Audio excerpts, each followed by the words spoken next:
Chapter 36. You are not wrong lighting a cigarette online. When the person was seen by Chi Xin, he showed no intention of hiding and simply walked out. There was still a trace of timidity in his eyebrows and eyes, as Chi Xin remembered, but his gaze toward Chi Xin carried an inexplicable something. Chi Xin did not relax her vigilance. Where are your companions? Didn't they come back with you? The man paused for a moment, a bitter smile appearing on his face. Their tendons are all severed. Can we really expect them to come back? The wind blowing up from the bottom of the cliff was a bit cold. He raised his somewhat stiff left hand, exhaled warm breath, and covered his ear, numb from the cold. In the faint light, Chi Xin saw the scar running across that hand. Looks like you showed some mercy to yourself back then, Chi Xin said. Otherwise, this hand would probably be useless now. This man was the only timid one who wasn't picked for tendon cutting when Scar and the others went to El City to scout and were all taken down by Chi Xin at the hospital. I'm telling you, I was just lucky to avoid my tendons. Do you believe that or not? The timid man said helplessly. Chi Xin said nothing, her gaze cold and guarded as she stared at him. The timid man hesitated for a moment, then raised that hand to show it to Chi Xin. At the time, I really didn't think it would still work. Luckily, when I stabbed randomly, I didn't hit the main part. Chi Xin didn't want to dwell too much on the issue of one hand, just glanced at it briefly. Qing Ling's eyes looked at him. I let you off back then because I thought you still had some conscience left in your heart. I didn't expect you to betray me and come back here to help the wicked. The timid man's shoulders shrank slightly. I have no choice. His voice weakened. I can't survive on my own. I can only go back here against my conscience. Don't explain to me, this is your own choice. Chi Xin raised his hand to interrupt him. Now that you've found me, what do you intend to do? If you want to take revenge on me, you might as well go complain to your leader. Noticing the impatience in Chi Xion's tone, the timid man's face paled. I'm not trying to tattle, he said quietly, I just didn't expect to see you here. Now that you see me, not only am I here, but I've also killed your people, Chi Xion said expressionlessly. What do you plan to do now? Faced with Chi Xion's two aggressive questions, the timid man wavered, as if a lingering fear of Chi Xion still remained deep in his heart. I just want to ask. He swallowed hard, are you trying to save those girls? Chi Xion's eyes slowly narrowed. The handle of the knife in the space was already appearing at the edge. Whether sensing the danger or not, the timid man immediately took a big step back. You don't have to worry about me. His voice was a little louder. I pose no threat to you. Chi Xion paused in the motion of drawing her knife. Your very existence is a threat, she said. Seeing that she intended to silence him, the timid man grew nervous. Listen to me, if I didn't want you to find out, I wouldn't have come out. I'm trying to help you. These words did cause Chi Xion to feel somewhat surprised. What can you help me with? She was essentially admitting to the timid man's earlier inquiry. The timid man let out a big sigh of relief, raised his hand to wipe the sweat from his forehead, and said, because of the last mission, I was the only one who came back alive. The leader now looks up to me a bit, and sometimes I can hear some of their internal news. Chi Xion's eyes narrowed sharply. The timid man nervously glanced back. There's no one here but us, Chi Xion asked. What did you hear? The timid man shifted his weight between his left and right foot. This attack caused heavy casualties at the base. They want to make up for the losses by planning to transport the girls in the cages to the market, to sell them, then recruit some new ones back. Chi Xion's pupils contracted. When? The exact time hasn't been decided yet, the timid man said. So don't rush to kill me just yet. I still have use for you. Chi Xion's gaze fixed steadily on his face. He struggled to overcome his fear, mustering the courage to look back at Chi Xion and tell her what he knew. You are someone from this base, just like you said yourself. You can't survive without the base. There was no way to tell if Chi Xion believed it from her voice. Then why did you choose to help me? Don't you know what I'm capable of? I really don't know what you'll do, the timid man said, but I know you're strong and ruthless. If it were you, completely destroying this base wouldn't be impossible. Chi Xion gave a cryptic smile. So will you still help me? Help. At this point in the conversation, the timid man seemed to suddenly muster a surge of courage. There was a hint of sorrow in his expression as he said, actually. Before the apocalypse, I was a chemistry teacher. Seeing these girls about the same age as my students being abused, I've always felt quite upset. This was something Chi Xion hadn't expected. She raised her eyebrows in surprise. Maybe you think my feelings of upset are worthless, the timid man said with a bitter smile. I think so too, but I've always been used to being oppressed and now I don't even know how to resist anymore. I'm not completely without objections to how this base operates. He nervously added when Chi Xion remained silent. But I really can't change them. I'm just one person. With a pop sound, Chi Xian punched heavily on his nose. The timid man was almost knocked over, physiological tears immediately gushing out, a warm, bloody sweetness flowing from his nasal cavity into his throat. He covered his nose, looking at Chi Xian in terror. Chi Xian slowly withdrew her hand, and the look she gave him was not only unchanged but seemed to regard him as nothing more than trash. Is that your excuse? Chi Xian's voice was cold, mixed with an unusual anger. Since when did being afraid of death become an excuse to whitewash yourself? You're scared, but what about those girls? What did they do wrong? Before the apocalypse, they were discriminated against. After the apocalypse, are they not even worthy of being called human? Look at yourself. You say you're scared, but in this hellish place, have you been hurt even a little? What right do you have to enjoy privileges you don't even realize, looking down on them with false guilt? Chi Xian was furious to the extreme. She rarely showed such strong emotions. Even the trailing tone of her voice trembled faintly. You don't deserve it, she said. The timid man stared blankly at Chi Xian, something collapsing in his eyes. I don't deserve it. He murmured these 3 words, and a sudden tear welled up in his dull eyes. I am not worthy. Decades of responsibility and ethics as a teacher suddenly converged into a powerful force, striking the shell he had been retreating into. I truly am not worthy. I have failed my profession and those girls who once called me teacher. The excuse of comforting oneself by not interfering was completely shattered under Chi Xian's harsh words. He seemed somewhat broken. Chi Xian looked on coldly, watching him act like a madman, muttering to himself, until his dazed gaze fell upon the cliff just a stone's throw away. What is your name? She asked. Zhang Zijin. The timid man said blankly. Zhang Zijin, if you still consider yourself a person, then go fulfill your promise.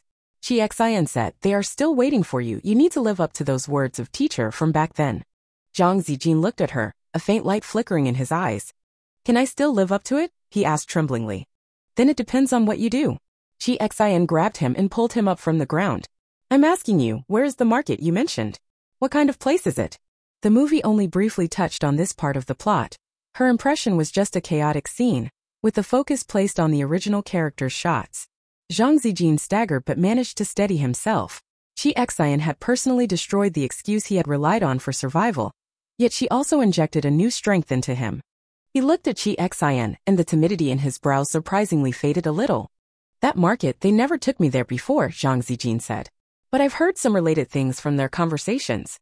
That's a base located roughly to the north, a notorious money-burning den in today's post-apocalyptic world, a paradise of pleasure. Zhang Zijin paused. All the shady deals that couldn't see the light of day before the apocalypse can be found there, and they're all out in the open. Chi Xian seemed thoughtful and nodded. This was pretty much in line with her guess. Who are the ones trading there? She asked. Anyone, Zhang Zijin answered quickly. That place supports any form of transaction, money for money, goods for goods, or if you have nothing, you can leave a kidney or hand and still get something in return. It's just that what you want might not be equivalent. That's not guaranteed. Don't they have a complete set of management facilities? Chi Xian frowned. Such a chaotic market. Really no one breaks the rules? Maybe there are, but I haven't been there myself, so I'm not sure. Zhang Zijin hesitated for a moment and lowered his voice. From what I've heard, the managers behind this market are very mysterious and powerful. Anyone who causes trouble, regardless of their identity or background, cannot leave the market alive. Even if they do get out, they won't be whole. Are they really that formidable? Zhang Zijin, the most widely circulated story is that a powerful and influential noble once went there to pawn something. Whether it was because he was dissatisfied with the amount or for some other reason, he killed the seller on the spot and even warned that anyone unhappy should come find him. He shivered as he spoke. He clearly left the market that very night and returned to his residence, but when his men came to call him the next day, they found him sitting at the dining table, his entire head already gone. A cold wind blew up from the cliff below, causing Chi Xian's long hair to stick to her face and bringing a chill. The fleeting scenes in the movie were completed with backstory in this world. Did this market suddenly appear with such incredible power? Chi Xian asked. If such an organization existed before the apocalypse, why didn't anyone notice it before? No one knows exactly how long it has existed. It seems to have appeared as soon as the apocalypse broke out. At first, it became famous for selling all kinds of guns and ammunition. You know, it's hard for us Gorgia to get these. Many of the guns circulating on the market now were sold through the market. This detail wasn't mentioned in the movie. It seems the idea of directly confronting the market will have to be put on hold for now. Chi Xian nodded coldly. I understand. Zhang Zijin cautiously glanced at her expression. What do you plan to do now? Chi Xian thought for a moment, then looked up at him. Can you get access to the place where the food is distributed here? This matter was originally intended to be handled by Jiyu, but even Jiyu, who had not yet defected from the base, had less connection with the kitchen than Zhang Zijin. Zhang Zijin, are you talking about the kitchen? I guess I'm not qualified for that. They don't really care where I go now, so I should have a chance to sneak in. Alright then. Chi Xian pretended to dig into her pocket, rummaged around in the space, and took out a medicine bottle. Grind the medicine inside into powder and put it into their food and drinks. Use as much as you can, don't hold back. She emphasized, remember, the food allocated to the girls must be kept separate from theirs. Zhang Zijin looked at the label on the bottle with a puzzled expression, then showed surprise. Chlorpromazine. Do you know what it is for? I'm a chemistry teacher after all, Zhang Zijin said with a bitter smile. Medications for treating schizophrenia, if taken in large amounts by a normal person, would damage the brain nerves. Since you know it, that's even better, Chi Xian clapped her hands. I want them to experience the drug's effects at the fastest speed without even realizing it. Zhang Zijin silently nodded. Chi Xian stared at him with wolf-like eyes. Can I trust you? What's there to be afraid of? Zhang Zijin said helplessly, even without me you could bring down the entire base. Chi Xian, answer me, or I will eliminate any possible accidents. Feeling the terrifying murderous intent radiating from the young girl in front of him, Zhang Zijin immediately said, I swear, you can trust me. Chi Xian stared at him for a moment longer before looking away. I'll trust you for now. If I don't see the medicine take effect, even if you escape the base, I will still find you. Zhang Zijin had no doubt about the truth of those words. Chi Xian originally intended to come out to deal with the peeper, but unexpectedly gained an extra helper, so it wasn't a total loss. She returned to the room and saw both the big and the small staring wide-eyed, all looking at her in unison. Chi Xian's cold expression flickered, revealing a gentle outline. It's okay now, she said, sitting down beside Aishi and stroking her hair. Aishi affectionately nuzzled her palm. Chi Xian's heart melted completely. Is this really okay? After all, Wana was thinking a bit more, won't it expose your strength? It doesn't matter, Chi Xian said. I just want to choose the safest path, but if it doesn't work out, breaking through directly is also an option. She now had a deeper understanding of her own abilities. This base can't hold her. The reason she was so cautious, thinking carefully with every step, was because of these powerless girls. She could break through the siege, but they couldn't. If she only cared about her own safety, then her painstaking effort to infiltrate this base would have been for nothing. Although Wana didn't know exactly how powerful she was, she vaguely guessed that what Chi Xian was doing was for their sake. She lowered her head to hide a trace of tears at the corner of her eyes, and when she raised it again, her expression was strong. What should we do next? Wait for now, Chi Xian said. Wana knew she was about to take some action again and nodded obediently. Chi Xian cupped Aishi's tender little face, showing a gentle smile. Aishi, are you still scared? Aishi shook her head. Thinking of sister, I'm not scared anymore. You don't have to be afraid anymore. Chi Xian touched her forehead with his. Remember, the reason you hurt so much isn't because you did something wrong. The ones who hurt you are the bad people. You did nothing wrong. Aishi's frail shoulders trembled, and hidden fear appeared in her eyes. She opened her mouth and big tears rolled down, but Dad said you only get hit if you did something wrong. Dad is wrong. Chi Xian gently wiped her face. There are many bad people in this world. They often do wrong themselves but make others bear the consequences. You were bullied, it's not your fault. Aishi's confused eyes blinked, then she suddenly buried her head into Chi Xin's. Woo-woo. Chi Xin held her, gently patting her back. No matter who it is from now on, no matter if it's a man or a woman, if they say anything bad to you because you've been bullied, you have to know they are wrong, she said softly. You have to be strong. The more they don't want you to live well, the more you have to live well so that Mom and Dad can be at ease, okay? Aishi nodded her little head firmly. The knot that had long been buried deep in her heart slowly unraveled in this painful moment.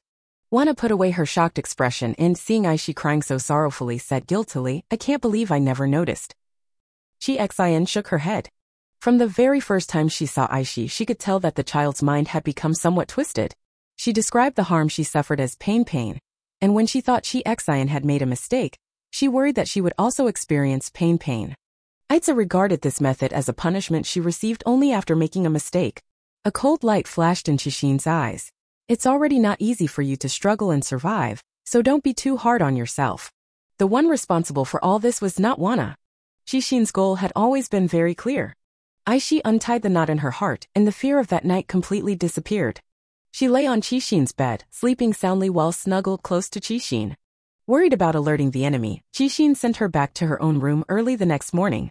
Originally somewhat sorrowful, Aishi looked much more cheerful and even waved goodbye to Qixin. When Xian was returning, he ran into Zhang Zijin, who was delivering food to the girls. Zhang Zijin was clearly startled to see Xian outside, almost dropping what he was carrying. Xian quickly helped steady it and opened it in front of him to take a sniff. I followed your instructions exactly, Zhang Zijin said nervously. I definitely didn't put anything in these. Xian trusted her keen sense of smell and, upon hearing this, responded with a saying, send it to them. Watching Zhang Zijin enter each small room to deliver meals, Xian also didn't want to go back. She sat on a large rock beside the house, taking a deep breath of the cold morning mist. After a moment of hesitation, she flipped her fingers, and a pack of cigarettes appeared in her hand. This was something she casually put into her space while raiding a convenience store earlier. In her previous life, Xian was born into a prominent family where smoking, an act that would tarnish a lady's image, was strictly forbidden. This was the first time she had a cigarette. Xian pulled one out and held it to her nose to smell it. There was no harsh, choking smell as imagined. She was holding a pack of women's mint cigarettes which instead had a faint, refreshing fragrance. Xian lit one. She didn't smoke it, just deeply inhaled the scent of nicotine combined with mint, mixed with the damp, cold morning mist, and only then did her complicated emotions settle down a bit. When Dong Jiuyu secretly sneaked over here, this was the scene he saw. A young and beautiful girl rested one leg slantwise on a large rock. Beside her were swirling clouds and a bottomless cliff. Her black hair fluttered slightly in the wind, a lit cigarette held between her fingertips, her profile seeming about to merge with the natural backdrop, exuding an otherworldly cold beauty and pride. He actually couldn't bear to make a sound and break the scene. However, Xian was not unaware of his arrival. It was just that at this moment, her profound state of mind made her unwilling to acknowledge him. After a long while, her fingertips trembled slightly, and the burnt-out ash fell softly. A pair of beautifully delicate yet emotionally cold and clear eyes glanced sideways. Are you all settled? Jiyu lowered his eyes, hiding the uncontrollable astonishment.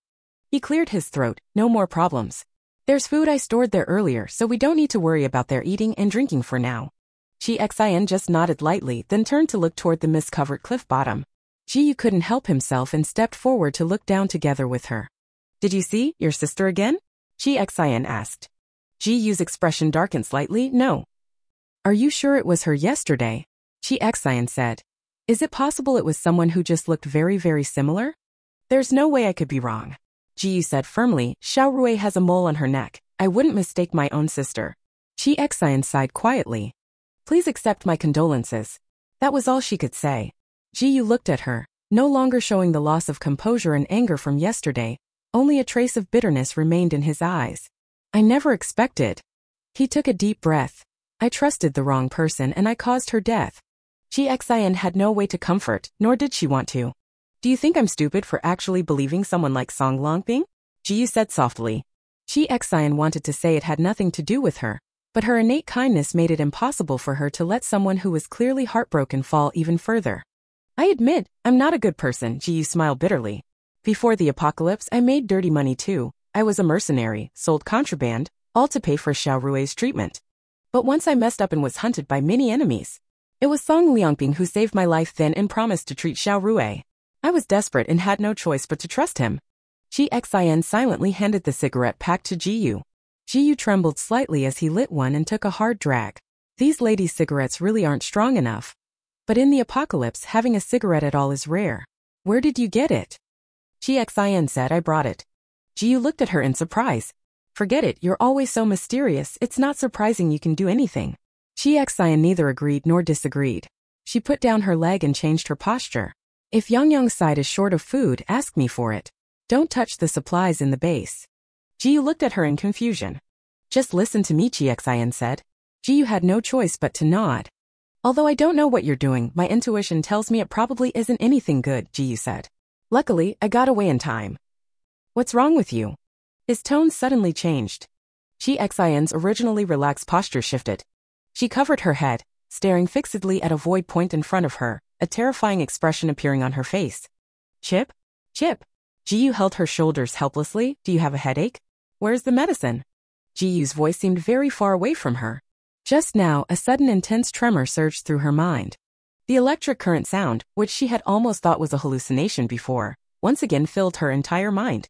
Beep beep, hello host, the troublemaker system is back at your service. System. Xin murmured this name softly. Has your reinforcements arrived? Yes, host. Previously, due to your actions severely going out of control, my operation fell into chaos. I sent a distress signal to headquarters, and now I have received the judgment for the host. Xin pushed Jiyu aside, her upright figure sharp and straight like a sword. What is the so-called judgment? Because the attack skills are too dangerous for the host, headquarters has decided to temporarily take back the skills previously given to the host, the system said. Chapter 37, Tricking the System. Those who trick others will always be tricked in return. Xion's expression froze. She stared ahead, seemingly not having heard clearly. I failed to conduct a comprehensive assessment of the host initially and rashly gave the host attack skills. That was my negligence, the system said. Now that the host is out of control, headquarters has sent me back to correct the mistake. You made a mistake, but that mistake wasn't giving me the so-called attack abilities. Xion sneered inwardly, a chill creeping between her lips and teeth.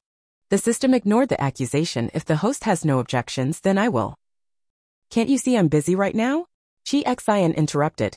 Aren't you always the one who values the storyline most? I'm currently interacting with a story character.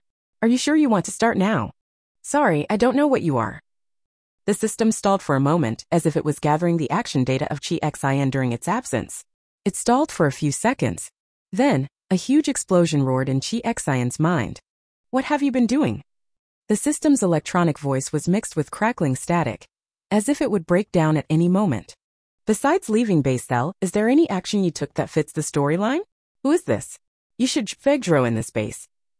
Xion ignored the noise, turned to the bewildered Jiyu and said, I have a headache, I need to rest. Her face was somewhat pale, but her eyes were full of fierce light. It seemed she was not going to rest, but to take up arms and go to the battlefield. Jiyu opened his mouth. Are you really okay? Do you want me to get you some medicine? Xion looked away and happened to see Zhang Zijin coming out after delivering the meal. He was standing nervously at a distance, watching them without daring to come closer. No need, Xion said. Jiyu and Zhang Zijin left one after another, and Xion sat back on the big rock, using the cold wind blowing up from the bottom of the cliff to forcibly clear his mind. Stop repeating things you've seen in movies. Xion tapped his temple. You said you want to take back my attack ability, right? The system was so angry its voice became unclear. Yes. It appeared for the first time with a tone resembling determination. Xion tugged at the corner of his mouth. Back then you gave such grandiose reasons for trying to kill me. Now that I'm harming your interests, aren't you just as frantic as a mad dog? I and the host are in an equal exchange. When the host broke the storyline, they did not provide me with corresponding value, the system said. Xion closed his eyes wearily. She shouldn't try to argue with a machine.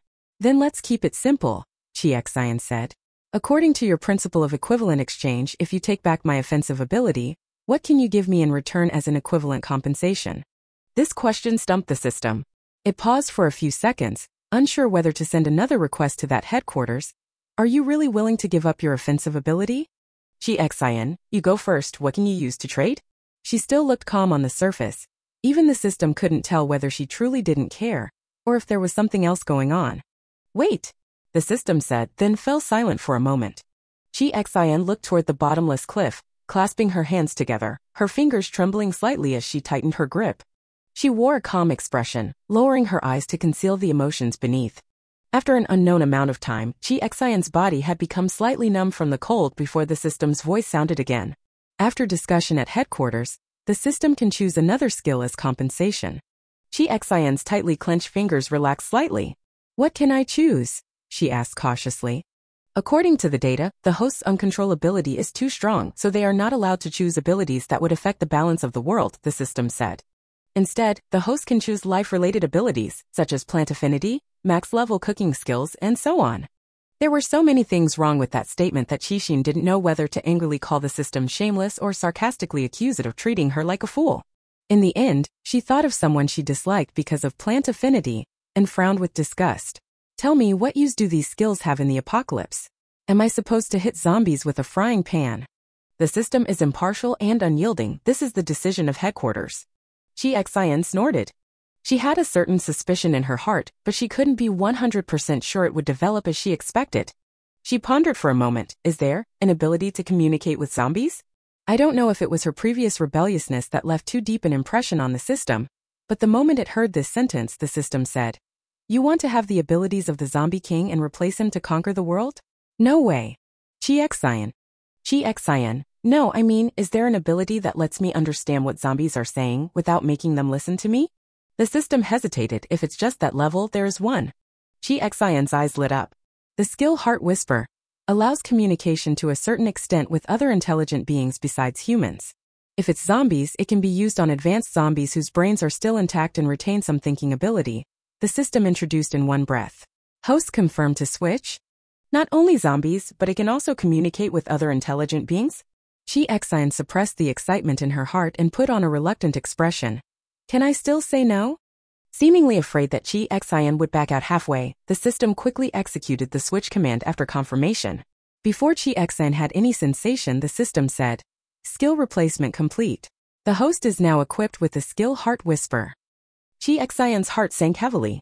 She secretly clenched her palm, a glimmer flashing in her eyes. "It's already changed, so do you have anything else to say?" Chi-Xian said. "I've already messed up the plot like this, how do you expect it to be salvaged?" System, the host no longer has the ability to change the storyline. According to the world's self-repair mechanism, all plots will gradually return to the right track. The host need not worry. Chi-Xian. Oh. There was another obvious sound of electrical interference and the system's speech sped up a bit. "Host, I have returned this time to make up for the mistakes I made. Now that the mistakes have been corrected, I am here to say goodbye to you." This time, Chi-Xian clearly flinched. "What?" "Because of my mistake, the storyline of this world has collapsed.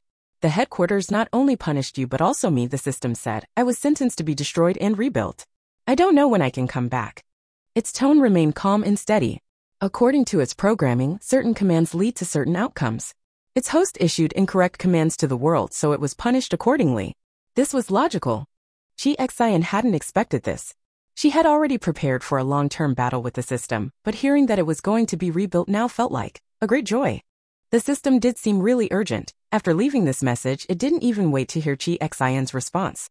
Its voice, along with the chaotic sound of electric currents, disappeared abruptly into thin air just like when it arrived. Chi-Xian blinked, unable to immediately accept such good news. "System," she called out tentatively. Silent response. She suddenly stood up from the stone. She lifted her leg to run, but a flicker of hesitation flashed in her eyes. She paused for a moment, then a look of determination crossed her face. Chi-Xian took a deep breath, looked at the hard stone beside her, clenched her fist, and punched it. Crack. A faint shattering sound rang out.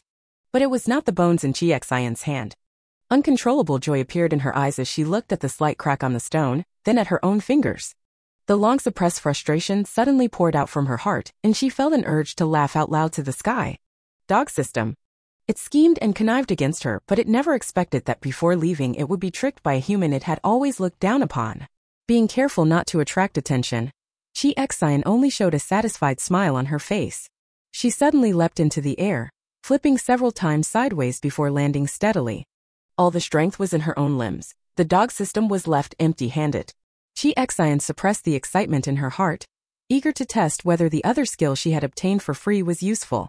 However, she looked around, and not to mention intelligent beings, she didn't even see a single living creature. She could only temporarily put aside this idea with regret. Not sure if it was because of Chi-Xian's expression that day scaring Zhang Zijin. He only came to deliver meals for one day, and the following days were handled by others. The attitude of the people delivering the meals was not very good, but what Chi-Xian worried about, that they would take the opportunity to bully the girl, did not happen. Given the base people's bad nature, if they had such an opportunity but did not take action, it seemed that some other major problem had arisen. No one came to disturb them, and the girls who had been shrinking inside the house, afraid to come out, gradually began to dare to move around in the open space in front of the door. They didn't go far, just timidly stepping out to breathe some air, each one like a little bird locked in a cage, no longer able to fly. This was the first time Qixin took a good look at them. It must be said, to have been captured and brought here, these girls all had quite good looks. There was a generally timid expression in their demeanor, with brows mixed with lingering sorrow and fatigue. Compared to them, Vona and Aishi were in much better condition. Aishi was happily making snowballs to show Chi-Xian. Chi-Xian smiled and talked with Aishi, but her ears perked up as she quietly listened to the conversation of another group of girls. "I haven't felt this relaxed in a long time," one girl said. "I hope it can last a little longer." Let's not. Last time they went out for a long time, and when they came back, someone ended up dead. As soon as these words were spoken, the small group immediately fell into silence. Just as the atmosphere grew somewhat gloomy when Sushin came out of her room, Avery's smile stiffened when she saw her. What's wrong? Chiexien asked her softly. Avery and Wen Sushin lived in the same room, and there was no news of any conflict between them. Avery snuggled closer to her and whispered affectionately in her ear, I don't like the way she talks. Very soon, Chishin understood what this sentence meant. Wen Sushin walked over to the group of girls who had been whispering just now and glanced at them disdainfully. Look at how little ambition you have, scared of this and that. What's there to be afraid of? If you keep this up, you'll end up like some people who watch opportunities slip away right before their eyes. Her voice was loud, and as she spoke, she glanced toward Aishi's direction, clearly implying something. Chishin lowered her head to look at Aishi's expression. If it had been before, the little girl would definitely have felt wronged and thought it was her fault, but now she not only showed no shame, she even made a face at Wen Sushin. After finishing, she immediately buried her face in Chiexn's. Am I not wrong? She sought confirmation from Chiexien. In return, she got a vigorous head rub. You did very well. Then Chiexien stood up straight and walked toward the small group of girls. It's true, no one has come for a long time. Have you noticed? Since they no longer need us, our food has become rougher. Wen Sushin said over there. So we still have to find a way to please them if we want a better life. Some of the girls lowered their heads silently while others nodded in agreement. Right. Wen Sushin sighed, seeming genuinely troubled by it. What exactly should we do to attract their attention again? I've thought of every possible way. Hey, you all should think about it too. Chiexien's steps faltered. She looked at a few girls who were truly deep in thought, a trace of astonishment flowing through her eyes. She suddenly realized a problem. Since arriving at this base, Chiexien had held one thought in mind, to save these girls who had suffered so much. But at this moment, she suddenly had a doubt. Do these girls really want to escape this kind of life? Could it be that the so-called rescue was just her wishful thinking? She had always been someone who firmly pursued her goals once set, but now she was unusually shaken. She turned back and glanced at Wana and Aishi behind her. Wana was rubbing Aishi's small hands to keep them warm.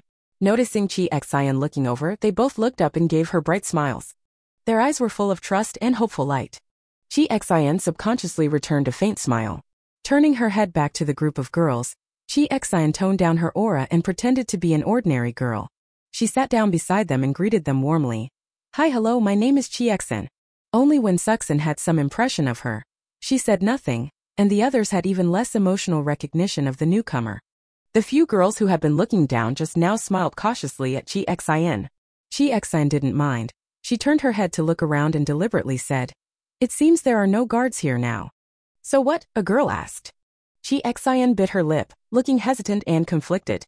How about, we try to escape now? I don't know when they'll be back. One stone stirred up 1,000 waves. Everyone looked at her in horror. Wen Sushin, are you crazy? Why would you want to run away? In this day and age, where do you expect to go that will even feed you? Chiexien suddenly turned his head to stare at her, momentarily unable to hide the sharpness in his eyes, which made Wen Sushin feel choked up. Judging by how you look, they probably haven't called you over yet, right? She snapped back to reality and mumbled, sounding like someone who understood, You'll get used to it soon enough. You just need to lie down for a while and then you'll get food. It's not so bad. Chiexien felt a lump in his throat, but I see they get angry and hit people and they hit really hard. Those are the women who don't listen. When Sushin waved her hand and glanced over at Wana's side, everyone who goes through this phase. After a while you'll see the benefits. Don't listen to some people brainwashing you. She's been hit a lot, but isn't that because she brought it on herself? Don't worry, as long as you behave well you'll get hit less, another girl whispered. If you can talk your way to make them happy, you might even get a piece of meat to eat. Yeah, look at Hani, what skills does she have? Isn't it just her smooth talk? When Sushin's face darkened, her voice full of resentful jealousy. She even ran away once, but when she came back, she still managed to charm the leader happily. What right does she have? A feeling of helpless amusement welled up in Chiexien's heart. She wanted to laugh but didn't. You guys envy Han-yi? When Sushin, like a dead duck, still stubborn, it's just that I don't think she's anything special. As for looks, they're just SOSO, and her personality is even more sour and unpleasant. It's only men who like that kind. Chiexien glanced over the girls' faces. Her excellent eyesight allowed her to catch each of their subtle expressions in detail.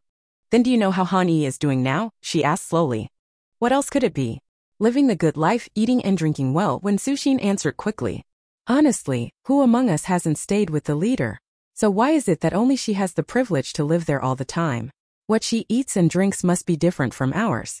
When Sushin, what nonsense are you spouting now? Wanna finally realized what was being said over here. She strode over, first nervously glancing at Chiexen, then frowned and said, "Your honey? You say it like you saw it with your own eyes." Oh, the self-righteous one has arrived. When Sushin and Wana had long been at odds, the two of them almost represented two voices among the girls, resistance and submission. She suddenly stood up. "Yes, didn't you see it too? How can you be so sure that I'm wrong? You're simply unreasonable," Wana said angrily. "I think you're the one who's unreasonable." The two stared at each other like fighting cocks, glaring fiercely as if they could tear each other's hair out at any moment. At this moment, Chi Xian's calm voice cut in between them. "Hani is dead." Both of them were stunned at the same time. The girls had been locked up here all along, and apart from knowing that the base had been attacked by a pack of wolves, they had no idea what was happening outside. Hearing Chi Xian's words, everyone, no matter what they were doing, looked up at her in shock. Even the girls who hadn't come out of their rooms since something was wrong and timidly peeked out. "Do you know how she died?" Chi Xian stood up and looked around at them. "Because she was disobedient, beaten to death?" Wana guessed, then immediately dismissed her own thought. No, she couldn't have resisted those men. The girls all nodded silently. Han Yi was the one who left from among them. They all understood her reverence for men. They didn't believe that she was beaten to death for resisting men. Even Han Yi, who was so obedient and articulate and favored by the leader, died. A sense of crisis invaded their previously numb nerves, and they looked at each other, all becoming nervous. After the initial shock, when Sushin's face flashed with a hint of joy, "How did she die?" Chi Xian glanced at her and spoke more gravely.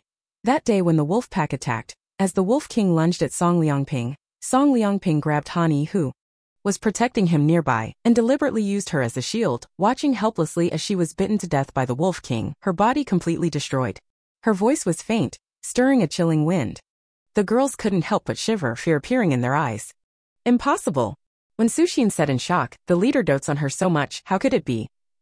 In front of their own lives, how important do you think others are in their eyes?" Chi Xian said, "Even Han Yi, who is so favored, is treated like this. Are you still clinging to false illusions, hoping they will contact you, protect you? Wake up. You are nothing but tools." Chi Xian closed her mouth, swallowing these hurtful words down her throat. The girls looked at each other, the cruel truth leaving most of them at a loss. Having been tormented to the point of no resistance, they could only vent their fear through tears. Some also showed thoughtful expressions. Han Yi was undoubtedly the one doing the best among them, and even she met such an end. Then what about the rest of them? "Chi Xian, is this true?" Wana asked. "Yes." "I don't believe it." When Sushin said loudly, "Who exactly are you? You come here and immediately try to sow discord to make us run away? Are you from another organization trying to get us all killed?" Chi Xian laughed at her anger. She directly ignored her and looked at the other girls. "What about you? Do you also think I'm making this up to deceive you?" A silence fell, broken only by the occasional sob. After a long moment, someone timidly said, "It's true, we haven't seen Han Yi in a long time. She used to come back every now and then to show off what the leader had given her." Yes, someone agreed. Seeing that some actually believed Chi Xian, when Sushin grew anxious. "Are you all stupid? To actually trust someone with such an unknown background? Do you really want to run away with her? Where could you possibly go if you run out? It's just death." However, this time, no one immediately agreed with her. When Sushin was panting heavily, suddenly glaring at Chi Xian, "Are you trying to get us all to leave so that you have no competitors and can smoothly rise to power?" Chi Xian looked at her with deep disbelief in her eyes.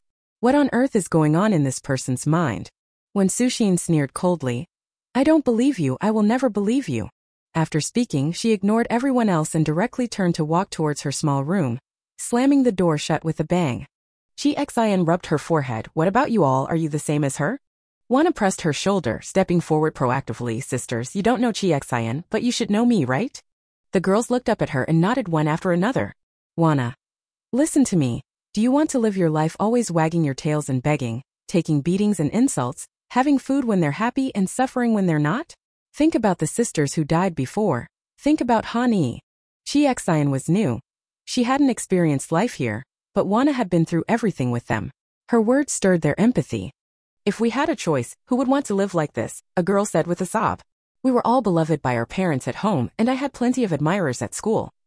Who knew that coming here it would be like this, just like this?" Now, even the girl who hadn't cried before couldn't hold back anymore. Chi Xian is truly the one with the strength to save us. Wana's voice was firm and powerful. If we want to end these days, this is the only chance. We believe in her, cooperate with her, and fight for a future for ourselves, okay? Really? Someone looked at Chi Xian with tearful eyes. Chi Xian hadn't expected Wana to step forward and persuade the girls. She glanced at her and received an encouraging, hopeful look in return. Chi Xian lowered his head and smiled. Even when suffering torment and oppression, there are always such strong people who stand firm and persistently pull others along. As long as such people exist, she has the courage to fight for them. I am not talented, just somewhat strong. Facing all the expectant and doubtful gazes, Chi Xian responded with a calm and powerful look. If you are willing to believe in me, I will fight desperately to earn a glimmer of light for you. Under everyone's watchful eyes, Chi Xian reached out her hand to them. In the endless darkness before them, she seemed to be glowing. We must survive. If they can survive independently, so can we. Chapter 38 Encountering a Plot. Is there any need to be afraid? After Chi Xian came into the open, the atmosphere among the girls quietly changed. They no longer sat idly with vacant stares in the room or on the open ground. Even their speech was cautious, like birds startled by a bowstring. Chi Xian told them not to act rashly, and indeed, they showed no inappropriate behavior. It was just that in their daily words and actions, the eye contact between them increased, each glance carrying a subtle light. They were still bound by heavy shackles, but their bodies were about to break free from them. Deep bloodstains marked their bodies, forming shadows that seemed to be flying. Chi Xian saw this and quietly breathed a sigh of relief in her heart. She was not worried about their sadness and fragility, only concerned that they would never recover, forever shrouded in pain and numbness. Even if dawn comes later, it would be difficult to break free from their current selves and embrace a new life. There had been no new news from Zhang Zijin, and Chi Xian was a bit restless. She decided to personally check on the situation at the base. There were far fewer people. This was the first idea that popped into Chi Xian's mind. She hardly needed to deliberately hide herself because she barely encountered anyone along the way. Even if someone passed by, their condition was nowhere near what it used to be. Chi Xian quickly slipped behind a tree, waiting for a figure to pass in front. The figure staggered unsteadily, their steps faltering, walking past the tree where Chi Xian was hiding, completely unaware that there was someone else there. Looking at him, Chi Xian noticed he looked haggard, his eyes barely open, half closed. Combined with his walking steps, he was not a zombie but better than one. The drug Zhang Zijin had put in the food was starting to take effect. Chi Xian felt a calmness in her heart as expected, but still maintained a sense of vigilance. The matter had not yet reached the final step. She would not feel that everything was settled. Looking at the man staggering back, Chi Xian frowned with disgust. She made her way all the way to the outside of Song Liangping's room. Due to the wolf pack's attack and the effects of the drugs, even the guards here were almost nowhere to be seen. Chi Xian cautiously glanced around, took a deep breath, and leapt with force. She didn't know any mystical skills like lightness kung fu, but relying on her excellent jumping ability, she managed to reach the eaves of Song Liangping's house. Chi Xian held her breath and silently flipped up. Most of the houses built here were wooden, but Song Liangping's was made of stone, with a roof covered in fine tiles, obviously put more effort into. But compared to the tiled houses before the apocalypse, it wasn't particularly sturdy. This was no challenge for Chi Xian. She squatted on the rooftop and moved to a slightly more edgeward position. Recalling the layout inside the house, she believed that from here she could see the interior scene without being noticed by the people inside. She searched around the space and took out a chisel from a pile of messy tools. Carefully, she finally scraped at the joint where the tiles adhered to the concrete layer, and before long the tiles loosened. Chi Xian lifted the tile and the faint voices inside the house immediately became clear. "Leader, this won't do." It was an unfamiliar voice. If it were just one or two it would be fine, but now many people in the base have severe symptoms. This is probably another terrible infectious disease. This voice, Chi Xian did not recognize either. She bent down and looked inside through the open hole. There were several men standing in the room, and seeing their faces, Chi Xian had a faint impression. On the day the wolf pack attacked, these few people seemed to be right next to Song Liangping. Song Liangping was still sitting in his tiger skin chair, but his demeanor was very different from the last time Chi Xian saw him. The previously fat, round face had quickly thinned, and his eyes had become even more vicious and sinister. When he spoke, his hoarse voice almost made Chi Xian not recognize him. "Do you all think so too?" Like a creature that had just crawled out from a sewer or somewhere, his whole body exuded an unsettling gloom. Why yes.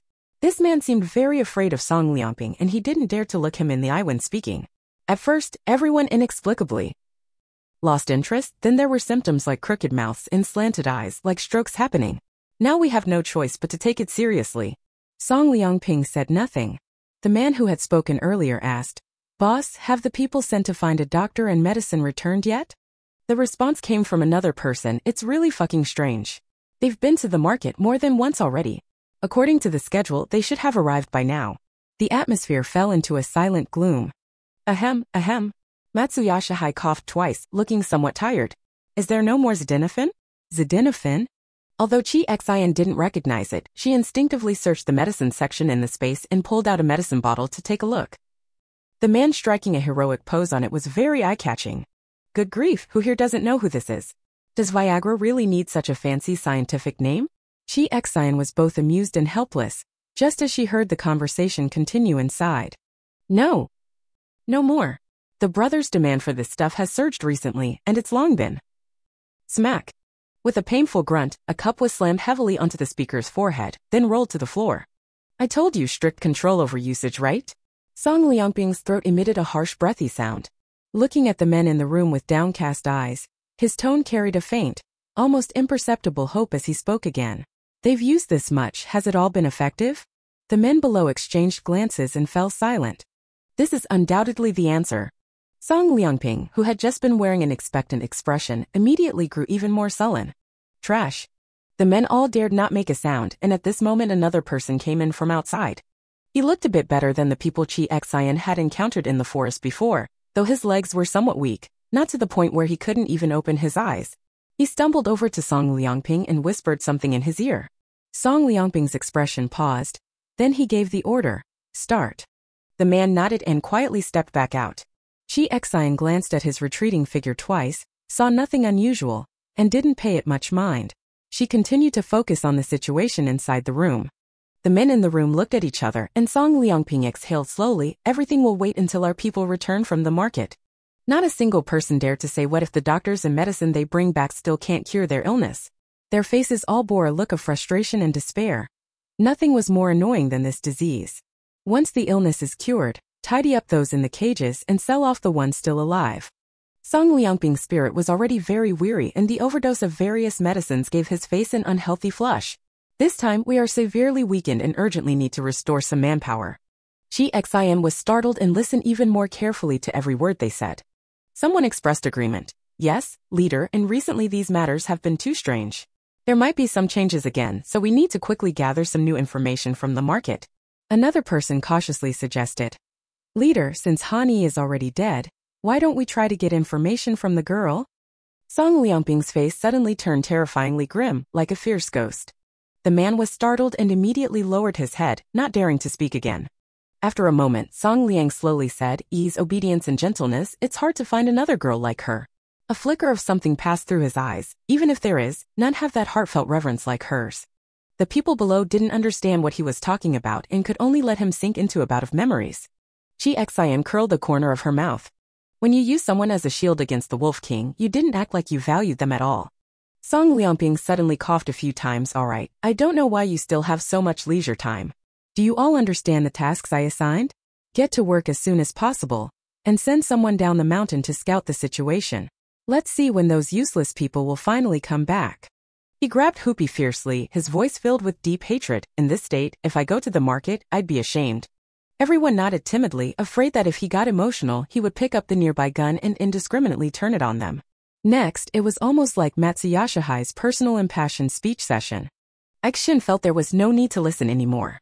She put the tile back in its original place beside her and, just like when she came up, lightly jumped down again. They had already planned to sell the remaining girls, and the implementation of all plans was imminent. She spent some time exploring other parts of the base as well. Perhaps after overhearing this conversation, Chi Xian felt that the overall situation was settled, and when facing the base again, the resentment in her heart was no longer as strong as when she first arrived. After confirming that nothing unexpected had happened in the base as she had planned, Chi Xian returned to the girls' cabin with satisfaction. The girls were not outside, and Chi Xian looked up in puzzlement, feeling something was strange. It was still early in the day, and they should have been gathering outside to bask in the sun. Could it be that they are resting inside the room?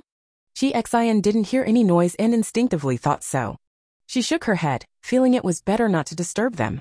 Even if she was worried about their mental state, they needed time to adjust and relax on their own. Chi Xin stepped towards the small cabin shared by her and Vona. Creak! The door of the dilapidated wooden cabin was opened, and the moment Chi Xin stepped inside, she sensed something unusual. She immediately wanted to pull back her foot that had already stepped in, but even she couldn't control the inertia of her body. Chi Xin stomped heavily on the floor inside the house. Immediately, a burst of dense gunfire erupted, shooting from all directions, all aimed at Chi Xin, who was clearly the target. Chi Xin's whole body tensed. She didn't have time to think much and immediately dropped to the ground, then quickly rolled away from her original position. The place where she had been standing was quickly marked with several charred bullet holes. Chi Xin's pupils constricted, a strong sense of danger enveloping her entire body. She had just drawn her gun when another wave of attacks came almost without pause. Chi Xin lifted her leg and kicked, toppling a table inside the room. She shrank back inside as the crackling bullets hit the tabletop. Taking advantage of the moment, Chi Xin glanced outside. No one. All the guns were set to automatic firing mechanisms, with the switch located exactly where Chi Xin had just stepped in. The person who designed this mechanism must be familiar with Qixin's steps, or at least someone who has carefully observed Qixin. Several faces flashed through Qixin's mind, but she temporarily set them aside. She fixed her eyes on the switch at the entrance, arched her body like a feline stalking its prey, and suddenly lunged forward with a swift pounce. However, the moment she revealed herself, a sudden sense of danger surged up. Chi Xin was momentarily stunned, a trace of disbelief appearing in her eyes. Damn! After realizing this, she tried her best to make amends. But just like before, no one could overcome inertia. Although she was powerful in battle, ever since arriving in this world, she had always faced straightforward fights, clashes, and contests of strength. Therefore, she had no experience with these trap methods. Chi Xin watched helplessly as she fell into another dark circle. As she landed, the hidden rope suddenly appeared, directly looping around her ankles and hoisting her entire body into the air. The world spun wildly. Chi Xin opened her eyes to find everything upside down. Aren't you supposed to be powerful? I think you're quite something, huh? A rather familiar voice came from the doorway. Chi Xin turned her body around and glanced over in that direction while hanging. Several men with malicious smiles surrounded a person sitting in a wheelchair and walked in through the door. Chi Xin was quite surprised. Li Cheng. It's me. Li Cheng slouched in the wheelchair, his eyes opening with some difficulty, but his resentful gaze still stubbornly lifted, staring straight at Chi Xin. Didn't expect that, did you? Didn't expect it. Chi Xin said, to think you could still cause trouble like this. You should have been knocked out back then. So it really is you. Li Qing hissed through his teeth, the fury in his eyes almost overwhelming Chi Xin. It's all that idiot Jiyu's fault, believing you were an innocent little girl. I'm like this, the base is like this, it's all your fault, all your fault. Chi Xin truly didn't expect that the first person to uncover her conspiracy would actually be him. Why haven't you shown any fear yet? Li Cheng moved his wheelchair forward a few inches and looked up at Chi Xin. You've already fallen into my hands. No matter what I want to do to you, you can't resist. So why aren't you afraid? Hurry up and be afraid, hurry up and show a look of terror. He said, his body gradually trembling. Come on, I can't wait any longer. Chi Xin tightened her abdominal muscles and pulled her body up. Spittle was almost spraying onto her face, so disgusting. Li Cheng shouted to himself for a while, seemingly wanting to see Chi Xion's panicked expression. However, no matter what he said, Chi Xian remained calm, even while being suspended, maintaining a disdainful and contemptuous demeanor. The deep disdain and contempt in her eyes completely shattered Li Cheng's rationality. Put her down. He turned back and ordered, I want to torture her little by little, let her see the methods of our base. His words provoked a wave of sick laughter among his accomplices. Li Cheng also laughed, his face twisted, struggling to raise a hand to signal them, hurry, I can't wait. However, in front of him, the accomplices' smiling faces abruptly stopped. Are you all stupid? He shouted angrily. Move. Sorry, why am I not afraid? Of course it's because... Li Cheng had a bad feeling and turned his head back in terror. A dark gun barrel was pointed straight at his forehead. I have no reason to be afraid. Chapter 39 Meeting. I want you all to be able to rush toward freedom too. When Chi Xian said this, it was certainly not to show off. She spoke these heartfelt words without giving them any time to react. Before Li Cheng could open his mouth to shout, Chi Xian decisively fired a shot. Li Cheng immediately went limp and slumped in his wheelchair, his mouth half open, eyes still filled with lingering fear. The people behind fell silent for a moment, all stunned by Chi Xian's resolute and unhesitating action. When they realized what was happening and all reached for their guns to shoot, Chi Xian immediately lifted her unbound leg and, hanging upside down, stretched into a split. Her whole body flipped over in an instant, and the momentum fiercely struck the top of a man's head. Ah! The man didn't even manage to scream, his eyes rolled back, and he fainted to the ground. Chi Xian didn't stop for a moment. She swayed her body, swinging in a long arc, dodging their chaotic gunfire. Although the distance was short, because Chi Xian was extremely agile and their hands holding the guns were unsteady due to the effects of the drugs, Chi Xian was able to dodge the bullets even while hanging upside down. They exchanged a glance, revealing a ruthless expression. Chi Xian caught sight of it and felt a bad premonition. 6 men, 4 circled around Chi Xian, 2 took the lead to confront her. They wanted to catch Chi Xian and shoot her in the head directly. Chi Xian saw through their intentions. As they moved, his eyes shifted and he noticed a wheelchair nearby that was in the way. At that moment, someone had already approached and reached out to grab Chi Xian's hanging hair. Chi Xian held his breath, tightened his abdominal muscles, and relying on the slight strength in his ankle, suddenly lifted his upper body. The person grabbed at empty air. Chi Xian took the opportunity to adjust her posture, tilted her body, and delivered a kick straight to the person's chest. The recoil caused her to suddenly swing backward, and the person behind her instinctively dodged to the side, giving her a moment to catch her breath. The gun she had been holding all along finally found its use. The person, hesitating at her approach and seeing her face clearly, suddenly noticed a stunning smile appear on her previously expressionless face. Her clear and sharp gaze met his directly. This scene became the last image in his life. Chi Xian shot him in the head, and using the momentum that hadn't stopped, she twisted her supple waist, her whole body swinging out in a perfect arc. This time, she raised the gun in her hand and shot all the men around her dead. Her bullets never miss. However, the matter was not over yet. When several men inside the room were shot dead, Chi Xian's alertness not only did not fade but instantly heightened. A sharp whistle sounded outside the house and faint noises came from above the roof. Chi Xian immediately looked up, and in her wide-open eyes, several buckets of oil were poured over her head. The mixed smell of various oils quickly filled the small room with a sharp, nerve-irritating stench. Chi Xian felt a sudden tightness in her chest, and just as she realized the situation was dire, a lit lighter was thrown in from outside. It landed right in the oil flowing toward the door. The wick paused. Dazzling flames shot up into the sky, climbing straight up along the pouring oil, almost instantly engulfing the small hut and the figure of the wick. A few men outside the house spat. What a damn bitch, so hard to deal with. Even in this situation, a few people still got killed. The leader will punish us, right? Then let him handle it himself. Is this woman easy to deal with? She was brought in by G, right? Damn, he ran off fast, leaving us to suffer here. But at least we finally killed her, so it wasn't all for nothing. The man looked at the burning cabin with satisfaction, and the others echoed in agreement. They never expected a woman to be so hard to kill. Just as they breathed a sigh of relief, a wave of biting cold suddenly enveloped them. It was a chill that surged from deep within, but it was by no means psychological. By the time the men realized something was wrong, their bodies were already half frozen, unable even to turn their heads to look at each other. Their eyes revealed an incredible terror, yet no matter how hard they tried, they could not break free from their frozen bodies. A cold voice, as if sealed deep within the snowy mountains for a long time, slowly sounded behind them. Tell me, who did you kill? Oh.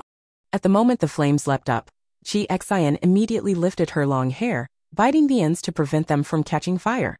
The temperature suddenly rose, and all the entrances and exits were engulfed in flames. Chi Xian quickly searched the space and found only one fire extinguisher, which had already been used before entering the Longting base. She was anxious in her heart, but her gaze grew even more fierce. Calm down, you will not die. Chi Xian's eyes stared fixedly at the rope suspending her, and she raised the gun in her hand. She originally had poor marksmanship. If the opponent had no intention to attack, she could hardly aim. But all this time, when she realized she couldn't rely on the system, she had already been deliberately training herself in the use of her abilities and marksmanship. The rope had no intention to attack. She felt all the muscles in her body quietly dormant, unable to make an active attack. Stay calm, you can do it. The heat wave surged, flames and thick smoke distorted the entire view. Chi Xian took a deep breath and aimed at the swinging rope. Keep your elbows up and your footing steady. A familiar voice, one she had almost forgotten, suddenly echoed in her mind. Chi Xian's hand, about to pull the trigger, stopped, and she instinctively raised her elbow. Bang! A shot rang out. The pulling force suddenly vanished, and Chi Xian fell to the ground. At the same time, a figure glowing with a faint blue aura rushed in from outside the door. Chi Xian had no time to care, gritting his teeth as he flipped his entire body over, landing heavily on the ground with his palms and knees, sparking a shower of sparks. This scene deeply imprinted itself in the eyes of the newcomer. Chi Xian did not pause for a moment. The instant he steadied his body, the gun in his hand was already raised straight, aimed at the newcomer. The next moment, his gaze, sharp as a sword, suddenly lifted. A familiar face matched the voice in her mind just now. Chi Xian was stunned, instinctively thinking that she had probably inhaled too much carbon monoxide and was poisoned. However, the person smiled gently at her. Chi Xian's whole body was instantly enveloped in a wave of coolness, with all the unpleasant smells and the suffocating feeling blocked out. She looked down and noticed that her body had also begun to emit the same faint blue glow as his. She raised her hand to touch it. It was a thin film of water. "You should go out first," the visitor said, "otherwise it will get very cold soon." Chi Xian stood up, but the foot she intended to step forward with hesitated and stepped back. "Let me see," she said. The visitor helplessly shook his head, raised his arms, and closed his eyes slightly. The narrow gold-rimmed glasses glimmered faintly in the firelight. Then Chi Xian saw countless ice crystals condensing in midair. They enclosed a large amount of water within a loose internal structure, and under the visitor's control, wave after wave pressed against the rising flames. Cold, indeed very cold. But this could not compare to the shock of seeing special effects scenes from movies happening realistically right before his eyes. The flame gradually shrank until it went out, taking only a short time. The burnt smell of the wood combined with the dampness from being soaked, like a rebirth after destruction. Chi Xian stepped on the charred brown floor, the wooden boards creaking under the strain beneath his feet. Are they still there? As if they had never been apart, as if they had always fought side by side, Chi Xian naturally asked. Left the way out, by now Yu Xiang has probably already asked what he wanted to ask. Hearing the familiar name again, Chi Xian couldn't help but show a faint smile. Since coming to this base, she has been fighting alone, carrying many lives on her shoulders. At this moment, she suddenly felt a strong force reinvigorate her heart, easing her slightly weary mood. "I said I knew you would come, do you believe me?" Chi Xian said, "Senior brother Jing." Jing Xiaobai was the original body's senior brother. Before Chi Xian arrived, she often called him this sweetly, trying to get close to him. Even without Jing Xiaobai, Chi Xian might still have been able to break this situation. But having someone rush in to save her despite the danger gave Chi Xian, who was always the one saving others, a touch of emotion.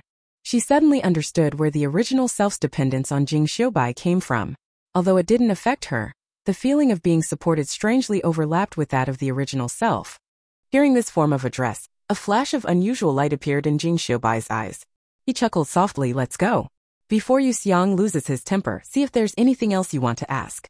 Thinking of Yu Xiang's irritable and straightforward nature, Chi Xian's smile stiffened for a moment. Without the crackling noise of flames burning wood, Yu Xiang's voice outside the house kept coming in. "Speak up. Who came up with such a sneaky idea? A bunch of grown men ganging up on a little girl and even using traps, shameless to the end." Then came the sound of fists hitting flesh, followed by faint moans. "And those girls you tied up, where exactly did you lock them? Tell me now." Chi Xian dared not delay any longer. Amid Jing Xiaobai's faint smile, he strode out of the room. Yu Xiang's face was flushed red with anxiety, grabbing the collar of the man who had collapsed to the ground, looking like a burning torch, his hair almost standing on end. Jiang Songjun was anxiously watching in the direction of the small house, and when she saw the two come out, her eyes visibly brightened. "Chi Xian." She called out in surprise and immediately rushed over, hugging Chi Xian tightly. At her speed, Chi Xian could have easily dodged, but upon seeing Jiang Songjun's suddenly reddened eyes and the expression as if she was about to cry, she stiffly stopped in place. She was completely embraced heavily by Jiang Songyun. Jiang Songyun was slightly taller than Chi Xian, and Chi Xian just buried her face in her neck. The softness and fragrance of the girl came rushing over, gradually easing her stiff expression. "All right, it's okay now." She awkwardly raised her hand and patted Jiang Songyun's back. "You scared me to death."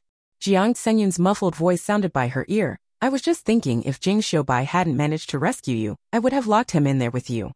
Chi Xian showed a stunned expression. She glanced at Jing Xiaobai beside her, who gave her a helpless look, surprisingly without any trace of surprise. Since when did the male and female leads develop this kind of attitude towards each other? Chi Xian distractedly recalled the movie. She remembered that in the early part, Jiang Songyun stayed by Jing Xiaobai's side with a rather humble attitude, and only in the later part, when Jing Xiaobai was softened by her, did some feelings develop. The plot at Longting Base is relatively early, and Jiang Songyun was still quite surprised that she could treat Jing Xiaobai with such an attitude. Jiang Songyun sniffed, sat up, and a faint blush appeared on her gentle and beautiful face. Chi Xian looked at the person who had been frozen in place since she appeared. whose raised hair strands all fell back down. Hi. Yu Xiang threw the person in her hand down, and the other's head just hit a rock, making a thud sound. Chi Xian was at a loss whether to laugh or cry. She walked over. What did he say? He said a woman was leaking information, claiming that the base was destroyed because of you, so they decided to get rid of you, Yu Xiang said. He didn't have time to say anything else. Chi Xian's mind immediately pictured Wen Suxin's face, her eyes darkening. She considered that she was a victim and didn't want to be too harsh on her, but she didn't expect her extremism to be no less than Han Yi's back then. Chi Xian half squatted down, looking at the person whose consciousness was already unclear. Where did the other girls here go? What, besides Yang Yang and the others, there are girls in this base? Yu Xiang was shocked. Chi Xian had no time to answer. She watched the person mumbling unclearly, then punched him in the side of the face. Are you awake? The man finally recognized Chi Xian, his eyes filled with terror. You, how are you still alive? I was afraid of retribution if I died at your hands, Chi Xian said. Answer me, where did the girls who were originally held here go? The man's clarity lasted only a moment before his gaze became unfocused again. At the same time, loud noises came from all directions. Someone was rushing this way. We have to leave here first. Jing Xiaobai pulled Chi Xian up, meeting her slightly anxious eyes. Calm down. As long as they are still in this base, we will definitely find them. Chi Xian trembled, his eyes clearing up. Worry causes confusion, and coupled with his first failure since coming to this world, Chi Xian felt his mindset was somewhat unbalanced. I understand. The voice grew closer, and Chi Xian made a swift decision. Let's go. Yu Xiang fired another shot at the man on the ground, and the group immediately left the clearing, diving into the forest where it would be even harder to find people. Where did you come in from? Chi Xian asked. Can we still get out through the main gate? We don't know where the main gate is. Yu Xiang panted. We don't know who set up a base in this damn place. We almost fell off a cliff. This way. Jing Xiaobai's breathing was steady. He looked back to make sure no one was left behind, then pulled aside a cluster of branches mixed with dirt and snow as cover. Chi Xian looked at the exposed entrance. How did I not notice this place before? If we hadn't come in from here, we wouldn't have known there was a tunnel here. Jing Xiaobai gestured. Yu Xiang, lead the way quickly. I'll lead the way instead. Having just suffered a setback, Chi Xian was now on high alert, tense and wary of everything. Even though Jing Xiaobai said they came in through here, looking at the dark entrance, there was still a sense of foreboding, unsure of what might be hidden inside. Jing Xiaobai wanted to speak but stopped again. However, there was no time to waste now, so he simply nodded. All right, be careful. Chi Xian bowed first and entered the tunnel. A suffocating, damp smell hit them, and darkness enveloped their vision. Chi Xian tried to find a flashlight from the space, but Yu Xiang, who was behind her, poked her and then handed a flashlight into her hand. Only then did she remember that before leaving Base L she had already returned the pendant to Jiang Zongyun. It was just that she had always carried the space with her, so she had overlooked this issue for a while. Chi Xian turned on the flashlight, illuminating the narrow and cramped path ahead. Jing Xiaobai pressed down last, carefully sealing the cave entrance, and then reinforced it with an additional layer of ice, making the tunnel's exterior blend more easily into the icy and snowy landscape. Chi Xian carefully probed the way, quietly asking in the silence, why is there a tunnel here? Maybe it was left by the people of this village long ago, Jiang Zongjun said, used for going down the mountain or escaping in emergencies. Now it really is used for escaping, Yu Xiang said. Chi Xian couldn't help but burst out laughing. Leaving the overly oppressive atmosphere of the Longting base, being together with these few people again, she suddenly felt as if she had come back to life. From behind came the sound of Jiang Zongjun poking Yu Xiang, and Yu Xiang softly yelping. Chi Xian smiled twice and hesitantly asked, Jiang Zongjun, your pendant, is it okay? The voices behind abruptly stopped. Jiang Zongjun said gently, it's fine, everything is normal. At the time I didn't expect that you had already cleaned it out for me. I actually misunderstood you, which I shouldn't have. Hearing cleaned it out, Chi Xian felt a bit embarrassed.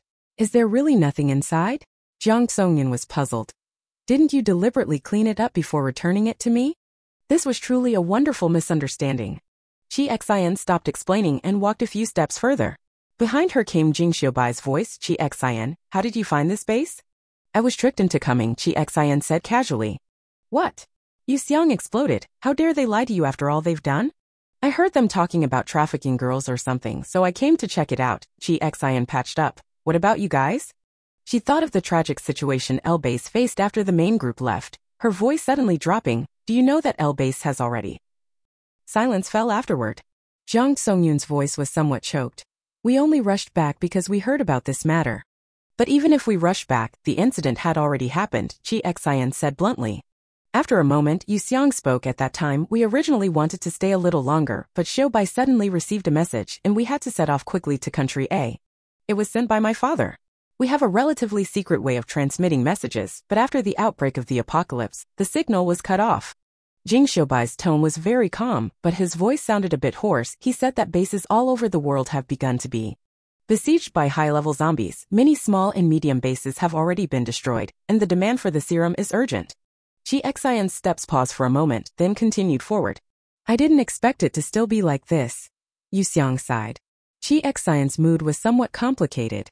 She knew this wasn't the main group's fault, but she continued to ask, since they've already left, how do you know what happened here? We ran into a group of people on the road, Yu Xiang said. They said they had just come back from a place called the market. The light held by Chi Xian flickered, and on the face turned away from them, a look of astonishment appeared. The market? Yeah, have you heard of it too? Yu Xiang continued. We don't know that place, but if the other side thought we didn't, they were ready to kill us on the spot. Luckily, Xiaobai went up to negotiate. Man, they didn't say a single word of information, yet they assumed we were heading to that market. Their ability to lie with eyes wide open, I admire it with all my heart. Yu Xiang, Jing Xiaobai warned. Chi Xian said, I've also heard about it at this base. They plan to send Yang Yang and the others over to be sold. Yang Yang and the others are still alive. Jiang Songyun's voice trembled slightly, full of surprise. The girls you just asked that person about being held captive are those Yang Yang and the others? Still alive. Chi Xian first gave a definite answer. These scumbags left a few girls alive on purpose, to exchange for supplies and intelligence in the market. Sell the girls. Yu Xiang's voice tightened.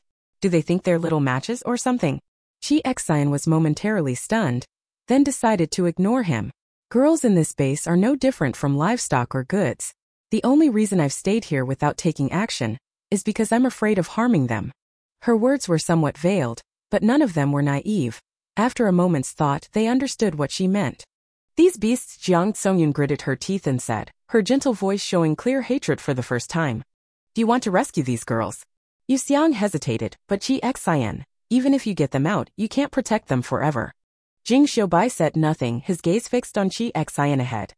Chi Xian's back showed no sign of wavering. I have my own plans. For now, tell me, what did you hear from those people? Yu Xiang, they said it's still a bit early for us to go now. A small base called L was just taken down, and in a few days a batch of girls will be dragged there to be sold. He was startled. They wouldn't really be talking about Yang Yang and the others, would they? Chi Xian tugged at the corner of her mouth, obviously. These bastards. Yu Xiang's voice was much louder than Jiang Songjuan's, instantly shaking some of the soil around the tunnel. Can you keep it down? Chi Xian couldn't help it and glared back at him. She hadn't changed clothes for a long time, was covered in dirt after a fight, and with some soil added, how was she supposed to survive? Yu Xiang immediately made a pleading gesture. I just sighed. The apocalypse really gives these beasts opportunities, Yu Xiang said softly. Luckily you came, Chi Xian. Yes, Jiang Songyun also said, if it weren't for you, they probably would have been dragged away and sold. Chi Xian pressed her lips together, still not quite used to this kind of gratitude. She continued to ask, so, how did you find this place? Where is the base that sells girls after the white suit came out? We encountered people from this base while heading there, Yu Xiang said. They tried to snatch our stuff indiscriminately and even wanted to kill us. Chi Xian suddenly had an epiphany, so they all died, right? We can't just stand by and let them kill us. Not exactly because of that. Chi Xian briefly explained how she drugged the base and how they sent people to the market to buy medicine. It seems they will never get the medicine. The three of them didn't expect this to happen, all stunned for a moment, their sighs of helpless laughter echoing in the tunnel. The tunnel was long and narrow, no one knew how long the previous inhabitants had been digging here. When a light finally appeared ahead, Chi Xian immediately quickened her pace. The moment the crisp air filled her nostrils, she felt as if she had been reborn. Looking at the endless forest before her, Chi Xian judged that they probably hadn't left the mountain yet, just the base at the mountain top. This should be roughly the mid-slope area of the southern part. Jing Xiaobai glanced down at the watch on his wrist, while Chi Xian caught sight of something resembling a compass. Southern part. Chi Xian pondered for a moment. Seeing the three questioning looks, she said, I'll take you to meet Yang Yang. Putting aside Jiang Songjuan's expression of surprise, Chi Xian recalled the place Ji Yu had mentioned before, which was not far from the foot of the southern mountain. Just as Jiyu had said, the houses here were all covered by snow, and with the concealment of the woods, if you didn't pay close attention to look for them, you wouldn't notice them at all. When they fumbled their way over and finally managed to find the house by following the faint footprints, before they could even feel relieved, a sharp, angry shout stopped them in their tracks. "Stop! If you don't stop, I'll shoot." The few of them exchanged glances, each seeing the relief in the other's eyes. "Yangang!" Jiang Songjun called out loudly, "Do you want to shoot me?" The place where the sound came from immediately fell silent, and after a moment, a rustling sound was heard. Yangang showed a face of disbelief, Songjun. She then saw Chi Xian and the other two standing nearby. Chi Xian raised an eyebrow at her as a signal. Tears instantly filled Yangyang's eyes. The group entered the room and received the same tearful welcome from the other girls. While they were reminiscing, Chi Xian looked around. "Jiyu has been pretty good to you guys?" "Brother Ji went out to find us some food," Yang said. "He said you told him not to take food from the base. He's been pretty stressed lately." The main group already knew why they couldn't take food from the base. Yuxiang immediately burst out laughing. "Chi Xian is doing this for your own good, so none of you end up with crooked mouths and eyes." The girls were puzzled. Chi Xian cleared her throat lightly. Now that Jiang Songyun is here, there's no need to worry so much. After a brief greeting, Jing Xiubai also walked around the room and glanced out the window. Now that their old acquaintanceship seemed to be mostly rekindled, he looked at Chi Xian and asked, "Is that Jiyu trustworthy?" "Not exactly trustworthy or untrustworthy, just that for now he has no reason to conflict with us," Chi Xian pondered. "I know a bit more, but we'll talk about that later. We haven't tried if it works yet. Then before he returns, let's exchange information." Jing Xiubai glanced at Yang and the others, his voice steady. "There are still people trapped in that place, right?" "Qingqing and the others are still there." Yang looked at Chi Xian with concern. "Are they all right?" "There's nothing wrong now, but I'm just afraid that when they're desperate, before everything completely collapses, they'll drag them down with them." A trace of gloom appeared between Chi Xian's brows. She was not someone who usually hesitated, but after all, she still hadn't fully adapted to the survival rules of the apocalypse. The more she cared, the more helpless she felt. After all, this time she was facing not lifeless zombies. Chi Xian sighed, feeling a shadow fall before her, and she looked up in a daze. A slender, jade-like hand reached out in front of her. Jing Xiubai stood quietly, his eyes behind the lenses sincere and clear. He said together. Not a word more, but Chi Xian immediately understood what he meant. She looked at Jing Xiubai, recalling how, back at Base L, he had also reached out to her like this, asking if she was willing to join them. At that time, constrained by the system and the plot, she had refused him. But this time, under the tense gaze of everyone, she smiled at Jing Xiubai. She grasped his hand. "Let's go together." Looking at the others who had finally relaxed, she asked with a smile, "I've come this far. Are you still worried that I'll give up halfway?" "Not at all," Yuxiang smiled along. "It's just that Sister Chi's personality is too unpredictable, so I dare not make any assumptions." Chi Xian felt that her previous insistence on leaving Base L without explanation had probably left them with some lingering doubts. Unable to explain the intense longing for freedom she had felt at the time, she just shook her head and softly said, "I also want to see you all gain your freedom." Others probably cannot understand this feeling of Chi Xian. She has already been forced to leave her own world, and the only thing she can do is to survive in this terrifying apocalypse. But Yang and the others are different. This was originally their world, and now that the apocalypse has a chance to be healed, she hopes they can achieve needs higher than mere survival. Seeing Yang and the others' peaceful smiles, a faint smile also appeared on Chi Xian's face. Suddenly a strange feeling passed over Chi Xian's skin. Her face froze for a moment, and she immediately looked out the window. She met a pair of red eyes. "Zombie Jure." Chi Xian's body stiffened. Looking at this girl, she wasn't sure if it was the effect of the Heart Whisperer skill, but this time she actually saw a trace of humanity on her face. Noticing her abnormality, everyone followed her gaze out the window. When the scream sounded, Chi Xian had already pushed the window open with one elbow, while supporting herself on the windowsill with one hand, flipping her whole body out. Just as she was ready to counterattack, to her surprise, the zombie girl showed no intention to attack. Seeing her come out, she instead turned around and ran. Chi Xian sped up in shock, not expecting the other party to be so fast. In her panic, she blurted out, "Ji Rue." The zombie girl, who originally should not have understood human language, suddenly paused. It was this moment of pause that caused a thick ice wall to descend from the sky, falling from 4 directions and firmly sealing the zombie girl inside. Clack! The sound of a heavy object hitting the ground rang out. Chi Xian stopped in his tracks and turned to see Ji standing dazedly at the intersection, a pile of packaged food scattered at his feet. The people behind gradually caught up. Seeing the unfamiliar man, Jing Xiaobai asked in a breathy voice. Jiyu? Chi Xian gently nodded. She looked at Jiyu staring at the sealed Ji Rui, and slowly stepped forward. Through the thick but translucent ice wall, Jiyu placed his hand over it. Xiao Rui. The zombie girl expressionlessly glanced past him and looked toward Chi Xian beside her. Chapter 40. The battle begins. Wall slam? Who with whom? Chi Xian didn't expect it to be such a coincidence. At the same time as meeting Ji Rui, she happened to run into Jiyu returning with food. But it saved some effort.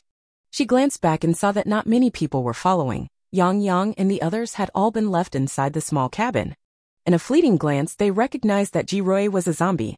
To avoid possible casualties, it was a wise choice to leave behind those without combat ability. I don't know how high her level is, Jing Xiaobai said softly. If she tries to break through by force, this ice wall won't stop her. Chi Xian also didn't know how high Ji Rui's level was, but judging by her intact clothing and body, she should be at least higher than the LV4 who previously commanded the siege. Let's not act rashly for now, Chi Xian replied quietly. I have an idea, let me try first. Jing Xiaobai tilted his head in confusion. Chi Xian walked up to the ice wall, glanced at Jiyu's sorrowful and scattered eyes, then turned to look at Ji Rui. Ji Rui did not try to break through or attack, but stayed quietly inside the ice wall. Her red eyes showed no emotion and no thoughts could be discerned. She was like a puppet that had lost its master's control, the only movement being her eyeballs following Chi Xian as he moved. Jiyu also noticed something unusual. He looked between Ji Rui and Chi Xian, showing a hint of confusion. Why does she keep staring at you? This was also something Chi Xian wanted to know. She stared at Ji Rui and amidst the astonished gazes of others, asked in an inquisitive tone. Your name is Ji Rui, right? Yu Xiang exclaimed in fear. Chi Xian? Chi Xian had no time to pay attention to him. Jing Xiaobai cast him a sharp glance and made a gesture to silence him. Chi Xin was also nervous. Her attack skills had not been taken away, so she did not know whether the exchange mentioned by the system was actually valid. Unfortunately, this skill was not a trigger skill and she herself had no sensation of it, so she could only rely on trial and error to confirm. Fortunately, after Ji Rui heard her voice, his pale and stiff face actually moved slightly. She opened her mouth but no sound came out, yet a sweet, soft, clear voice popped into Chi Xian's mind. Me? Chi Xian was stunned for a moment, then a huge joy burst forth in her eyes.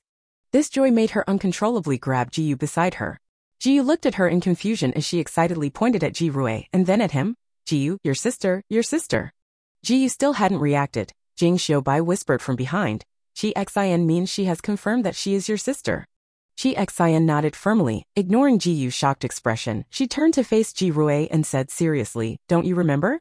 You are Ji Rui, Jiyu's sister. Jiyu he. Following Chi Xian's finger, Ji Rui slowly turned her neck to look at Jiyu, whose eyes were already uncontrollably red. Xiao Rui. Jiyu's voice suddenly became hoarse. I am your brother. He looked at Chi Xian with eyes full of hope yet tinged with despair. Can you really communicate with Xiao Rui? This kind of obvious thing doesn't need much explanation, Yu Xiang said as he picked up his dropped jaw. Although he had just found out himself, he put on an expression like, since Chi Xian and I are so close, I'll reluctantly tell you, you country bumpkin, and patted Jiyu on the back. A clear trace of confusion appeared in Ji Rui's eyes. Brother, gone dead. Words as unclear as a baby just learning to speak, appeared again in Chi Xian's mind. She glanced at Jiyu, who was hunched over with a tall figure and eyes full of caution, and tried to briefly explain what Jiyu had said earlier, that she was handed over to Song Liangping for treatment, and had been deceived all along into thinking she was receiving proper care. It was the first time the main group had heard about this. A trace of pity flashed across Jiang Tsengyun's face, while Yu Xiang's anger was plainly visible. I knew this lousy base was unscrupulous, but I never expected to have overestimated their bottom line. He gritted his teeth. Under Ji Yuan's intense gaze, Ji Rui seemed to be struck hard on the head by something. She held her head and crouched down, a terrifying expression appearing in her eyes. Ji Rui, remember your name, your brother is right here. Chi Xian pressed against the ice wall, staring intently at Ji Rui's expression. Don't let your consciousness fade. As long as you are still you, whether you are a zombie or a human, you are Ji Rui. Ji Rui suddenly looked up and stared at Chi Xian. Brother, I have it, sister. Her voice was mixed with a hissing sound. He no longer, zombie need. The sentence was too fragmented. Chi Xian paused, trying to understand her meaning, but she suddenly tilted her head and let out a sharp scream, crashing through the ice wall and fiercely lunging at Chi Xian. You replaced Dai. Xiaorui. The voices of Jiyu and Ji Rui overlapped. Chi Xian reflexively lifted her leg to kick the approaching zombie away. but then changed her mind, not retreating but advancing instead, fiercely grabbing Ji Rui by the neck. Thump! Ji Rui's sharp, black fingernails were caught by Chi Xian, who pressed both wrists down, pushing them toward her head. With the other hand, she grabbed Ji Rui's neck and slammed her hard against another icy wall. Everything happened in the blink of an eye. Before anyone could react, Chi Xian had already firmly trapped Ji Rui in her grasp. Ji Rui was younger and a bit shorter than Chi Xian. She lifted her fierce face and glared at Chi Xian, letting out sharp cries from her throat. Chi Xian worried that the noise would attract other attention, so she hissed sharply, "Shut up." And Ji Rui actually did shut up. She glared at Chi Xian, and her fierce eyes actually showed a look of grievance. "Brother, you snatched him and hit me." Chi Xian suddenly had an epiphany and understood Ji Rui's meaning. "You mean I snatched your brother and hit you? Wait, so you've been focusing all your attacks on me? Just because you think I snatched your brother?" Ji was stunned. Ji Rui silently lowered her eyes and the hand that had been trying to resist stopped, seemingly giving in. Chi Xian took a deep breath, momentarily unsure of how to react. She released the hand restraining Ji Rui, and at the moment Ji Rui raised her hand to strike again, grabbed her collar and threw her toward Ji Yu. "Your brother is right there, see if you still recognize him. No one is fighting you for him." With Ji Yu's skills, he shouldn't be killed by his zombie sister just from one encounter. Chi Xian watched them warily, ready to take action at any moment. But Ji Rui stood dazed in front of Ji Yu, seemingly trying hard to search for memories from her past life. "Xiao Rui, it's me." Ji Yu, half kneeling down, carefully reached out his hand. Seeing that Ji Rui had no intention of avoiding, a tearful expression appeared on his face, and he hugged Ji Rui tightly. This rough and decadent man let out a heartbreaking howl at this moment. Chi Xian felt a bit reluctant at this scene. She turned around, looked at the three main characters with strange eyes, and stiffly twitched the corner of her mouth. "I suddenly discovered that I can communicate with zombies. I don't know how it happened," she said sincerely. She originally thought she would be treated like a monster or have her humanity questioned, but to her surprise, Jiang Songyun just laughed out loud. Jing Xiaobai sighed and said, "I'm not surprised by anything you can do." "It might not have just appeared," Yu Xiang said sincerely. "After all, when we encountered high-level zombies before, you blew their heads off before we even had a chance to communicate." Chi Xian had nothing to say. At this moment, Ji Yu came over with Ji Rui, who no longer showed any sign of her previous fierce attack, obediently and gently following Ji Yu like a shy little sister. "Chi Xian, you are sent by heaven to save us siblings," Ji Yu said hoarsely, his eyes red and filled with intense emotion. "I will avenge little Rui. Whenever you strike the base, I, Ji Yu, will risk my life to kill Song Liangping." He glanced at Ji Rui. "If I really die, consider it my atonement for these wrongdoings." Ji Yu, who had originally been like a ticking time bomb, finally stood firm in his resolve. Chi Xian did not answer, only calmly asked, "If she's not dead, what do you plan to do in the future? After all, Ji Rui's body is a zombie, and you can't communicate." "What does it matter?"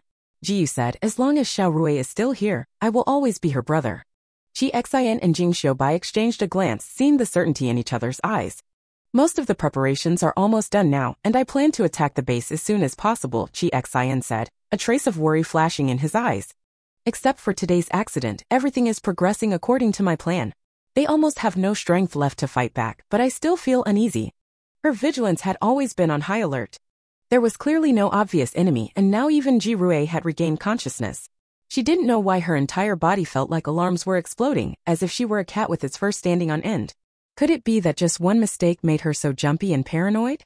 "You have already made ample preparations. Without your groundwork, we would still have a tough battle ahead," Jing Xiaobai said steadily, looking at her with determination. "You have arranged everything very well." Chi Xian looked at him, a trace of uncertainty in her eyes. "Don't worry, Sister Chi, everyone in the base has turned into soft shrimp. I don't even think they can speak clearly, let alone talk about resistance," Yu Xiang said carelessly. "I'm telling you, unless some evil falls from the sky, we're definitely winning this round." The heart that had just relaxed a bit thanks to Jing Xiaobai's comfort immediately tensed up again with Yu Xiang's words. Seeing her indescribable gaze, Yu Xiang looked down at himself in confusion. "What's wrong? You still. Don't say anything more." She didn't have time to finish the sentence. Chi Xian was halfway through speaking when her sharp ears caught a certain sound. She suddenly looked up toward the horizon. "Oh no," she murmured. "What happened?" Jiang Songyun anxiously tugged at her sleeve, only to have her hand grasped from behind. "It's here." "What is here?" There was no need for Chi Xian to answer anymore. A roaring sound audible to normal humans exploded from the horizon, accompanied by a faint tremor in the ground, and a huge military helicopter appeared. Around it were several combat helicopters. They buzzed and roared, breaking through the sky, rushing this way. They flew straight over everyone's heads and slowly landed on the mountaintop. No way. Yu Xiang was dumbfounded. Everyone silently turned their gaze to him, including Ji Rui. Yu Xiang choked up, I was just speaking casually. If anything comes up next time, you must not make any predictions. Jing Xiaobai sighed and his eyes grew serious. It seems we have to speed things up. Chi Xian stared at the fighter jet flying overhead without responding. Chi Xian? Jiang Songyun felt her grip on her hand suddenly tighten. Chi Xian looked at the black totem on the tail of the plane and murmured in a voice only she could hear, Tobira. What? The markings on those planes are the same as the ones on the detection devices delivered to Chao Yin at Base Del, Chi Xian said. It's from that company called Tobira. Jing Xiaobai's brows furrowed. If they dispatch a helicopter just to deliver a detector, it's no surprise they can mobilize so many fighter jets, he said. Is this reinforcements brought in by the space? Most likely, Ji Yu said with a bitter smile. From what I know about Song Liangping, he wouldn't believe that just a few of you could turn the base upside down. He probably thinks it's a conspiracy from another base. So they called in reinforcements, hoping to capture us all in one net? Yu Xiang said. Well, I have to say they're simply... Shut up. Chi Xian and Jiang Songyun spoke in unison. The two exchanged a glance and Chi Xian said, we can't delay, we'll act tonight. Now is not the time to hesitate. Tobila's appearance caught her off guard and cast a shadow over her heart. This company is probably not as simple as it appears in the movies. She smiled bitterly in her heart, thinking that the system still believed she was the only bug and that once she was fixed, the plot would get back on track. Now it seemed that this world itself was the biggest bug. These concerns were things Chi Xian couldn't voice. After a few people returned to the room, they briefly discussed the plan. You and Ji Rui stay here. Seeing Ji Yu about to argue anxiously, Jing Xiaobai said calmly, Ji Rui has a special constitution. If she kills someone, she will turn into a zombie that can't distinguish friend from foe, which would be disadvantageous for us. You protect Yang Ong and the others, Chi Xian said. Their first move will definitely be to scour the mountain extensively. It's easy for them to find this place, so their safety will depend on you. Ji Yu looked at Chi Xian and finally nodded. Don't worry, as long as I have one life, no one will be able to harm Yang Ong and the others. Chi Xian looked at Ji Rui, who was sitting obediently and quietly. Thinking of the powerful Wolf King and its pack, the words she wanted to say died on her lips. Forget it, Ji Rui himself is an uncontrollable factor, and at times like this, another one cannot be summoned. The winter sky darkened quickly, but unlike before, the mountaintop was no longer pitch black to save energy and stay hidden. Bright torches and flashlights lit up the entire hilltop, and in the silence, one could even faintly hear the search sounds from the distant mountain valleys. They have arrived. Chi Xian suddenly stood up, looking at the others who also stood, mouthing the word, move. Yang Yang and the others had already been hidden in the basement. Ji Yu stood at the door of the small house, watching the four figures disappear into the dense jungle, a determined look in his eyes. He turned around and looked at Ji Rui, who was still sitting motionless in the same spot. Xiao Rui. The number of enemies is unknown, we might be in great danger tonight. On the way to feel out the hill, Chi Xian said to the main group. Not expecting to dissuade their overwhelming sense of justice, at least hoping they could be mentally prepared. The Mi-26 military helicopter produced by Country E has a maximum capacity of 143 people. Jing Xiaobai immediately responded, there are 10 small fighter jets, each equipped with up to 4 people. With strong firepower. These are things we need to pay attention to. The open circuit Chi Xian paused, groping in the dark to look back. Jing Xiaobai, who was behind, smiled faintly at her. Damn, the iceberg has blossomed. Even though it wasn't the first time she knew, Chi Xian still secretly marveled at the male lead's insight. At that time those planes flew by so fast that everyone was shaken and couldn't open their eyes. Yet he not only counted the number accurately but also noted down the corresponding models. She remembered something and whispered, Jiang Songyun, you must stick with one of the 3 of us. I know. Jiang Songyun's voice was still gentle and soft. A nanny who gets separated is easy to die. I've played this game before. Can I speak now? Yu Xiang asked, feeling aggrieved. Hearing these people speak without any sense of tension, Chi Xian couldn't help but laugh. Then her smile froze and she suddenly turned around, stretching out her arm to cover Jiang Songjun behind her, leaning down to the ground. She didn't have to worry about Jing Xiaobai and Yu Xiang's combat awareness. As they just climbed down, a flashlight beam swept over their heads and the low voices of 2 men talking reached their ears. Are the enemies really still hiding in the mountains? Who knows? It's said that the other side was well prepared and sent out a large number of experts. Searching can't be wrong. The large number of experts exchanged glances and Chi Xian made a gesture to Yu Xiang. The two crouched down, holding their breath as they approached the two men from behind. At the signal from Chi Xian's eyes, the two of them leapt up simultaneously.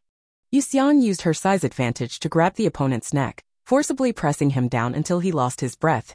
Meanwhile, Chi Xian jumped up, her long legs powerfully locking around the opponent's neck, just like when she dealt with Lu Chen before, throwing him down and twisting hard.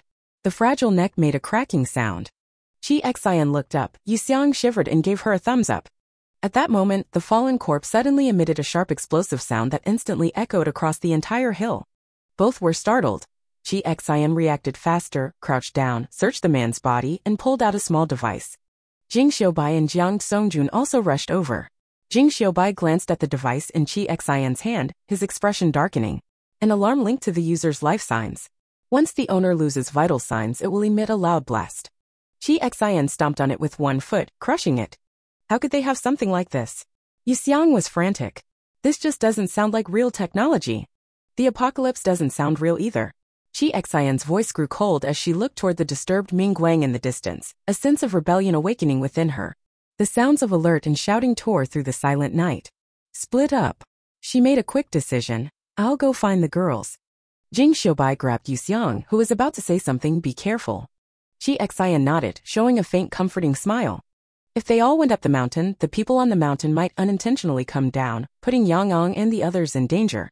She went up the mountain alone, which was undoubtedly a relatively safe way to keep Jing Xiubai and the others occupied on the mountain. As usual, before she could fully explain her idea, Jing Xiubai understood it in the shortest time and gave his support. Chi Xian found the tunnel they had come out of earlier and darted into it in one breath. She ran through the narrow, pitch-dark path like a nimble rabbit. When she reached the exit, she didn't go out immediately but carefully removed a few branches and observed the entrance. The base was almost entirely occupied by people dressed in black uniforms. Their expressions were stern, and the guns in their hands were clearly standard issue, completely different from the previously disorganized base where anything could be found. Chi Xian held her breath. When someone walked past, she quickly slipped out and headed straight for Song Liangping's house. The second time was easier than the first.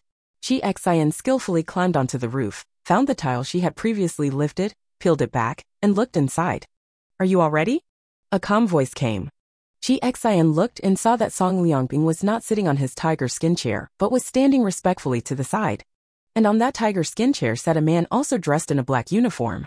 His eyebrows and eyes were cold and sharp, expressionless, with silver hair combed back strand by strand, revealing a broad forehead. His accent was somewhat strange, like a foreigner who spoke Chinese quite fluently. There was not a trace of the usual arrogance or feigned kindness on Song Liangping's face. His shaved head was much thinner, and the cold sweat on it was almost reflective. All has been set up according to your instructions, Song Liangping said respectfully. Please, sir, be sure to keep your promise and eliminate everyone who dares to mess with me. The man with narrow eyes stared straight at him. Are you ordering me to do something? Song Liangping's cold sweat dripped clearly. I wouldn't dare, it's just that there was a prior deal. Rest assured, the man said coldly. Since it's a deal we agreed to, as long as the stakes are high enough, we will definitely get it done for you. Song Liangping let out a big sigh of relief, a hint of ruthlessness flashing across his face. Everything is entrusted to you, sir. They didn't communicate anymore after that. One sat while the other stood, and the atmosphere fell into silence. Chi Xian put the tile back, turned around and jumped down from the rooftop. She pondered for a moment, then turned and ran toward the place where the cage had been. Although the most likely possibility was, Chi Xian hid behind the tree in front of the open space, her heart sinking. The cage holding the remaining girls was indeed gone. Just as she was about to leave, she saw a sneaky figure peek out from the other side, obviously searching for something. Chi Xian's eyes lit up, and she immediately reached out and tapped the person's shoulder, Zhang Zijin. Zhang Zijin's mouth, about to scream, immediately shut upon recognizing Chi Xian. He looked around her in terror. There's no one here right now, Chi Xian said. Were you waiting for me on purpose? Zhang Zijin didn't know why she was so sure, but hearing her say that, he nervously looked at her. I think you definitely won't get far. When reinforcements arrive, they'll surely try to find them. Where were they taken? Chi Xian had no time for small talk and got straight to the point. After those people in black uniforms arrived, they pushed all of them onto the largest plane. Zhang Zijin's eyes kept glancing around. I'm not sure if the girls who were originally at the base are on it. They said there weren't enough of those people. The largest plane. Chi Xian's eyes darkened. Where is it parked? Zhang Zijin pointed toward the entrance of the base. Chi Xian immediately turned around and was about to run in that direction. After a few steps, she looked back at Zhang Zijin, who was trembling and pale and couldn't help but say, "It's very dangerous tonight. Find a place to hide." Under Zhang Zijin's incredulous gaze, Chi Xian turned and rushed toward the base entrance. Smack! Chi Xian's alarm suddenly went off, and as she ran, she lunged forward with force, falling heavily to the ground. A small tree behind her snapped with a crack. "Here, I found them!" A shout rang out, Chi Xian's gaze sharp. Staying low to the ground, the desert eagle in his hand flipped with a muzzle flash, instantly adjusting its direction and firing a shot toward the source of the sound. The other party grunted softly and fell heavily to the ground. But he had already alerted the people stationed at the base. Countless chaotic footsteps echoed from all directions, and every hair on Chi Xian's body stood on end as the alarm blared to its peak. There are also people on the mountain. Jing Xiubai and the others, upon hearing that Chi Xian was exposed, did not hesitate to reveal their own locations to draw fire away from her. The loud roar shook the snow on the trees, causing it to fall all over Chi Xian, bringing a wave of icy coldness. She looked up as several fighter jets tore through the night sky, splitting into several groups and scattering. One of the jets flew straight toward them, disregarding the others and the buildings in the base, and brazenly launched an attack on Chi Xian. Rat-a-tat-tat-tat. The firepower of the fighter jet's guns is far beyond that of ordinary firearms. Chi Xian immediately covered her head with both hands and rolled away on the spot, but she still underestimated the power of the fighter jet. A dazzling tongue of fire swept over, instantly igniting the trees around her. The flames licked at Chi Xian's clothes, and she could only roll on the ground once, using the accumulated snow to extinguish the flames. Her expression completely turned cold. The other party's methods exceeded her expectations. This battle was likely to end badly. The footsteps grew closer and closer. Chi Xian gritted her teeth, rolled to the side, picked up the gun she had dropped earlier, and raised it in a half-kneeling stance, aiming directly at the approaching figure. The silver-haired man she had seen earlier in Songliang's flat stood far away, looking at Chi Xian as if she were a dead person. Chapter 41. The battle heats up. Never heard such a demand before. In the flickering firelight, the silver-haired man's face had the deep contours typical of a Westerner, and his deeply set, sharp eyes made him look even more sinister. Chi Xian cautiously assessed the level of danger he posed. The moment Chi Xian held him at gunpoint, more guns were trained on her. If she fired now, she would be riddled with bullets the next second. No matter how fast she was, she couldn't dodge so many instant-firing guns. A few moments of anxiety rose in Chi Xian's heart, but her face showed no sign of it. From this distance, the man's gaze on her was undoubtedly arrogant and contemptuous, like a god looking down on ants. Chi Xian's excellent eyesight clearly saw the expression on his face. "Just one person, is it worth making such a big fuss?" the man coldly ordered. "Take her out." After speaking, he seemed too lazy to look further and directly turned around to leave. However, the moment he turned, Chi Xian suddenly sprang up, ignoring the bullets fired at her, and charged straight at the man. And just as Chi Xian closed the distance, a prompt-like ringing sound suddenly came from the man's body. A clear flash of astonishment passed through his sharp eyes. He suddenly turned around and looked at Chi Xian rushing straight towards him. "You!" He just opened his mouth, wanting to ask something. A silver handle abruptly enlarged in his field of vision. He watched helplessly as it came straight at him, the speed in that moment making it impossible for him to dodge. Smack! The handle of the desert eagle slammed heavily against his marble-like pale face. Qi Xin landed lightly on the ground. She intended to press the attack, kicking the opponent's neck with her leg, but there were too many of them. Dense bullets kept firing at her without pause, forcing her to quickly retreat after one strike while mercilessly pulling the trigger. As always, every bullet she fired was sure to hit an enemy. Amidst the hail of bullets, she tried to aim at the man standing in the middle. As long as she hit him, the entire operation would collapse without a fight. She forcefully fixed her gaze on his silver-glinting hair as she dodged, her finger about to pull the trigger. "Stop!" All the bullets aimed at Chi Xian halted their momentum at this cold voice. Chi Xian no longer needed to dodge left and right, his footing suddenly became solid and steady. She aimed at the target and pulled the trigger without hesitation. Bang! The silver-haired man suddenly raised his face, which had been deflected by the shot, and his eyes looking at Chi Xian were filled with incredible shock. On the left shoulder, a bloodstain slowly blossomed, not very conspicuous on the black uniform. "Sir!" his subordinates shouted in alarm, then each of them raised their guns again, fiercely aiming at Chi Xian. Chi Xian retreated to a tree, turned around, and dodged behind it. She gasped fiercely, staring ahead with eyes that held no less shock than the man before. No one understood the trajectory of that shot better than herself. By all logic, that bullet should have hit the opponent's head. But at the moment the bullet was fired, the man tilted his head at an incredible speed, and the bullet only struck his shoulder. That was a speed like a lingering afterimage, difficult for the human eye to catch. If it weren't for the enhancements to Chi Xian's facial features, she probably wouldn't have noticed a trace of it. A few beads of sticky sweat seeped from Chi Xian's hand gripping the gun. But what she awaited was not another storm of violent attacks. I said stop, didn't you hear me? Hearing the man's words, Chi Xian was momentarily stunned. She gripped the gun tightly, carefully listening to every command he gave. The man paused. What is your name? Chi Xian rested her head against the tree trunk, calming her rapid heartbeat. After a few seconds, she raised the gun with both hands and slowly stepped out from behind the tree. She saw the silver-haired man stretch out his pale hand and gently pinch the bleeding corner of his lip. He stared at his blood-stained finger, his expression wavering between confusion and obsession. Hearing the sound, the man looked up. Chi Xian's face was cold. Earlier, for the sake of convenience in battle, he had deliberately discarded his heavy clothes.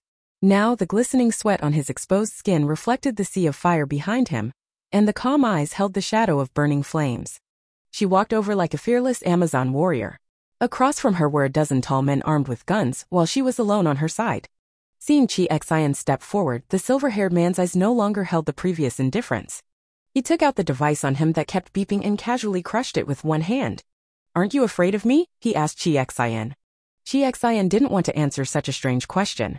She stared at him, before asking someone else's name. Shouldn't you first say your own? The silver-haired man touched the corner of his mouth again, as if savoring the warmth of the blood. He spoke in a dreamy voice. Louis. Louis, Chi Xian said, if I answer your question, is there a chance you retreat? We have taken on the employer's finances, and are responsible for clearing obstacles for the employer. Louis squinted, and in the barely perceptible tension from Chi Xian he whispered, You are Chi Xian, right?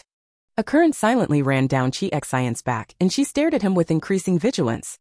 I thought the organization's assessment of you was exaggerated. Even the most perfect specimen couldn't have achievements like yours. Louis lightly licked the corner of his mouth, a hint of fanaticism igniting in his eyes as he stared at Chi Xian. I didn't expect you could actually hurt me. No. He paused for a moment. It's that you left me completely unresponsive. As soon as Qixin heard his tone, she felt that something was wrong. This tone was too much like some kind of duguchobai pervert. You're looking for me, why? Qixin interrupted him while calmly scanning the surroundings. She was assessing the likelihood of breaking through the encirclement and reuniting with the main group. The entire hill was filled with the sounds of artillery fire, and Chi Xian was worried about the others, seeming somewhat distracted. In a sudden glance, she saw the silver-haired man's cold lips curl into a slight smile directed at her. He waved his hand at the subordinates behind him. Save this question for when you're lying on the bed in the laboratory. Everyone immediately trained themselves to surround Chi Xian. In their eyes, Chi Xian, trapped in the encirclement, was like a fragile little bird caught in a bird trap, just waiting for the cage to open and be captured, unable to escape even if it tried to fly. Louis's eyes flickered uncertainly. He spoke with judgment and assessment. Catch it alive. At the command, everyone rushed toward the core of the pool. Amid the surrounding crowd, Louis saw a clear curve at the corner of the core's mouth. In the next second, sensing something was wrong, a miserable long howl came from the people surrounding the core. The core's attack skills were fully activated, and it was least afraid of being besieged. Anyone who is about to touch her body meets the same fate as the previous zombies. They received orders to capture Chi Xian alive, but Chi Xian is not controlled by this order. She showed no mercy, firing several shots at a rapid pace, each one fatal. However, humans are ultimately not comparable to zombies in intelligence. When she realized the hand holding her gun was firmly grabbed, Chi Xian raised her electric-like gaze, retreated instead of advancing, and with a low shout, swung her arm in a large semicircle. The person holding her showed a look of terror and disbelief, but still couldn't stop their body from being lifted off the ground. They were swung around entirely by Chi Xian, who used them as a weapon to sweep directly at their nearby companions.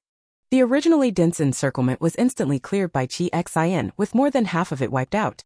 She had no intention of entangling with these small fries. The moment the gap appeared, she stepped on the person who had fallen in front of her, using the momentum to leap into the air, rushing straight toward Louis, who was watching from the sidelines. In Louis's dilated pupils he saw her silhouette reflected in the flames, her black hair flying, and a fierce fighting spirit rising in his eyes. Is this your choice? He murmured. Then I suppose it's not a big deal if I make an exception for you this once. He unbuttoned his uniform jacket, flicked it aside with a swing of his hand, and took a fighting stance, waiting for Chi Xian's move. However, The moment Chi Xian charged at him, a slender tang sword suddenly appeared in her previously empty hand. The blade was cold and sharp, raised high above her head, and she brought it down straight on him with the force of gravity. Lewis's pupils suddenly contracted and he was dumbfounded, unable to react in time to counterattack. At the critical moment, he could only choose to dodge with speed. However, having witnessed his speed before, how could Chi Xian be unprepared for this?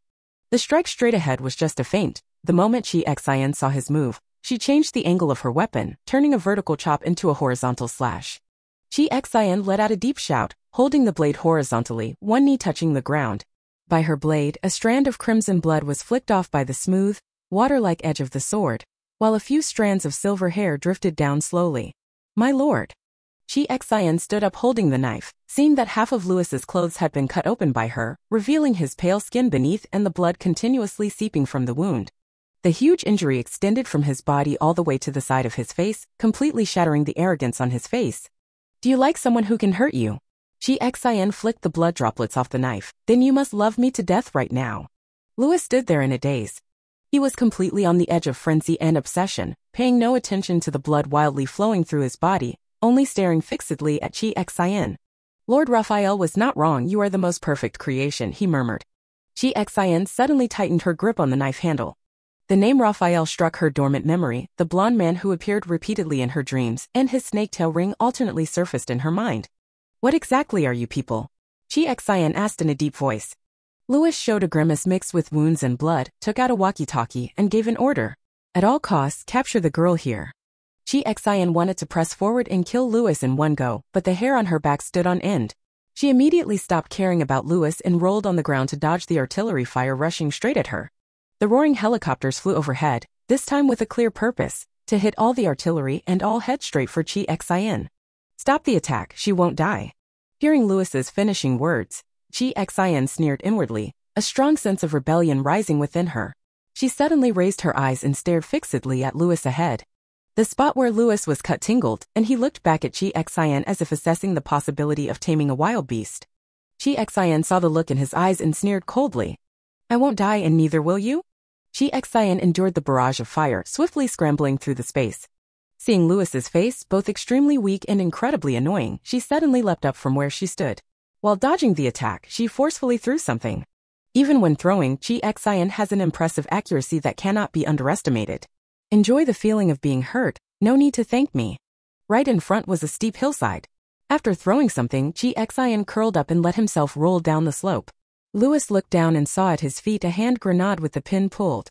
His pupils instantly contracted to the size of pinholes. Chi Xian. He slowly uttered the name.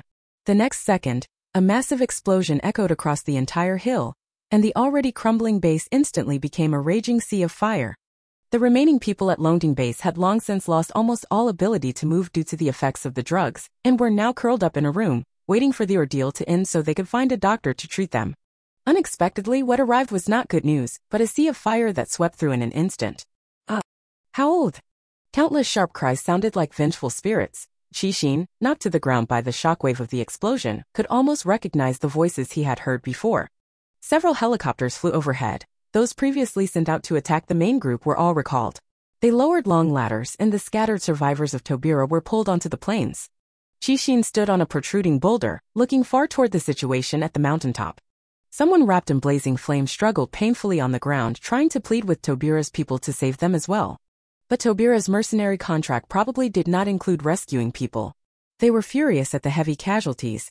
Not only did they refuse to save them, but they also turned around and shot them, completely crippling them. Without killing them, leaving their limbs in the sea of flames, forcing them to scream in agony as they watched themselves slowly burn to dry sticks. No! Save me! Please save me! I'll give you everything I have, everything. Help! That soul-wrenching scream of pain would become a nightmare for all who heard it, yet it did not stir the slightest pity in Chi Xian. When they decided to become lofty beasts, abandoning their humanity to gain something else, perhaps this was their predetermined fate. The people of Tobira were enraged. If before they had only harbored arrogance, like cats playing with mice, now they had transformed into vengeful demons, launching a carpet-bombing attack on the entire mountain. Chi Xian. Hearing Yu Xiang's voice, Chi Xian took a deep breath, pulled out an incendiary grenade, and raised her arm to launch it into the sky.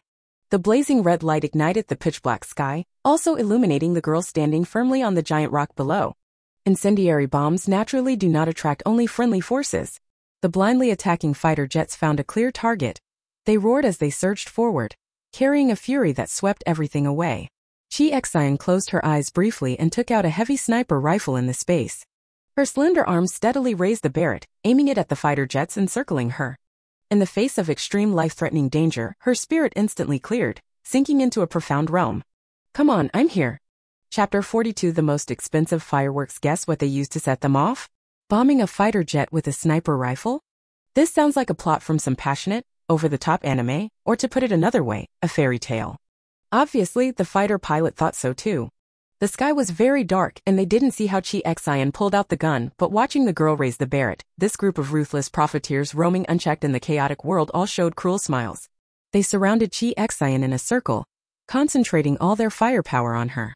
For a moment it was like a brilliant rainbow, with flowing light and colors cascading over Chi Xian's body, resembling a magnificent and dazzling skirt. The artillery fire brought devastating attacks, far beyond anything any high-level zombie she had encountered before could compare to.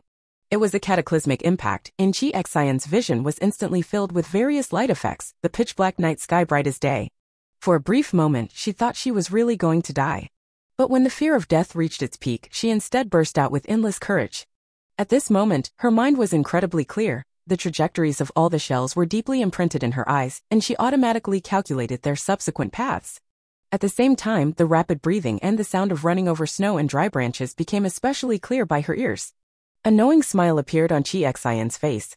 The people on the fighter jet thought this time they would surely bomb her to pieces, but everything before their eyes seemed like a deliberately slowed down scene. Brilliant artillery fire was about to strike Chi Xian when a layer of ice crystals emitting a faint blue glow covered her, starting from her head and rapidly spreading.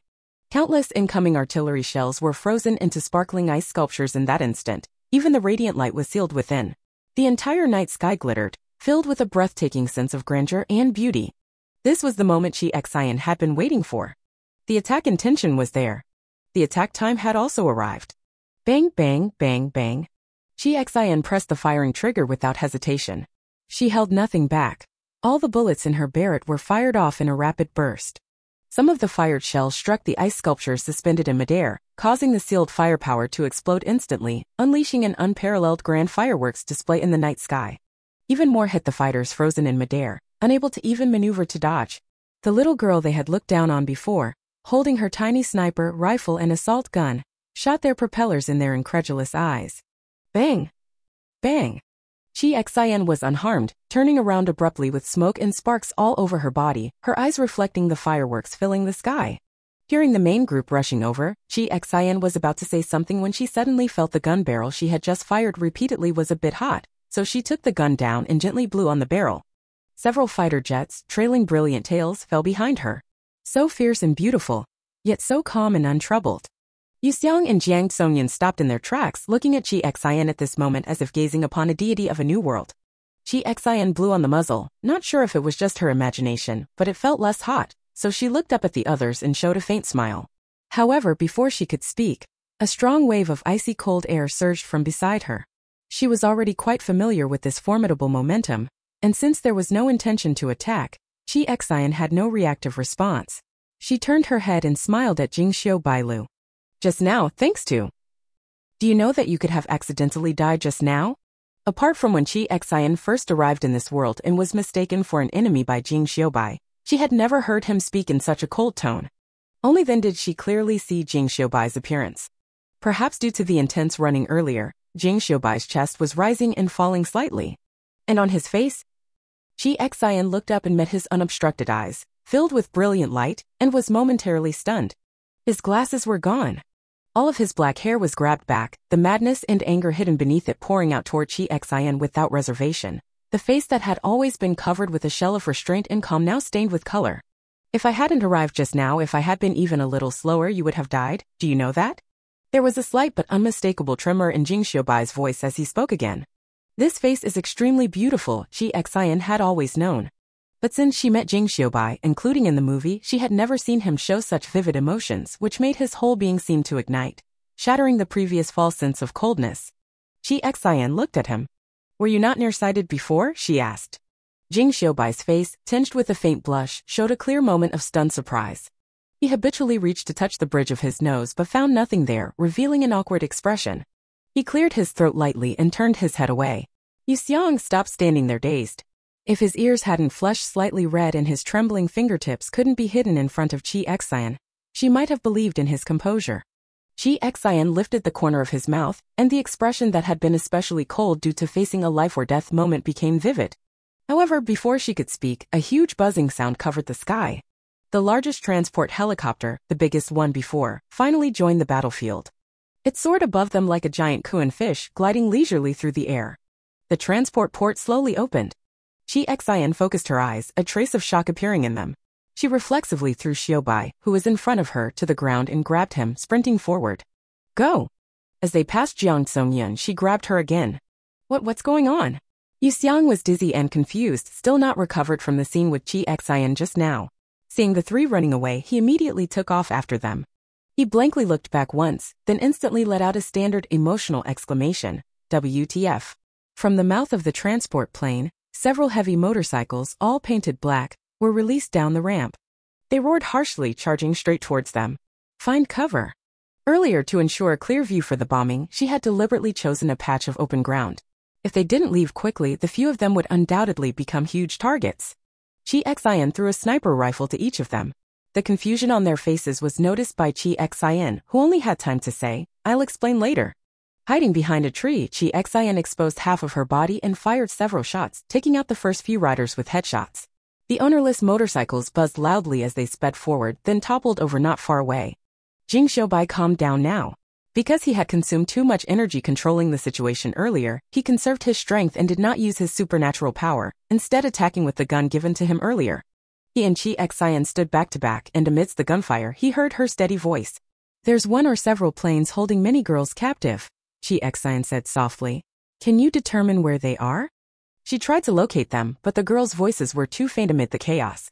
When she leaned against Jing Xiaobai's back, she suddenly had the thought that the male lead might have an idea. Jing Xiaobai fired a shot, his slanted gaze looking over at Qi Xian.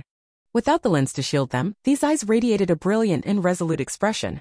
There's only the largest one here that can hold this many people. They can only be there, Jing Xiaobai replied softly, his eyes fixed intently on Qi Xian.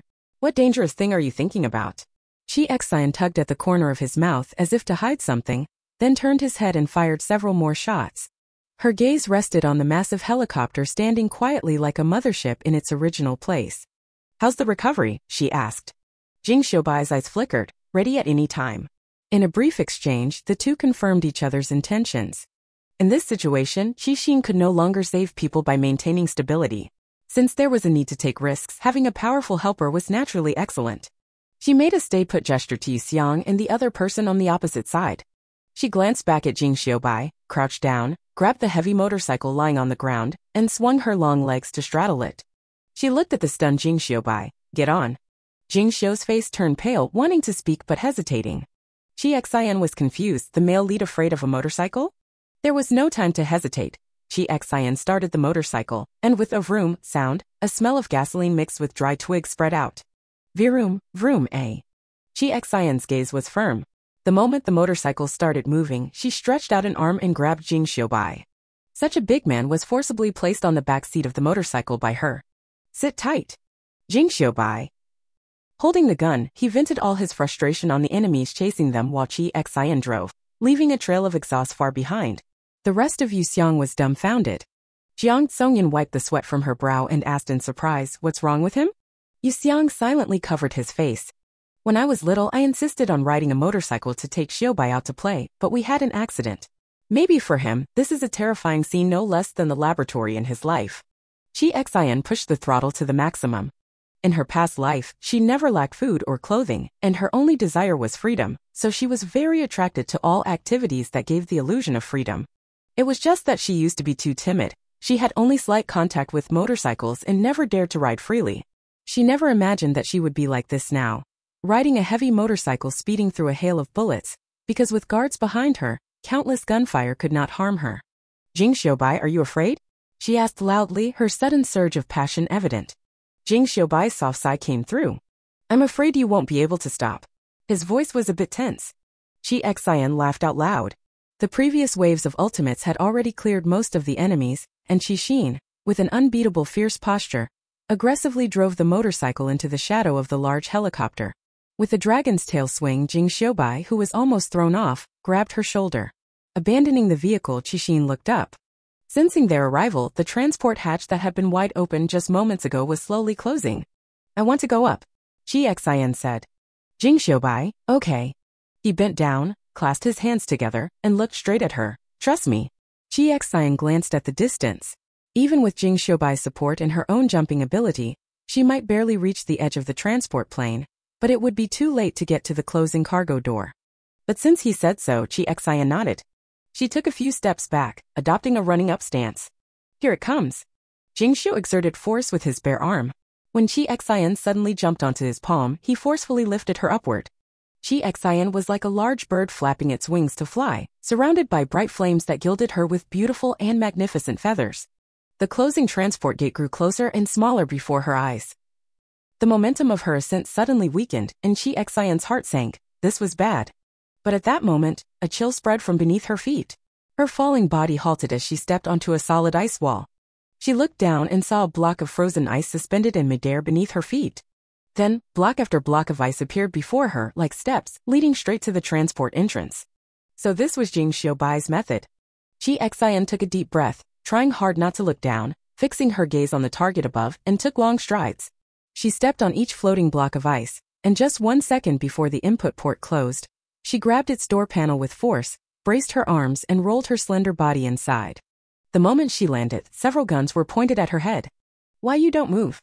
Everything that had happened before was too incredible, and the people from Tobira were on the verge of breaking down, their voices trembling. No matter what you are, if you move again, we'll shoot. Chi Xian lowered her head, a glimmer of tears flashing in her eyes. She slowly raised her hands, lifting her face to reveal a gentle, obedient smile. Her appearance was truly deceptive. Even though in their eyes she was like a demon with magical powers, they couldn't help but feel a slight relaxation in their mindset.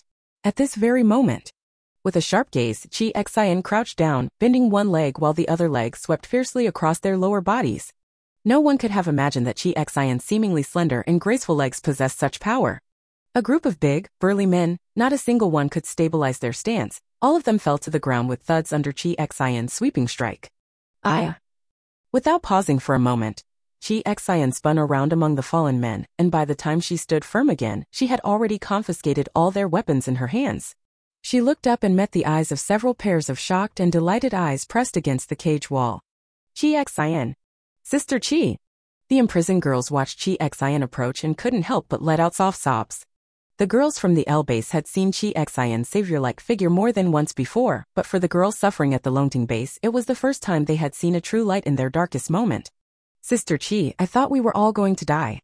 Chi Xian reached through the cage to touch Aishi's cheek, showing a gentle smile completely different from the coldness just now. Aishi, don't be afraid. She kept saying this and she kept doing it. She suddenly ducked her head, dodging something thrown from ahead. Chi Xian lowered her eyes and looked at the one who slipped through the cockpit. Wanna, calm everyone down, wait for me to come back, she said. Wanna nodded with tears in her eyes. Click. Desert Eagle cocked. Chi Xian held the gun, casually grabbed a piece of iron plate as a shield in front of him, and walked straight forward facing the opponent's attack. While walking, the gun in his hand kept firing. Although the people inside were not immediately killed due to the door providing cover. But watching Chi Xian walk firmly towards them, and recalling how multiple fighter jets had attacked her before without causing any harm, that godlike ability made their hearts tremble. Chi Xian came to the cockpit door and glanced at them through the glass. That glance clearly showed no emotion, let alone ferocity. Yet it made them widen their eyes, and the guns in their hands trembled and fell to the ground. When Chi Xian broke in, several people let out desperate screams, unable to muster any thought of resistance anymore. Among them was also the pilot. Due to the pilot losing control, the entire plane began to shake. Chi Xian looked down at the few people and asked, "Who is the pilot?" No one responded. The plane tilted more and more severely, and behind came the girl's terrified scream. Chi Xian grabbed the door frame to steady herself, looking at the few men whose tears were streaming down, clearly no longer of much use, and frowned with disgust. She looked toward the emergency window in the cockpit, a thought flashing through her mind, and she reached out to press the door switch. The main door was tightly closed, maintaining negative pressure balance. She kicked aside a person blocking her way, reached the emergency window, and opened it. Jing Xiaobaizhang was dealing with the enemies around him while nervously staring at the massive creature above. When the plane suddenly tilted, his heart seemed to flip over along with it. The force in his hand wavered, causing the bullets he fired to stray slightly. The enemy, thinking they had finally caught an opportunity, lunged at him, only to have their throats slashed by the ice blade that appeared out of nowhere in his hand. He looked up, his lips trembling slightly, obvious anxiety appearing in his eyes. Just as he regretted not telling Chi Xian something, the window was suddenly opened. At this moment, the plane was already tilting downwards, like a building about to collapse. Through the open window, a rope was thrown down. Although he neither appeared nor spoke explicitly, Jing Xiaobai instantly understood it was Chi Xian's intention. A strange light flashed in his eyes. Without hesitation, he grabbed the rope, used a few leverage moves, and with the pull from above, he climbed through the window with little effort. He hadn't even stood steady when Chi Xian forcefully pressed him down onto the driver's seat. Help! Clearly a call for help, yet she forcibly twisted it into a command. Jing Xiaobai felt an untimely urge to laugh, but this was definitely not the moment. His eyes darkened as they swept over the control panel. Feeling the plane slowly take off, Chi Xian finally let out a big sigh of relief. That was truly thrilling. Fortunately, the male lead was like Conan, always having some strange skills. If she hadn't seen the movie, she wouldn't have known what he was capable of. Having resolved the life-threatening crisis, Chi Xian turned around, intending to deal with the people behind her. But after Jing Xiaobai came in, the few who were already on the verge of collapse completely lost their sanity upon seeing yet another demon beyond human strength appear. To Chi Xian's astonishment, they screamed and one by one threw themselves out of the window, falling from a great height, their screams fading into nothingness. Jing Xiaobai reached out and closed the window. Mental resilience needs to be strengthened, he said. Qi Xingshu exhaled. She reopened the cabin door, shot the lock off, and freed the girls. Watching them embrace each other with tears of joy, a faint smile appeared on her face as well. Just as she thought the situation was stabilizing, a loud impact came, causing the entire plane to shake violently. Bang! Bang! Impacts came one after another. Even though Jing Xiaobai quickly changed direction, it was still inevitably surrounded. In the air, such an obvious target was obviously much easier to kill 4 people than in the whole mountain. The defensive capability of military helicopters is much better than others, but they still cannot withstand so many attacks. Chi Xian pursed her lips, signaling the girls to cover their heads, crouch against the cabin wall, and then she turned back to the cockpit. She looked silently at the helicopters just outside the window, so close they seemed within reach. She looked at Jing Xiaobai. Don't even think about it. Jing Xiaobai stared unblinkingly out the window, speaking rapidly. Don't you want to live? Chi Xian asked. Her tone was so calm, as if she didn't at all feel that if she did so, she might accidentally die. Jing Xiaobai had no choice but to meet her gaze. In Chi Xian's eyes, he saw the hope for life and a peaceful smile. Jing Xiaobai's hand holding the control stick trembled slightly. Not long ago, he could still calculate how to use her combat power without any guilt. But at this moment, he couldn't even bring himself to agree to her taking the risk. Open the window. Chi Xian took it as if he no longer opposed. Jing Xiao parted his lips slightly, then closed them tightly again. He resolutely opened the window. This time it was Chi Xian himself who leaned out the window. Her black hair was wildly blown by the wind high above, and through the tangled strands, she glanced back at Jing Xiaobai. Jing Xiaobai took a deep breath, concentrating all his energy to form a solid block of ice beneath Chi Xian's feet. Chi Xian stepped on it, using the ice block as a pivot, neatly flipped over, and landed precisely on the side of a fighter jet hanging nearby.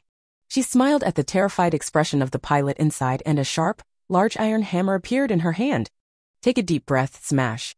Amid the driver's incredulous gaze inside, she hammered down several times, forcibly shattering the glass. Chi Xian reached in with one hand, grabbed the driver, and threw him directly into the air. Using the same trick again, with Jing Xiaobai's help, she leapt across 3 fighter jets in succession, switching to another as each one fell.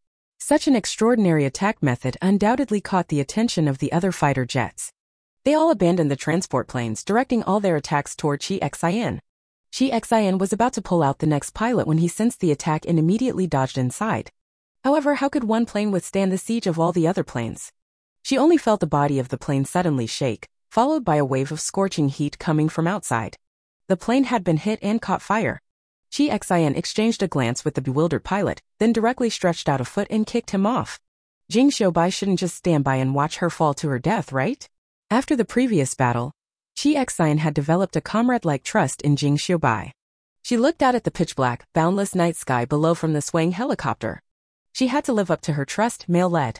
Chi Xian closed her eyes, tilted her body, and jumped straight down.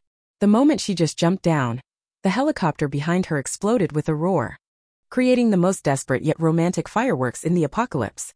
The night wind was biting, brushing against her face. Amid the wildly dancing black hair in her vision, Chi Xian quickly searched through the space. She clearly remembered there was supposed to be a parachute. No matter how she searched to the right, she just couldn't find it. Chi Xian's heart sank. No way? Just as her heart skipped a beat and she was about to fall into despair, she saw a transparent ice wall forming below.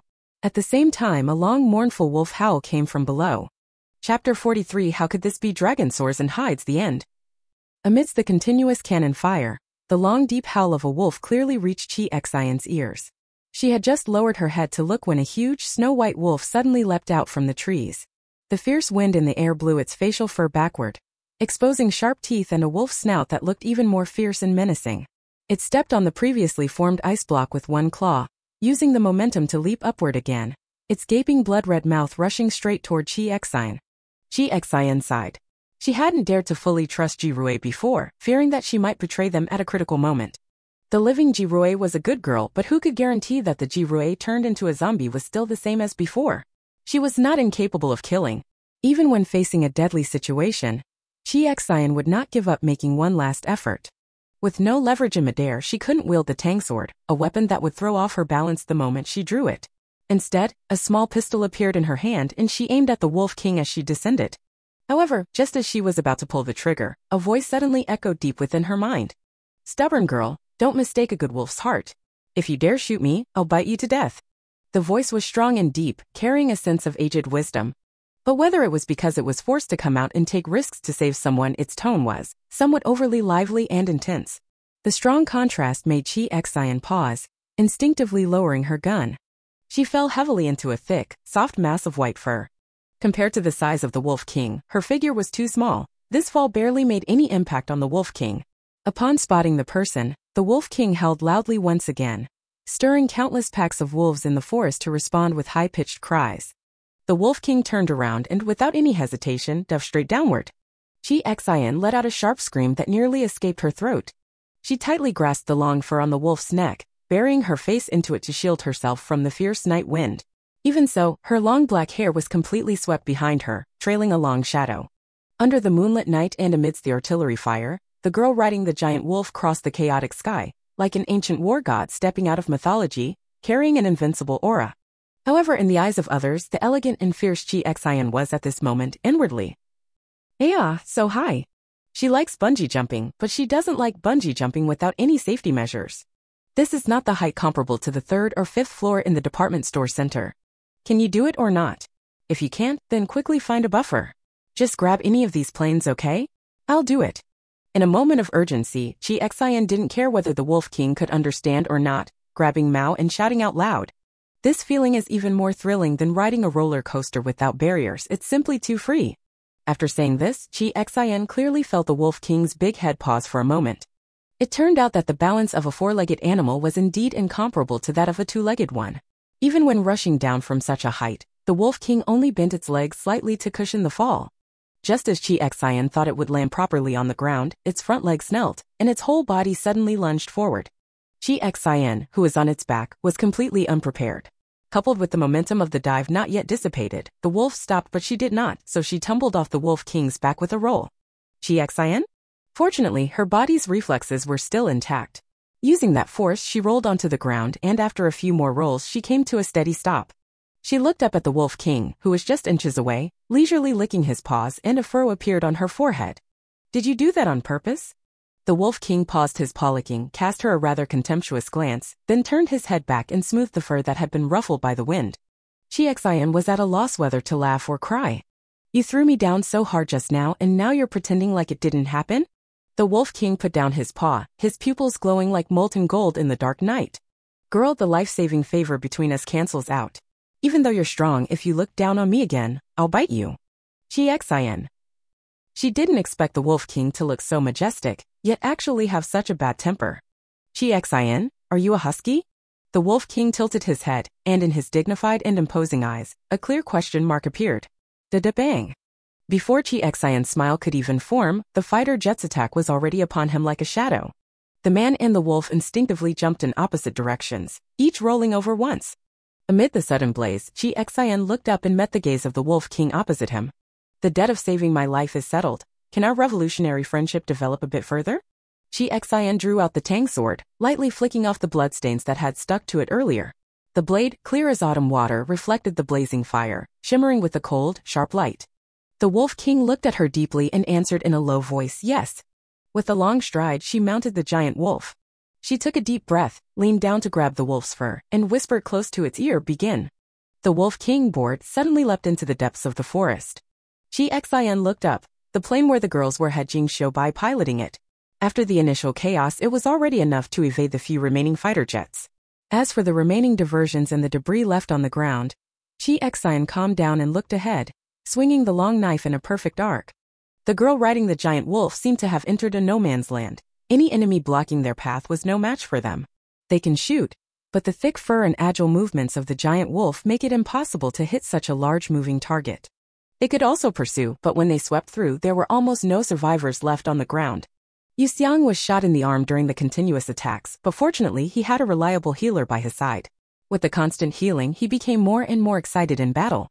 These guys are really tough, Yu Xiang said, shooting rapidly while holding his head and looking into the distance. What happened after Chi Xian and that wolf fell? Can you see anything from Song Jun? I can't see anything. Jiang Song Jun shouted back at him. Fortunately, we have these wolves to help. Do you think if they bite you, you'll turn into a zombie? Damn it, are these black-clad men ants or what? Why does one get hit and a whole swarm come out? Yu Xiang channeled all his anger into the gunfire, but after 2 clicks of empty shots, he realized a very bad problem. Damn, I'm out of bullets. Jiang Songyun gave him a bitter smile and glanced at him, but before she could answer, a huge figure suddenly appeared in her field of vision. Her pupils contracted sharply, and Yu Xiang also sensed something, turning his head to look into the distance. A black-haired girl rode a giant white wolf, her long knife sharp and fierce, charging headfirst into the crowd that had surrounded them. Howled! Howl, howl! The wolf pack responded to the Wolf King's howl, rushing into the crowd as well, biting and killing them one by one. Yu Xiang and Jiang Songyun stood frozen in place, exchanging a glance, seeing the shock and relief in each other's eyes. Fortunately, they had Qixin. No matter what Qixin did, they probably wouldn't be surprised anymore. After sweeping through this area, Qixin focused her gaze on the mountain where the fire was burning more fiercely. She patted the Wolf King's big head, raised her long knife with one hand, and pointed it far away. Do you still remember your previous enemies? The Wolf King shook his head, emitting a threatening growl from his throat. Those disgusting humans? Without waiting for Chi Xian's orders, it sprinted toward the mountaintop and paced anxiously around the edge of the blazing fire. Are there really any survivors here? Chi Xian did not respond. She straightened up and carefully looked into the flames, searching for the figure she wanted to find. That Louis from before, even though Qixin directly threw a grenade at his feet, a situation that should have been fatal, she still felt uneasy in her heart. Perhaps the fact that the zombie king was once a human was already baffling enough for her, and she instinctively believed that such a formidable enemy couldn't just die so easily. Looking again, Louis's figure was nowhere to be seen, but many survivors struggling to crawl out appeared instead. Among them was the burly man who, when Qixin first arrived at Longting Base, dragged Vona toward the base's exit. He must have fairly good physical fitness, as he was still able to stand up and stagger out through the small gap in the flames. A faint sneer appeared at the corner of Chi Xian's mouth. She watched as the few mutant wolves that followed pounced, tearing their bodies apart viciously amidst their unbelievable shock and despair. The miserable wails were drowned out even by the impact of the artillery fire. They watched helplessly as their arms and legs were brutally bitten off by the giant wolves, swallowed whole. The sound of their muscles, bones, and flesh being chewed drove them to collapse. Especially the burly man, who had lost half of his body. He cried and howled, struggling to crawl forward with his only remaining hand. Throw him down, Chi Xian said, pointing at him casually. A low growl came from the Wolf King's throat. A mutated wolf responded and lunged, biting down on the burly man's skull, instantly causing his eyes to bulge with bloodshot veins. Let me go! Let me go! Save me, please save me! He saw Chi Xian and reached out his hand toward her. You go and tell Vona if she forgives you, then I'll save you, Chi Xian said. The burly man seemed to hear hope, immediately frantically scanning around. Vona! Vona! You damn slut, where did you go at a time like this? Seeing that he was still stubbornly unrepentant at the brink of death, Chi Xian looked at him with a hint of pity, as if looking at an ant. Vona was safely on the plane, she would survive and she would live well. The burly man was impatiently grabbed by the mutated wolf and thrown down the mountain. If you dare resist me again, I'll throw you off the mountain. This was the first sentence Chi Xian heard him say. He got what he asked for and deserved it. Chi Xian looked away, wanting to return to the battlefield at the foot of the mountain. Suddenly, a helicopter roared as it flew this way, skimming over Qixin's head and heading toward the center of the flames. Qixin immediately turned his head to look in that direction. He saw a person engulfed in flames with silver hair streaming brilliant firelight, clothes tattered and torn, revealing a fierce, bleeding knife wound. He grabbed the rope ladder dropped from the fighter jet and slowly ascended, seen through Qixin's narrowed pupils. As expected, Chi Xian was not surprised by this outcome. She simply took out a sniper rifle and calmly aimed at the ascending figure. Through the scope, Louis's pale face revealed a strange smile. Chi Xian suddenly felt something was wrong, but before she could react, it was as if a heavy hammer struck deep in her mind. She swayed twice on the Wolf King's back, and her consciousness suddenly blurred. This familiar method of attack made Chi Xian clench her fists. She had intended to control the activity of her thoughts to keep her mind clear, but after this attack, countless chaotic images surged through her mind, causing her brain to ache as if it had exploded. In the pale, cold laboratory lit by twisted lights, a silver-haired man knelt on one knee before a blond man, on whose raised hand flashed a snaketail ring. Before Chi Xian could consider the information contained in the scene, the surroundings suddenly fell silent. All the gunfire and enemies vanished. In the tranquil night, a pale-skinned, red-lipped youth floated out of thin air before Chi Xian. Chi Xian raised his head and looked at him silently for a moment. Are you standing so far away because you're afraid I'll hit you again? Lu Chen's expression stiffened for a moment. Shouldn't every boss have a cool way to make an entrance? I was just too casual before and you didn't take me seriously. Lu Chen clicked his tongue. Chi Xian had no idea what exactly this kid was so obsessed with. She tried to speak calmly and peacefully. Now is not the time to play with you. Behave yourself and quickly let me back to reality. There's a war going on. Who said I was playing with you? I just see your great potential, truly cherished talent, and that's why I've humbled myself to come ask you again and again, but you don't appreciate it. Lu Chen's hair briefly stood on end, then immediately lay flat again.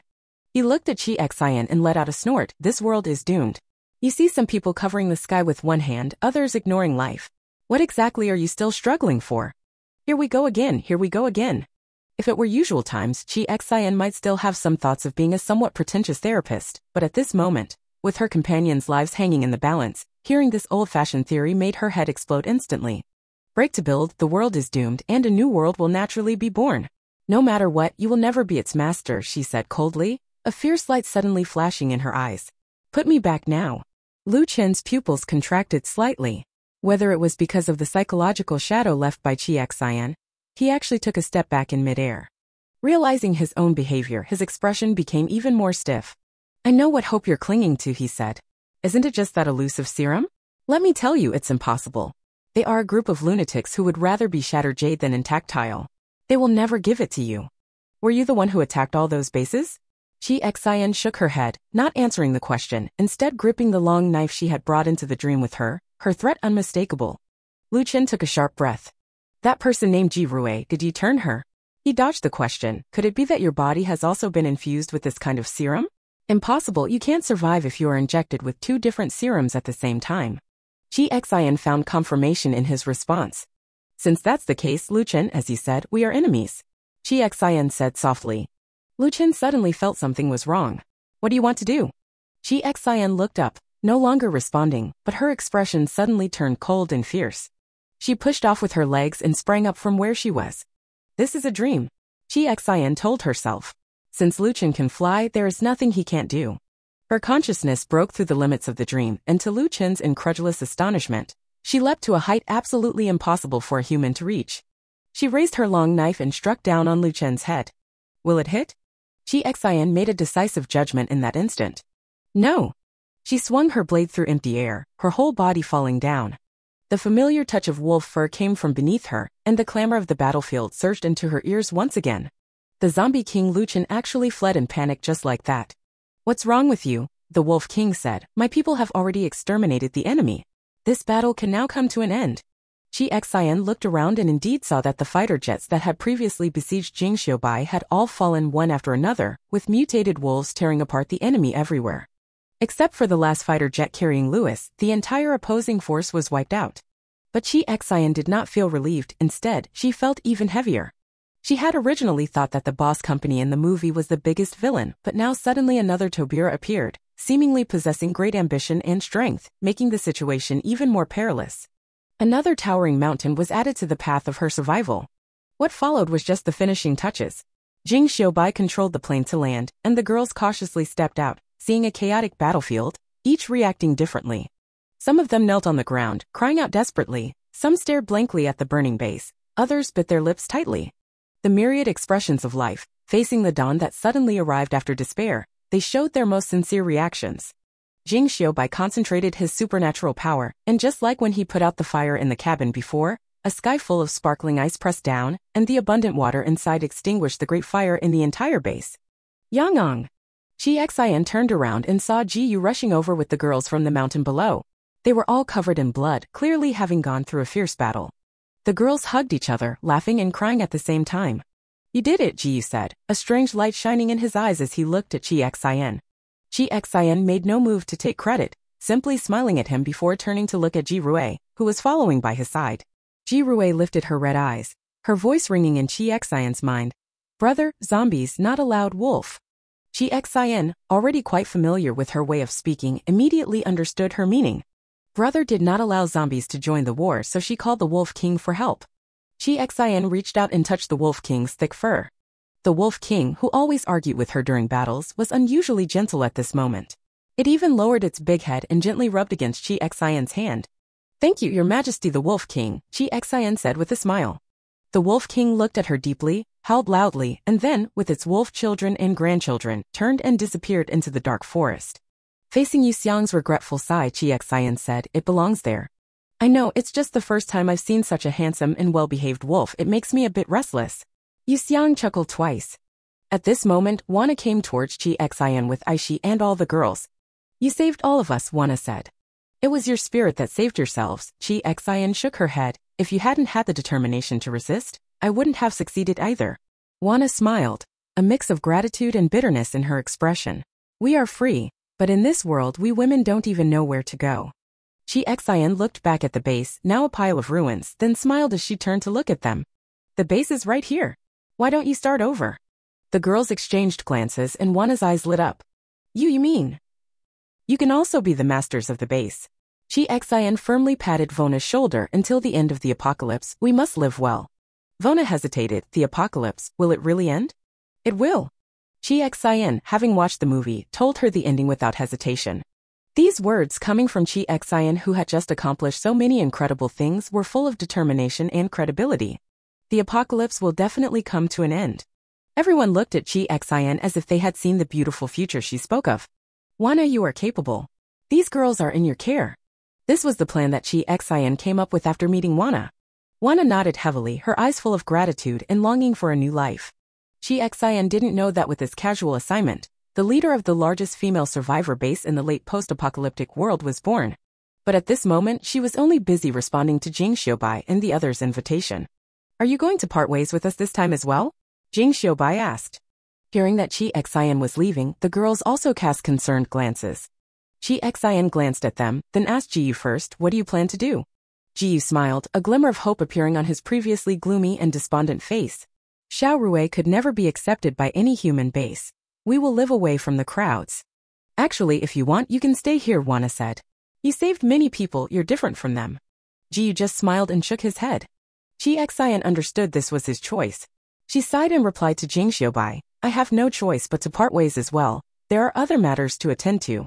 The main group would definitely continue searching for the serum, but she was now distracted by Tobira's situation.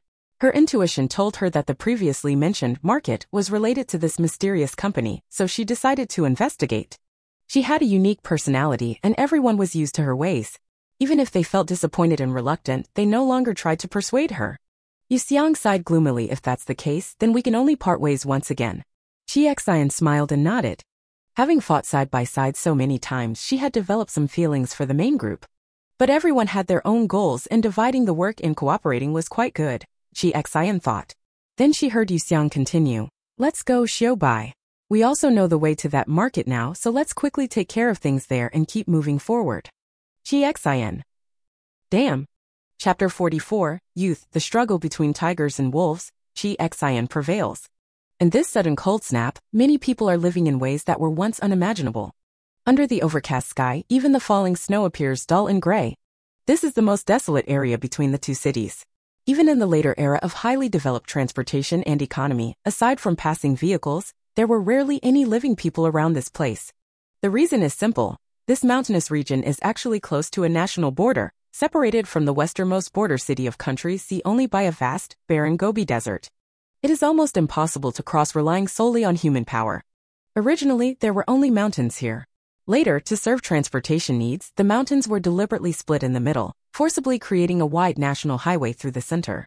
This is also the only route to the border. At this moment, on both sides of the national highway, on a mountain split in two, a young boy was hunting.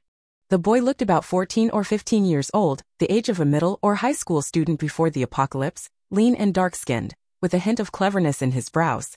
He wore a not very thick cotton jacket, squatting behind a tree trunk, his body in a ready stance, eyes fixed intently ahead. Within his line of sight, a snow-white rabbit was wriggling in the snow, seemingly struggling to dig out some grass to eat beneath the falling snow. In the apocalypse, it has become harder for people to survive, and the same goes for animals. The young man looked at the rabbit, a trace of desire flashing in his eyes, and he couldn't help but lick his lips. Since the arrival of this severe cold, animals are no longer what they used to be. The possibility of being hunted by them is even greater than the chance of capturing them. He had already seen zombie-like giant wolves, cockroaches so large one could ride them, and various creatures that only appear in fantasy movies. And now seeing a rabbit that looks normal is truly very rare. Goo-goo. Because the stomach hadn't been fed for a long time, just imagining the rabbit going into the pot made it twitch and cry out uncontrollably. The boy, worried that the sound might disturb the rabbit, pressed his stomach harder and looked ahead more cautiously. He gripped the baseball bat in his hand and cautiously stepped forward. Creak! The sound of stepping on the snow made his heart race even more. Bang! Maybe it was because the weather was too cold, the rabbit was frozen numb all over, and it stood still without moving, allowing the boy to successfully knock it out with one swing. The boy showed a look of joy, eagerly grabbing the rabbit by the back of its neck. Suddenly, as if recalling something, a trace of anxiety and anticipation flashed across his face. He was holding the rabbit, about to turn around. Suddenly, a heavy breath came from not far away, causing the boy's whole body to stiffen. His eyes revealed intense fear and shock. Huff, hiss a huff, hiss. Click! The sound of dry branches snapping underfoot to him was no less than a call from the depths of hell. He dared not move at all. A huge shadow loomed over him from behind, making him feel as insignificant as an ant within it. Gurgle. Like the sound made by a feline from its throat, commonly heard in hunger and pleasure. The boy turned his head inch by inch, and in his dilated pupils, a face as large as a basin with sharp fangs was reflected. This was a tiger, or rather it should have once been a tiger. But now its whole body had swollen to 4 or 5 times the size of an ordinary tiger, its fur rippling, covered underneath by skin that seemed like iron sheets. Its side-facing fangs were as long as ivory tusks, a drop of saliva slowly sliding to the tip of a tooth, then dripping onto the snow. In the copperbell-sized ginger-colored eyes, the gaze fixed on the boy was just like the boy's gaze on the rabbit before. A scream was suppressed in the throat. The boy could hardly control himself as he took a few steps back. In the next second, facing the tiger's wide-open, blood-red mouth, he relied on his survival instinct to twist around and run. A woo! The roar of the tiger echoed through the forest, filled with the anger of a prey that had escaped. What to do, what to do? The footsteps of the mutated tiger followed like a shadow, filling the boy's heart with fear, overwhelmed by the constant threat of having his head bitten off at any moment. His vision swayed from the intense running, and he felt his strength fading bit by bit. Just as despair appeared in his eyes, he suddenly felt a sharp pain in his knee, and his already unstable body immediately collapsed to the ground. A pebble coming from who knows where hit his knee. At this moment, there happened to be a steep slope beside the boy. He struggled to keep his balance and tumbled down from the top. The pain from the scratch on his face was nothing compared to the disgusting fear inside him. As soon as he stopped, he tried to get up and continue running. However, a hand reached out from somewhere, grabbed his arm, and he couldn't even resist. He was pulled down to the ground in one swift motion. Immediately, that hand did not stop for a moment, pulling him hard, and his vision suddenly went black. Let go! A sharp voice came from the boy's throat, and the next second, a soft and slender hand forcefully covered his mouth and nose. Shut up! A clear and pleasant female voice softly sounded, its lower tone making it somewhat husky and sensual in the small, dim environment. The young boy suddenly widened his eyes. A girl. Then a trace of ruthlessness flashed across his face as he turned his hand to grab the wrist that was covering his. But before his resistance could be put into action, the raised hand was easily slapped down by the other party. The boy was stunned. He struggled to move his eyes and realized that he had been dragged into a hidden cave. A girl was very close to him, frowning as she looked at the cave entrance, one hand casually covering his mouth, while the other arranged a pile of fallen leaves and dry branches as camouflage. At a glance, the young man was involuntarily stunned by her delicate and exquisite profile. Because she was tilting her head, the girl's cool, silky black hair fell in front of him. The previous vigilance gradually faded, and the young man's face actually flushed. He was also at the age of youthful passion. He had never even touched a girl's small hand before. Suddenly being saved by such a beautiful girl and squeezed together in such a dark and cramped space. Chi Xian felt the face under her palm gradually heating up. She glanced back in confusion, saw that the little black-haired boy seemed to have calmed down, and then moved her hand away. The boy felt that she was a little farther away from him, a trace of reluctance flashing in his eyes, but seeing her cautiously. Looking outside, he remembered that he was running for his life and there was still a guy outside who could easily tear them apart. He suddenly jumped up, his head hitting the top of the cave hard. Chi Xian. This boy had some problems with his brain. Calm down. She had to remind him again, do you want to be discovered by Huzi? The boy's flushed face was once again covered with fear. He looked at the girl's slender figure and sighed, thank you for saving me just now, but we should be dying soon. The tiger hasn't come yet. Why are you so pessimistic? Chi Xian made a gesture and focused on looking outside. She felt the boy's gaze linger on her for a moment. Chi Xian ignored him. She only heard the roar of a tiger and was originally focused on her own matters, planning to sneak away, but unexpectedly saw a child running for their life. Since it appeared right before her eyes, she couldn't just stand by and do nothing. The two crouched at the cave entrance, carefully holding their breath. In no time, the mutated tiger followed and arrived at this area. It emitted a huffing sound from its throat, its yellow eyes scanning the surroundings. It was so large that when it passed by the cave entrance, Qixin could even feel the soil and debris shaking down from above. She heard the boy gasp sharply and gave him a warning glance. The young man saw that she showed no fear, her gaze calm and composed, and for a moment even forgot to be afraid, a hint of surprise appearing on his face. Chi Xian turned her body sideways, pressing herself against one side of the cave entrance, watching the mutated tiger's huge paw pass right in front of her. Suddenly it stopped at the entrance of the cave. Chi Xian could almost feel the chill emanating from the mutated tiger's sharp claws pressed against the cave entrance. Glancing at the young man, Chi Xian felt he was almost about to faint and probably couldn't be relied upon. She briefly assessed the combat power of the mutated tiger and herself, feasible. Even though she was reluctant to face this thing, she still took a deep breath, braced herself at the cave entrance, and prepared to strike first. But before she could step out, a long wolf howl sounded nearby. In the moment Chi Xian was stunned, a white shadow streaked past like lightning, fiercely pouncing on the mutated tiger. Howled! The mutated wolf, slightly smaller in build than the mutated tiger, bit down on the tiger's neck. The tiger let out a long roar and fiercely whipped its long, powerful tail against the wolf's body. The two fierce giant beasts trembled violently as they clashed together, leaving the young boy dumbfounded. This is. The boy rubbed his eyes hard. He didn't notice that after seeing the giant wolf's figure, the tension in Chi Xian's eyes suddenly eased. She looked at the giant wolf silhouette, even flashing a look of nostalgia. This scene to the boy was no less than the sky collapsing and the earth cracking. A single mutated tiger was already enough to tear them apart, and now there was also a fierce giant wolf. It's fine that they are fighting each other now, but what if they decide there's no need to fight and instead take the two prey one by one? The boy's eyes darted around quickly and the hand holding the rabbit trembled slightly. Now's the chance, run, he whispered, not even sure what he was saying. While they're fighting each other, let's run quickly. Looking at the almost panicked boy, Chi Xian asked, calm down, do you really think now is the right time to run? Bang! The giant wolf was thrown by the mutated tiger toward the direction of the cave, its massive body crashing heavily against the cave entrance. The tremendous impact caused the boy to fall to the ground with a thud. In contrast, Chi Xian's body only trembled slightly before immediately regaining balance. The boy looked up, meeting Chi Xian's clear and calm gaze, his eyes filled with despair. Cannot run. They are still entangled in battle. It is precisely because the prey are firmly guarded in a place where escape is impossible that if they try to run, the beasts, thinking like wild animals, will immediately give up fighting and focus all their efforts on chasing them. At that time they will have to face the simultaneous attack of two giant beasts. Chi Xian saw that he seemed to have abandoned the terrible idea of running away immediately and turned his gaze back outside. At this moment, the giant wolf was already showing obvious signs of being outmatched, with fresh blood dripping from the wounds on its body and a whimpering sound coming from its throat. Previously, it had crashed into the cave entrance as if it had already used up all its strength. The mutated tiger, on the other hand, was hardly injured at all. It lowered its head to lick its front paw, then, with the proud posture of a victor, slowly stepped this way. In its eyes, all living creatures here were its prey, with no chance of escape left. It's over, everything is over. The boy's face showed despair. He stiffly moved backward, making a final, futile effort. In the boy's terrified eyes, Chi Xian reached out his hand and touched the long fur of the giant wolf just within reach. You. The boy was uncertain and suspicious.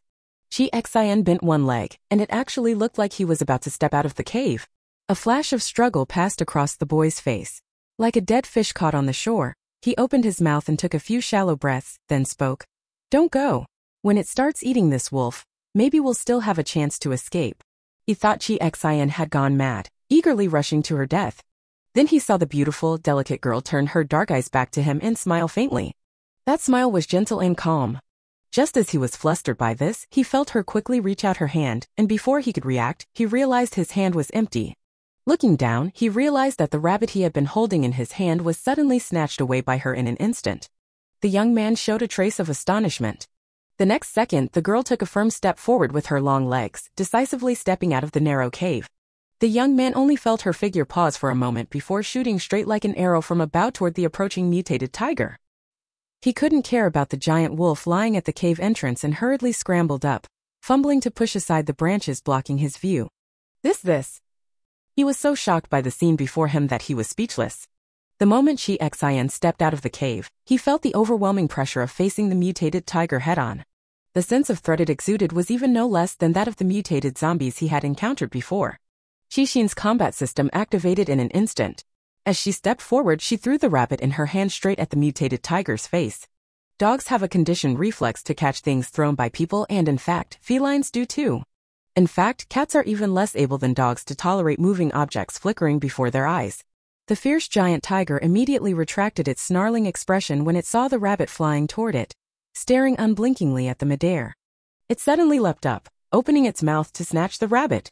At that moment, Chi Xian seized the opportunity, suddenly springing up and pushing his speed to the limit. In the blink of an eye, he rushed right in front of the mutant tiger. The mutant tiger had just bitten the rabbit, its sharp teeth clamping down, the sound of bones grinding sending chills down the spine. But now it was using its teeth, and no matter how fast its reaction was, it couldn't launch an immediate attack on Qixin. Qixin seized this tiny time gap, grabbed its still unopened large tooth. A thin layer of muscle suddenly bulged on his arm, and he shouted deeply. How old? Amid the painful howl of the mutated tiger, the seemingly indestructible large tooth that had given the boy countless moments of despair and left the giant wolf covered in wounds was just twisted aside by Qixin. Crack. Chi Xian held two tiger fangs, crouching low to dodge the mutated tiger's wild attacks in pain, her gaze steady as she fixed her eyes on its bloodshot pupils. Right here. She didn't retreat but advanced, meeting the mutated tiger's sharp claws head-on. She stepped on its descending claw, flipped over using its face for leverage, and landed on its back in one swift move.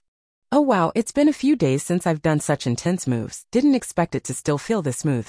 The smooth movements brought great confidence to Chi Xian, and the anxiety that others could not detect gradually eased, making Chi Xian's strikes more composed. She steadied herself on the wildly shaking back of the giant tiger, raised the sharp tooth in her hand, and fiercely stabbed it into the mutated tiger's eye. Ugh! The mutated tiger suddenly stopped moving, standing still in a daze for a moment, and let out a weak whimper. A body the size of a small hill collapsed with a thunderous crash. As it fell, Chi Xian casually drew out a tiger fang and performed a simple front flip, leaping down from the tiger's back. She turned to look toward the cave entrance, the blood of the mutated tiger slowly dripping from the white, smooth tip of the fang in her hand. You didn't run away, Chi Xian said, blinking in surprise. She thought that with the boy's survival willpower, no less than hers, he would not hesitate to run away while she held back the mutated tiger. The boy stood at the cave entrance with his mouth wide open, silent for a long moment. He watched Chi Xian stride back, reaching out to touch the neck of the giant wolf lying on the ground, and asked gently, "Are you okay?" And to his even more incredulous gaze, the giant wolf struggled to lift its head and nodded firmly. Chi Xian paused for a few seconds, showing a look of disapproval. Just as she was about to make a move, her expression suddenly froze and she looked at the boy somewhat uneasily. Is my bag still in the cave? The boy turned his head dreamily and indeed saw a simple backpack lying on the ground. He picked it up, hesitated for a moment, and handed it to Chi Xian. Chi Xian glanced at him, said nothing, and reached into the bag to take out a bottle of amoxicillin. Seeing the extremely precious antibiotics in the apocalypse, the boy trembled all over, his eyes turning red as he looked at the medicine bottle. Chi Xian ignored him and generously poured out a handful, handing it in front of the giant wolf. "Open your mouth." The giant wolf's huge eyes looked at her without any trace of caution or hostility, but rather with a faint sense of confusion. "This can heal your wounds," Chi Xian said. "You can't just rely on your strong body and let it recover on its own." The giant wolf obediently opened its mouth, and Chi Xian threw all the medicine in her hand into it. The young man suddenly took a sharp breath and asked in disbelief, "Is this amoxicillin? Such a precious thing, and you actually gave it to a wolf? Who knows if once it recovers, it might get up and bite you to death." "This wolf just tried to save your life," Chi Xian said calmly. She patted the giant wolf's big head. "Can you get up?" The giant wolf crouched on all fours and carefully stood up, responding to her words with its actions. When it was lying down just now it was fine, but as soon as it stood up, it immediately brought a sense of danger no less than that of the mutated tiger before. The boy involuntarily took a step back, his eyes showing fear. "It's going to eat us." Chi Xian shook her head. "Relax." She looked around, slightly expectant, and asked, "Has your king come this way?" The giant wolf glanced at the startled boy, a trace of disdain flickering in its pupils. It lowered its large head and gently rubbed against Chi Xian's chest. Chi Xian showed a disappointed expression. "All right," she said, "be more careful when you go back."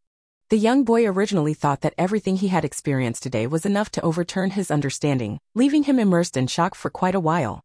But who would have known that the next scene he saw would make him deeply doubt this world even more? He saw the giant wolf, upon hearing Chi Xian's words, actually take a few steps back. It carefully and respectfully bent its body and head halfway toward Chi Xian, performing a bow to him.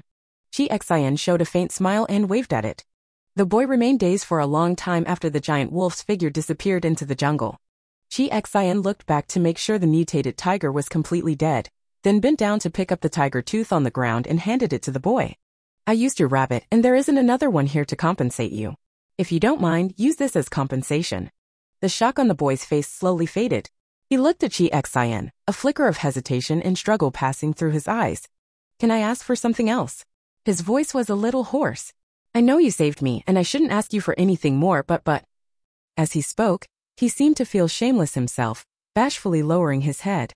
Chi Xian vaguely had a thought in her heart. "What do you want?" "Amoxicillin." The boy's voice was so soft it was almost inaudible. Chi Xian's five senses were sharp, and she naturally heard his whisper. She raised an eyebrow. "Is someone in your family injured?" At a time like this, how could there be no injuries at all? The young man lowered his head.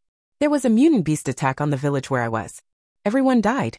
I wanted to prepare more medicine, just in case." He didn't want Chi Xian to see the tension on his face. "Chi Xian, there's no label on my bottle, yet you recognized amoxicillin. You used to be good at chemistry, didn't you?" The young man seemed to have been struck in a soft spot. His breath suddenly caught, and he remained silent for a long moment. Chi Xian had no intention of pressing further. She showed a thoughtful expression, suddenly remembered something, and slapped her forehead. "Oh no!" The young man immediately lifted his head nervously, thinking something terrible was coming again. "I accidentally wasted too much time." Chi Xian started to walk away quickly, but seeing the disappointed look on the young man's face, she stepped back in front of him. She shook her sharp tiger tooth. "You really don't want this?" The young man shook his head dazedly. "I'm too embarrassed to take more of your things." Hearing this, Chi Xian casually stuffed the tiger tooth into her bag, then, using the bag as cover, took out the bottle of amoxicillin from the space. "Here, take this instead. I can't just take your rabbit for nothing." A huge burst of joy appeared on the young man's face. He looked up at Chi Xian, his eyes reddening. I... Here, take it." Chi Xian shoved the medicine bottle into his hand. The boy's lips trembled sharply and tears fell to the ground. In the apocalypse, everyone has their own suffering. Chi Xian averted her gaze, unintentionally startled by the boy's fragility. The young boy tightly grasped the medicine bottle, making a great resolve. My name is Yangning. You can order me to do anything to repay you." "Yangning, a good name." Chi Xian lifted her gracefully shaped eyes, a faint smile appearing at the affectionate corners of her eyes. "Then live well until the end of the apocalypse." After saying this, she appeared calm and unhurried, but in fact quickened her pace and turned to leave. Looking at her back, Yongning's eyes revealed intense emotions. Chi Xian slung the backpack over her shoulders. Feeling that she had already left Yongning's line of sight, she looked around, identified the direction, and took off running. The backpack swinging behind her felt uncomfortable, but to conceal the presence of the space, she had no choice but to use a bag as a cover, which made her very helpless. She didn't expect it to take so long and wondered if she could still make it. Chi Xian ran to the mountainside right next to the national highway, anxiously looking ahead, but there was no sign of the expected figure, and her heart sank. She took a deep breath and started rushing forward again.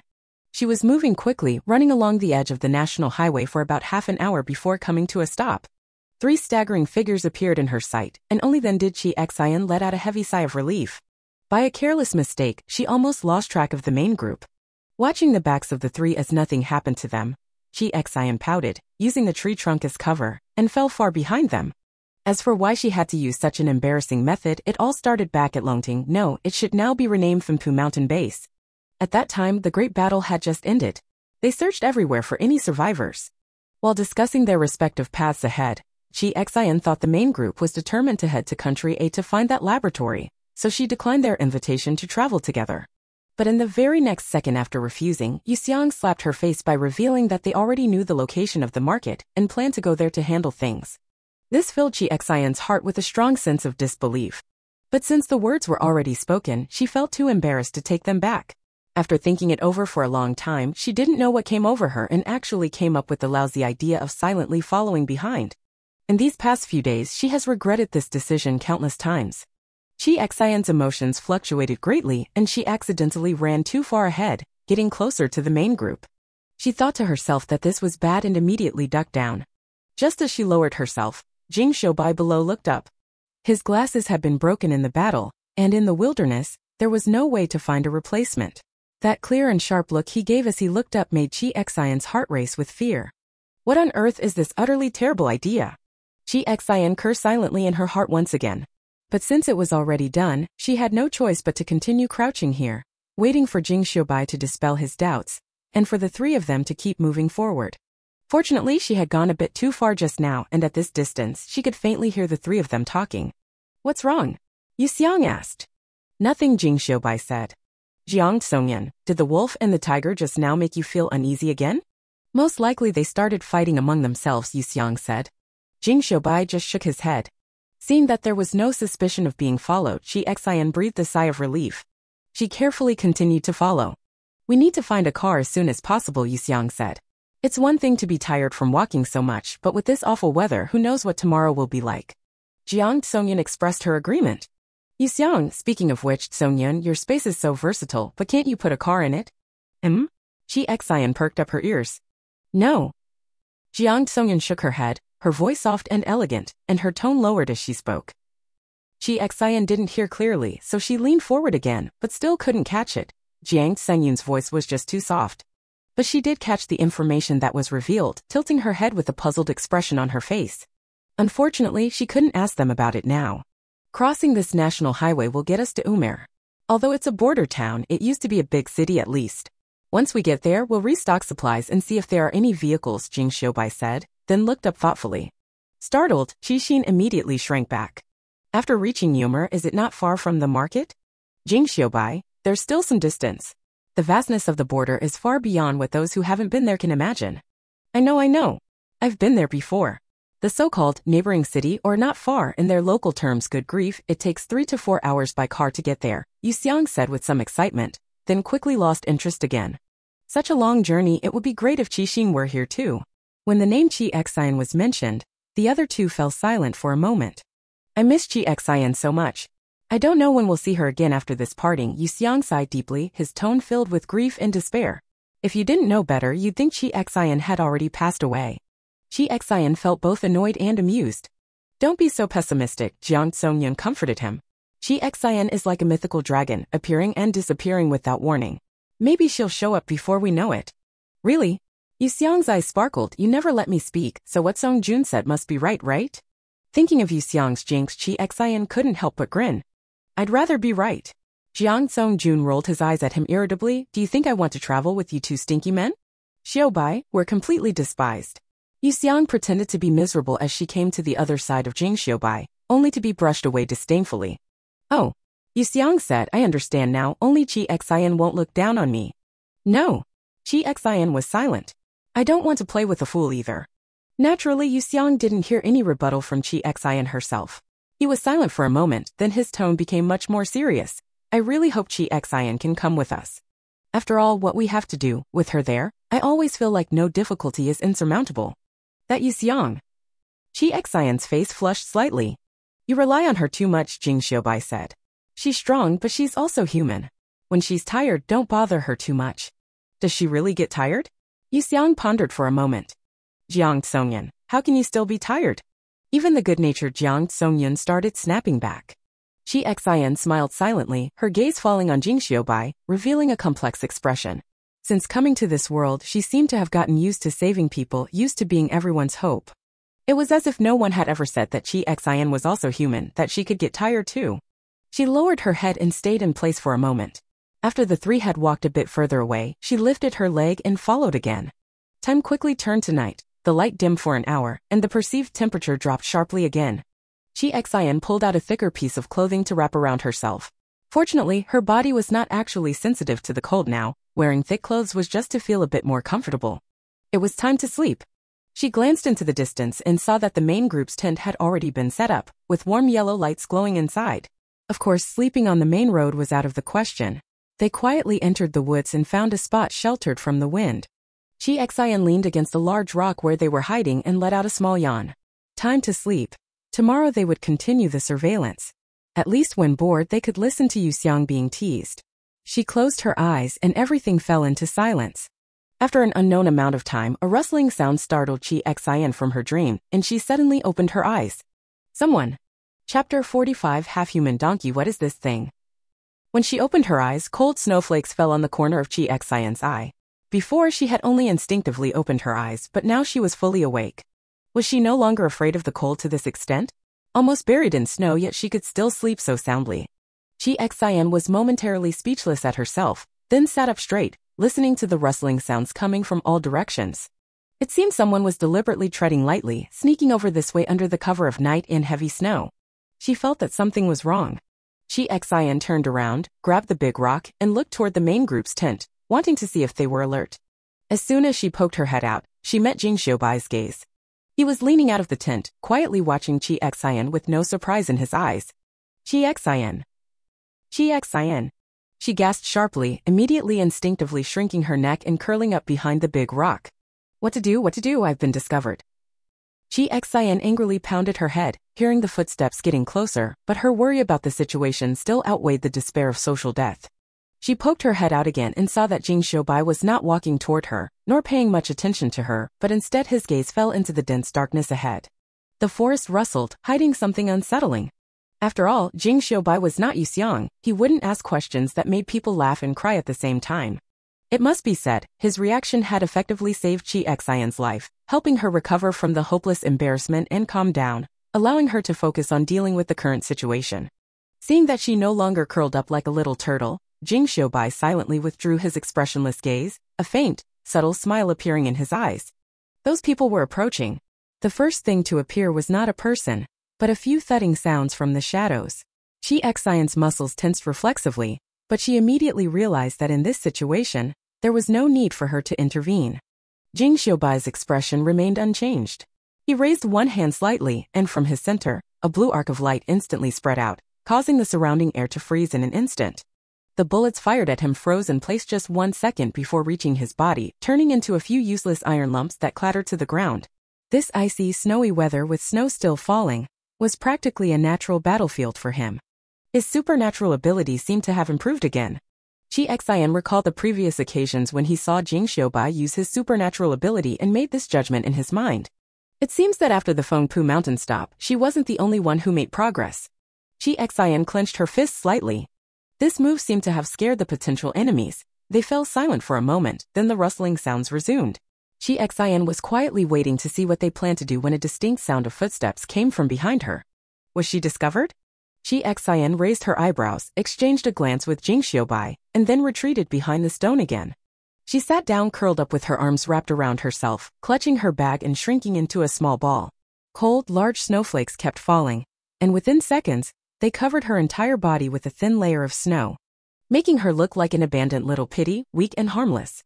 The heavy breathing grew closer and closer, and when he reached in front of her, he clearly hesitated for a moment. What should we do with this? Probably frozen to death. Take her bag away. The two men whispered to each other. One of them stepped forward, reached out to touch the bag in Chi Xian's arms and casually tried to pull it, but it wouldn't budge.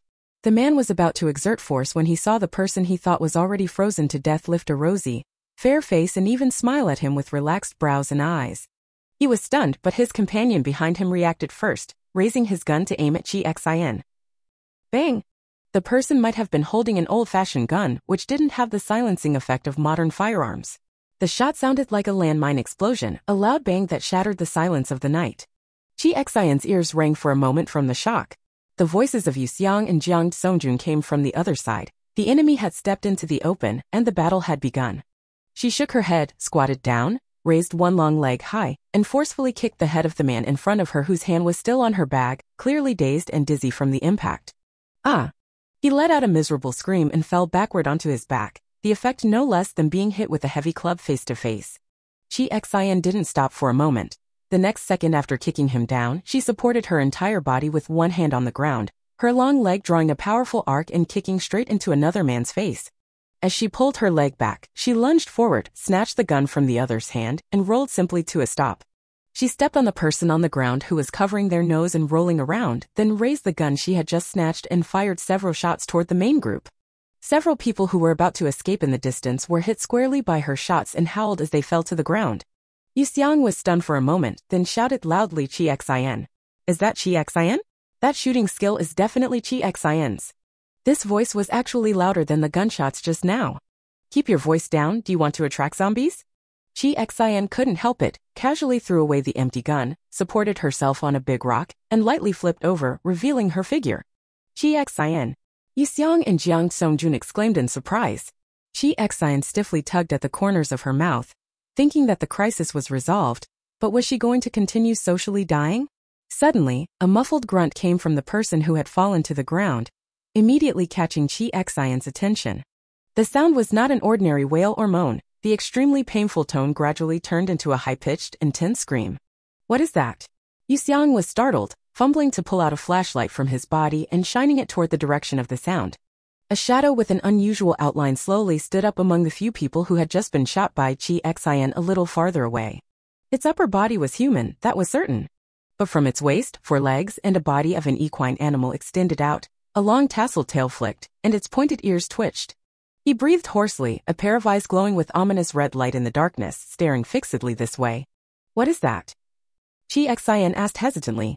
Having been in the apocalypse for so long, she thought she had seen many strange creatures, but the structure of this monster still caught her by surprise. It looks somewhat like a centaur, those from Western mythology. Jiang Songyun also hesitated. Yu Xiang, a centaur? Are you kidding? Which centaur has ears that long? It's not a horse. Jing Xiaobai's face rarely showed a trace of uncertainty. It looks like a half-human donkey. When he said this, Chi Xian could even vaguely feel his tongue struggling to find a place. So everyone's gaze shifted to this half-human donkey. The creature stomped its 4 hooves, and the sound it made began to change. Hum-ong hum-ong. To everyone's astonishment, the centaur made a dive, charging straight at them. Chi Xian's throat moved. If it weren't for her habitual silence in moments of crisis, she would have said something at this moment. Don't come any closer. Yu Xiang shouted the words for her. He seemed to have lost his mind, raising his gun and firing rapidly with a series of rattling shots. However, the centaur donkey seemed to have no intention of entangling with them. It charged fiercely, and the few of them instinctively didn't want to get close, scattering in all directions. This centaur donkey was like a wild donkey off its leash, ignoring the bullets fired at it, crazily rushing past them and heading straight into the darkness. He wasn't attacking, he was trying to escape. Chi Xian and the main group stared blankly in the direction he had left. Let's leave here first. Jing Xiaobai came back to his senses and quickly took down the tent in a few moves. Their screams will definitely attract other things. The others agreed with this view, and without having time to comment on what had just happened, they immediately set off to move forward. They ran for an unknown length of time without anyone speaking until Jiang Songyun showed obvious signs of exhaustion. Chi Xian pricked up his ears, then said, "It's okay now, there's nothing nearby." Only then did a few people stop. Except for Chi Xian, the others were all breathing heavily to varying degrees, quickly recovering their strength. Chi Xian looked at Jing Xiaobai, whose eyes were slightly closed and chest gently rising and falling, and pondered before speaking. You knew all along that I was following behind you, didn't you? Jing Xiaobai's breath caught for a moment. You Xiang what? Jing Xiaobai looked at Qi Xian, his voice calm. I can just pretend I don't know. Qi Xian's eye twitched and she covered her face in frustration. You should have said so earlier if you wanted to know. Do you know how hard I work following you all? Jing Xiaobai, I thought it was your hobby. Sorry to bother you. Qi Xian put down her hand and stared at Jing Xiaobai. He smiled. Did he just smile? Ahem. Jing Xiaobai said seriously, I was thinking, since you don't want to show up, naturally I respect your opinion. Qi Xian looked on suspiciously and continued to stare. Is that really the reason? Jing Xiaobai's face remained unchanged. Really? Qi Xian, half believing, half doubting, withdrew her gaze. She didn't notice that Jing Xiaobai quietly glanced at her.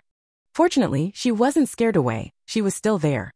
Qi Xian began to deal with Yu Xiang's chattering. I just happened to be walking the same way, and I felt awkward cutting in halfway. What do you mean by cutting in? Of course we can walk together if it's the same route. This road isn't owned by my family, so what are you avoiding? Exactly. Jiang Songyun looked at Qi Xian with eyes full of expectation. Since you're going the same way as us, why don't we walk together from now on? Qi Xian didn't immediately agree. She was silent for a moment, then looked at Jing Xiaobai. May I ask, what is your purpose for going to the market? Jing Xiaobai's expression grew serious. Do you remember I mentioned before that we encountered a group of people on the way to the Longting base? I remember. Qi Xian nodded.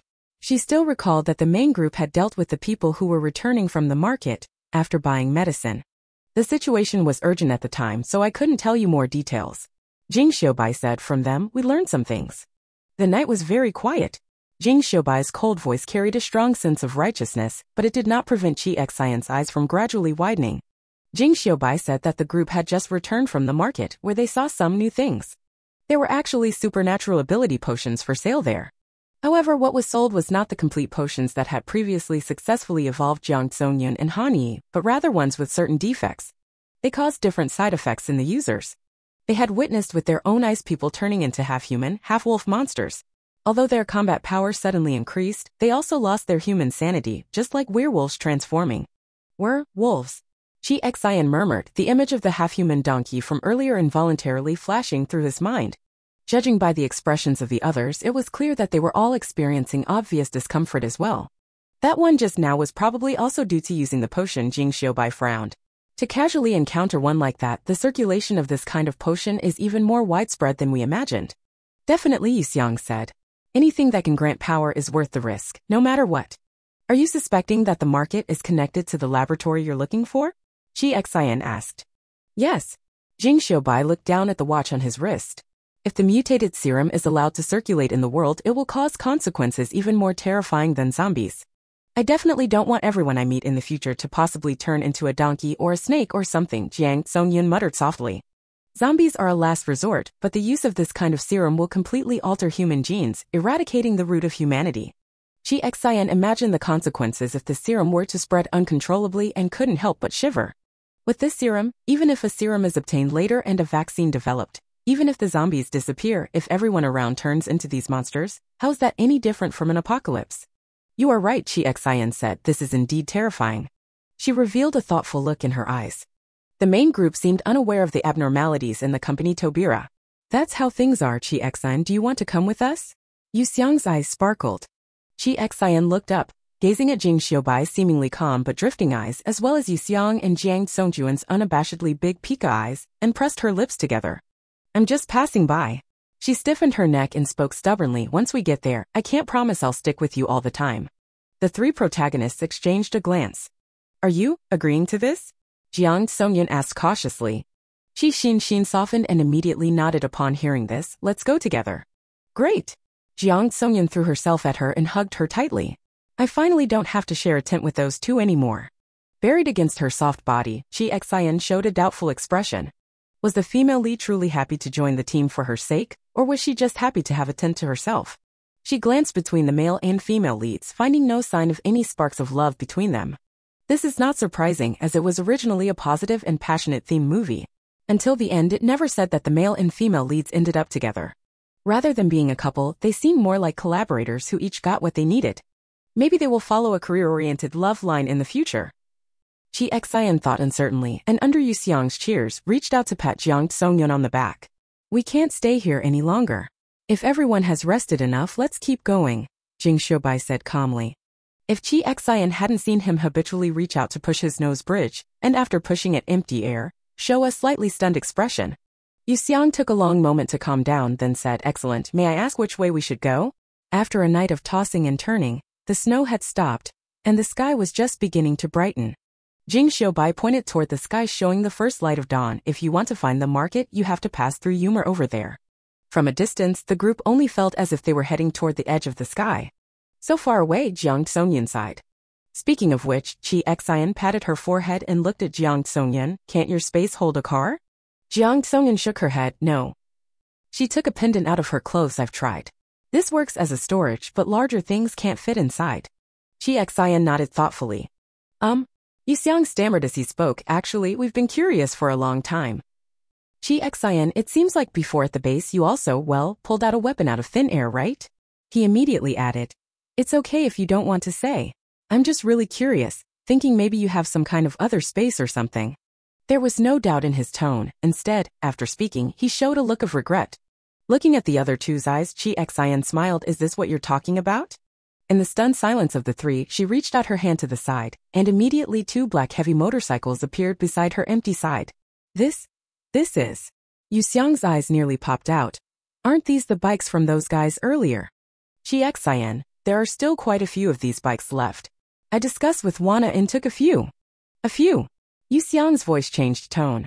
Qi Xian cleared her throat lightly. Regarding your doubts, if I said I don't know either, it would seem perfunctory, but the fact is just like that. I have a space myself, and it seems to have no limits. Anything can fit inside. She couldn't explain the origin of the space, and she was completely baffled herself. If she were to explain, it would inevitably involve the system, which would only make things more complicated.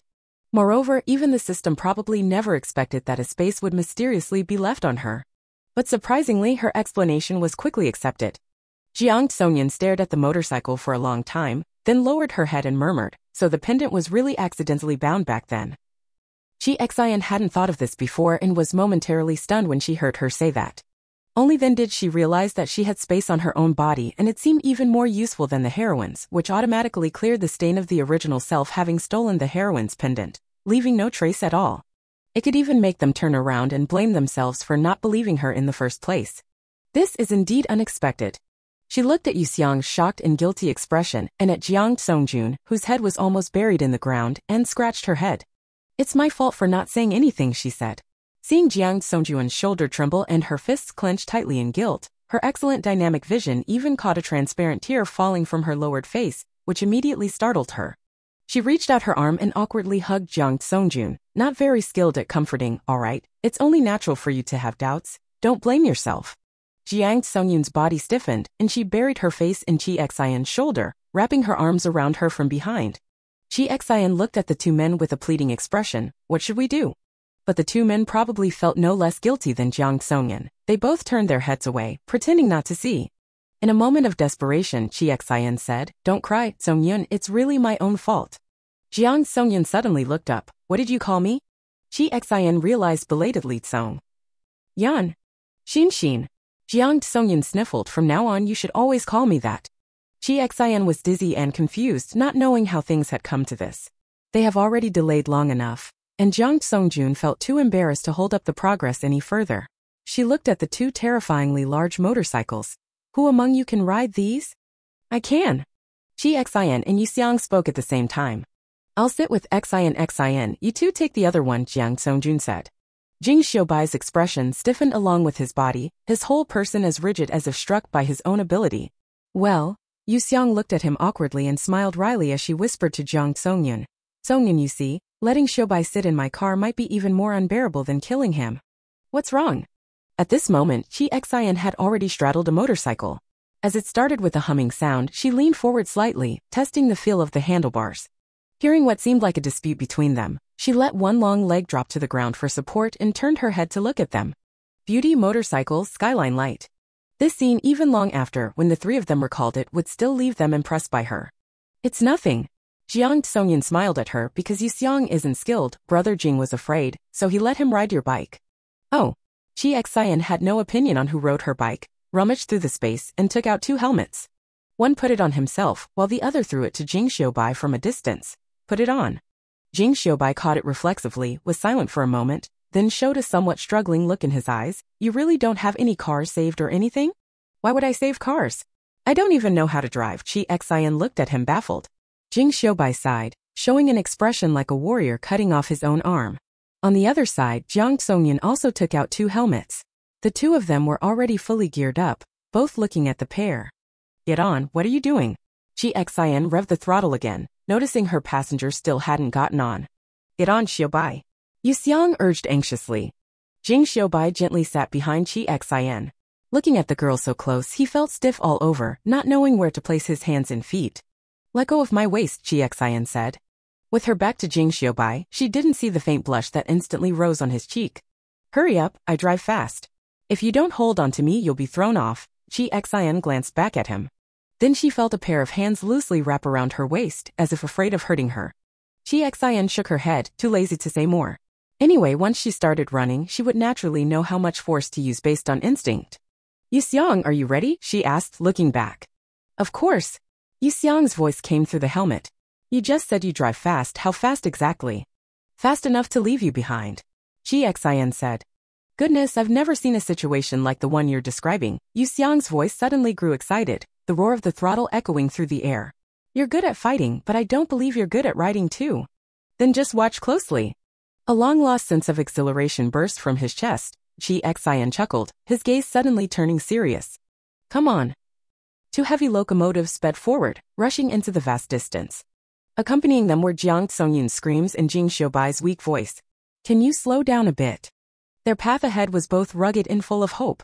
Chapter 46 Modified Locomotive, a small interlude.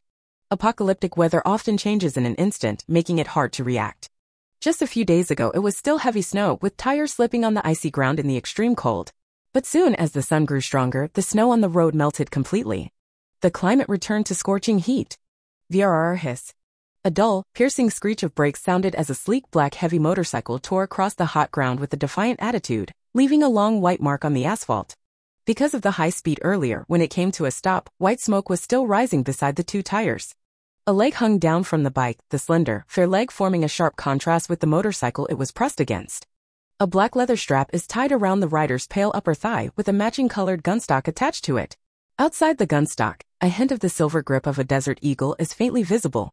She reached up to remove the oversized helmet, tucking it under her arm, and casually brushed the wind and sand off her windproof leather jacket. Lifting one leg forward, she swung down from the vehicle.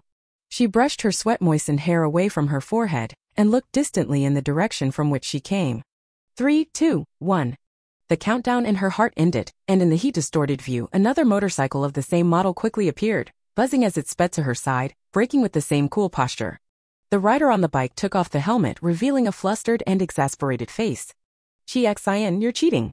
The female rider who had gotten off earlier sneered, leaning slantwise against the motorcycle and raising an eyebrow.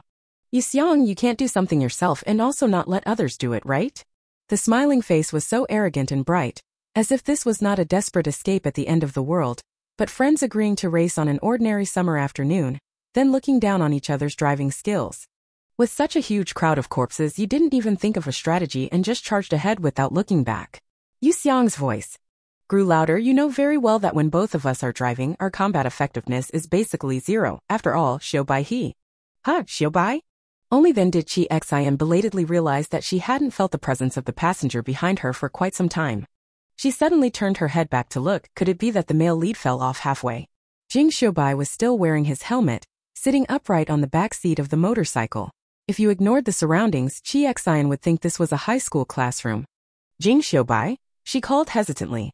Yu Xiang and Jiang Xongjun got off the car, and Jiang Xongjun whispered, how about I use my supernatural ability to treat him? No need to be so exaggerated, don't waste it. Chi Xian came up to Jing Xiaobai and reached out to take off his helmet, revealing Jing Xiaobai's seemingly calm face, but upon closer look, his eyes didn't move at all. Chi Xian. Accompanied by Yu Xiang's schadenfreude laughter, she spread her fingers and waved them in front of Jing Xiaobai. Hey, are you okay? What did I say?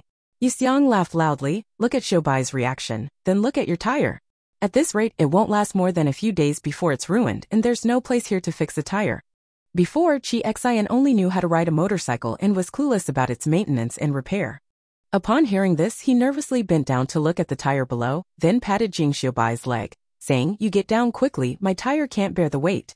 Like a wooden figure, Jing Xiaobai finally moved. He lowered his gaze and looked at Chi Xian's anxious face. "Can't bear the weight?" Jing Xiaobai murmured the words like a whisper, "The one who can't bear the weight is me." Yu Xiang and Jiang Songjun laughed so hard it seemed the sky was about to collapse. Chi Xian stood up straight, wanting to laugh but not daring to. After all, she was the one who had caused him to end up like this.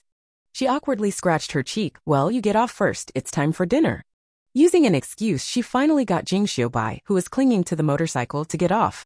But seeing his somewhat unsteady steps, Chi Xian felt that she might have added a big dark mark to Jing Xiaobai's psychological shadow of motorcycles.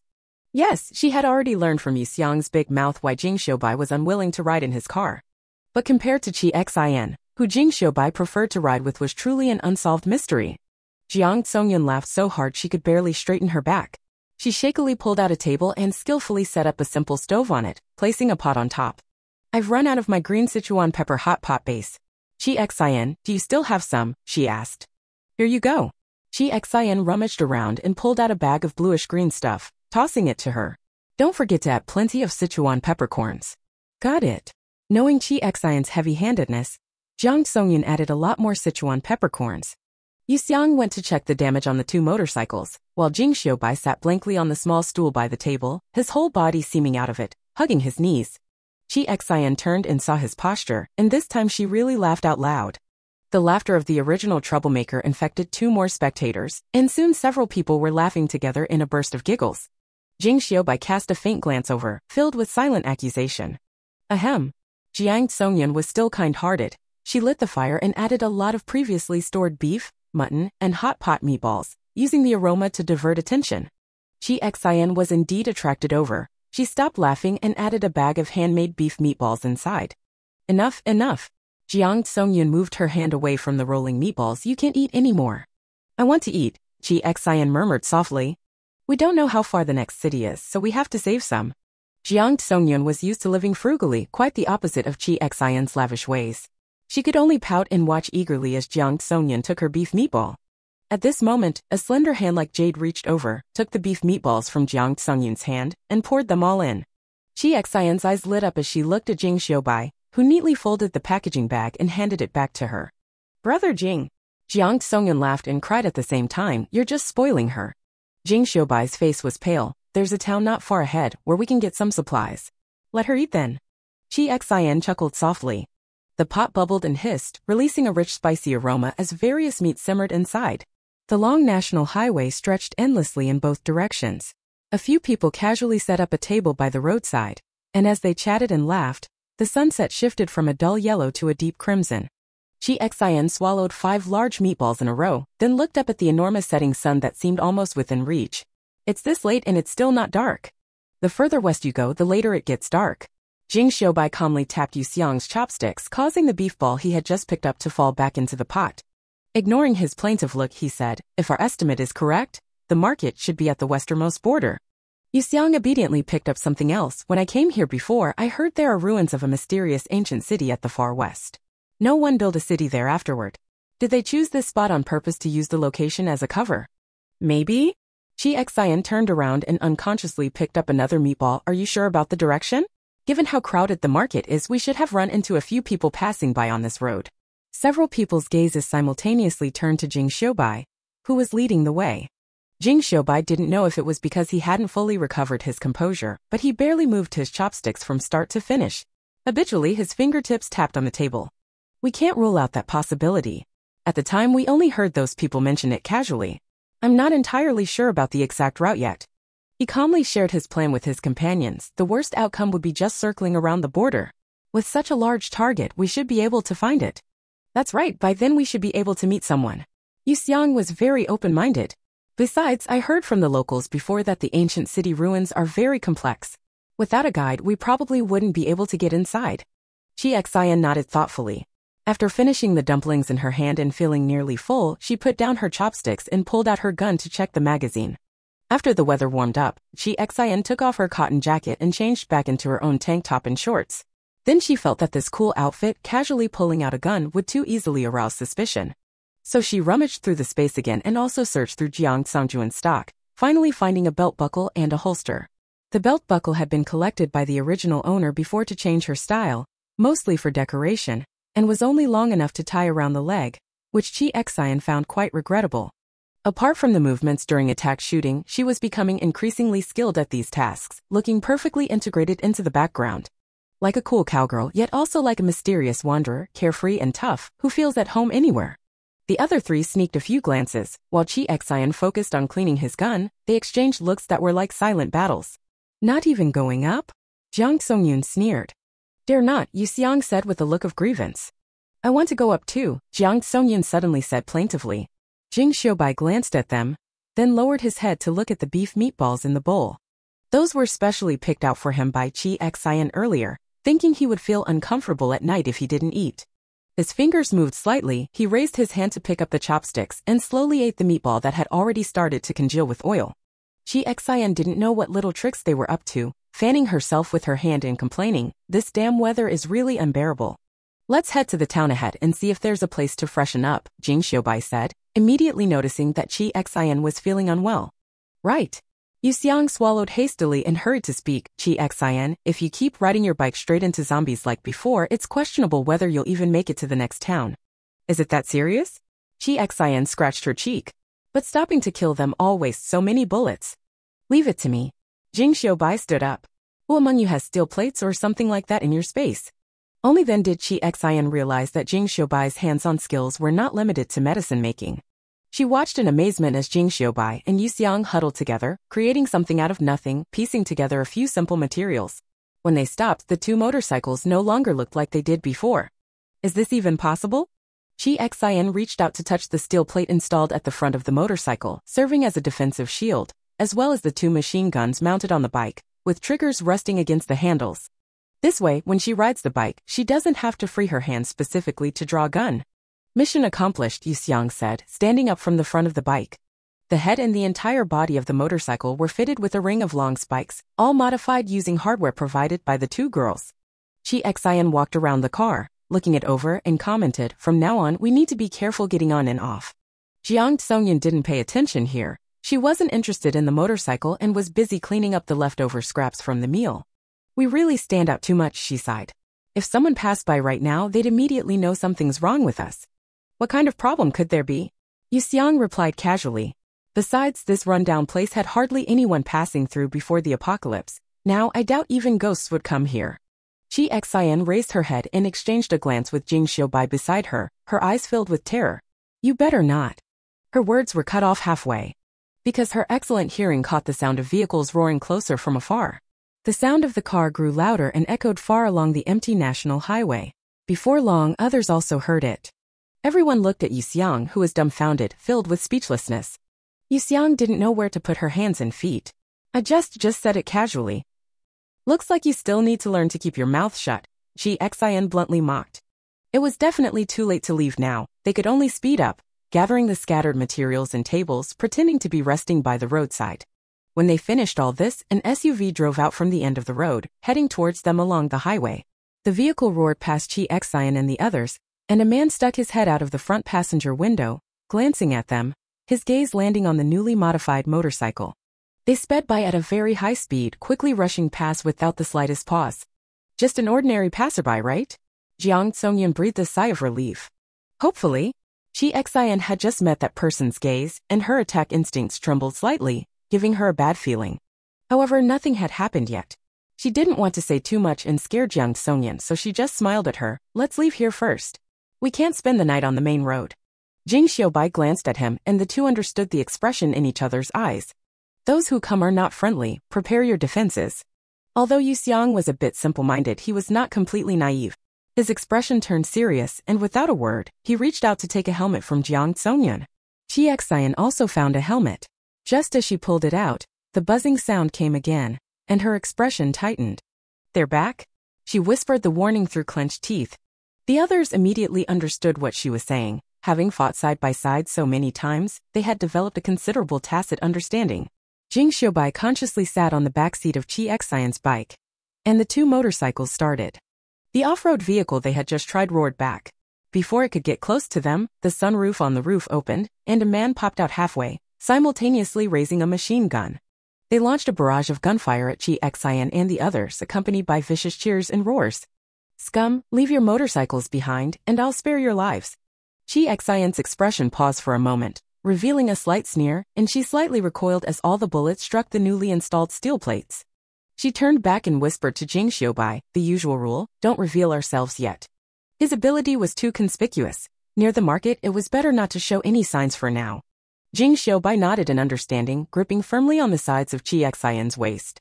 After nearly being thrown off the first time, he had already learned how to ride on Chi Xian's motorcycle. Vroom, vroom, eh?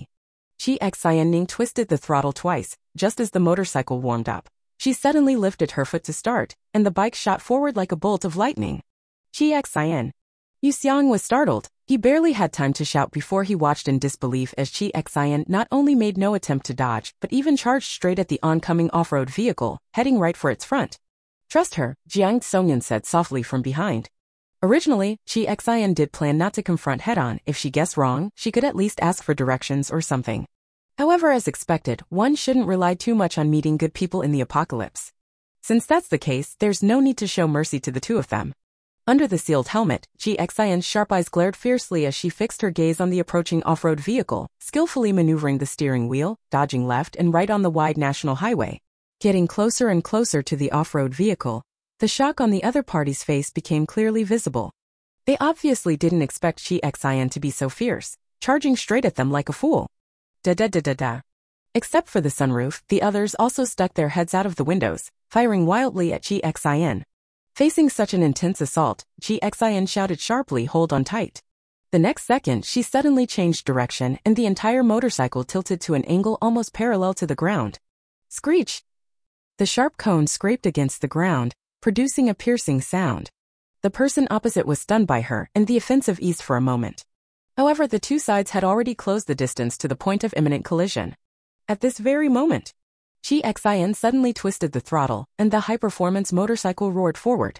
"Ah, you crazy woman, stop right now."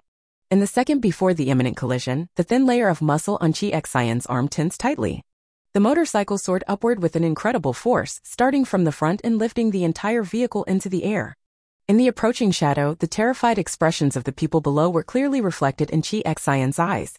"It's not over yet," she murmured in her heart. At that moment, the front of the car tilted down, she aimed at the open sunroof, and her finger moved to press the trigger. Rat-a-tat-tat-tat-tat. The person who leaned out was the first to be shot, falling back into the car limply. Thud-a! Chi Xian fell heavily onto the car roof.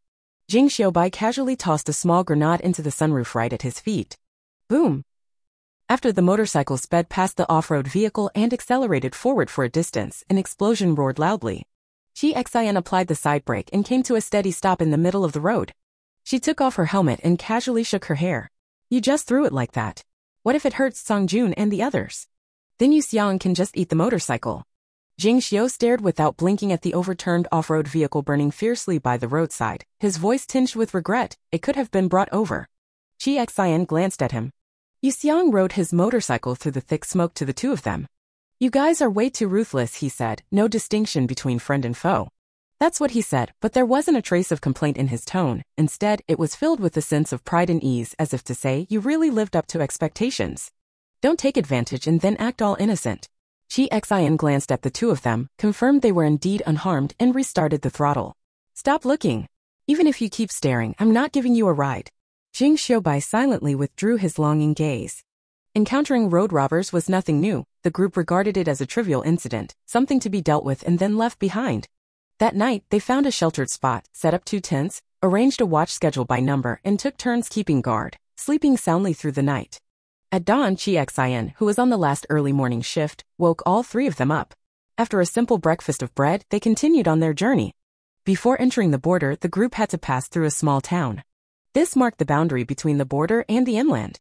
Before the apocalypse, not many people lived there. It was a peaceful and quiet town, mostly inhabited by transient travelers. Most of the houses in the town were low and gently sloped, with warm sunlight falling over the entire town. If it weren't for the zombies wandering the streets, this scene would have felt quite warm and peaceful. The buzzing of two heavy motorcycles shattered the town's tranquility. The wandering zombies heard the sound and all turned their faces toward the direction it came from. The scent of fresh human flesh stimulated their sense of smell. When the motorcycles appeared at the end of the road, they howled and rushed toward the rare feast. Xian, want to make a bet? Yu Xiang's mouth curled into an arrogant smile as he turned his head and shouted to another motorcycle nearby. I'm in. You don't even ask what the bet is about? No matter what, you're destined to lose. Yu Xiang pouted, knowing she had the right to say that, and didn't dare to argue. He could only timidly say, let Song Jun and Xiaobai count and see who kills more zombies, how about that? Xian laughed out loud, all right. Jiang Song Jun and Jing Xiaobai in the back seat exchanged a helpless glance, having nothing to say about these two. Nobody help out, okay, Xian instructed. Two motorcycles sped into the street like they were flying. Xian had precise aim, and Yu Xiang was skilled at cleverly using the pointed front of the bike to slice through the zombies' legs. On these narrow streets where speed couldn't win, the two were evenly matched for the moment. The entire town had only one building taller than the rest, the church. Its Gothic spire seemed to pierce the clouds at a glance. When the two reached the base of the church, they instinctively stopped. Behind them, a group of zombies was falling behind, chasing from afar. As soon as they stopped, instead of first discussing what to do about the zombies, they all asked in unison who won. You two, that's enough. Jiang Tsongyan, unable to tolerate it any longer, grabbed Yu Xiang's ear and glared fiercely at Xian. Quick, think about what to do now. Ow. Take it easy, Jie. Yu Xiang gritted her teeth and pointed at the church door. Isn't there a ready-made place to hide right there? Xian shrank her neck, feeling guilty as she got out of the car, and pulled off the Jing Xiaobai that always needed to reboot after each stop. She stored the two motorcycles back into the space, pulled out her gun, and hid by the door. The moment Jing Xiaobai pushed open the door, she aimed straight inside. There was no one inside. No survivors and no zombies. Only the peeling stained glass and the cold, silent sunlight shining through the cracks, casting the Tyndall effect onto the central suffering Christ. Dust floats in the light, while the surrounding murals and the blood splattered on the walls have dried and turned black. A half-broken old piano lies horizontally beneath God. And on the ceiling directly above, the Virgin Mary's loving face reveals a look of compassion. Chapter 47 The Final Echo of Doomsday Replace full version. The gate slammed shut behind Qixin. This town was small and correspondingly, the church was not large either. Once inside, you could see the entire scene at a glance. The tables and chairs lay crookedly on the ground, dark brown bloodstains dried on the floor. Even without being involved, one could imagine the fierce battle that had erupted here. Xian had not experienced the day the apocalypse broke out. She looked at the scene and imagined what those who watched their familiar peaceful lives being torn apart by hell must have felt. Maybe it was a Sunday and they were gathered in this small church, praying for their happy lives. Maybe some of them were holding newborn babies, expecting the Lord to baptize them. The horde religion, there aren't many believers here. If you go further west, it's all followers of the Aries religion. Jing Xiaobai's sharp gaze swept around. Clean. Clean means there are no zombies within this space. What do we do now, wait here until the zombies disperse? Yu Xiang asked. Outside the heavy, towering carved door, the zombies' howling and scratching sounded unusually muffled, indicating the safety of this church. Unless they can fly, it's impossible. Shut up. Including Xian, everyone immediately opened their mouths to scold Yu Xiang as soon as he started that topic. Yu Xiang was startled and quickly made a zipper motion over his mouth with his hand, blinking innocently. Better save your words, great prophet. Jiang Songyun rubbed his forehead, looking like he was about to faint. If you don't speak, no one will think you can't. Yu Xiang reluctantly leaned towards Xian, who wrinkled her nose and moved away from the original spot. She came to Jing Xiaobai's side, seeing Yu Xiang's expression of utter grief. Are you really not going to come in? Although Yu Xiang's words are not trustworthy, it really won't. Jing Xiaobai said as he squatted down to pick up an empty can. It seems the townspeople used this place as a temporary shelter before, so its safety can be guaranteed. Xian looked and indeed saw many open cans and bags of packaged food on the ground. Anyway, they can't get in, so it's a good chance to take a break. Yu Xiang withdrew his pitiful expression, pushed two stools together, and sat down with his legs stretched out boldly. It's been a long time since I sat inside a building like this. It actually feels kind of fresh. His remark once again earned a few speechless glances. However, the others were clearly already used to Yu Xiang's antics and ignored him, scattering around the small chapel to investigate. Xian saw Jiang Songyun wiping the dirt off the face of the suffering Christ statue with his hand. Do you believe in Hodu's teachings? She walked over, squinting against the sunlight streaming through the window and casting a glow on her face. No, I don't. Jiang Songyun smiled and shook her head. But my mother used to say that gods who can take human form on earth are able to hear people's prayers. I thought if he can really see, then let him see more clearly. Chi Xian was slightly taken aback.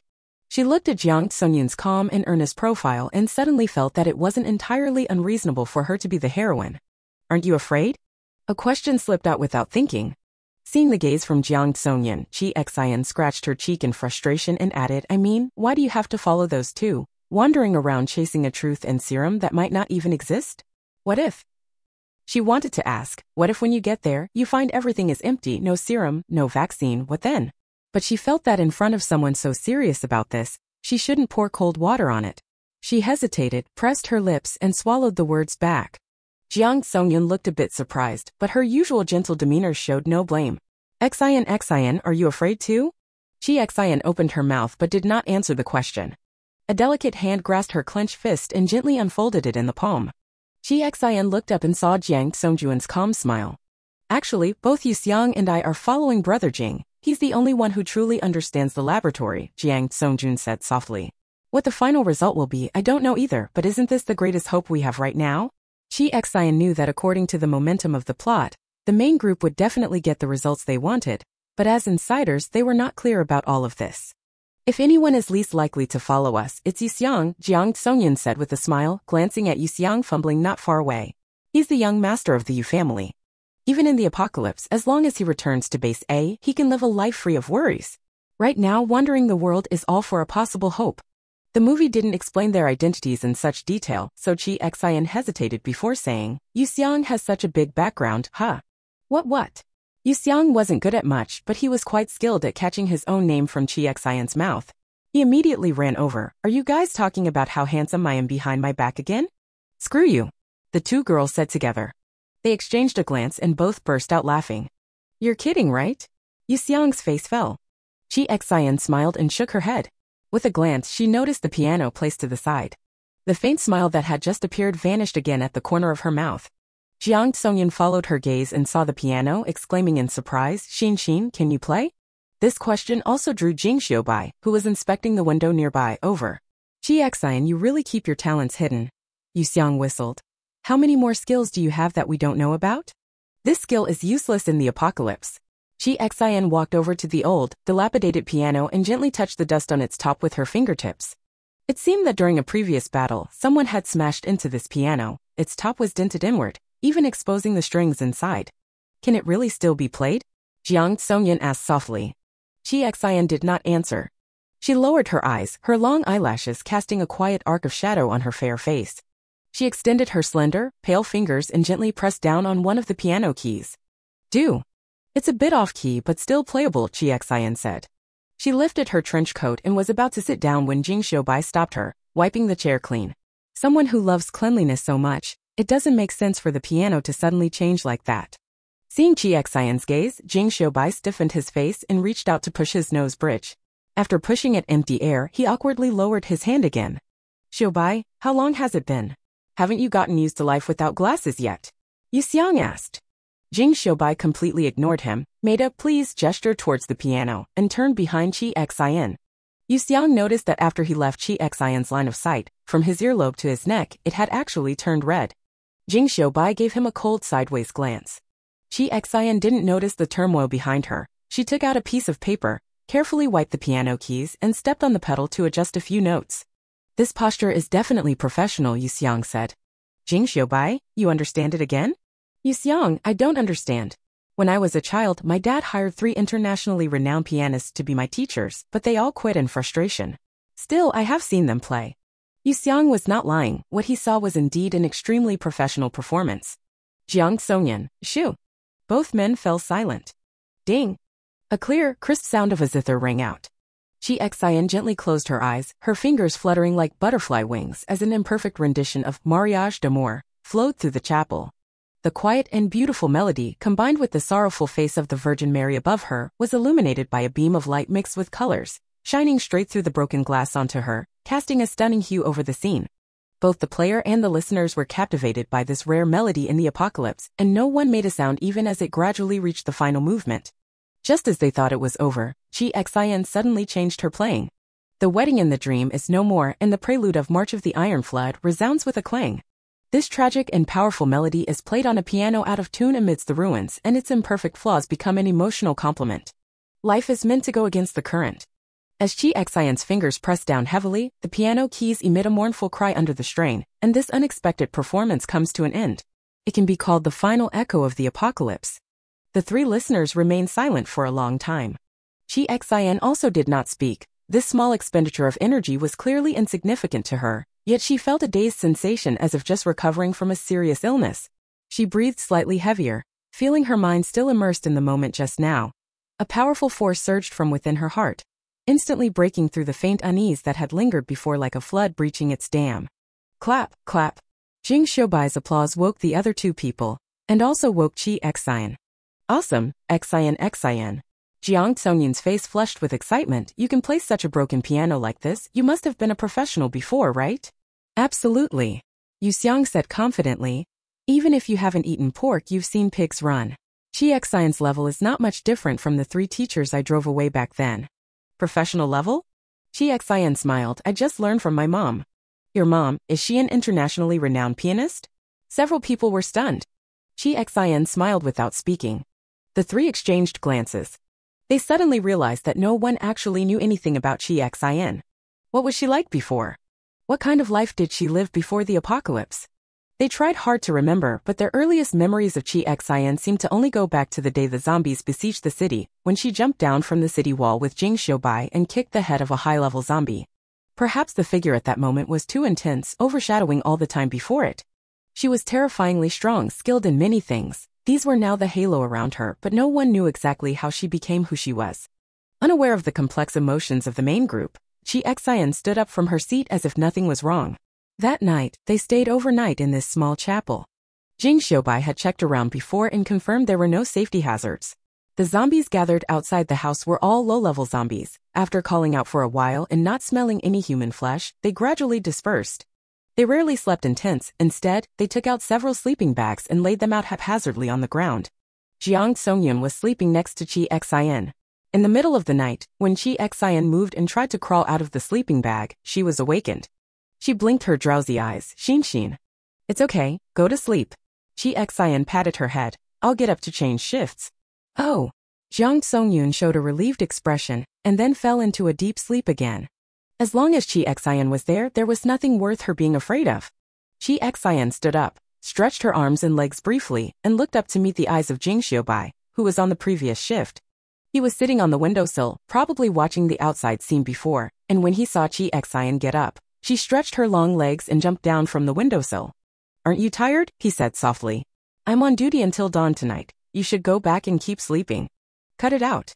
If you fall off my car during the day because you're dozing off, I won't be able to explain it, Chi Xian said. Jing Xiaobai was helpless. All right, hurry up and go. Chi Xian hurried him back into the sleeping bag like driving a duck. When Chi Xian turned around, he opened his eyes again, pretending they were closed. He watched Chi Xian return to the piano, carefully wiping it down bit by bit, as if saying goodbye to the past. He quietly watched for a while, then closed his eyes again. Chi Xian wiped the piano clean, hesitated for a moment as he stood up, then also wiped the nearby statue of God until it was spotless. Early the next morning, the group got up on time, packed their belongings, and sneaked out of the church to start searching for supplies in the town. It looks like someone has been here before. Yu Xiang hid under the shelves in the convenience store, with only one shelf separating him from a stiff zombie. Jiang Songyun frowned and put the few remaining bars of soap into the space. At that moment, footsteps approached, and someone pushed open the door of the convenience store. The wandering store clerk zombie let out a howl and lunged at the person. However, its howl was cut off forever before it could finish. Chi Xian pulled out the small knife stuck in the zombie's brain, casually kicked it aside, and looked at the 2 people crouching below. Are you waiting here for the new year? Yu Xiang smiled awkwardly. Isn't it strange? Such a big convenience store, yet it's completely empty, nothing left at all. What's so strange about that?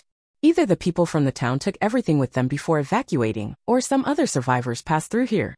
Chi Xian found it quite normal and waved to the 2. Since there's nothing here, let's not waste time. We're leaving. Where's Xiaobai? Yu Xiang asked.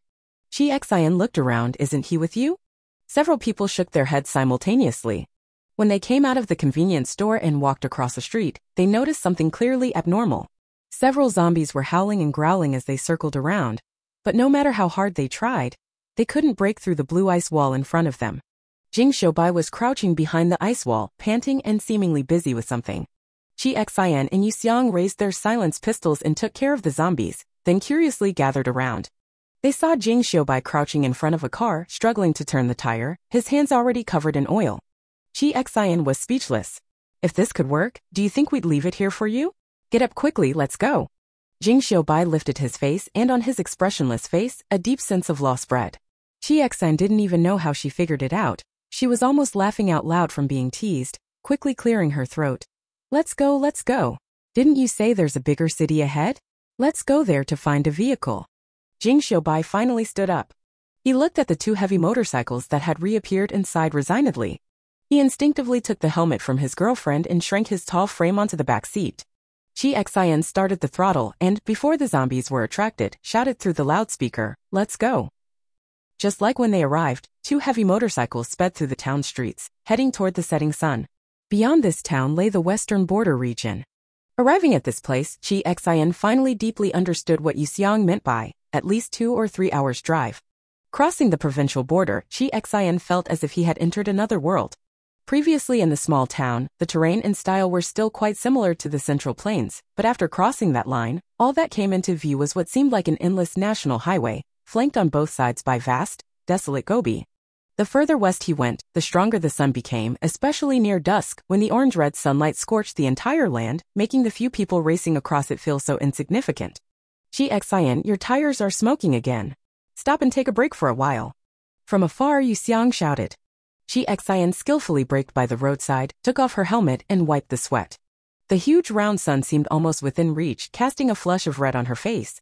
Have something to eat, Jiang Songjun suggested.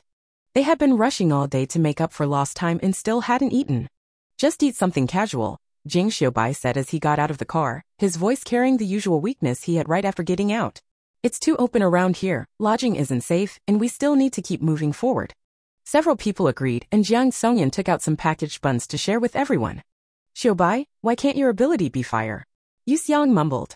That way you wouldn't have to look for a lighter. Jing Xiaobai, everything is in the dream. The sounds of laughter and chatter were as usual. Qi Xian glanced at them and smiled faintly. She leaned against the motorcycle, took a bite of the bun, and turned her head to look at the huge sun. Jing Xiaobai nudged Yu Xiang with his elbow, signaling Qi Xian with his eyes. Yu Xiang glanced at Jiang Songyun again. Jiang Songyun gave them both a disdainful look, adjusted her expression, and gently leaned beside Qi Xian. Xian, not much of an appetite today? It's okay. Qi Xian originally wanted to brush it off, but when she saw the varying degrees of concern on the three faces, she paused and changed her words, just reminded me of some things from the past. Since she brought it up, the others finally relaxed, and Yu Xiang also leaned in, remembered something? Don't tell me it's those hard years of being forced to play the piano. The pain on his face was so real that it made Qi Xian, who had just been feeling heavy-hearted, want to laugh again. You're overthinking it. My family never forced me to learn piano, Qi Xian said. It's just that I saw all my friends in the circle could play, so I wanted to learn too. Your mother's piano skills must be top-notch, Jing Xiao said, a rare trace of nervousness in his otherwise calm expression.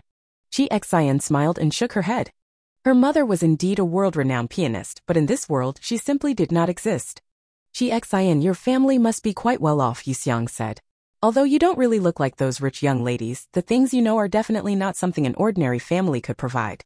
When young Master Yu spoke, Qi Xian could only nod. It was pretty good before, I guess.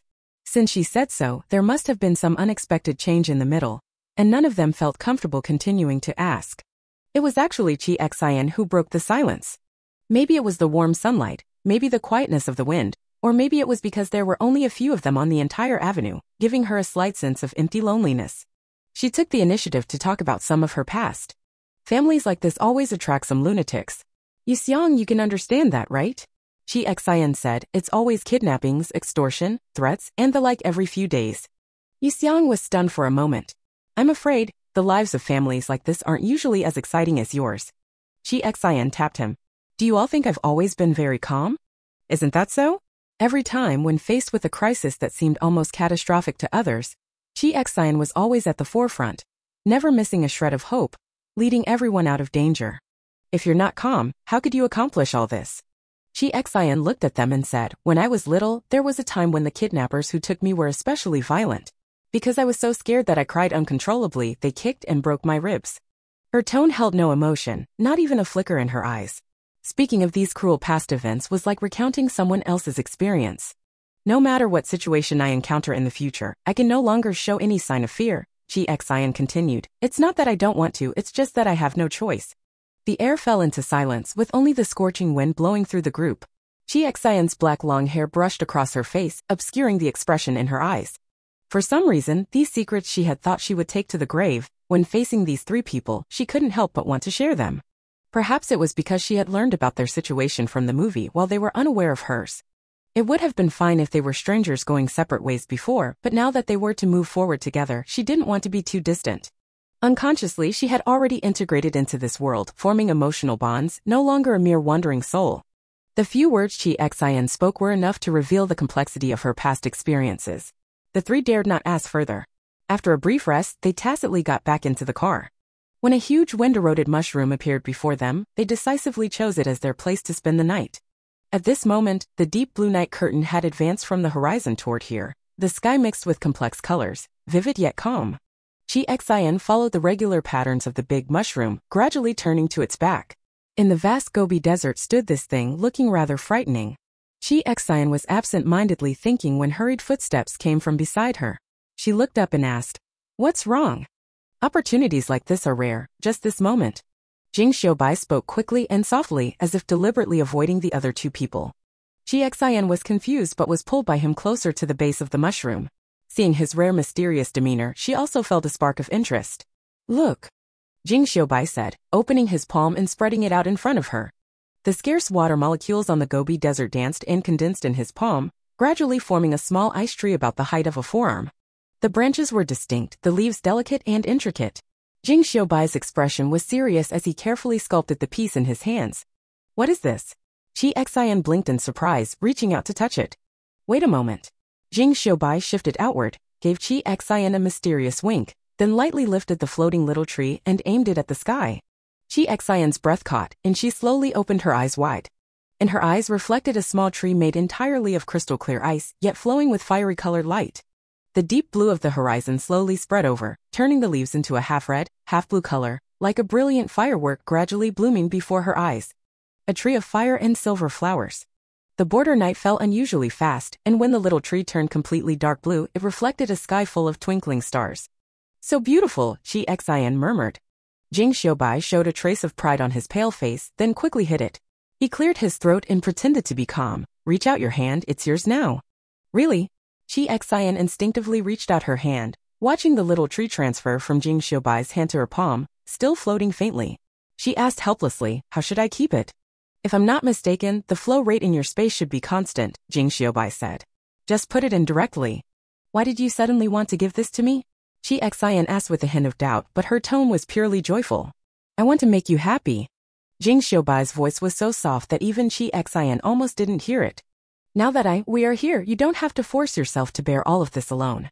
Chapter 48 Meeting an Acquaintance. This ability to lie, she gives 5 stars. Chi Xian focused all her attention on the crystal clear little tree in her hand, feeling that it looked beautiful whether it was lit or dark.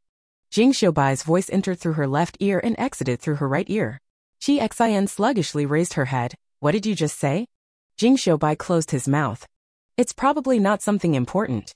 Chi Xian didn't pay much attention. She shifted her angle and looked for a while longer. When she heard Yu Xiang starting to look for the two of them on the other side, she happily put it away. "Do you really like it?"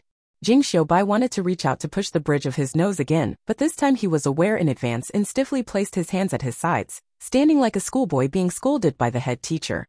Chi Xian nodded. "I've been in the apocalypse for so long. I'm almost forgetting what life is really like." "Life?" "Having afternoon tea, raising animals, collecting some beautiful but not very practical little things." Chi Xian smiled. "I'm not talking about your tree." Jing Xiaobai looked thoughtful. Qixin, where are you?" "Here it comes." Qixin responded from over there, and for the first time, her eyes looking at Jing Xiaobai sparkled brightly, like a little squirrel that had found a pine cone. She opened her mouth, just as Jing Xiaobai was full of anticipation. "So this is what friendship is," Qixin said with hopeful eyes. "You're a good brother, I accept it." "Oh, good brother?" Jing Xiaobai looked at Chi Xian's face, which was writing, praise me, and fell into a subtle silence. The faint redness rising on his ears gradually faded away in the silence. He was originally taciturn, and Chi Xian didn't take it seriously, still happily thinking that if the male lead really liked Song Jun in the future, as Song Jun's close friend, she might be able to lend some support. She waved her hand, leaving the silent Jing Xiubai behind, and responding to Yu Xiang's call, circled back in front of the mushroom. Where's Xiubai? Yu Xiang tilted her head and looked back through the pond center. What are you two hiding and talking about? Chi Xian was about to speak, but seeing Jing Xiubai's ears turn red, thought he was probably shy because he rarely showed concern for the servants. After all, he was thinking about her, so it was better not to expose someone else's privacy. Chi Xian changed the subject. It's nothing, he just asked if I was still unhappy. Hearing this, Jiang Tsongyan, who was tidying the bed inside the tent, also poked her head out, looking at her nervously. Chi Xian looked at these two anxious faces, then glanced back at Jing Xiubai, who was walking out slowly with a calm expression restored, and her heart felt as if a warm towel had been pressed against it, soothing and warming. Of course not. She showed a big smile. It wasn't the mechanical coldness during battle, nor the distant emptiness she always had when they used to be together, looking at them with a faraway gaze. Chi Xian seemed to step out of legend into reality, transforming from an all-powerful female warrior in the hearts of countless people into a normal person with flesh and blood, who could laugh and feel sadness. I'm very lucky to have met you all in this world. I no longer have any family. Her voice, carried by the hollow and deep night wind over the Gobi Desert, lingered as it reached the ears of the few. You are my only ties. Jiang Tsongyun, like a swallow returning to its nest, flew out of the tent and threw her arms around Chi Xian's neck. Chi Xian clearly saw a glistening flash pass across Yu Xiang's face, which he had turned away while coughing. All right, rest now. Jing Xiubai's expression and tone were fine. We have to get up early tomorrow to find the way. Without a local guide, it will be difficult for us to enter the city. These words were a bit of a downer, but that was just his character. What he said made sense, so everyone agreed. Chi Xian held Jiang Tsengyun's shoulder as they returned to the tent, and the two gentlemen also headed towards their own tents. However, just as Chi Xian was about to crawl into his sleeping bag, Yu Xiang's loud voice came from the other side. Xiubai, why are you crying? Chi Xian froze for a moment, looking up in surprise towards that direction, but he couldn't see anything through the 2 layers of tents. She was just about to go out and take a look when Jiang Tsongjun suddenly pulled her back. Don't go, Jiang Tsongjun sniffled. If you don't go, he might still be able to stop it. Chi Xian looked at her, her heart filled with a big WTF. The male lead's character setting. Turns out he also has a hidden crybaby side? Tonight's night watch was not her turn. Holding this shocking doubt, Chi Xian went to bed with heavy worries. The next morning when she woke up, she even deliberately glanced at Jing Xiubai a few times. However, the male lead's face was as cold as snow, handsome as ever, and there wasn't even a hint of red in his eyes. Chi Xian could only sigh, truly worthy of an artistic image, with a body constitution that was uniquely superior. Chi Xian felt she was still quite considerate and wouldn't actively pick at someone's wounds. Since no one mentioned it, she swallowed the shock and the group continued on their way. But this time, after Jing Xiubai got on the bike and obediently put on his helmet, Chi Xian cleared her throat lightly and said to Yu Xiang, let's ride slower today. At these words, Yu Xiang looked as if he had seen a ghost. Protecting the vulnerable, Chi Xian muttered very quietly, not caring about the looks others gave her, and put on her helmet with a serious expression. Vroom, vroom, eh. The familiar sound of the throttle roared again as the 2 motorcycles started simultaneously, but this time, the speed was indeed much gentler than usual. Feeling the hand gripping her waist finally loosen, Chi Xian let out a slight sigh of relief. The plan to care for vulnerable groups was successful. However, although Chi Xian slowed down due to her previous recklessness, after only about half a day of running, Chi Xian's alarm system went off. At this moment, the road stretched endlessly with no end in sight ahead or behind, and no boundaries to the left or right. The only possible danger could come from the bike she was riding. She sighed helplessly, made a gesture to Yu Xiang, and braked by the roadside. What's wrong? Yu Xiang took off his helmet. I don't know, maybe the tire finally gave out. As soon as Yu Xiang heard it, he immediately got out of the car, bent down to take a look and came to the conclusion. It's definitely broken. Does anyone have a spare tire? Chi Xian was about to speak when suddenly her expression froze for a moment and she turned her head to look in the direction ahead. The others were quite familiar with her by now, and seeing her do this, Jing Xiubai asked, is someone coming again? Chi Xian nodded. The sound was off. It didn't quite sound like a car, nor like a motorcycle like theirs. It was light and trembling, sounding strange. Stay alert, Jing Xiubai said. Because the voice was very soft, by the time Chi Xian could hear it, the distance was not far. Within a few minutes, a trembling figure appeared on the road, running this way. Is that a little electric scooter? Chi Xian stared for a long time, asking uncertainly. Seems like it. Yu Xiang also wasn't very sure. The person riding the small electric scooter had obviously seen them. His handlebars wobbled as if hesitating between turning around to flee or continuing forward. During this hesitation, the scooter surged forward a few more meters, enough for both parties to see each other clearly. It was a thin man, age indiscernible, with a dark face full of monkey-like cunning, giving off a sly and unpleasant vibe. Chi Xian frowned slightly, leaning against his motorcycle, watching the other approach. In the apocalypse, it was already strange to see someone traveling alone, let alone seeing him dressed neatly. Although he was small and thin, his demeanor didn't look like someone who had been starving and freezing for a long time. He should have been living quite comfortably. Such people were often the ones to be most wary of. When he clearly saw their appearances, the hesitation in his brows instantly vanished. He scrutinized each of the four faces for a moment, then glanced at the two motorcycles, a flash of shrewdness and greed flickering in his eyes. Chi Xian and the others did not move. This person indeed did not continue forward but stopped in front of the few people, having already squeezed a full smile onto his face in those few steps. Hello everyone. His voice was somewhat rough. Why are there so few people coming out to this big Gobi desert? Are you looking for someone? Yes. Yu Xiang said with a smile. Big brother, seeing you coming from the front, are you a local? They exchanged harmonious greetings, just like strangers meeting before the end of the world.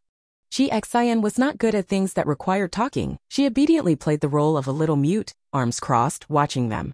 The open edge of her trench coat revealed a black holster strapped to her thigh.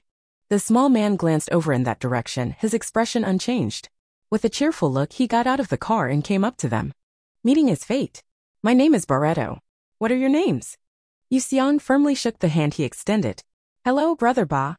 My name is Yu Xiang. Nice to meet you. Jing Xiaobai cleared his throat lightly. The smile on Belito's face stiffened. Brother, my name is Belito, not Ba as a surname. Yu Xiang's smile also stiffened. Oh, I see. Belito shifted his gaze away from him, focused on the two girls, then glanced at the motorcycle Chi Xian was leaning on. Where are you all looking for someone? I'm from around here and can point you in the right direction. Jiang Songyun continued. We're looking for Yumel. Brother Balto, do you know which way to go? Yumel. Balto's eyes flickered. Do you have someone there? Yes, Yu Xiang said. My uncle used to work there. Now our base has been destroyed, and we have no choice but to seek refuge with him. Chi Xian looked at Yu Xiang in surprise. She didn't expect that with his thick eyebrows and big eyes he could tell a lie so convincingly. Oh, Belito questioned, his face showing a troubled expression. Look, brother doesn't want to lie to you. After all, you young ones have traveled a long way to get here, which isn't easy. But these days, you know, Umair isn't the Umair it used to be. Whether your uncle is still around, I can't say. Is that so? With Chi Xian's surprised eyes again, Jing Xiaobai cooperated by showing a few strands of anxiety. We all got separated from our parents in the apocalypse. His uncle is our only hope. Big brother, look. He hesitated, showing a look of eagerness to ask for help but feeling embarrassed to say it, like a young person just entering society. Yes, yes. Yu Xiang was even more distraught, as if mourning a lost parent. Big brother, please have mercy. How about giving us a lead first? Whether the person is still there or not, we have to go check first. They disguised themselves so well, and with Jiang Songyun huddled at the back, looking shy and too timid to raise her head, it quickly dispelled Belito's suspicion. I see. The smile on his face deepened with meaning, visibly relaxing a lot. His gaze swept over Jing Xiaobai and Yu Xiang's faces, just catching a glimpse of Chi Xian. Chi Xian was dumbfounded by the main cast's acting, her expression caught between terror and amazement, looking somewhat distorted. She was also a little girl who wasn't very brave. Barreto judged in his heart. Seeing her face turn pale with fear, even if she had a gun, she was a useless person who wouldn't know how to use it. Big brother, please help us. Jing Xiaobai pretended to be anxious, stepped forward, and was about to grab Barreto's hand. We've been wandering around here for days and really can't find the way. Barreto was startled and immediately stepped back. When he looked up again, Chi Xian was nowhere to be seen. He was short, and all he could see were Jing Xiaobai's shoulders. He stiffened. It's not that it's impossible. As long as you find my uncle, I'll pay you any amount. Yu Xiang said immediately. A sneer flashed in Barreto's eyes. Young man, these days, money is the least useful thing. It depends on what resources you have as payment. By this point, he had gradually shed the disguise of a kind uncle, and his tone began to turn pragmatic and cold. Seeing that he finally began to show his true colors, Chi Xian felt relieved. They had been walking back and forth with fake smiles just now, which gave her a headache. She much preferred this kind of overt scheme. Jing Xiaobai remained expressionless. So, big brother, what do you think? In Bolito's eyes, an unabashed lust appeared. He strode over to Jing Xiaobai and reached out to touch Chi Xian's face. Oh, you have such good resources, of course you should know how to make use of them. As the cold air surged up behind him, Barreto saw Chi Xian smile slightly at him. Just as Chi Xian was about to kick with the force to break the head of a high-level zombie, she lifted her leg to kick at the hand Barreto was reaching out, but when she looked up, she saw Yu Xiang wildly swinging his hands from side to side. This is the only living person they have encountered. They can only ask him about the location of Yumel. Chi Xian understood his anxiety, and the expression on his face changed instantly, shifting from calm to pitiful and terrified. Big brother, could it be that you are talking about? She did not lower her already raised leg. Instead, she twisted her body half a turn, acting coy and shy. In that instant, her leg swiftly kicked out, accurately tripping Bolito at his feet. Bolito's footing was unstable and he leaned toward the motorcycle beside him. And this motorcycle had been fitted with many steel spikes beforehand. Amid Bolito's scream, the tip of one spike shot straight toward his eyeball. Chi Xian feigned surprise and let out a shout, slightly moving the car backward to avoid Bolito's vital point, only leaving a deep cut on his hand. This modified motorcycle? She bent down, looking at Bolito with a worried expression. You. Bolito was in so much pain that he couldn't speak. He covered his injured hand and glanced around at the others in a daze. Jiang Songyun buried herself behind Yu Xiang, her shoulders trembling slightly. Bolito looked at the girl who seemed to have been scared to tears, then at Chi Xian's face full of guilt and fear, a flash of ruthlessness flickering in his eyes. He took a deep breath and stood up on his own. This motorcycle can indeed be used as payment, he said stiffly. Oh, that's great. As if the previous scene had never happened, Yu Xiang enthusiastically sold the motorcycle, which was basically scrapped by Chi Xian. Brother Bolito, as long as you take us to UML, this motorcycle is yours. Bolito no longer had the friendly smile from before. He frowned and glanced back at Chi Xian a few more times. Chi Xian clearly felt his gaze scrape over him like a sharp awl, filled with menace and cruelty. In response, Chi Xian said, "No big deal." She slowly rode the nearly broken-down motorcycle, watching the wobbling little electric scooter ahead, and quietly said to Jing Xiaobai behind her, "I'm not afraid of him being exposed. I'm afraid he'll keep pretending. I'm not smart, and then I'll hesitate and feel guilty, wondering if I wrongly accused him." Jing Xiaobai remained silent, but in this scorching heat, a strong chill radiated from him, making Chi Xian's back feel cool and shivery. All right, Chi Xian admitted, feeling guilty and softening her tone for once. I know I shouldn't have been so impulsive about showing my strength earlier. I'll be more careful from now on. For some reason, Chi Xian felt the chill behind her grow even stronger. She no longer dared to speak and just hunched her neck, continuing to push the car-mounted portable refrigerator forward. It turned out that with the guidance of the locals, this seemingly identical Gobi Desert was indeed much easier to navigate. No matter what Polito's purpose was, he had to bring them back to his base before he could make his next move. Chi Xian and the others dutifully played the role of naive and sweet. No matter where Polito went, they never voiced any objections, doing their best to lower Polito's vigilance to the minimum. As expected, Polito did not suspect anything. He even worried that some of them might run off halfway, frequently turning around to check on them. A towering and solemn ancient city wall appeared before them. Most of the western border towns have been carried down from ancient times.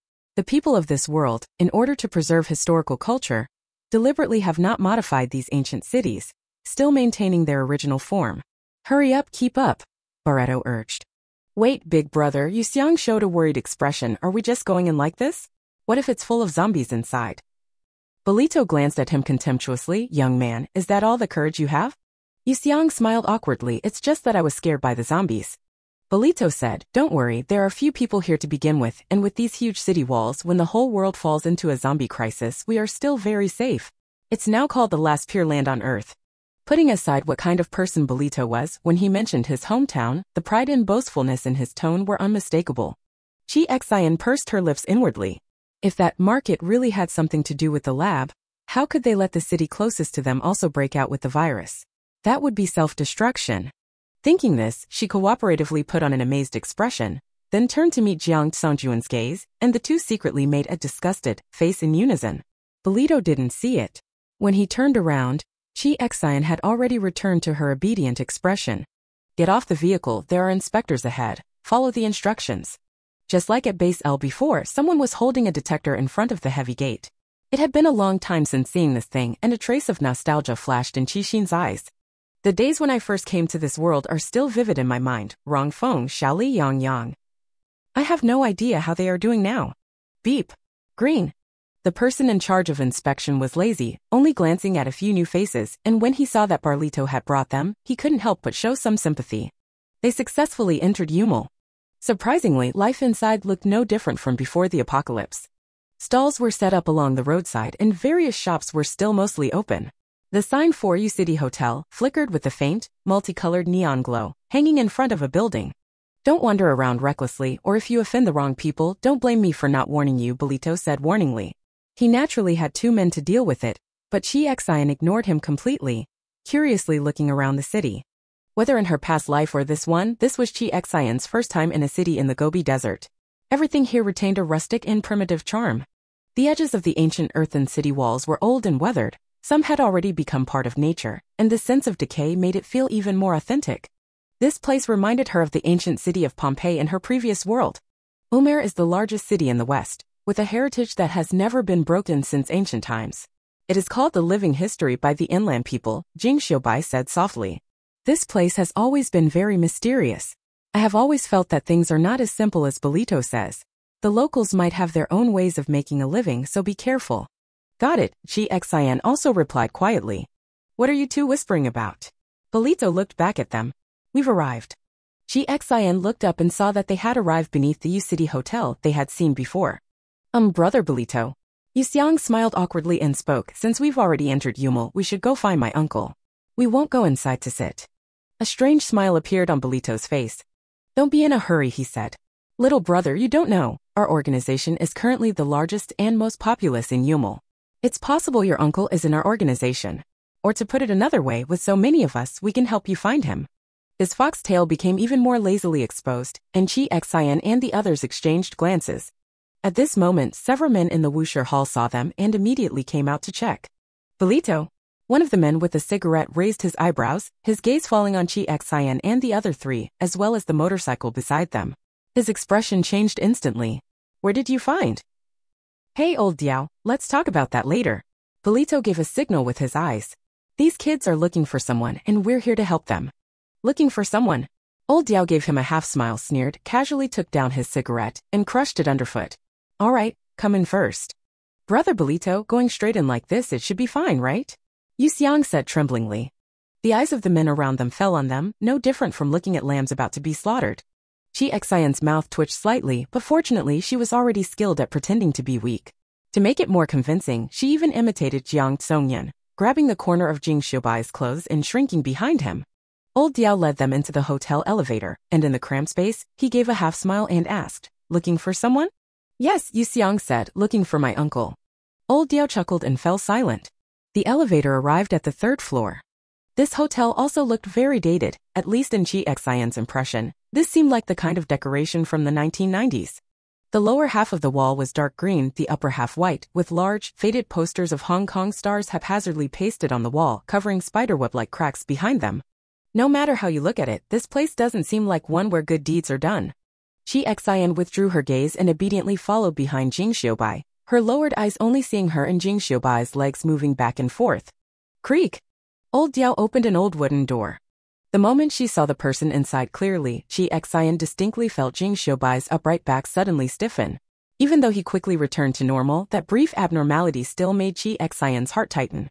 Something unexpected had happened. Just as she was thinking this, Yu Xiang's surprised voice sounded from over there. Boss Lin? Chapter 49 New Superpower User? Can you put chili powder in a tobacco pipe? Boss Lin? Chi Xian subconsciously repeated this title in her mind and carefully searched through her memories. No impression. Ahem, friend you, friend Jing? Hearing that the other party also seemed very familiar with them, Chi Xian couldn't suppress her curiosity.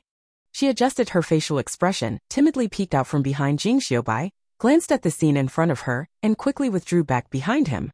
There were many people standing in the room. They looked fierce and exuded a bloodthirsty aura, clearly not ordinary citizens. The person the main group called Boss Lin was dressed in a manner that perfectly matched this old hotel. He was wearing a black Zhongshan suit, and his face, which looked slightly aged, still faintly showed the elegance and gentleness of his youth. His half-white hair was neatly combed. He sat on the sofa like a star surrounded by others, looking up at the few people who entered. His dry fingers trembled slightly and wisps of smoke rose from the old-fashioned water pipe. He didn't look like a boss at all. He seemed more like a scholarly professor or something. Chi Xian thought silently, shrinking tightly behind Jing Xiaobai. Her movements were not large, but in the quiet environment where no one dared to move except for the faint coughs from Boss Lin, it seemed somewhat abrupt. Boss Lin's gaze shifted to the edge of Chi Xian's hair, which was just barely visible. Jing Xiaobai glanced at her without a change in expression, a slight smile appearing on his face as he stepped forward. Boss Lin, excuse us. This is a classmate we met on our way back. This time, they want to come with us to see the world. Oh. Boss Lin neither confirmed nor denied, naturally wearing a smile as he looked at the person, the wrinkles at the corners of his eyes appearing just the right amount of mellow. Seeing that they actually knew each other, Barreto, who was following behind, showed an expression as if he had swallowed a raw egg, his tiny, beady eyes even widening. His expression clearly grew uneasy. Old Diao also glanced at them in surprise, then walked over to Boss Lin's side, bending down to whisper something softly into his ear. In this short time, Barreto kept glancing at the door behind him, his feet shifting slightly, immediately drawing the attention of the person standing there. Chi Xian noticed Barreto's odd behavior.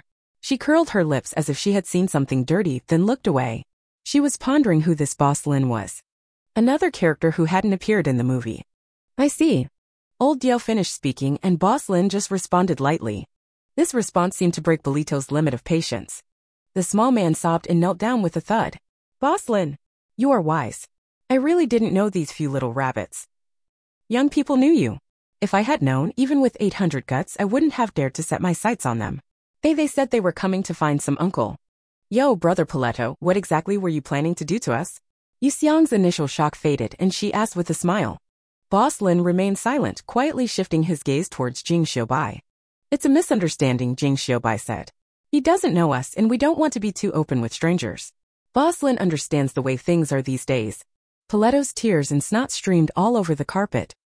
He turned his head towards Jing Xiaobai and Chi Xian, his eyes filled with a sinister hatred. Chi Xian caught it at a glance, and she slightly squinted her eyes. Boss Lin wasn't sure whether to believe Jing Xiaobai's explanation. He raised his thin hand and took a light puff from his water pipe. Bolito. Bolito trembled all over. He shakily raised his head and looked up at Boss Lin. Chi Xian followed his gaze and saw a faint dark light flash in Boss Lin's pitch-black eyes. Bolito immediately raised his hand and slapped himself hard across the face. I'm sorry, he murmured, then slapped again. I'm sorry, I didn't recognize a great man. Chi Xian's pupils contracted slightly. Bolito's actions had a mechanical quality. Clearly this gesture was not of his own volition. An ordinary person might think he did this out of fear of Boss Lin, but since coming to this world, Chi Xian had seen too many strange things, including someone like Lu Chen, an anomaly who could control all zombies with his mind. Therefore, upon seeing this scene, the first thought that came to Chi Xian was that Boss Lin was probably also a psychic. She carefully observed Boss Lin sitting upright on the sofa, feeling that his entire body was frighteningly thin, with sunken eye sockets making his gaze even deeper and more inscrutable. She couldn't help but clench the corner of Jing Xiaobai's clothes in her hand. In the moment of stunned thought, Chi Xian met Boss Lin's eyes. In an instant, she felt as if a whirlpool was spinning within those eyes. Chi Xian frowned slightly, controlling her uncomfortable thoughts, and secretly patted Jing Xiaobai's back. A slightly cool hand reached over and gently held hers. Friend Jing, Boss Lin squinted. Although Bolito is rude, he is still working for me. Let's let it go this time. Doing things for you? Chi Xian rolled her eyes. Seeing Poletto's practiced look, it was clear he was up to some schemes for Boss Lin. If the main group hadn't happened to know this Boss Lin, no one could say what they might have gone through. But how exactly did the main group come to know these people? Just as he was guessing, he heard Jing Xiaobai's calm voice. Since Boss Lin personally pleaded for him, we naturally won't pursue the matter. But the last time we met Boss Lin, it seemed he was planning to return inland. How come he's back so soon now? Return inland.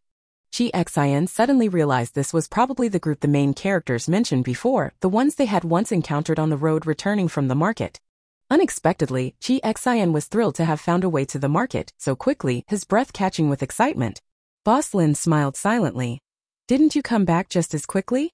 A simple inquiry, but Chi Xian heard a deep probing beneath it. How would Jing Xiaobai respond?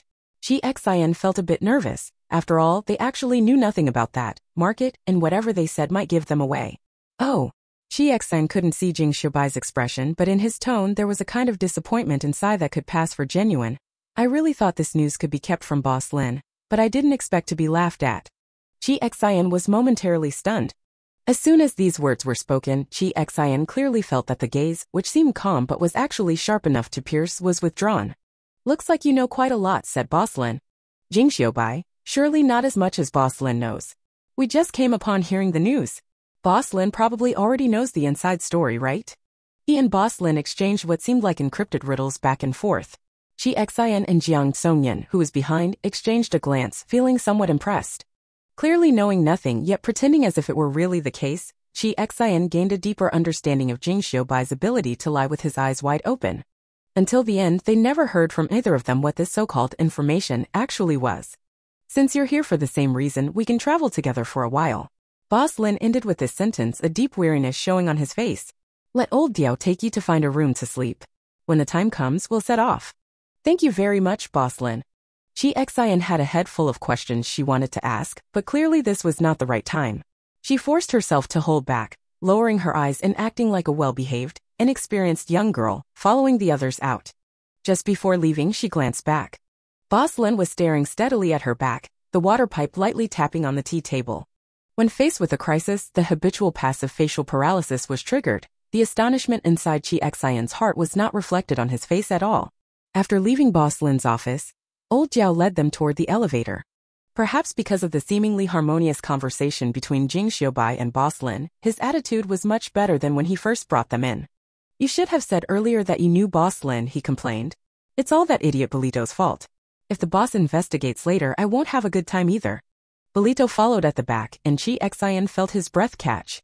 We didn't know you were Mr. Lin's people, Yu Xiang said naturally. A misunderstanding, just a misunderstanding. Please don't take offense, everyone. They entered the elevator. The entire third floor is where Boss Lin rests. Everyone else stays on the first and second floors. Since a few of you are guests, you'll stay on the second floor, it's quieter, Old Diao said. Chi Xian and the others had no objections. When Old Diao led them to the door of the room and was about to turn and leave, Jing Xiaobai casually asked a question.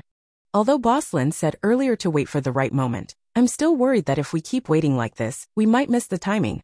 Old Diao had no doubts at all. With the demeanor of an experienced person, he waved his hand. The auctions at the market have always been like this.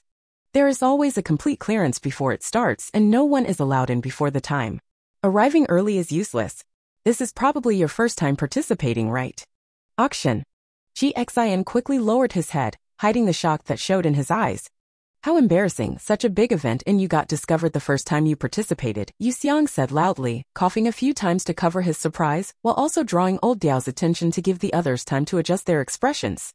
Be quiet. Old Diao snapped, Boss Lin doesn't like noise. Yu Xiang quickly grinned and smiled sheepishly. After Old Diao left, the smile on his face immediately disappeared. Jing Xiaobai acted decisively, pushing Chi Xian's shoulders to guide her into the back room. When the other two followed, he looked around and closed the door. There were only the four of them in the room.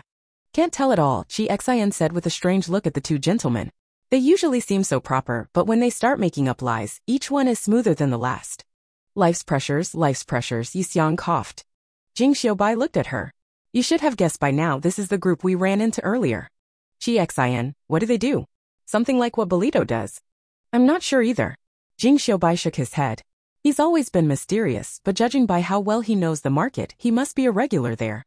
If I'm not mistaken, this Boss Lin has probably bought supernatural potions before. Chi Xian shared what she noticed about Bolito's reaction earlier, as well as her own feelings with the others. He definitely isn't just being kind-hearted by wanting to go to the market with us. Jing Xiaobai frowned. If that's the case, it really does sound like some kind of mind control potion. So what do we do now? Are we still going with them? Yu Xiang asked. Jing Xiaobai pondered for a moment, then looked up at Chi Xian. Chi Xian returned his gaze, we don't know the way. As they drew closer to the mysterious market, she increasingly sensed the turbulent and unpredictable nature of the situation.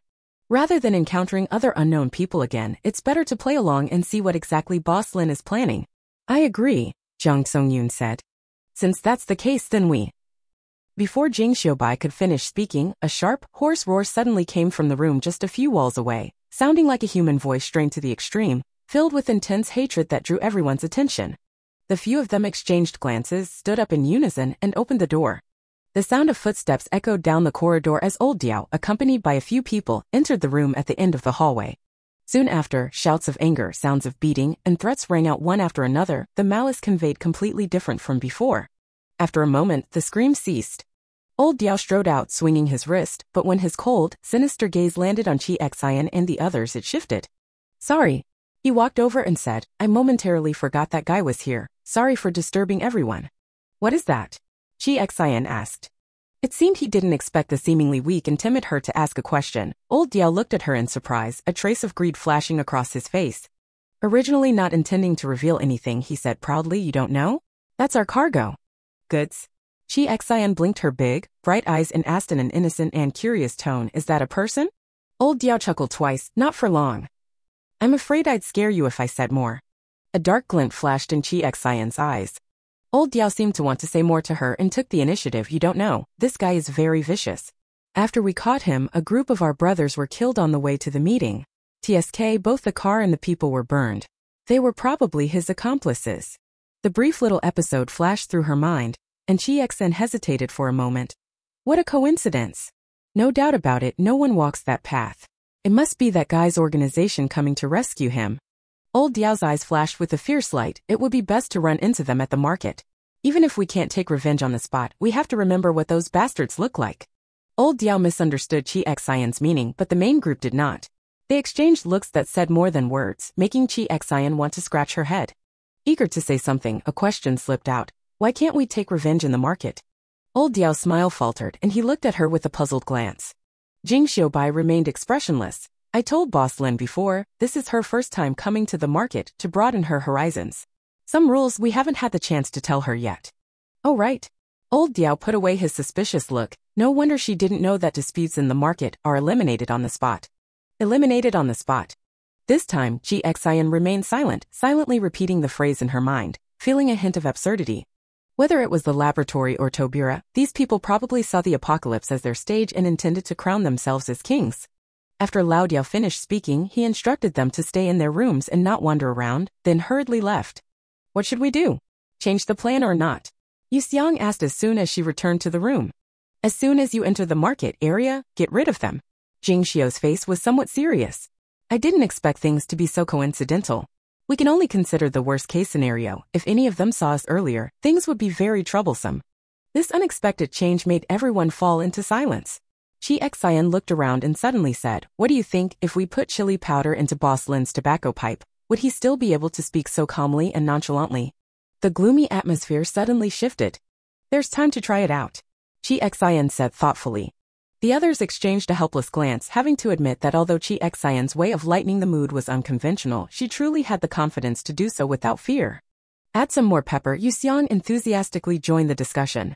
And so the topic just spiraled out of control. Even though they no longer had to sleep out in the wild, this place was still not somewhere safe to rest, so the four of them continued their habit of keeping watch through the night. Upon learning that Boss Lin would be staying in UML for a few more days, they decided to split into two groups. One to go out and gather information, and the other to stay behind and keep watch at all times. Based on combat strength, the strongest, Chi Xian, was originally supposed to be paired with the weakest, Jiang Tsongyun. However, Chi Xian's gaze swept over the male and female leads, who currently showed no spark at all, and said, Yu Xiang, you come with me. Everyone? Chi Xian said righteously, do I still need a nanny? Jiang Tsongyun showed a deep look of disappointment, so I am completely useless to Xian. Chi Xian immediately wilted, no, it's just that there aren't many dangers in the city, and I'm afraid those two being alone together might cause trouble. Jiang Tsongyun reluctantly accepted this explanation, while Yu Xiang looked as happy as if it were New Year's, showing great joy. To avoid arousing suspicion from the people guarding the first floor, Chi Xian and Yu Xiang didn't use the door. They looked at the distance from the second floor to the ground and climbed down directly along the pipe. Fortunately for their skills, this was still a piece of cake. After Chi Xian led Yu Xiang out, Jiang Tsongyun sighed and glanced at Jing Xiaobai, who was sitting stiffly nearby with a face so cold it could freeze ice. Aren't you even a little worried? Worrying won't help. Jiang Tsongyun gave him a look, then just watch, that smooth-talking guy Yu Xiang will easily whisk Xin away. Seeing Jing Xiaobai sitting up even straighter, with a seemingly cold gaze flickering with deep helplessness, Jiang Tsongyun truly felt a pang of sympathy for him. This pitiful sight, just keep it to yourself. Meanwhile, Chi Xian and Yu Xiang arrived on the main street. You have to admit, the people here really have that authentic look, Yu Xiang said cheerfully, high nose, deep-set eyes, and two red patches on their cheeks. Chi Xin rubbed her forehead, feeling like she had brought a big kid out to an amusement park. Let's get down to business. She dropped the 3 words and, ignoring Yuxiang's wandering gaze, walked over to a stall selling accessories. Various small leather-supported accessories, silver pieces adorned with agate, these things that seemed almost impossible to exist in the post-apocalyptic world were all neatly displayed here for everyone to freely choose from. The vendor was an elderly-looking woman, dressed in the local traditional attire, mumbling something under her breath. "Miss, we are from inland and don't understand the local language," Chi Xin said with a smile. The woman switched languages. "Young lady, you look good, this is for you, eat whatever you want, all okay." Chi Xin pretended to be very interested as she looked at the small leather pendant in her hand. "I like it a lot, but I didn't bring any food with me.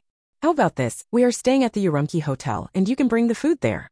The woman's expression changed instantly, and her gaze toward Chi Xin became fearful. She waved her hands repeatedly. No need, I'll send you off. Chi Xin and Yuxiang exchanged a glance. Yuxiang showed a flowery smile on his handsome face. "Big sister, don't be nervous.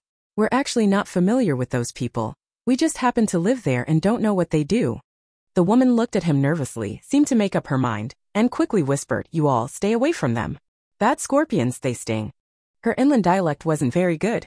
After saying this, the woman refused to speak again. She curled up in her seat, scanning the surroundings in fear, as if afraid someone might suddenly jump out to silence her. Chi Xin gave Yuxiang a look and put the items back in their place.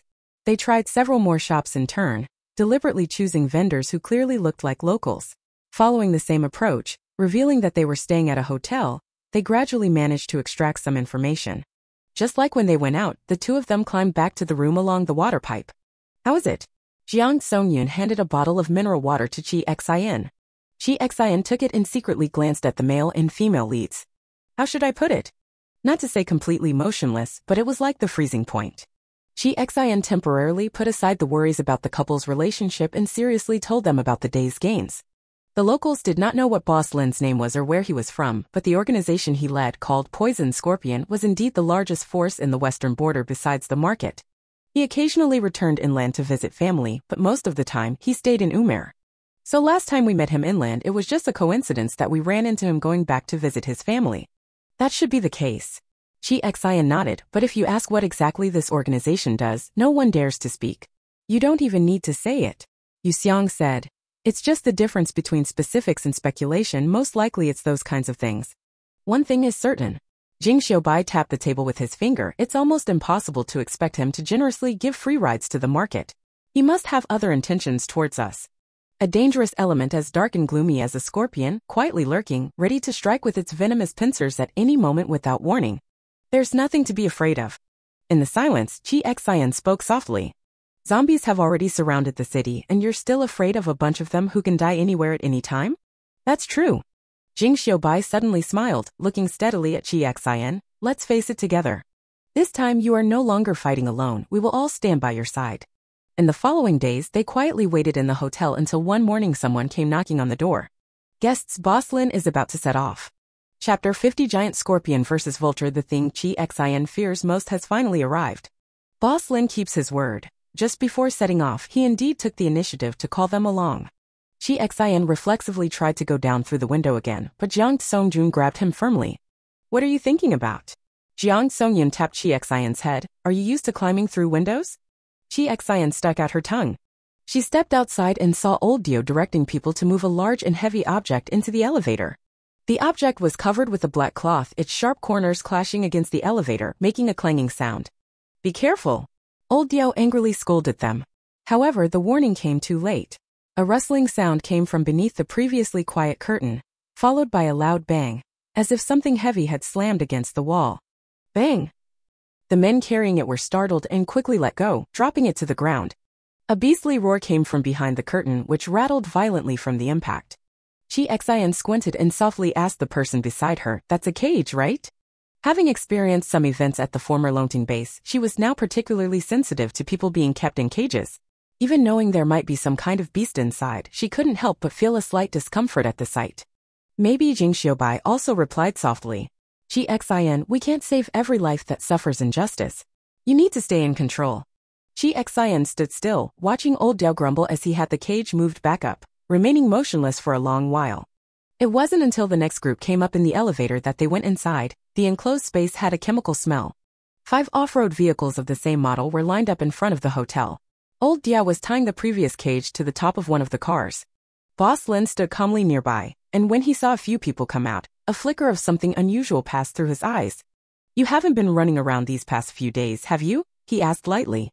Chi Xian put on the most innocent expression and shook his head along with the others. "That's good," Boss Lin said. "Animals aren't safe nowadays, especially out on the Gobi Desert.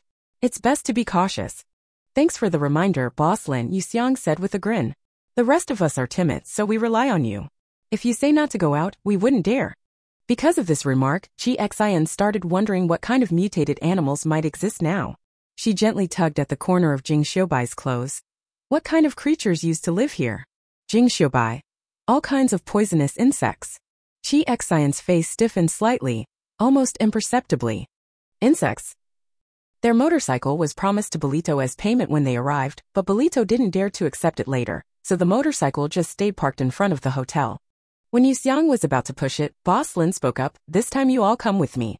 Riding the bike would actually be slower. I'll give you one of my vehicles, so let's speed up." What he said seemed reasonable, but it suppressed their only means of transportation. In the vast Gobi Desert, the consequences of not having even a single vehicle are self-evident. Jing Xiu's pale face did not change in the slightest. "Thank you so much, Boss Lin." Boss Lin waved his hand, his face suddenly turning pale. He quickly took out a piece of pure white silk cloth and covered his mouth, coughing violently. After putting his hand down, his face became even paler, like paper. Anyone could see that there was definitely something wrong with his health. Boss Lin got into the very front car. Following the directions, Chi Xian also got into one of the cars. Jing Xiubai followed closely behind. When Jiang Songjun tried to follow, a tall subordinate standing nearby coldly reached out and stopped her. The boss ordered that the 4 of you split into 2 cars. Jiang Songjun looked at Chi Xian inside the car. "QAQ." Chi Xian smiled at her, putting on an innocent and carefree expression. "Then Songjun, you have to take good care of Yu Xiang, okay?" In Yu Xiang's expression, Jiang Songyun looked at him helplessly, full of reluctant resignation. Chi Xian watched them get into the car at the back, then turned to exchange a glance with Jing Xiubai. Separated, she silently mouthed. Jing Xiubai nodded slightly, "Stay alert." Without his reminder, Chi Xian was already like a little beast with its fur standing on end. She showed no expression on her face but was actually watching the 2 people in the front row, protecting them with caution. The convoy set off amid this slightly strange atmosphere. The silhouette of the ancient city gradually faded behind them, returning to the vast and boundless Gobi Desert. Amid the slight bumps of the off-road vehicle, Chi Xian clearly saw a somewhat relieved expression on Jing Xiu's pale face. She held back, turned her head toward the car window, and smiled sullenly. I don't know if Jing Xiubai saw it. According to old Diao, without an airplane it takes about 3 days by car to get from Yumer to the market. Chi Xian kept staring at the unchanging scenery outside the window, her eyes gradually growing tired. She closed them and rested her head against the car window, letting her consciousness drift for a while. She was not worried about the situation around her. Not to mention Jing Xiubai being there, she believed that no matter what crisis suddenly occurred, she could react in time. In the dream, a faint shadow of the blue-skinned, red-lipped youth appeared after a long absence. "Lu Chen!" Chi Xian hesitantly called out. The youth did not answer, he just quietly looked at her. Suddenly the whites of his eyes turned blood-red, and a strong sense of sorrow and hatred radiated from him, like a venomous snake, fiercely coiling around her neck. An unprecedented suffocating sensation came over her. Chi Xian instinctively reached out to grab her neck, and Lu Chen's ghostly, wavering voice drifted into her ears. "You still came here. You and I are the same, both crawling out of the abyssal hell. Why did you have to tear that cloth open with your own hands, making me see those disgusting truths again? Chi Xian, do you really think you're a savior? You gain power from the devil, yet you want to turn around and kill the gods? You're wrong, wrong. The endless loop of wrong buzzed in Chi Xian's mind.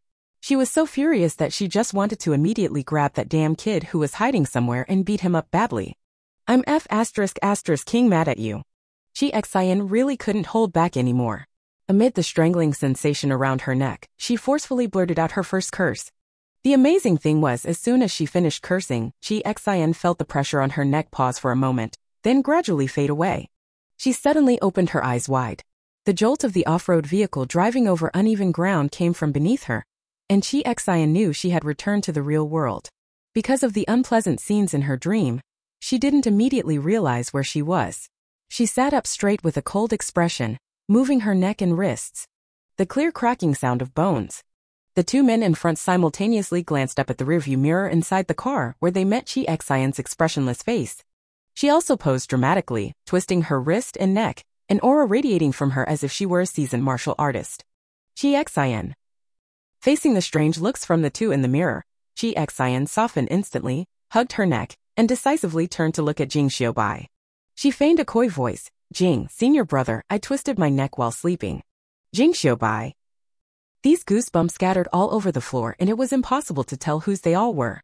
However, in front of others, Jing Xiaobai could only stiffly reach out his hand, place it on Chi Xian's delicate neck, and gently rub it. It was as if he had been scalded, quickly pulling his hand back. Chi Xian? All right, I know your heart belongs only to the female lead.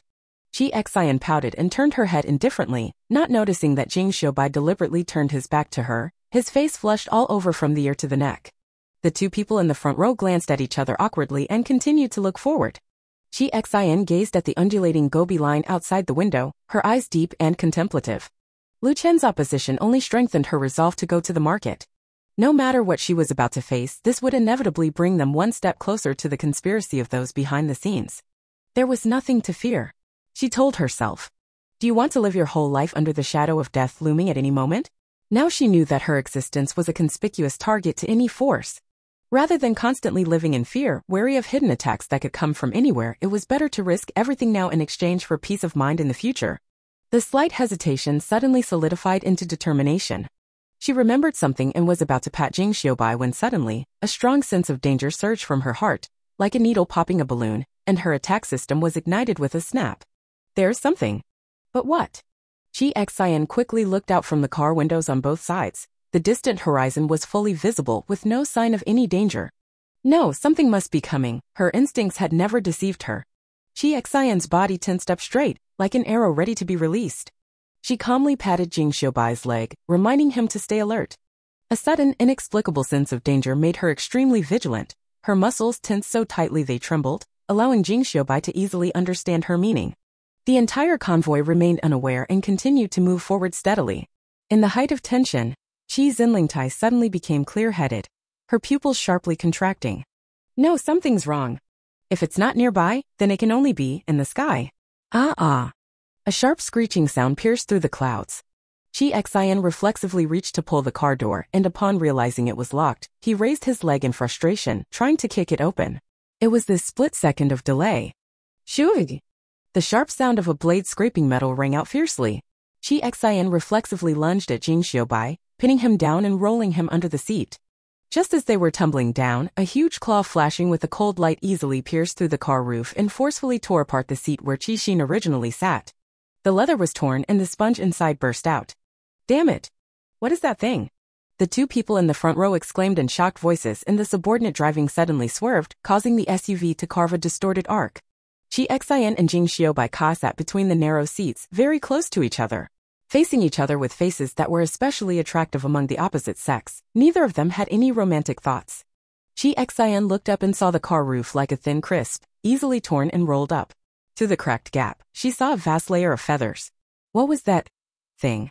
It was so large that Chi Xian could only see a glimpse of it, unable to see its full form.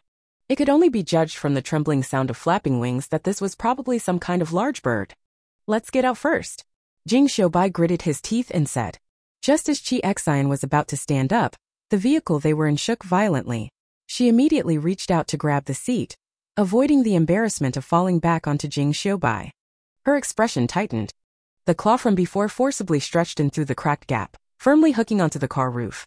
The entire car body twisted unnaturally, and then its center of gravity began to rise.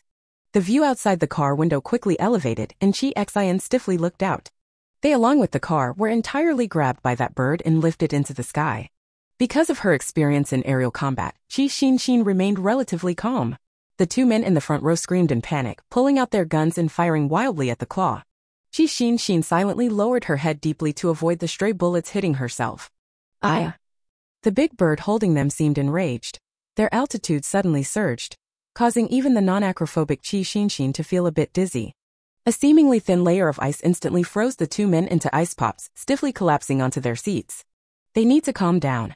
Jing Xiaobai struggled to brush Qi Xian's long hair away from her face, his gaze not looking at Qi Xian but fixed tightly on the gap. Only then did Qi Xian carefully get up from him, avoiding the big claw. Vulture. With Qi Xian no longer blocking his view, Jing Xiaobai recognized what had brought this surprise. It's one of the common creatures here. It must have mutated to abandon carrion and dared to attack living people directly. Mutated? Look at it now, it's as big as a kuan. Qi Xian made a sarcastic remark, quickly rolled down the car window, leaned out from the window facing upwards and finally got a clear view of the whole creature. A typical vulture is only about 1 meter long, but the one grabbing them is as big as a 2- or 3-story building. The huge beak opened wide, and a sharp screech sounded. "Ai!" Qi Xian looked down again. The goby was divided into patches like a pallet with no sign of human presence. What to do? If they killed this vulture, how could they leave unnoticed? Qi Xian's head was almost bald from worry. She wasn't sure if the vulture's eyes were too big and its vision poor, but only now did it see her emerge. It let out a long cry and fiercely pecked at Qi Xin with its beak. Qi Xin shrank back and returned to the vehicle. "Flap your wings, don't worry about the landing," Jing Xiaobai said simply. "Qi Xin, I can't find my parachute." Jing Xiaobai said helplessly, "Trust me." They exchanged a glance, seeing only composure and fighting spirit in each other's eyes. They slightly nodded, tacitly splitting to both sides, and simultaneously leaned out from the windows on either side. Qi Xian swiftly pulled out the desert eagle from the thigh belt buckle. At the moment she leaned out, her eyes hardened. She raised the gun and fired at the enormous wings that seemed to blot out the sky, bang bang. At this moment in her eyes there was only a single target, nothing else existed. The vulture was large and its feathers were particularly thick. 1 or 2 shots might not cause it much harm, but when Qi Xian continuously hit the same gun hole accurately several times, even the thickest skin and fur could be penetrated. The vulture let out a sound of pain. Jing Xiaobai followed up immediately.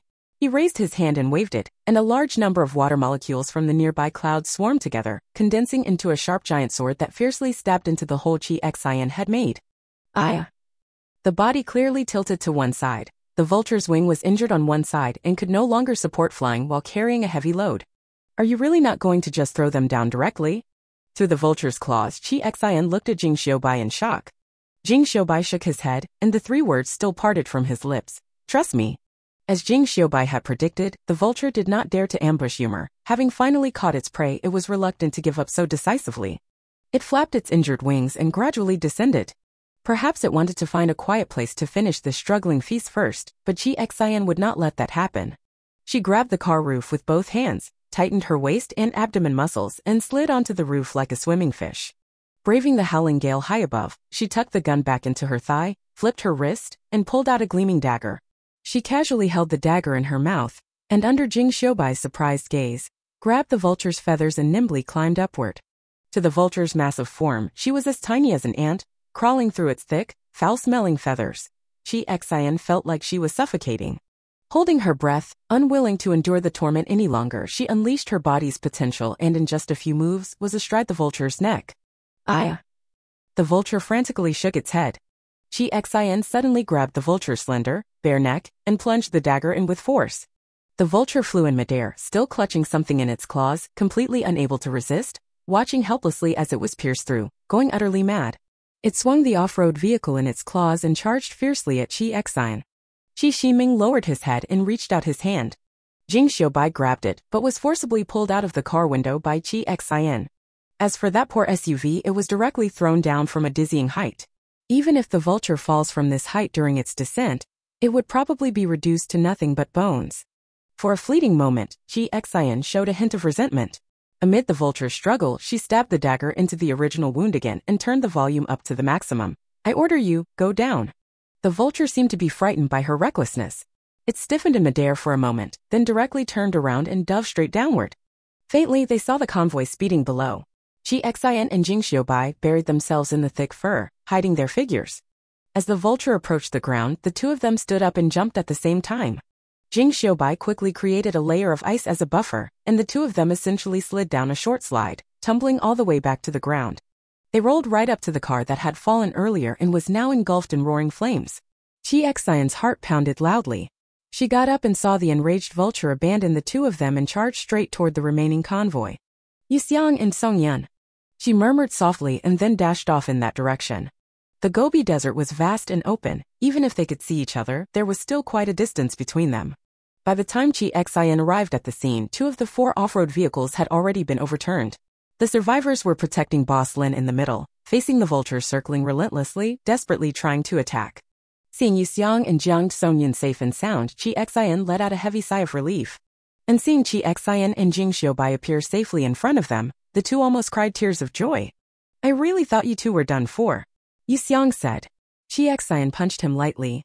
"We're at war, be more alert." Yu Xiang stiffened at the words, immediately putting on a serious and terrified expression. Jiang Songyun almost laughed out loud, but she held it in forcefully, hugging Chi Xian's arm. The 2 of them huddled together, looking as if they were trembling badly. Yu Xiang glanced at them, then thoughtfully shifted his gaze to Jing Xiaobai. Jing Xiaobai's eyes sharpened.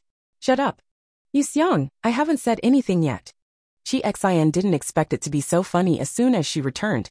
She chuckled quietly twice, suddenly feeling that something was wrong. The ground was trembling.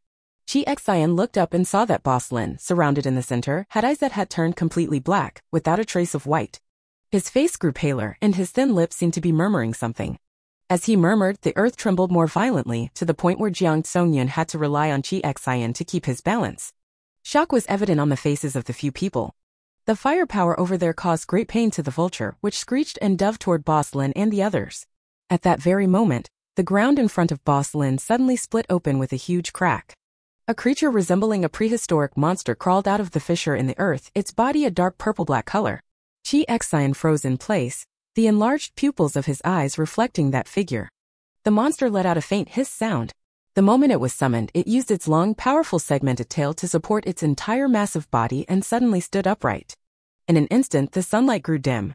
It was about as tall as this vulture. "Giant scorpion!" Whispering sounds came to Chi Xian's ears. The dark purple giant scorpion faced off against the gray-black vulture, raising its heavy, sharp pincers and thrusting them straight into the vulture's eyes. Chapter 51 Pretending to be weak fails. What a clumsy act. The vulture screeched harshly, and upon seeing the giant scorpion reaching out its large pincers, it actually chose to charge headlong at it. 2 giant beasts, each the size of a 2-story building, collided fiercely, unleashing a violent storm around them that could blot out the sky. Every impact they made caused the ground to tremble violently. In this tremor, Chi Xian stood upright, like a stabilizing pillar. Just like in the changing storm, she was the only connection between heaven and earth. But if you look closely, you'll notice that her upright posture is actually somewhat unnaturally tense. Those who think Chi Xian is omnipotent would never imagine that. Even though she faces the zombie king fearlessly, she feels completely uneasy when confronted with these abstract-looking bugs. Jing Xiaobai and Yu Xiang were still fine, but Jiang Songyun was staggering in the trembling and howling wind. Chi Xian protected her with one hand, his gaze fixed tightly on the battle over there. The vulture's assault was fiercer and more ferocious than any before. Even though the scorpions had hard shells, because the vultures could fly, for a moment the 2 were evenly matched. Outsiders watched the excitement, experts watched the tricks. Yu Xiang was already dazzled. Who exactly can defeat whom? "The giant scorpion is losing the wind," Chi Xian said. Yu Xiang was shocked and glanced over again. The vulture was fiercely diving down from high above, its beak striking heavily on the scorpion's back shell. "How did you figure that out?" "The scorpion's senses are very weak. They only rely on the hairs on their body surface to detect enemies." Amid the loud noises of the battle, Jing Xiaobai's voice also grew louder. Because of the continuous attacks just now, the vulture has been provoked into a wild state. At this point, it's probably gone mad. As he spoke, the vulture's huge flesh claws fiercely grabbed the giant scorpion's tail. The tail's venomous stinger gleamed coldly, but it couldn't pierce the vulture. The vulture flapped its massive wings, swinging a rounded circle in midair, and slammed the giant scorpion heavily onto the ground. Bang! The scorpion slid a distance across the ground, its hard exoskeleton scraping against the surface with a sharp sound. At the same time, it stirred up a frenzied storm. Chi Xian and the others quickly crouched down under the off-road vehicle as flying sand and gravel struck the car with thudding noises. After all, Qixin's physical fitness was somewhat better than the others. When everyone was swept by the gust of sand, barely able to open their eyes, she squinted and leaned forward to look at the battle ahead. They saw Boss Lin, ignoring his subordinates' objections, still step out of the protective circle and walk toward the giant scorpion lying on the ground. He had his back to Qixin, so she couldn't see his expression, but when he reached the giant scorpion's eyes, she realized what he intended to do. To them, the giant scorpion was their hope for survival at this moment. Chi Xian turned her head to look at Jiang Song. "Songyun, can you heal scorpions?" "What?" Jiang Songyun covered her eyes and answered with difficulty, I'm not sure. Try. Chi Xian extended her hand to her. We can't reveal ourselves now, and they can't die either. Jiang Songyun instinctively reached out her hand to her, and upon feeling Chi Xian's delicate yet warm palm, a surge of power suddenly flowed into her heart. All right. She stood up, putting all her energy into the giant scorpion. Chi Xian watched nervously. Boss Lin seemed to have given several orders to the giant scorpion, but the scorpion just flicked its tail, showing no intention of getting up. Amid the cover of wind and sand, Chi Xian vaguely saw a gentle white light flash across the giant scorpion's strong, powerful tail, so fast it was almost impossible for a human to catch. It suddenly raised its body and looked at the tip of its own tail. Its movement made Boss Lin immediately take a few steps back. Whether it was Chi Xian's illusion or not, she felt that Boss Lin glanced in their direction. Chi Xian's heart sank slightly. She told herself not to offer herself willingly. He suspects his own as long as she does not admit it. Chi Xian settled down, and seeing the giant scorpion regain its vitality, she even felt a sense of watching the fire from across the river. In all her past battles, she had never been this relaxed. However, this brief wish for a break was destined not to be fulfilled. High above, the vulture circling in the sky, enjoying the joy of its victory, saw its defeated prey come back to life, and all the feathers on the bird's body bristled. It let out an unprecedentedly sharp screech, circled in the air for half a turn, and fiercely dove down, ignoring the giant scorpion that was getting back up. This time it did not charge at the giant scorpion but at the crowd. It seemed to have finally realized that these fleshier and more delicious creatures were much easier to catch compared to that scorpion. The spot where Chi Xian and the others stood was actually not far from those people, almost just separated by the distance of an off-road vehicle. The vultures swooped down fiercely, and they also felt the impact of the hurricane-like airflow. The off-road vehicle they were hiding in was suddenly lifted by the gust and twisted into the erupting small airflow, being torn apart into a pile of broken parts before falling down. Chi Xian grabbed Jiang Songjun tightly, dodging the bumper that came crashing straight down above their heads. Gunshots, wails, and screams echoed everywhere. Another sound of collision and howling quietly blended in. Chi Xian's ears twitched, and she suddenly turned her head, looking toward the source of the sound. The cargo tied to the roof of the car, including the cage and the curtain, was forgotten by everyone. At this moment, the car was also overturned and the bindings loosened, causing the items to roll onto the sandy ground. The black curtain revealed a tear as it rolled, and the things inside suddenly lunged toward this only gap. It was a twisted, grimacing face, almost impossible to recognize in its entirety. However, when Chi Xian saw that face, her pupils suddenly contracted to the size of pinholes. A strong shock flashed across her face. She watched the creature, which she wasn't sure could still be called human, rampaging wildly in the cage. The distorted features showed no trace of the former youthful intelligence. A name was softly uttered from her lips. Yongning? Her voice was weak, but the protagonist's group closest to her still heard it, and they all looked up at her in surprise. Yes, except for Chi Xian and Jiang Songyun, whom she was protecting, who were still standing steadily. The others who were not dead had basically knelt down to ensure their safety. Only after Jiang Songyun tugged hard at the corner of her clothes to remind her did she somewhat dazedly follow the crowd and half kneel down. Still subconsciously clutching Jiang Songyun tightly, afraid she would be blown away. His gaze remained fixed on the direction of the cage, momentarily even ignoring the battlefield. The vulture was struck hard by the giant scorpion that had surrounded it, its screeches becoming intermittent, and the blood flowing out soaked half of its feathers. At this moment, its bloodshot eyes suddenly shifted, locking onto Chi Xian, the chief culprit. In its view, all this misfortune only began after seeing Chi Xian. The vulture unleashed all its strength, tilting its head back to cry out to the sky, the sound waves even dispersing the drifting clouds. Then, ignoring the giant scorpion attacking again, it flew straight towards Chi Xian. It made a heh-heh sound from its throat, risking its own severe injuries to make this evil human pay with his life. It does not believe that this tiny creature can really kill it. And at this moment, Chi Xian actually did not notice it. She was immersed in the shocking feeling that the cargo she had always regarded with a subtle attitude was actually someone she knew. She tried her best to look through the gap, attempting to confirm whether she had mistaken the person. Therefore, the usually sharp-sighted and keen-eared Chi Xian surprisingly failed to observe her surroundings, breaking her usual habit. Until a huge shadow suddenly loomed over her head and her entire body's attack alarm started beeping, she snapped back to awareness. At this moment, the vulture was already very close, and Chi Xian could even feel the breath spraying from its beak. At this moment, Chi Xian felt the hidden restriction within her body make a light, click, sound again. The flow of the world seemed to slow down in her eyes. The protagonist's group's eyes were bloodshot with rage, Boss Lin's expression was inquisitive, and the giant scorpion's movements were all slowed down. At the critical moment between life and death, even an extra second could be the key to survival. Everyone thought that Chi Xian was definitely doomed this time. Chi Xian could even see the blue light gathering in Jing Xiaobai's palm, which was countless water molecules rushing towards him. He can't be exposed. Chi Xian firmly held this thought in her heart, her eyes glancing around, just catching sight of the bumper of the off-road vehicle that had almost smashed through their heads earlier. The bumper was relatively flat and was not originally meant to be used as a weapon. But Chi Xian picked it up without a second thought. Her lips pressed tightly together, her gaze firm. At the moment the vulture opened its beak to crush her skull, she swung the bumper in a huge arc. "Aya!" This was the vulture's agonized wail. To others it looked like Chi Xian, with incredible speed and judgment, had fiercely pierced the vulture's wing with the long, flat bumper. Yet after doing all this, a visible trace of stunned surprise appeared on her face. "Oh no, trouble." Chi fragile, Xian silently watched the huge vulture collapse like a small mountain, the entire bird flapping on the ground, the stirred-up dust and sand covering her head and body. Chi Xian. At this moment, pretending to be terrified and throwing herself into someone's arms, would there still be time? She instinctively jabbed the bumper into the vulture's most severely injured spot, but she didn't expect that the worst wound was exactly the bullet hole she had personally shot through one by one earlier at high altitude. Originally, with the hardness of the bumper, even Qixin couldn't have pierced the vulture's wing so easily with it.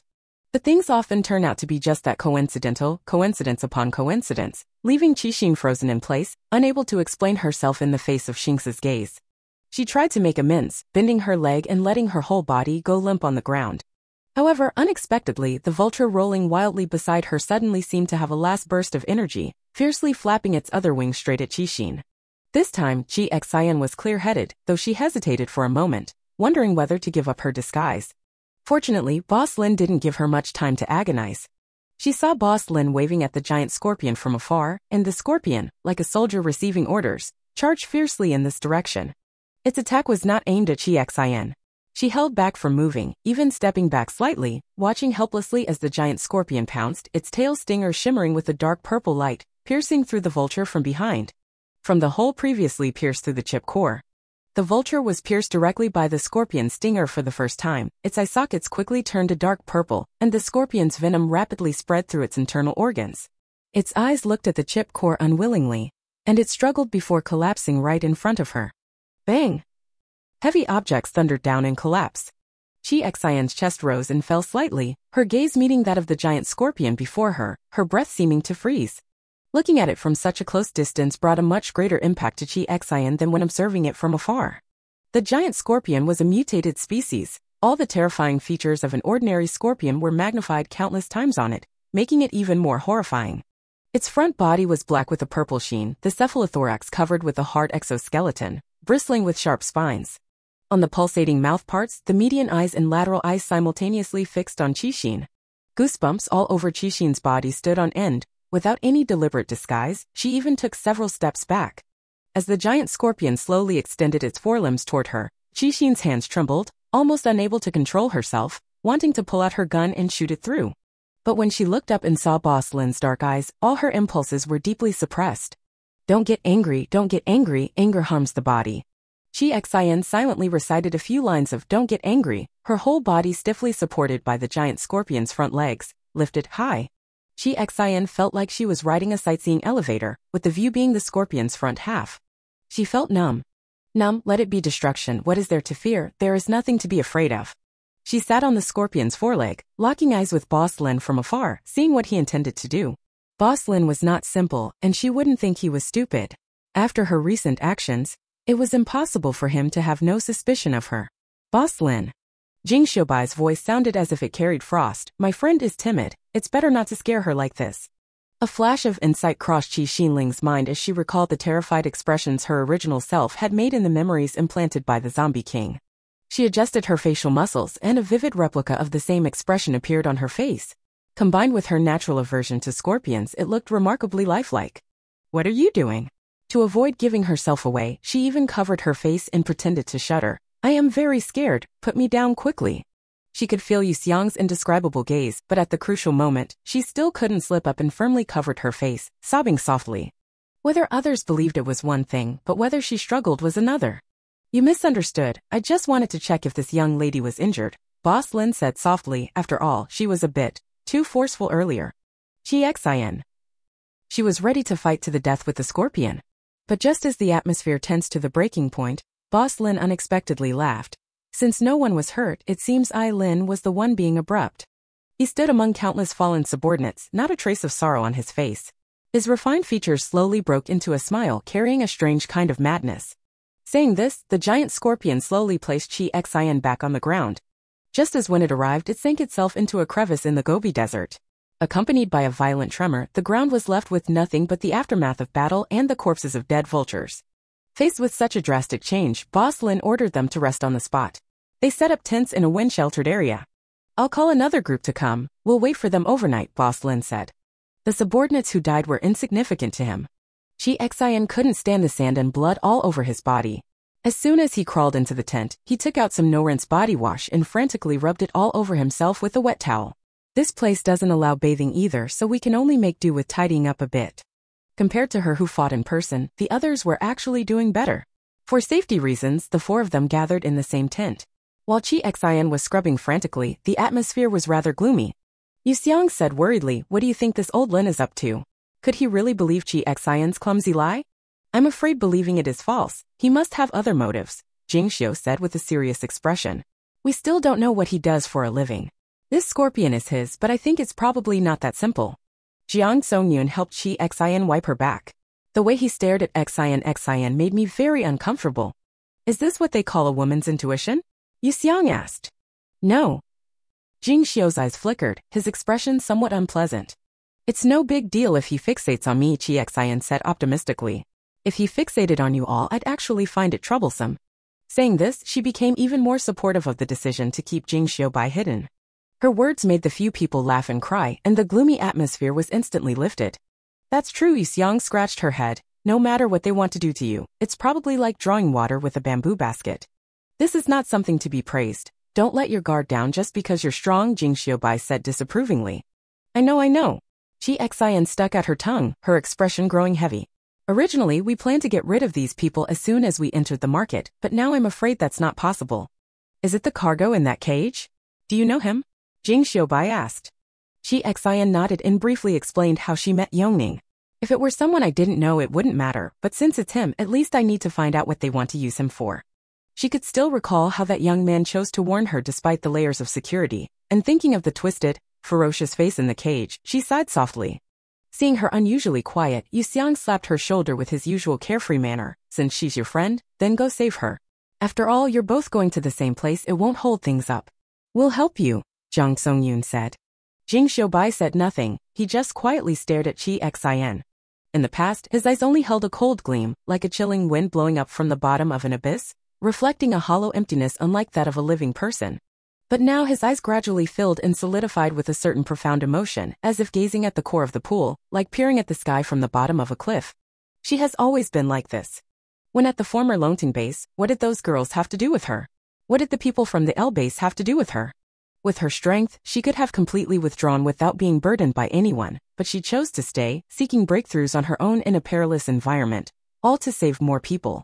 She endured cruelty yet carried light within herself. Perhaps she is the light.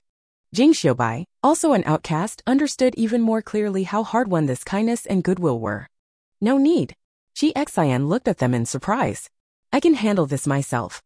"Don't resist, we are family," Jiang Songyun said affectionately, holding her arm. "Such a dangerous matter, do you still want to handle it on your own?" Seeing their warm smiles, the heaviness on Xin's face gradually disappeared, and she unconsciously lifted the corners of her mouth. After promising the others not to act alone, Xin waited until nightfall, then cautiously leaned out to investigate. At the thumbs-up signal from Yuxiang not far away, she quickly slipped out. She had to find out in advance whether it was really Yongning and what kind of situation he was currently in. With Lin Boss's team still understaffed and everyone exhausted after the recent battle, tonight was the most suitable time. The cage was still covered with a cloth and placed alone in a corner, possibly because of the giant scorpion guarding it. There were no night watchmen. Perhaps because he was injected with medicine again, the cage was completely quiet at this moment. Xin moved like a night-walking cat, stepping silently on the sand, skillfully avoiding Lin Boss and others' tents, and came alone to the cage on the other side. She reached out her hand to lift the curtain, but her fingertips slightly withdrew upon touching it. Then she took a deep breath and firmly pulled open a gap, revealing a humanoid monster lying inside. Chi Xian's breath seemed to be suffocated. She widened her eyes, her pupils reflecting the heavily breathing figure inside. It is Yangning. He looked more peaceful asleep than when awake, and his features were clearer, enough for Chi Xian to recognize his identity. However, his clothes were tattered and torn, with only a few scraps hanging on him, and on the exposed parts, where there should have been skin, dense dark blue scales had grown. These scales even climbed up his neck, with a few patches appearing on his face. Like a fish. Chi Xian looked at him, deep pain showing in her eyes. She wanted to call him, but thinking that once he woke up, he might howl loudly enough to wake everyone, she gave up on the idea. Chi Xian glanced at him and decided to return to the tent first. However, just as she turned around, Yangning seemed to be awakened by a mysterious force. His eyes suddenly snapped open, revealing pupils the same color as his scales, a chaotic orb. Yangning? Chi Xian was stunned for a moment, then, holding onto a faint hope, softly called out to him. Yangning stared blankly at her but did not immediately let out a howl. Chi Xian took a step forward with joy and anticipation. Yangning, do you still remember me? I am. When her voice sounded again, Yangning's expression suddenly turned fierce and menacing. He bared his teeth, his open mouth full of sharp fangs, emitting a threatening buzz toward Chi Xian. Just as he was about to pounce this way, Chi Xian quickly pulled the curtain back over. Ah, ow. Yangning let out a long, mournful howl from inside. Seeing the lights inside the tent light up one after another, Qixin had no choice but to return to the tent first. It's him. Facing several pairs of concerned eyes, Qixin murmured in response to them. At this point, all the previous luck had completely shattered like bubbles. Their group hadn't gone very far, and Boss Lin somehow managed to send information back to Yumel. The next morning, reinforcements arrived. From the crowd, Chi Xian spotted Barretto. Barretto didn't dare meet their gaze, shrinking among his men, silently helping to rebind the cage containing Yangning onto the newly arrived off-road vehicle. Boss Lin deliberately walked over, his gaze flashing briefly over Chi Xian's body. We can continue to set off. We've lost a day and time is already very tight. Even though he deliberately avoided it, the feeling that he was afraid Chi Xian would escape was still keenly perceived by Chi Xian. But she still had to pretend to be a fragile woman, just lowering her head and shrinking behind Jing Xiubai without saying a word. Jing Xiubai replied calmly, "Of course, Boss Lin, please get in the car. We'll just casually follow behind." Boss Lin again glanced at Chi Xian as if unintentionally, a refined smile appearing on his pale face. "Very well then."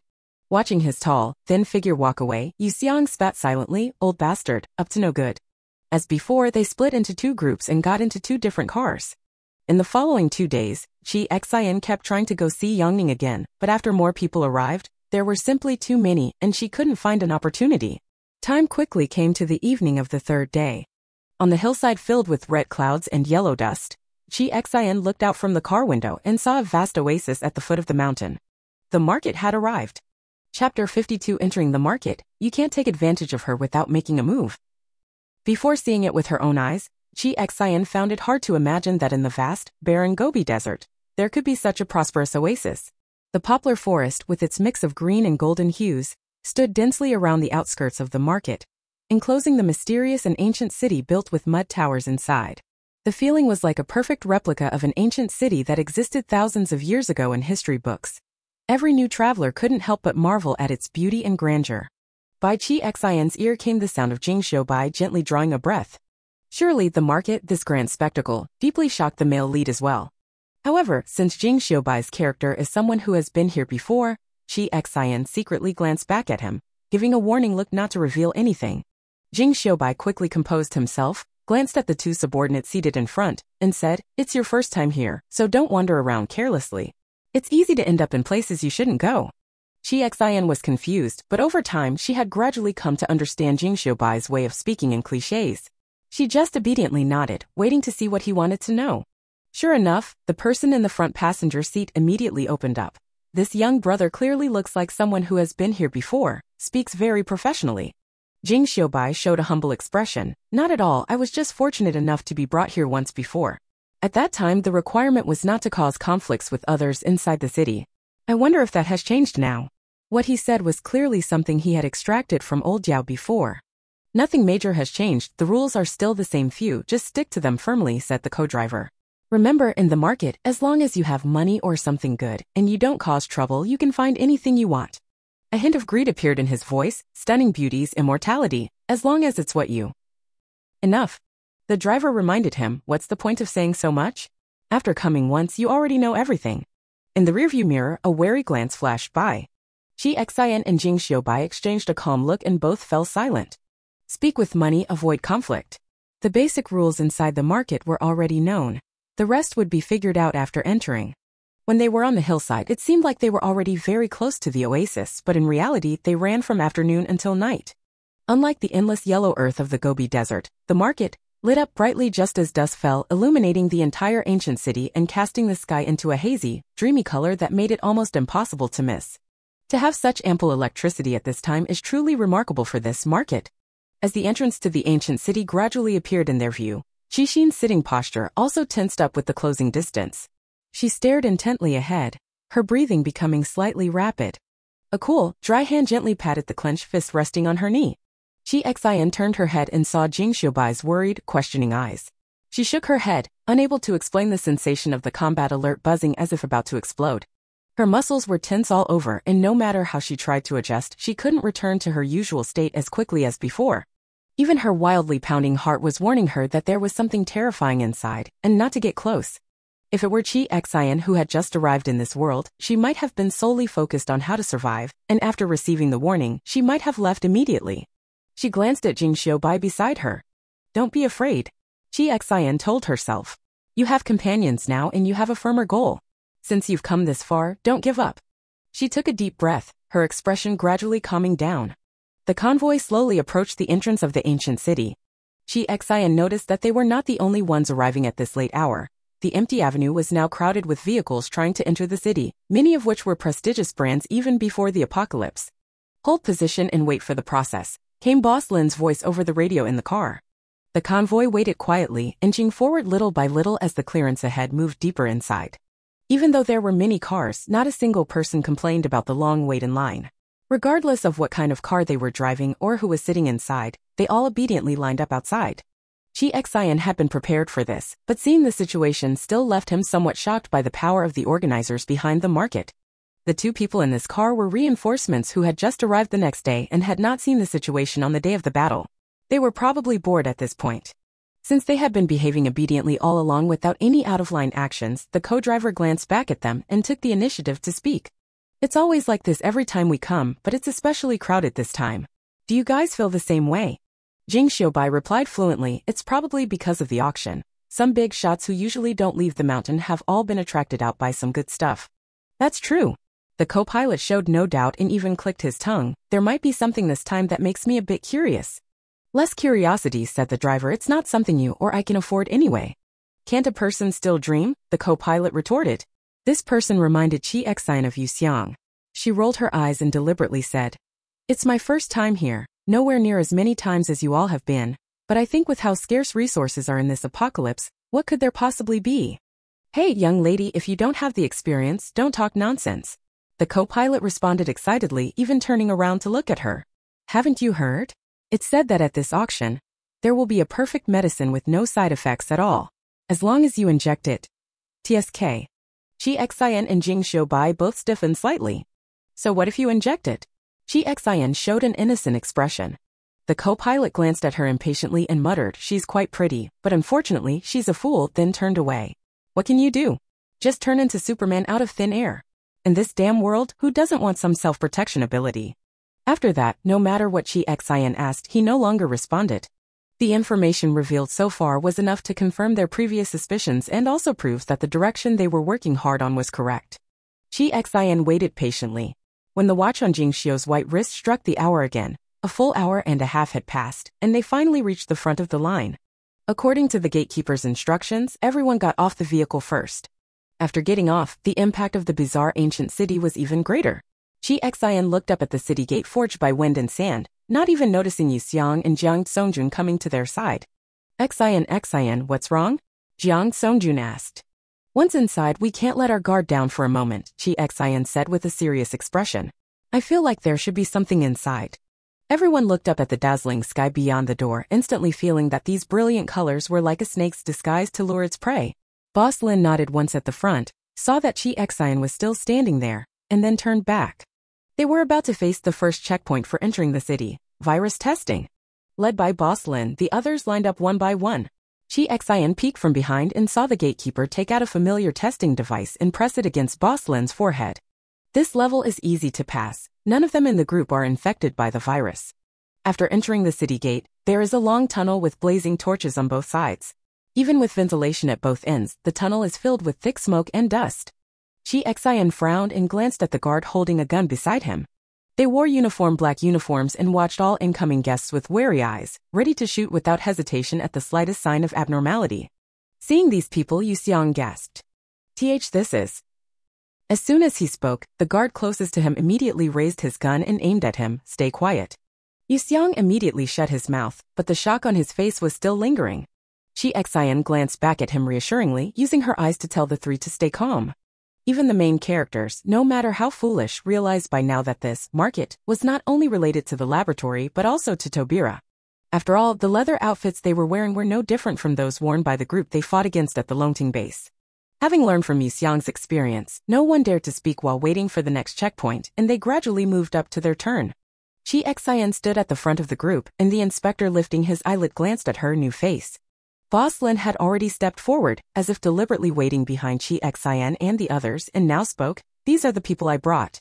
The inspector looked back at Boss Lin, said nothing more, and simply instructed Chi Xian. Take off your trench coat and show your weapons. Chi Xian slowly narrowed her eyes. She looked at Boss Lin as her subordinate draped the coat he had just taken off back over his shoulders. It seemed this was a fixed requirement. Chi Xian accepted this arrangement and, as instructed, took off her trench coat, revealing the vest and hot pants underneath. Having been exposed in the Gobi Desert for so long, her skin showed no signs of damage. In the dimly lit tunnel, it was so pale it almost reflected a faint glow. Compared to the women surviving in the usual apocalypse, she seemed almost non-existent in this world, with delicate features and a calm expression, like a pampered young lady raised at home. Beneath her slender waist, a pair of fair and strong long legs were exposed, with a black leather belt tied around the upper thigh, adding a touch of wildness to her beauty. Perhaps as one of the few women in the queue, Chi Xian successfully drew a series of slight gasps. The gazes fixed on her suddenly grew intense, including that of the inspector. The inspector licked his lips and the casual look on his face clearly faded. He stared at Chi Xian's thigh. Take the gun out.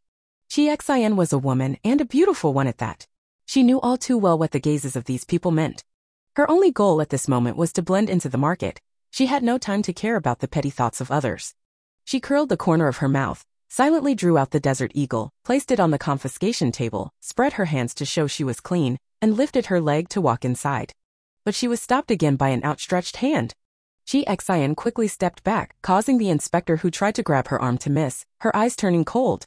Where else am I not following the rules? The inspector swallowed and gave a meaningful smile. Here. He pointed to Chi Xian's shorts. Women might be hiding something. They need to be taken off for inspection. As soon as he said this, clear sounds of swallowing echoed around. Chi Xian suddenly felt a surge of coldness behind her and quickly made a stopping gesture with her hand. She glanced at Boss Lin, seeing his thoughtful expression. He neither turned away nor spoke up for her, causing her to secretly purse her lips. With her hands behind her back and an innocent look on her face, she asked in confusion, Is this how you treat your guests? Or are you sure I have nothing worth your attention? So greedy besides the guests' firearms, what else have you confiscated that you haven't handed over to your boss? The inspector was momentarily stunned, his face darkening. Chi Xian smiled shyly. If that's the case, you tell me what you're looking for, and I'll willingly give it to you. The inspector's expression stiffened completely, and he said dryly, Go ahead. Chi Xian blinked at him. Boss Lin looked at her strangely as she approached, saying ambiguously, This little girl now doesn't seem like the one who would cry scared on the battlefield. Chi Xian smiled awkwardly. Boss Lin, the reason for crying from fear might not be the battlefield. Such a big scorpion, how could a few people not be scared to tears the first time they see it? As someone who saw it for the first time and even had close contact, Chi Xian felt he had been quite tough. Boss Lin didn't say anything. After Chi Xian came over, he seemed to lose interest in waiting and turned around to continue walking forward. Perhaps it was because of Chi Xian's knocking that Jiang Songyun's passage afterward went exceptionally smoothly. That really scared me just now, Jiang Songyun whispered to Chi Xian. You didn't see Jing Ji's face. I was afraid he would ruin everything. Calm down. Chi Xian patted her hand and looked up to see Jing Xiaobai approaching with a cold expression. We've come this far, control yourself. Seeing Chi Xian, who had been through all this yet acted as if nothing had happened and even turned around to scold him, Jing Xiaobai showed a helpless look. Chi Xian didn't take this incident to heart and continued to follow the main group forward. The third checkpoint entering the city was a monitoring system similar to customs. Chi Xian watched the people ahead of her go through one by one, and the machine above consistently showed a green light. When it was her turn, she imitated them and stood directly on it, and the light turned green. What is this checking for? Chi Xian asked as the three of them also passed by. Looks like it's testing for drugs, Jing Xiaobai said uncertainly. I just caught a glimpse of a component analysis chart on their screen. At times like this, you really have to rely on Brother Jing. Chi Xian looked at him admiringly, deeply realizing how useful it is to have a top student as a companion. At this point, all 3 checkpoints to enter the market had been passed, and Qi Xin continued forward, seeing the exit ahead. Passing through this tunnel was like traveling through 1,000 years of time. What appeared before his eyes was a bustling and prosperous market scene. The changes in the outside world seemed to have no effect here. From ancient times to the present, the edges of the ancient city with its layered mud towers had weathered, and they had always lived in this primitive way. Boss Lin stood ahead waiting for them. Welcome to the market. Jiang Songyan looked at everything in surprise. This place feels like an ordinary city, not scary at all like the legends say. Boss Lin smiled slightly. He didn't explain anything, just turned around. Chi Xian, come with me. Chi Xian didn't move. Facing Boss Lin's inquiring gaze, she looked around. Your goods haven't arrived yet. Old Diao, who had just come in, happened to hear this and casually replied, the boss can't handle everything personally. The goods were handed over to the market people a long time ago. Careless. Chi Xian's heart sank. Now that Yongning's whereabouts were lost in such a big city, she didn't know where else to look. Are you interested in that cargo? Boss Lin asked. Chi Xian didn't know how to respond for a moment, and Jing Xiaobai timely replied, she hasn't seen the transactions in the market before. She's just a bit curious. Oh. Boss Lin murmured softly, then you'll find out soon enough. For some reason, this sentence sent a chill down Chi Xian's spine. She said nothing, just continued walking forward with Boss Lin. The 4 exchanged glances, clearly none had a better solution. In the ancient city, there was surprisingly a scene of normalcy, with stalls selling things commonly seen before the apocalypse, only in more diverse and abundant varieties. Chi Xian had just passed a vendor's stall, which only had a bunch of hanging white papers, each with the name of a housing development written on it. Q-base central location, P-base edge location, choice of floor plans, and so on. The sound of people discussing was lively and enthusiastic. This crappy thing and you're selling it for 50 packs of instant noodles? I think you're daydreaming. You dare insult me? Be careful, or I'll call the security guards. Brother, it's my first time here. Can I ask where to buy guns if I want to? Then you have to go into the inner city. All gun deals happen there. I heard this time Ho-E is involved, so there should be quite a few good guns. Several of them were genuinely coming for the first time, but since the main group had already lied and couldn't take it back, they had to forcefully suppress their curiosity and put on a face as if they had seen it all before. Only Chi Xian could openly show a look of surprise, and seeing the 3 with faces that wanted to look but couldn't, she revealed a slight smile. Boss Lin didn't even glance at them and walked straight ahead, skillfully navigating through a few streets to arrive at a somewhat secluded shop. Before going in, Boss Lin turned around and said, Chi Xian, come in with me. A few ominous hints were revealed in the brief words. Chi Xian raised an eyebrow and casually grabbed Jing Xiaobai's arm. What about them? This place was not as brightly lit as the main street. Boss Lin, dressed in black with dark eyes, stood in front of a similarly dim shop, so deep and obscure he seemed to blend into it. By now he seemed to believe that nothing could escape his control. He shed his long-held disguise, and an indisputable coldness appeared on his refined face. Bring the pool core along, the others stay back and watch, pay attention to the trading time, Boss Lin instructed. Trading? What trading? The pool core felt this probably referred to more than just the auction. Yu Xiang showed an exaggerated look of terror. Boss Lin, what are you planning to do? Boss Lin's voice also turned cold. I went through so much trouble to get you in here. You should pay me some reward. What kind of reward do you want? My family can probably afford it, Yu Xiang said. Boss Lin's ambiguous gaze swept over him. No need to trouble your father. You can afford your own reward. He looked at Chi Xian. Chi Xian, come here. Don't be afraid. There are some good things ahead that suit you well, but too many people can't go in at once. You go in first, and then I'll bring your friends in later. This was the first time Boss Lin spoke so much in one breath. Chi Xian looked up at Jing Xiaobai, whom she had grabbed. The other's eyes, sharply contrasting in black and white, held an expression she couldn't quite understand. Given the urgency, she quickly mouthed, go find the cage.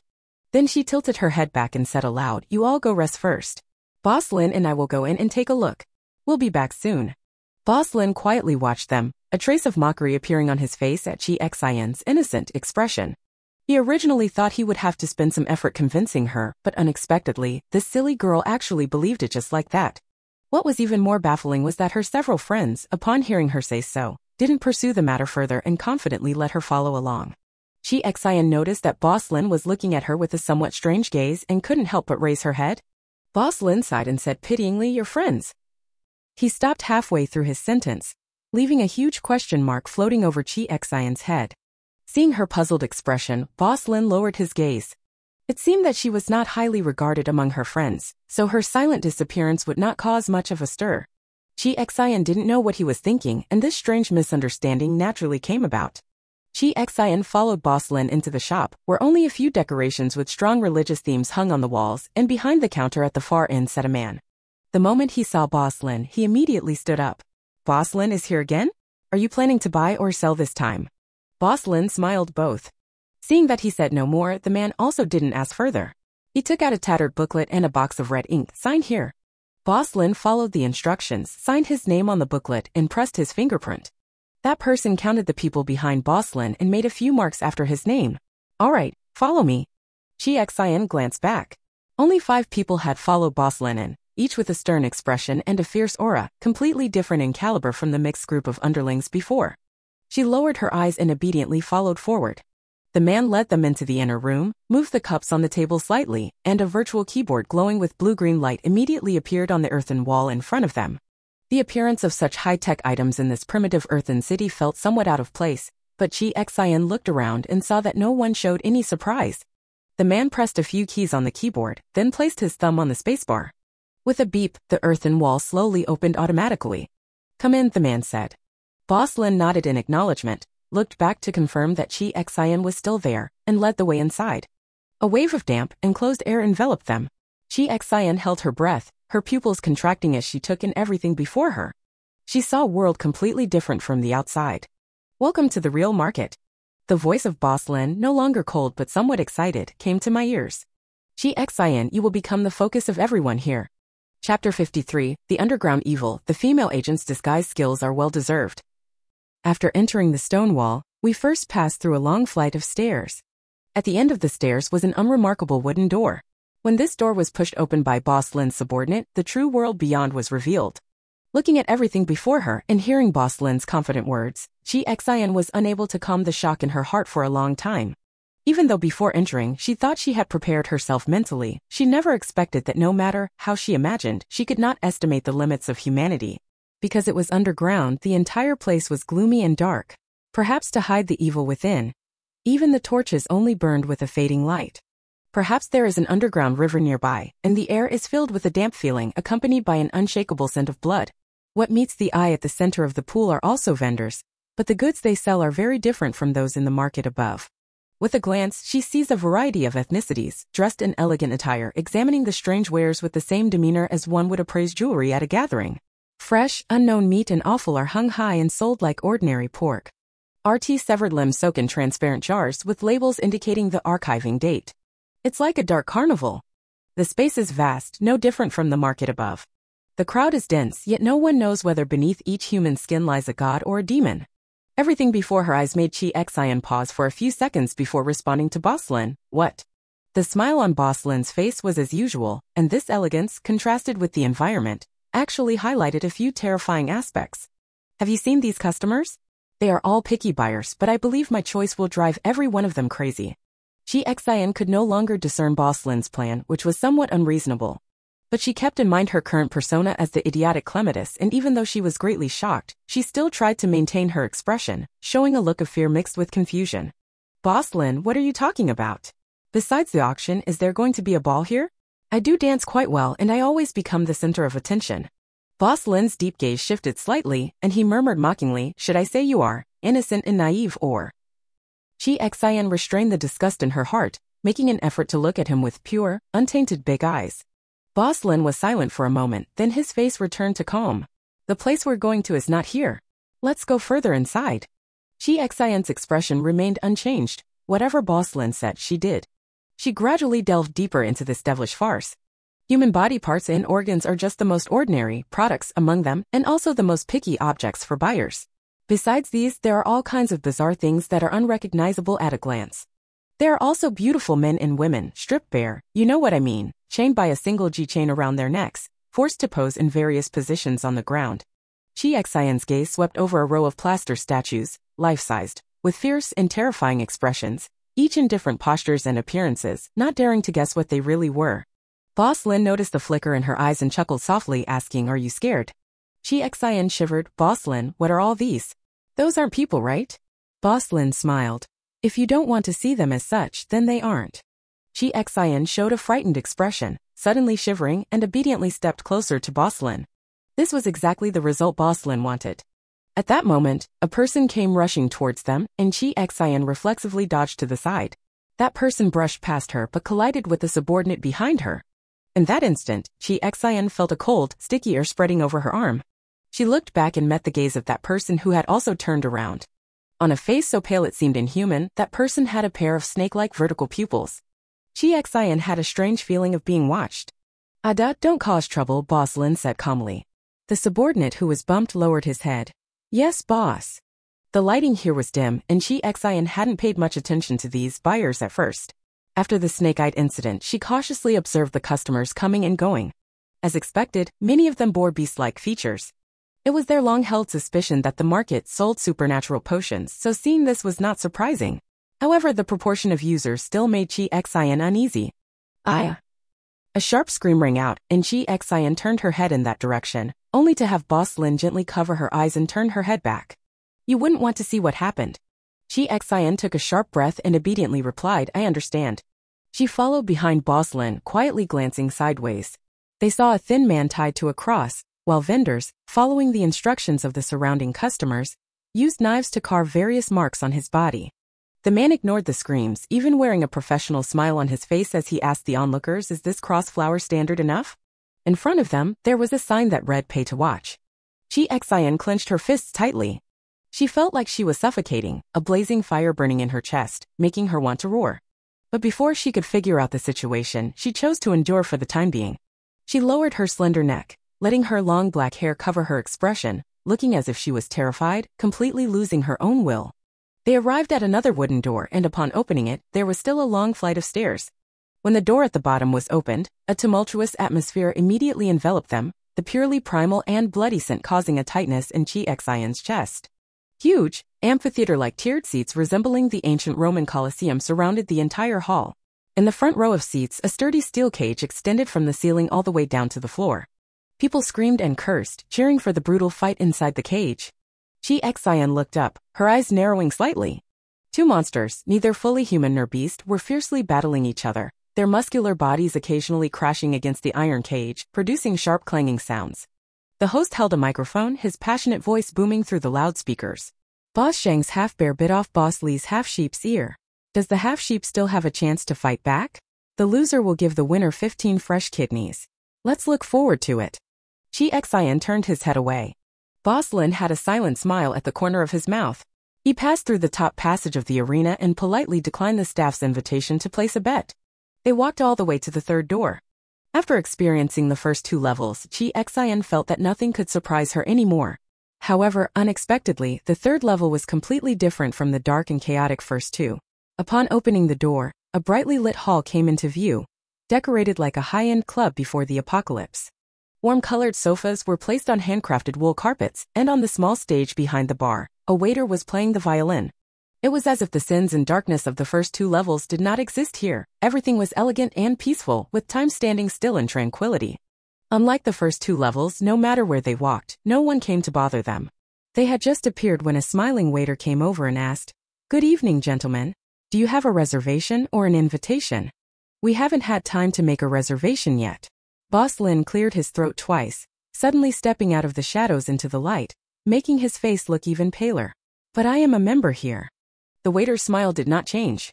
"I'm very sorry, but without a reservation you cannot enter for the time being." Boss Lin frowned slightly. "Is it this strict now?" "Because the auction will be held in 2 days, we must eliminate any possibility of accidents," the attendant bowed apologetically. Boss Lin waved his hand and thoughtfully glanced at Chi Xian. Chi Xian kept her head down as if none of what was happening concerned her. Perhaps her disguise dispelled Boss Lin's suspicions as he did not avoid Chi Xian and directly asked the attendant, "Is the appraiser here? I have some treasures I want to participate in the auction with."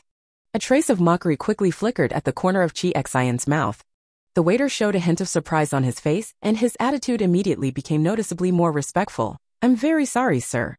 Our superiors have arrived, and all the appraisers have been called to a meeting today. Please bring your treasures again tomorrow." "I see," Boss Lin nodded lightly. "Understood." The waiter asked respectfully, "Is there anything else I can assist you with?" "Boss Lin, I'm having a drink here. Hope it's not a problem?" The waiter smiled apologetically. "Of course, please feel free, but those subordinates behind you." His gaze fell on Chi Xian, suddenly becoming ambiguous. Earlier during the inspection, Chi Xian had taken off her trench coat, now wearing only a thin vest and hot pants, her pale arms and long legs exposed, looking just like a delicate, pampered flower raised by the bosses. No wonder he had strange thoughts. Boss Lin didn't mind either. He turned back and instructed Ada, "You all take her back first and take good care of her, understand?" Then he looked at Chi Xian, "Be good. Since things didn't get done today, I'll bring you over again tomorrow. Don't worry, you definitely won't be treated unfairly." Chi Xian felt that if she didn't ask now, she would seem too foolish. So she blinked her big eyes. "Boss Lin, what exactly do you want me to do? It's too scary outside, I don't want to go out." Boss Lin's eyes were deep, his smile warm. "Don't be afraid. If you succeed, you will have strength surpassing anyone else." Chi Xian showed a half-understanding, half-confused expression, but Boss Lin had no intention of saying more to her. He casually waved his hand to signal for her to be taken away and walked toward the bar. "Miss Chi, let's go," Ada said coldly. Chi Xian glanced once more at the layout of this floor, then turned and left with them. Her figure was far too petite compared to these burly men, and the way she huddled with her shoulders hunched in the middle of them looked pitiful, arousing no suspicion at all. The structure of the second floor was relatively simple, making movement difficult. Chi Xian silently recited in her mind. When they returned to the first floor, Chi Xian glanced left and right, and taking advantage of their inattention, she uttered a soft, "eh," and quickly ducked down, slipping into the crowd in an instant. Ada reached out in shock to grab her, but unexpectedly, the seemingly fragile girl was like a nimble fish, twisting her waist and slipping out of his hand. Before he could make another move, her slender figure had already merged into the crowd and vanished in the blink of an eye. "Stop!" From behind came Ada's angry roar along with complaints from the jostled crowd. Since a conflict couldn't break out here, most people just gave a displeased glance at the rampaging Ada. Chi Xian took a deep breath and quickly searched through the space. She first pulled out a white shirt, covering her upper body, then took out a tight-fitting A-line skirt. As she buttoned it up, the skirt perfectly wrapped around her body. Next, she took out a short bobo-style wig and quickly gathered her flowing long hair into it in just a few moves. With one hand adjusting the wig, the other hand reached for a pair of black-framed glasses and placed them on the bridge of her nose. Two black high heels appeared out of thin air on the floor. Chi Xian didn't even bend her body, kicked off her shoes, and slipped right into them. In less than a minute or two, she seemed to have completely transformed into a different person. Ada chased from behind, using his tall figure to scan the crowd, but he couldn't see any sign of the panicked fleeing figure. He spat, split up in search. "We absolutely can't let this girl escape." "Yes." Next to him was a stall selling guns. Ada's gaze flickered over the back of a short-haired woman crouching in front of the stall. Her slender and graceful figure was truly dazzling. But the moment he thought about the person the boss had assigned to guard escaping, the faint warmth in his heart instantly vanished, replaced by a trace of fear flowing from his eyes. He couldn't care about anything else and immediately turned to dive into the crowd. Right after he left, the woman crouching in front of the gun vendor looked up. Beneath her heavy black-rimmed glasses, a cold gleam flashed in her clear, beautiful eyes. She put down the long gun with its smooth wooden stock that she was holding. This display, however, caught her attention with its dazzling array of gun stalls. Earlier, busy worrying about whether she could evade Boss Lin's men, Chi Xian hadn't noticed that this seemingly inconspicuous stall was actually filled with exquisite quality guns. In the market, indeed, everything was for sale. Compared to those finely crafted modern guns, the wooden gun she had been holding as a disguise looked like a misplaced antique, prompting her to take another look. "Are you interested in it?" A strangely accented Mandarin voice sounded, and Chi Xian looked up to see the stall owner watching her. He had obvious features of an E-country native: fair skin, a large and high nose, blue eyes, sunken eye sockets, and a body as big as a bear. Chi Xian shook her head, adhering to the principle that less trouble is better, and wanted to get up and leave. Who knew that when she shook her head, she saw clear disdain and disappointment in the vendor's eyes. Ignorant sea country people. This sentence was spoken in E-language. Xian's steps to leave faltered. She turned around, clicking her high heels as she stopped again in front of the stall. The stall owner looked up, meeting the sharp smile at the corner of her mouth. M189130 Mosin-Nagant rifle, the main infantry rifle used by Country E before 19XX. When using mechanical sights, the shooting range can reach 400 meters. With a scope, it can reach 800 meters. Fluent Country E language flowed from her lips. She raised an eyebrow, a sharp allure shining behind her glasses. If you want to stump people from Country C, at least bring out something more impressive, won't you? The stall owner straightened from his previously casual posture, a trace of surprise flashing across his face. His blue eyes fixed on Xian, casually touching another gun, a hint of provocation in his gaze. What about this one? Xian held it in hand and replied calmly, MP445 Variac, a famous semi-automatic pistol from Country E. The vendor grew even more surprised. He stood up, carefully examining the various guns, and after a moment of thought, picked up another one. What about this one? Xian remained completely composed. The next second after taking it, he said, AK-47, a very classic assault rifle. Are you asking me this because you looked down on me? The vendor's expression showed that he was completely stunned. Perhaps what Xian said was not extremely top secret. Anyone with some knowledge of guns could more or less say the same.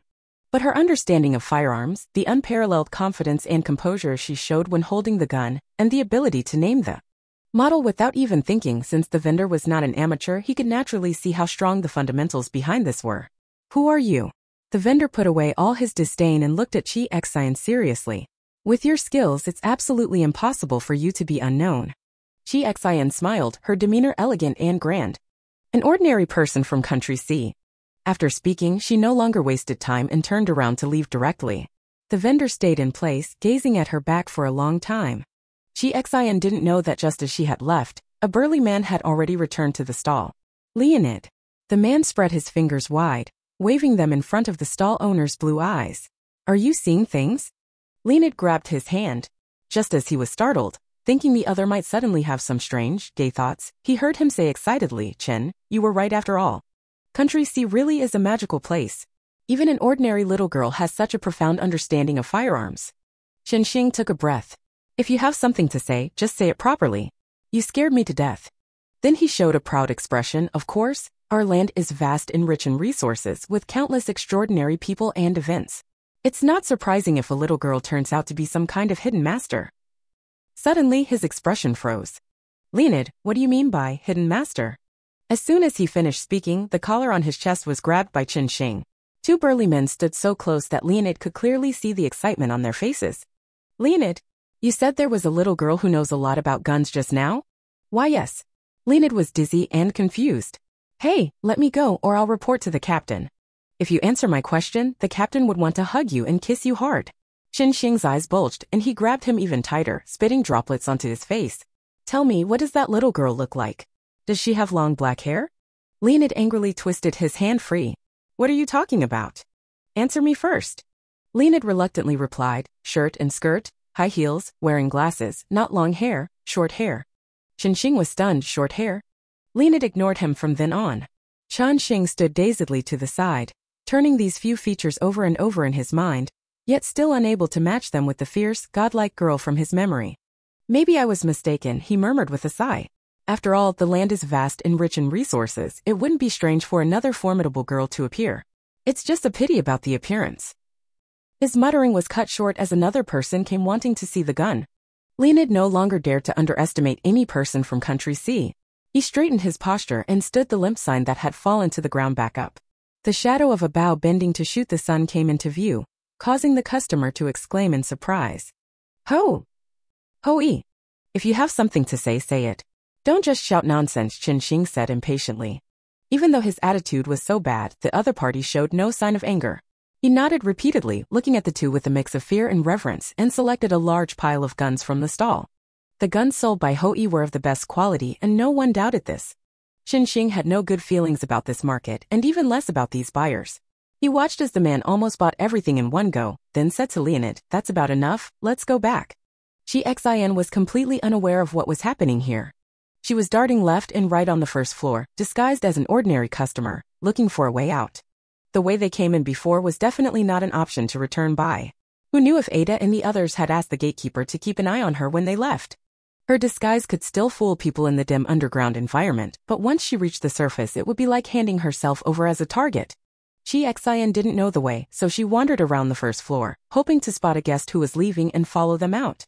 But these guests were so enchanted here that they lost all desire to leave. The sensory and moral shocks had numbed their nerves, their spirits were dead, and they had developed a pathological obsession with these evils. After turning this way and that, Chi Xian surprisingly found herself back in front of the stalls selling white statues. Looking around, no one noticed her. She stopped in front of a statue and observed it carefully. It was so lifelike, so real that it made Chi Xian feel terrified. Whether it was the grimacing expression before death or the strange posture struggling for survival, Chi Xian couldn't believe it was just an ordinary plaster statue. If it were just a plaster statue, how could it be sold on the basement level? This vendor was a middle-aged man with an ordinary, honest face, and when he smiled, he gave off the vibe of a friendly uncle from next door. He was like the kind of person anyone would encounter before the apocalypse. The vendor noticed Chi Xian's hesitation, walked over, and smiled, saying, "Dear customer, are you looking to buy a plaster statue to display at home?" Chi Xian glanced at him without a change in expression, recalling Jing Xiaobai's way of speaking, and pondered before saying, "This one of yours doesn't look very real either." The vendor's expression changed. "Customer, you can say whatever you want, but you can't say my goods aren't genuine. I personally saw these people being doused with molten lava, then patiently waited a long time for all the flesh inside to completely rot away, leaving only this perfect shell. Finally, I poured plaster to make the plaster statue. Nowadays, there aren't many who go to the volcanic crater to get goods as honestly as I do. I've seen peers who crudely make their products with molten iron and their quality is far worse than mine." He defended himself sincerely like a fruit farmer, proving that his fruit tastes good. Hearing this terrifying truth, Chi Xian clenched her teeth tightly, almost unable to control her fists, wanting to smash the vendor's face hard. But she held herself back. She deeply understood that if she took action here it would only cause bigger trouble and be completely useless. This place is already rotten to the core. Everyone is a culprit, everyone is a demon. If you kill this one, what about the rest? She felt a chill between her teeth. Faced with the vendor's incessant excuses and sales pitch, she just sneered coldly and turned to leave. "Look at this one, the posture is quite special because she tried to protect her child before dying." "Hey customer, why are you leaving? I really only have genuine goods." The core of the pool left him far behind without looking back. If she stayed any longer, she was afraid she would explode. Just as she was about to retrace her steps, a few familiar voices came from the crowd. "Make way! Make way! Everyone make way!" Chi Xian stopped in her tracks and saw from afar Belito pushing a familiar large cage, heading inside. That direction led to the arena on the second underground level. Chapter 54, Battle. She came wielding a long knife. With Belito was someone Chi Xian found somewhat familiar, but the lighting was too dim, and based on the silhouette alone, she couldn't recognize who it was. He should just be one of Boss Lin's subordinates. Having seen so much money coming and going, there had to be a few familiar faces. Chi Xian reached out and pushed her eyes to confirm her disguise was still intact. Then she thought for a moment, took out a black leather mask from her space, and put it on her face. The thin leather was very breathable, perfectly fitting her jawline, instantly sharpening her originally soft and delicate profile. Chi Xian's gaze was disdainful as she casually scanned the surroundings, returning the few covert glances with an absolutely arrogant composure that suppressed certain thoughts in those lurking in the shadows. She knew that staying here too long alone as a woman would still attract attention. After weighing her options, she lifted her leg and headed down to the second basement level. The high heels she wore were very tall, with thin heels and a platform sole, typical tough gear for a businesswoman. Taking them off could blind an opponent. In her past life, she rarely wore high heels, so walking briskly in these shoes was simply wishful thinking. Fortunately, her excellent balance now allowed her to control them perfectly, preventing herself from stumbling while moving. Perhaps it was a subtle case of hometown nerves. Chi Xian's thoughts wandered in many directions. Finally, she took a deep breath and pushed open the door to the second floor. The noisy, bustling voices quickly surrounded him. Chi Xian glanced around, and with his excellent eyesight, he saw that the cage had already been transported to the bottommost level of the arena. Paletto was talking to the host about something. Now inside the cage in the arena, there was only the half-bear man from before. He looked very weak, obviously much more lethargic than when Chi Xian had seen him earlier, with several deep, visible wounds on his fur. The surrounding noise made him somewhat restless, but he only weakly lifted his eyelids without moving at all. Someone who might have brought him was loudly scolding him by the cage. Even though it was hard to hear what was being said, the expression made it clear it wasn't anything good. As for the half-goat person who had fought him earlier, it was unclear whether he lost the battle or what happened, but no one cared about his fate. Chi Xian immediately had a bad feeling. It was now halftime, but the stands were still restless. Countless people stared into the arena with bloodshot eyes, using curses to demand that the next match start quickly. The host below looked noticeably more anxious. He exchanged a few words with Barlito, then hurried back outside the cage. There was no other way. The half-orc was still inside the cage, and no one could be sure how much human reason he still retained. The host cleared his throat, and his voice came through the speakers spread across the entire ceiling. "Sorry to keep you all waiting." The man right beside Chi Xian spat fiercely. "Hurry up and start for me. If you dawdle any longer, I'll demand a refund." "Refund?" Chi Xian stepped aside a few paces, continuing to watch the situation in the arena. The host smiled along. "Just now, Boss Lin's subordinate gave us a good suggestion. Today we'll make it even more exciting, how about that?" The audience erupted in enthusiastic response. "Here's the deal. From now on, any boss who wins on the field can move up one row of seats in the auction house. Win several matches in a row, and you move up several rows. Even sitting right next to the auctioneer, watching from an extremely close distance is not impossible. So how about it? Exciting, right? Dare to bet?" The host's voice was highly provocative, but the moment he finished speaking, not a single person in the restless audience responded. After a brief silence, someone asked, "What about the boss who was sitting in that seat before?" The host still maintained a smile. "So the boss in the seat can also send subordinates to fight." This was equivalent to affirming this rule. Chi Xian clearly felt the breaths of the people around suddenly grow heavy. Just as she was somewhat unclear about the stakes, she heard the host speak again. "In order to make everyone clearer about the content of this rule, I will reintroduce the rules of our auction house here. As everyone knows, the auction is by invitation only.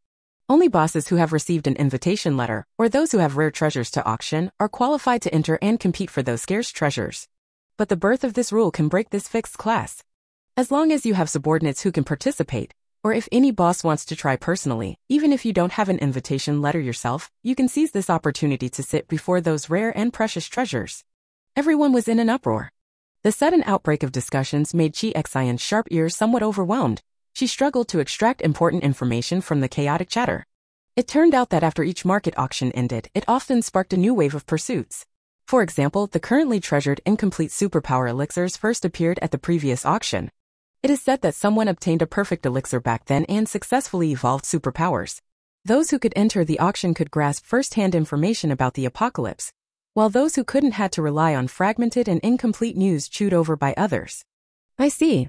Chi Xian somewhat understood the significance of this auction.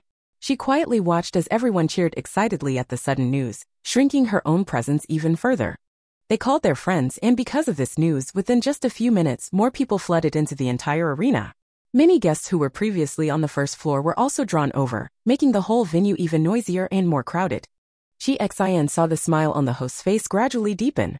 "Then, let us begin this feast. The boss Lin has sent his subordinate, a merman in the process of evolving, with a fusion degree close to 80%. Here it comes." Chi Xian leaned forward a bit, watching the familiar curtain being pushed to the edge of the cage, then suddenly lifted. For a moment, a soft gasp echoed throughout the venue. The boy in the cage no longer looked quite the same as when Chi Xian had seen him before. His skin was now almost entirely covered with dense, dark blue scales, as if he had been injected with some kind of drug. Even in such a noisy environment, he still lay quietly at the bottom of the cage, sleeping peacefully. Gills with transparent fins had evolved by his cheeks, gently opening and closing with his breath. Where his legs had originally been, there was now only a fishtail the same color as the scales. The blue tail fin lay quietly on the ground, shimmering with a magnificent glow. All the light sources in the arena were focused on the central stage. The boy's slightly youthful and delicate brows, whether due to the mermaid mutation or not, instead gave him an exquisitely enchanting appearance. This kind of temperament obviously aroused some beast's dark desires. Chi Xian heard a few sounds of swallowing saliva and frowned. She didn't know why Boss Lin insisted on such a rule, nor what he intended to do with Yongning. She only thought that with so many people around, it was not the right time to make a move. On the stage, the listless half-bear man was forcibly whipped to stand up by his boss. The boss's eyes were almost crazed, as he relentlessly swung the long chain in his hand, whipping it repeatedly against the half-bear man, reigniting his fighting spirit and ferocity. On the other side, the half-mermaid boy pushed into the center of the stage was also forcibly awakened. Pain seemed to have become an inescapable habit. The moment he opened his eyes, a sharp, piercing howl burst from his throat, the decibel level almost surpassing the limits of human capability. Now Qixin understood why his screams were always so grating to hear. That was the painful moan and groan of a mermaid. But the audience hearing this sound instead erupted into even more excited cheers. Up! Up! It's actually a rare mermaid. If this thing were a bit more docile, it wouldn't be impossible to keep it on the bed. Beat him to death. Beat him to death. The merman was gasping heavily. Because his lower body was a tail, he couldn't get up and could only prop up his upper body with his arms. His chaotic pale blue eyes were unfocused as they looked at the only relatively close creature in the arena, the half-bear man. The half-bear man had just been whipped and was in a state of intense ferocity. The merman's aura provoked him. He snorted a few muffled breaths through his nostrils and roared as he charged toward the merman. The crowd erupted into excited screams. So far, no mermaid mutants have appeared, and this one is so beautiful. Whether he is torn apart on the spot or suddenly fights back for a counterattack, it is an unparalleled visual feast. And just when they thought this dumb mermaid was about to die tragically under the bare paw of the half-bear, the expression on the mermaid's face suddenly changed, turning into the same grimace of hatred that Chi Xian saw that day. He swiftly straightened his upper body, and his long, powerful fish tail lifted him halfway up amid the stunned gazes of everyone. Facing the half-bear charging straight at him, he didn't dodge at all. He revealed 10 black, sharp fingernails and, with an incredible speed, wiped them away with one claw.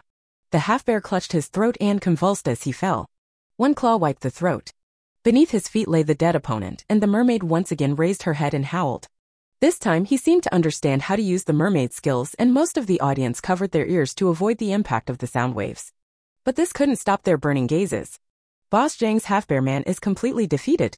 Completely defeated. Who's the next boss? The host's passionate voice rang out again. People dressed in black uniforms surged out, skillfully lassoing the mermaid's neck to fix him at the edge of the cage, while quickly dragging out the half-bear man's body. The entire process took less than half a minute, and the released mermaid began to face his next opponent. Whether out of coveting the auction position or curiosity about the mermaid itself, the enemies the mermaid faced were undoubtedly endless. Chi Xian's expression grew serious. She guessed wrong. Boss Lin didn't want to sell Yongning but rather to wear him down to death. Watching the enraged mermaid tear another half-orc to pieces, blood and fragments even splattered onto the faces of the front-row spectators, which only further ignited their beastly instincts. The mermaid's face showed nothing but pure savagery and anger, completely unaware of the predicament she was facing. The staff once again removed the dead, dismembered body, and the host's passionate voice stirred the crowd. This is already the 5th opponent the mermaid has defeated. The 5th? Who wants to be next? Step up. Don't miss this chance. The mermaid's neck was tightly strangled. Her powerful tail slapped against the cage with a deafening sound. Wanting to get a spot is true, the mermaid's strength is also true. The half-beast who went up, no matter what beast form he took, was all torn apart by him.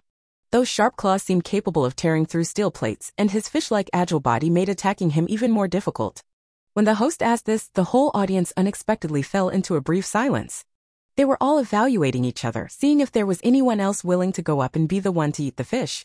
No one noticed a slender figure silently passing through the aisle, heading toward the center of the arena. Is there any other boss who wants to challenge? None so far? If not, Boss Lin will automatically get the front row seat. I'll ask one last time, are you sure no one else? I'll go. A clear, crisp female voice came through the microphone from afar, carrying a faint echo-like timbre. Everyone, including the host, was momentarily stunned. Then they saw a woman in a professional suit, wearing 10-centimeter stiletto heels, whose presence could not be concealed by her mask and glasses, step forward. She held an unsheathed black tang sword in her hand, the person and the sword merging into one, both dazzling and sharp. She stood there before everyone in an inexplicable manner, her tone calm. According to what you just said, it's not only half-orcs who can enter, right? Chapter 55 Battle. The so-called humanoid weapon. No one present could explain the origin of the market.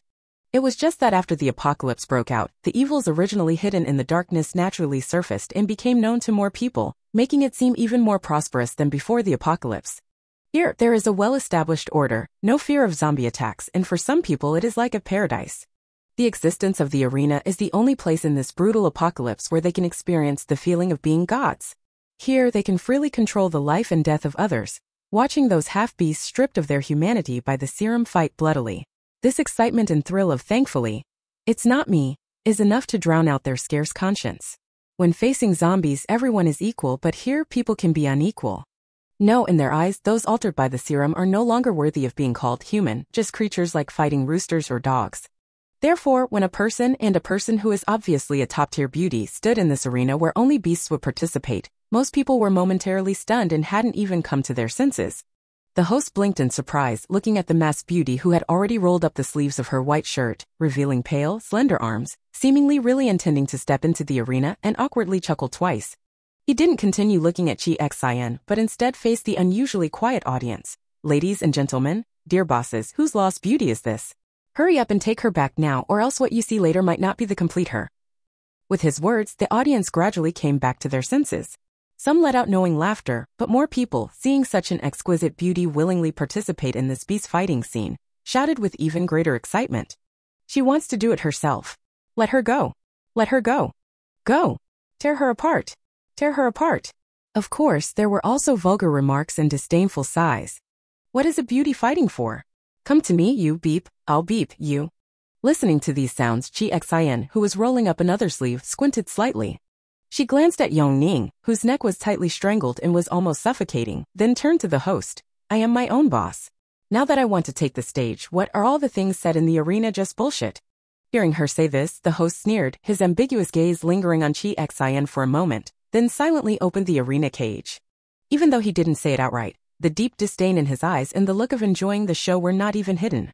Perhaps in the host's mind, Chi Xian was basically equivalent to being dead. In an instant, the cheers and shouts from the audience almost tore the ceiling off. Go! Go! Hit! Hit! Beat her to death! Damn, someone with such a beautiful figure actually came looking for death.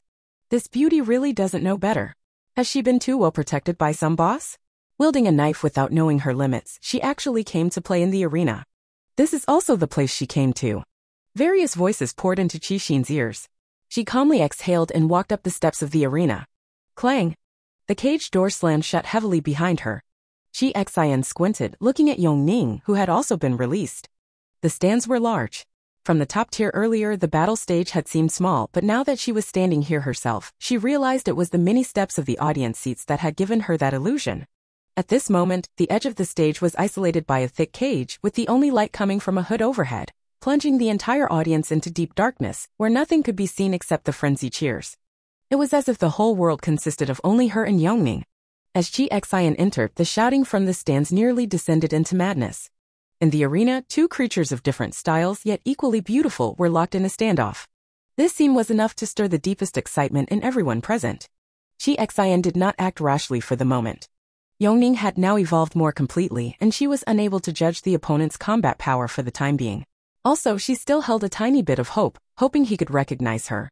Chi Xian did not draw her blade, carefully taking a small step forward in her high heels.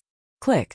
A tiny yet crisp sound echoed through the arena, and the previously noisy audience suddenly fell silent. Everyone widened their eyes, waiting for the moment the beauty would be cruelly torn apart. Chi Xian tentatively spoke, Yang. She didn't have time to finish her sentence. It was unclear whether the sudden silence made the mermaid go into a frenzy, or if Chi Xian's voice provoked him, but the mermaid who had just been staring at her suddenly exploded with scales all over his body, including his gill fins. Chi Xian's heart skipped a beat. Before she could think it through, her battle instincts made her retreat violently on the spot, simultaneously pulling in her abdomen and bending her waist, her whole body almost forming an intersection shape. The dazzling white light from the ceiling pierced her pupils, and the next second came the mermaid's dark, sharp nails. The mermaid's strike failed, and she let out an angry screech, then curled her fingers downward, fiercely stabbing toward Chi Xian's eyes below.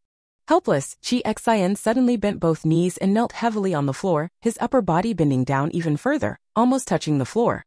This posture carried momentum. As Chi Xian slid forward, the hand holding the knife forcefully pushed against the mermaid's abdomen. Click.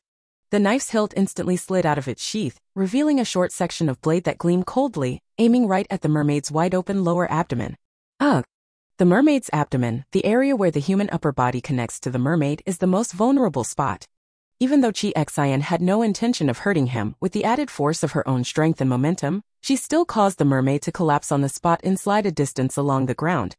Chi Xian maintained her previous posture, the knife she held in one hand already sheathed again, her slightly rising and falling figure bursting with a stunning curve.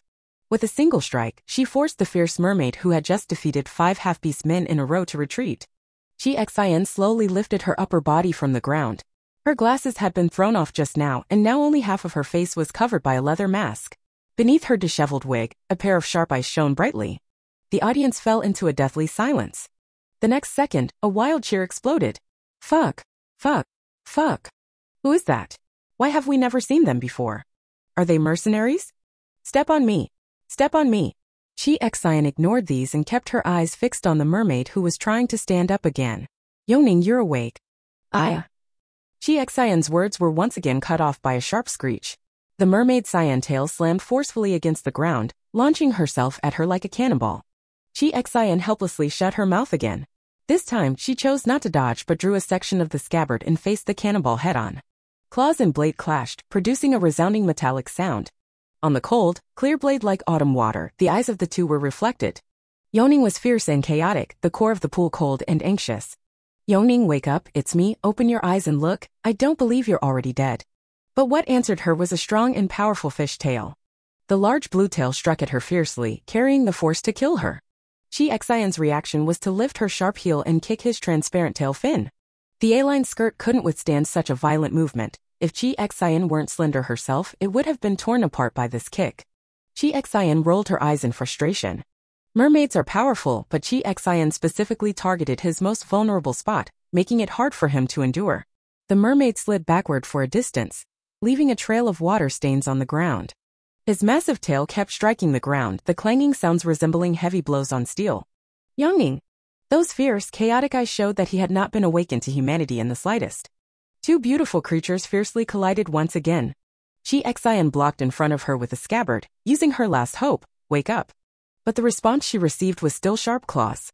Irritated by his continuous attacks, Chi Xian gritted her teeth, lifted her slender leg, stepped on the 10-centimeter waterproof platform, and firmly stood in a split stance. Then amidst everyone's gasps, she struck the mermaid in front of her heavily on the head. Clang! The high heel on her body seemed to transform into another kind of weapon. This blow hit the mermaid right on the forehead, and the fierceness in his eyes suddenly faltered. He was stunned by the kick. Immediately, a trace of clarity struggled to surface, and he opened his hoarse throat. Chi. Chi Xian was stunned for a moment, then overjoyed. Yongning, stay conscious. However, at that moment, a bucket of water fell from the sky, drenching both of them. Crash. Even though Chi Xian was aware she couldn't leave because of Yongning, the two were very close and were completely drenched. A clear sound of swallowing echoed from the stance. After being soaked, Chi Xian's white shirt became almost transparent, clearly outlining the curves of her figure. Chi Xian's gaze turned cold. She glanced outside the cage and met Bolito's gloating eyes. At the same time, the person standing next to Bolito, whom Qixin had always found somewhat familiar, suddenly let out a scream. Before Qixin could ponder the meaning of this action, she felt the breath beside her suddenly grow heavier. The mermaid in front of her, the faint clarity that had appeared during the earlier struggle, vanished instantly. He threw back his head and howled. The sharp cry made everyone in the audience cover their ears. Chi Xian stood stiffly in place, withstanding the impact of the sound wave. With a shriek, the mermaid's black hair instantly lengthened, and the scales covering his entire body quickly spread over half of his face, trembling as they moved. The mermaid lowered his head, revealing sharp teeth in his mouth. He let out a threatening snort from his throat, staring at Chi Xian, who was bending his back. This was the action of a beast before attacking. Chi Xian did not dare to be careless. She was about to retreat, but the mermaid did not give her the time. He moved more than 3 times faster than before, combined with the advantage of being extremely close, his eyes flashing with a ferocious look as he fiercely clawed at Chi Xian's stomach. The sudden outburst of shouts from the audience almost deafened Chi Xian. At that moment, Chi Xian had no time to retreat. The only thing she could do was draw her sword and cut off the mermaid's extended fingernail. At the same time, she raised her leg to kick his abdomen, but this time, she clearly felt as if the skin beneath her foot had been reinforced, giving her the illusion of kicking a steel plate. The mermaid used the broken fingernail to tear Chi Xian's shirt at the abdomen, and a trace of blood gradually seeped through the white shirt. Seeing that she was finally injured, the cheers from the audience grew louder and more excited. Only this time, the shouted words were noticeably different from before. Charge! Kill that monster! Kill him! Kill him! Chi Xian slowly lifted her head and looked into the mermaid's eyes, which were just inches away. Inside it was vast, chaotic, fierce, and cruel.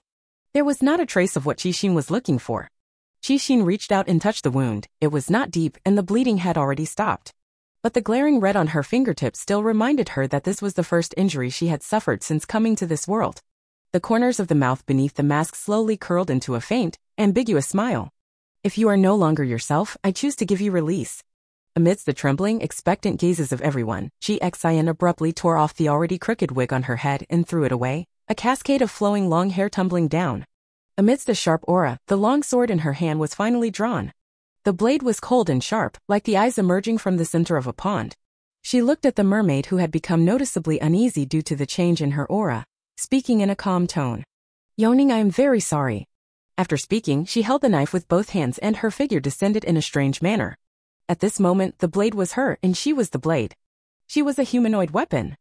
Chi Xin no longer gave her opponent a chance to breathe, rushing forward like an arrow released from a bowstring, so fast that to the human eye, a faint afterimage could be seen.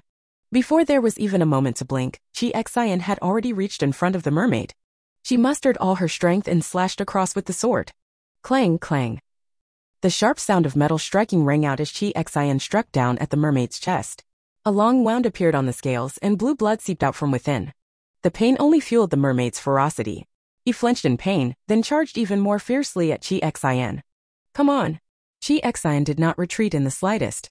The long blade in his hand moved cunningly, skillfully blocking the vital points on his body, then fiercely charged straight forward. Bang! At the moment of collision, a visible wave of energy rippled out from around them. The host closest to the cage was even thrown backward, falling to the ground. The two touched and immediately separated, each retreating to the edge of the cage in their respective directions, then simultaneously launched attacks at each other again. The two fierce and beautiful creatures collided again and again with a force unimaginable to anyone, brutally crashing into each other. The shouting from the audience had ceased. They stared in astonishment at this unimaginable scene, their bodies and hands trembling involuntarily. They were completely captivated by this battle. This is not the usual bloody fight but a stunning visual feast. The two collided fiercely again, but this time, Chi Xin clearly felt that the mermaid's strength showed signs of weakening. Her eyes flickered, and the mermaid herself realized this problem. The attack came, sharp teeth, pointed claws and tail all at once, completely blocking all of Chi Xion's escape routes. Chi Xin's face was covered by a mask, so no one could see her facial expression. Everyone thought that this time, she definitely couldn't escape and was about to be torn apart by the mermaid's claws, bitten to pieces by the sharp teeth. Those who only wanted to see bloodshed couldn't help but look away, unable to bear witnessing such a strong person die in this brutal game. But in the next moment they realized they were wrong. When the strong wind blew, the hair on Chi Xion's forehead was lifted by the wind, revealing a pair of calm and sharp eyes. Facing the deadly attack from the mermaid, she even let out a soft snort from her throat. "Youngning, goodbye." Her waist suddenly twisted, bending with an incredible flexibility to an angle impossible for a human to achieve, perfectly dodging the mermaid's blockade. At the same time, she bent one leg, her whole body suddenly lowering. Her other long leg fiercely kicked at the mermaid's only point of support. Whoosh-ee! To increase the force, Chi Xian stubbornly did a split on the ground while wearing high heels. All of the above movements were completed in a very short instant. When the audience's eyes caught up again, they could only see the mermaid's body tilt, and all the attacks vanished into thin air. A look of confusion flashed in his eyes, and then he fell heavily to the ground. Before he could get up again, Chi Xian flipped like a hawk and stood up lightly.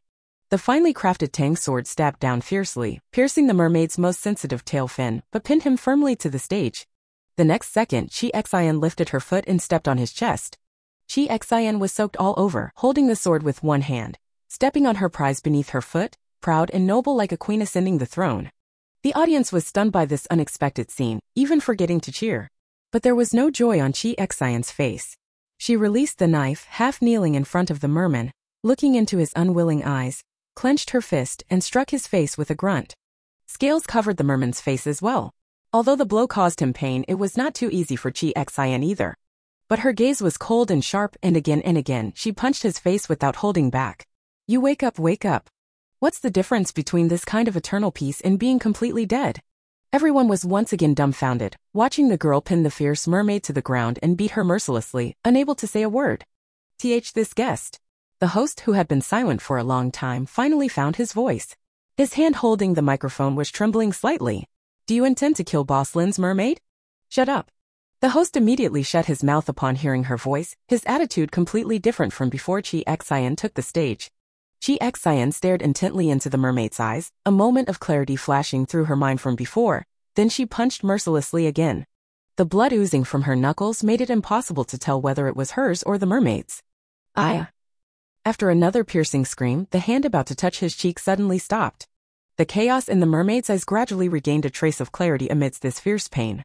He looked at Chi Xian, staring into her eyes carefully for a moment. "Chi! Sister?" Chi Xian's chest trembled heavily. A feeling that was hard to tell whether it was relief or redemption washed over her like a tide, enveloping her entire body. Yangning. Her voice was muffled by the mask, carrying a slight moisture. You're back. Sister Chi. Yangning murmured this title hoarsely, a clear tear flowing from his cyan-colored pupils. They killed him. They killed him. What did they kill? Father. Yangning paid no attention to his own condition. His long, sharp hand gripped Qixin's wrist tightly, his voice trembling. It was so hard for me to find my father again. They killed him and even captured me. Yangning, don't be afraid. Chi Xian pulled out the knife that was stuck in his tail and bent down to hold his head in her arms. Trust your sister, none of those beasts can escape. You have to live and keep your eyes open to watch. She had already seen the death wish in Yangning's eyes. She held him tightly, wanting to give him strength. Really? Yangning's tentative hand gently embraced her back. But afraid of scratching her, he only dared to loosely wrap around. This earth-shattering twist caused the audience to murmur in confusion. But when Chi Xian stood up again, holding the knife, what greeted her was nothing but thunderous cheers. People shouted with all their might, as if trying to vent all the shock they felt from this battle onto the person involved. They screamed and roared wildly, regardless of how they might view Chi Xian as a variable later on, but at this very moment, they were crazy for her, mad for her, seeing her as a deity, trembling because of her. Unconsciously, the number of people in the stands had grown so large. It's as if all the customers in the entire market have gathered here. Chi Xian gently swept his gaze, and Boss Lin's face emerged from the darkness, standing at the edge of the cage. Amid the roaring of countless people, Chi Xian met his eyes and gave him a slight smile. As you wished, Chi Xian said. I have become the focus of everyone. Boss Lin's thin body trembled slightly, and his narrowed eyes revealed an undeniable shock. Countless schemes flowed in his black eyes, but since Chi Xian was still inside the arena, even he had no authority to do anything to her. Chi Xian had thoroughly understood this point. She looked at the host. The mermaid lost, take him away. The host's attitude had completely changed. He smiled along and immediately, staff entered the arena to carry out the mermaid, who had given up resisting. The mermaid made no movement, only his gaze persistently looked toward Qixin through the gaps between people. Qixin gently nodded at him. Just before she stood up, she whispered 2 words into his ear, wait for me. The mermaid heard it and believed it. He retracted all the weapons that could kill, obedient like a domesticated cat, and was led away. Chi Xian's expression remained unchanged as he said to the host, next. Next, oh, next. The host seemed to wake from a dream, picking up the microphone again. Now this one. Chi Xian did not hesitate. Chi Xian. This boss she is the champion of this competition. Is there any other boss who wants to challenge her? No other boss dared to challenge. After shouting a few times, the host excitedly announced, then for this contest, Boss Chi is the greatest champion. She will have the right to choose all the seats at the auction, and even sitting right in front of the auctioneer is no problem. Chi Xian paid no attention to the reward she had received. She stared intently at Boss Lin. At that moment, even amidst the roaring waves of cheers, everyone clearly felt the ground beneath them rumble. Something was happening underground. As everyone looked at each other in confusion, a stronger tremor came, and the entire ground began to shake violently. Screams erupted, and everyone was thrown into a panic. Chi Xian seized the opportunity, breaking out of the cage. She fixed her eyes on where Yangning was, and with one glance she kicked down those controlling him around, hoisted him up, and ran out. Chapter 56 Goodbye, Acquaintance, Hi. Chi Xian rushed down from the stage, disappearing into the deep darkness. She had a clear goal and headed straight in the direction where Yangning was. Due to the sudden earthquake, Boss Lin's men hadn't yet managed to carry him away, which gave Chi Xian time to act. The mermaid was suddenly grabbed by a moist, warm hand on the arm. A flash of ferocity passed through his dead-still eyes, then a familiar scent approached, and he immediately relaxed the scales on his forearm. He lifted his head, staring steadily at Chi Xian, who was tightly holding him in her arms while kicking out a few chaotic but precise blows, accurately knocking down the people guarding him. Yangning silently retracted his sharp nails. He did not emphasize it. Dealing with these few people was easy for him now that his consciousness was clear. A flick of his tail could gut them open. He just carefully curled up his huge tail, pressing himself against Qixin's chest, the woman in his eyes shining with such brilliance. She came rushing from the light, only for him. Qixin didn't notice the change in expression of the mermaid in her arms. Even though they had just gone through a fierce battle in Qixin's eyes, he still instinctively saw him as the little boy on the mountain, panicked and chased by a mutated tiger. She knocked down all the people blocking the way around, lowered her stance, and then hoisted the mermaid's body onto her shoulders. Hold on, she said softly. A sizzling sound. The shaking of the ground had stopped, but the power in the venue suddenly went out, plunging the entire basement level 2 into complete darkness. The crowd became even more panicked, rushing frantically toward the exit, with occasional shouts and sounds of trampling. Chi Xian's eyesight had been enhanced and was much better than that of ordinary people. She could still make out shapes in the darkness, so she quickly determined the direction and, carrying the mermaid, headed for the door. In the crowd, Boss Lin's face flashed past. Boss Lin was obviously also affected by the darkness, but Chi Xian's gaze was too striking. He moved his head and met Chi Xian's eyes directly. He tried to step forward, but the jostling crowd around him pushed him aside, causing him to disappear into the throng once again. Chi Xian's mouth curled into a sarcastic arc, no longer paying attention to that side. He protected the mermaid on him, skillfully blending into the crowd, and with his agile figure, successfully squeezed onto the first floor. Watching Chi Xian disappear, Boss Lin opened his mouth to shout but then tightly closed it again. Old Diao stood beside him, protecting him, and loudly asked, "Boss, don't we need to catch them?" Boss Lin shook his head slightly. In the darkness, no one noticed the strange smile that appeared on his face. "No need," he said. "No one is allowed to leave this place until the auction is over." The noise was too chaotic and old Diao didn't catch what he said, but he didn't dare to ask either, silently pushing away the people crowding in. Vaguely, he seemed to hear the boss muttering in a strange tone. "At first, I was just guessing, but now I'm sure. How could the person those people are looking for have escaped?" Chi Xian had no idea about Boss Lin's mysterious ways. After she came up, she found that whatever had just happened, whether an explosion or an earthquake, had caused considerable damage. Even the first floor was in complete disarray, with people running everywhere. Her impression of this market had now dropped to rock bottom. She was too lazy to even glance at those people desperately screaming from being trampled. Relying solely on memory, she rushed straight out from the entrance she had come in through. The gatekeeper was nowhere to be seen, so she got out very smoothly. Due to the chaos underground, the market above ground was also affected. Faintly, she could hear shouting and the sounds of people fleeing in the distance. But this entrance itself was quite remote, and surprisingly, there was hardly anyone around at this time.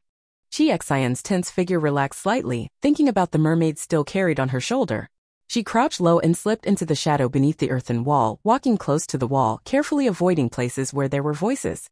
She flashed through and entered the narrow gap between two buildings. "Sister Chi." At this moment, Yangning, who had been obediently staying on her shoulder, finally let out a faint sound. Chi Xian quickly put him down, letting him lean against the wall while nervously checking the wound on his chest. "I'm sorry, does it still hurt? I was too anxious just now and hurt you." However, she was surprised to find that the area on his chest where the scales had been shattered was now slowly growing new scales, continuously merging to cover the wound underneath. Yang Ning's eyes kept looking at her, and upon hearing her words, he smiled and shook his head. "Sister Chi, I've already become a monster. No matter what you do to a monster, I won't blame you." Listening to his words, Chi Xian felt a dull pain in her chest. Just like the girls who suffered in the Longting base back then, Yangning was also cruelly trampled as one of the victims in the apocalypse. In the apocalypse, men and women were the same, no one could escape. Chi Xian felt heartache and even more anger. "Sister Chi, you should run away quickly," Yangning said. "I'm already like this, I don't want to drag you down too." "What nonsense are you talking about?" Chi Xian whispered sharply, "Since I've already brought you out, how could I just abandon you here? Do you look down on me?" Yangning was momentarily stunned, his smile somewhat bitter. He whispered, "I'm just afraid. You'll despise me." In this state, even he couldn't look straight at himself, let alone Chi Xian. So beautiful, so strong, and yet so kind, Chi Xian. Thinking back to the last time he met her in the mountains and then looking at the current situation, Yangning's eyes grew a little moist. Chi Xian was about to say something more, but when she looked up and saw Yangning's expression, she unexpectedly froze for a moment. I don't know if mermaid genes inherently carry a charm attribute, but the boy who had been struggling through the apocalypse at first, glance only appearing thin and delicate, actually possessed a refined yet subtly seductive aura once his normal expression returned. His eyes, including his eyelashes, shimmered with a faint blue hue. At this moment, his lashes drooped slightly, his shoulders hunched, and he looked so pitiful that it easily stirred a sadistic desire deep within one's heart. Realizing what he was thinking, Chi Xian immediately looked away and cursed himself as a beast in his mind. Yongning has suffered so much already, and yet you still have the heart to think about how good-looking he is? But the reason she started watching this movie was actually because she was attracted by Jing Xiaobai's face. After sorting out the logical relationship, she fell into a strange silence for a moment. And it was this brief silence that caused Yongning to misunderstand. Seeing that Chi Xian did not refute him, a trace of bitterness appeared in his lowered eyes, and a pain stronger than he had expected struck him, making his breath tremble. He opened his mouth. You should leave. Chi Xian looked up. ? She saw Yangning's heartbroken expression, and her innate maternal instinct instinctively surged, only then belatedly realizing what she had overlooked. Don't talk nonsense. Chi Xian hesitantly reached out his hand, and seeing that Yongning showed no sign of refusal, he gently placed it on his head and patted it. Right now, the most important thing is how to get out of this predicament. Can you control your tail freely now? The big tail twitched slightly on the ground and Yongning nodded yes. Chi Xian asked again, then, can it only maintain this form? Yongning immediately realized what she was asking, a hint of hesitation appearing on his face, but he did not answer right away. His attitude seemed to make Qi Xin tacitly deny it. She let out a soft sigh. Yongning immediately became nervous. Sister Qi, I will listen to you and I can fight, I just. He widened his eyes anxiously defending himself, listing reasons why he shouldn't be abandoned, but he didn't dare to make this request. His face, stripped of scales, easily made people forget how fierce and terrifying he had been before. Chi Xian's heart softened completely. Silly child, I just feel sorry. Forget it, you haven't eaten properly for a long time, right? Are you hungry? Thinking about how she hadn't seen anyone properly feed Yongning all these days following Boss Lin's convoy, she had no intention of hiding it from him. She directly took out some meat products and bread from the space and placed them in Yongning's hands. Yongning stared at these things that appeared out of nowhere, stunned. Eat quickly. Chi Xian sat down beside him with her legs together. I don't know when the pursuers will arrive, we don't have much time to rest. Yongning held the food, silent for a long moment. When Chi Xian sluggishly realized something was wrong and wanted to look down at him, she saw his shoulders suddenly tremble and large tears fell onto the food packaging. Chi Xian was startled. Yongning. The response she received was the mermaid bumping into her thigh like a small animal. Yongning curled up, resting his head on Chi Xian's lap, letting out a long suppressed whimper. Chi Xian sighed softly again, no longer urging him but gently stroked his hair. The lengthened hair did not shrink back and felt very delicate and soft to the touch. Sister Qi, do you still remember when I asked you for amoxicillin? Yongning's voice was somewhat muffled. Chi Xian nodded. I remember I wanted to give you huya, but you refused. That was for my father, Yongning said quietly. When I found him, he had just escaped from a fire and was critically injured by someone. He was barely holding on. Thanks to your amoxicillin, his life was saved. Fire. Chi Xian was momentarily stunned. Yongning shook his head slightly. Actually, I've always hated him. He was cowardly, incompetent, and timid, and he abandoned me to save himself. But when he appeared before me like that, that was my father. This description stirred a bad premonition in Chi Xian's heart. There was a trace of hatred in Yongning's voice, but those people. Chi Xian already understood. Boss Lin's men killed Yongning's father, and seeing that he was young, they could use him for drug testing. If he died, it wouldn't be a loss, but if the test succeeded, they could make a big profit in the market. Even though she had long suspected this matter, when she actually heard it from the person involved, Chi Xian still felt a chilling sense of horror. In the apocalypse, she once again experienced how tragic things could be without strength. The collapse of order has already affected everyone. If the root cause is not resolved, everyone will be drawn into this vortex, especially herself, who has already been targeted. Chi Xian pressed her lips together, her gaze becoming resolute. Looking at Yongning silently shedding tears in her arms, she hesitated for a moment but still voiced the doubt in her heart. Yongning is your surname? Zhang? Yongning was suddenly stunned. Seeing his reaction, Chi Xian covered her eyes and gave a bitter smile. Things really were just that coincidental. Facing Yongning's shocked and puzzled gaze, Chi Xian carefully chose her words, determined not to deepen the already profound wound in this child's heart. I have met your father, his name is Zhang Zijin, and he is a very gentle person, Chi Xian said. He worked with me to rescue a group of girls who had suffered greatly. Really? Yongning showed an incredulous expression. He's such a timid person and yet? Chi Xian nodded. At first I also thought he wouldn't amount to much. I said some harsh things to him, but looking back, I have no grounds to blame him. She looked gently into Yongning's eyes. But he still took the risk to come to me for help. Yongning, I have no right to judge what he did to you. I just want to tell you that he once did something like this. Yongning stared blankly at Chi Xian, and from her gentle yet resolute eyes, he suddenly grasped a kind of strength. If this is true, I suddenly don't hate him so much anymore, Yongning said. If he abandoned me to save more people, then I have no complaints. I just wonder why he didn't tell me? Chi Xian couldn't answer that question. Human nature is too complex. She had no intention of answering for others, nor did she want to comment on the actions of the deceased. She just quietly held Yongning, dispelling the shadows in his heart. Yoning too was shocked by the news just revealed by Qixin and remained silent for a long time. Dark clouds drifted across the sky, blocking the cool moonlight, and a sudden wind arose. Qixin squinted and looked up at the sky. Several helicopters roared overhead, the massive airflow stirring up dust from the surrounding earthen walls. The sound of hurried footsteps came from outside the alley entrance. Yongning, as if his tail had been stepped on, rolled out from Qi Xian's arms and looked at her in terror. Qi Xian's expression remained unchanged, her eyes calm and composed. She grasped Yongning's hand and gently made a gesture to him. She stood up, drew her tang sword, and slowly walked toward the alley entrance. Her body pressed close to the wall. She located the sound by direction. When the sound was closest, her eyes sharpened and the long knife in her hand suddenly slashed forward. The blade struck something equally hard, and under the moonlight, sparkling fragments even scattered. Meeting the attacker's gaze, Qi Xian and the other person were both momentarily stunned. Qi Xian. She hadn't spoken yet when a loud, clear voice suddenly rang out. Qi Xian kicked it away, successfully silencing him. "Keep it down," Qi Xian said, eyeing the three people in front of her with slight surprise. "Why do you all look so disheveled?" That's right, the ones exchanging glances with her were none other than the main cast who had been apart all night and were now unexpectedly reunited in this awkward situation. Jing Xiaobai's eyes, which had suddenly brightened, slowly dimmed as he glanced behind Qi Xian. "This place isn't bad. Let's go inside and talk." Qi Xian turned sideways as Yuxiang passed by her with a grimace, followed by Jiang Tsongyun. She smiled at Qi Xian. "I told you that nothing should happen to you." "Qi Xian?" Before she could ask what kind of look that was, Yongning by the wall was discovered by them. Yuxiang exclaimed in surprise. Is that a mermaid?" Yongning didn't recognize them and showed that fierce and savage expression again. In response to Yuxiang's approach, he bared his sharp black claws. "Don't scare him." Qi Xian walked over, pushed the unreliable Yuxiang aside, and reached out to hold Yongning's hand, completely unfazed by his claws sharp enough to shatter metal and jade. The moment she grasped his hand, Yongning retracted his claws. The fierce beast turned into a toothless little fish, obediently curling up in the corner, watching the three strangers warily. Seeing his obvious attachment to Qi Xian, Jing Xiaobai slightly squinted his eyes.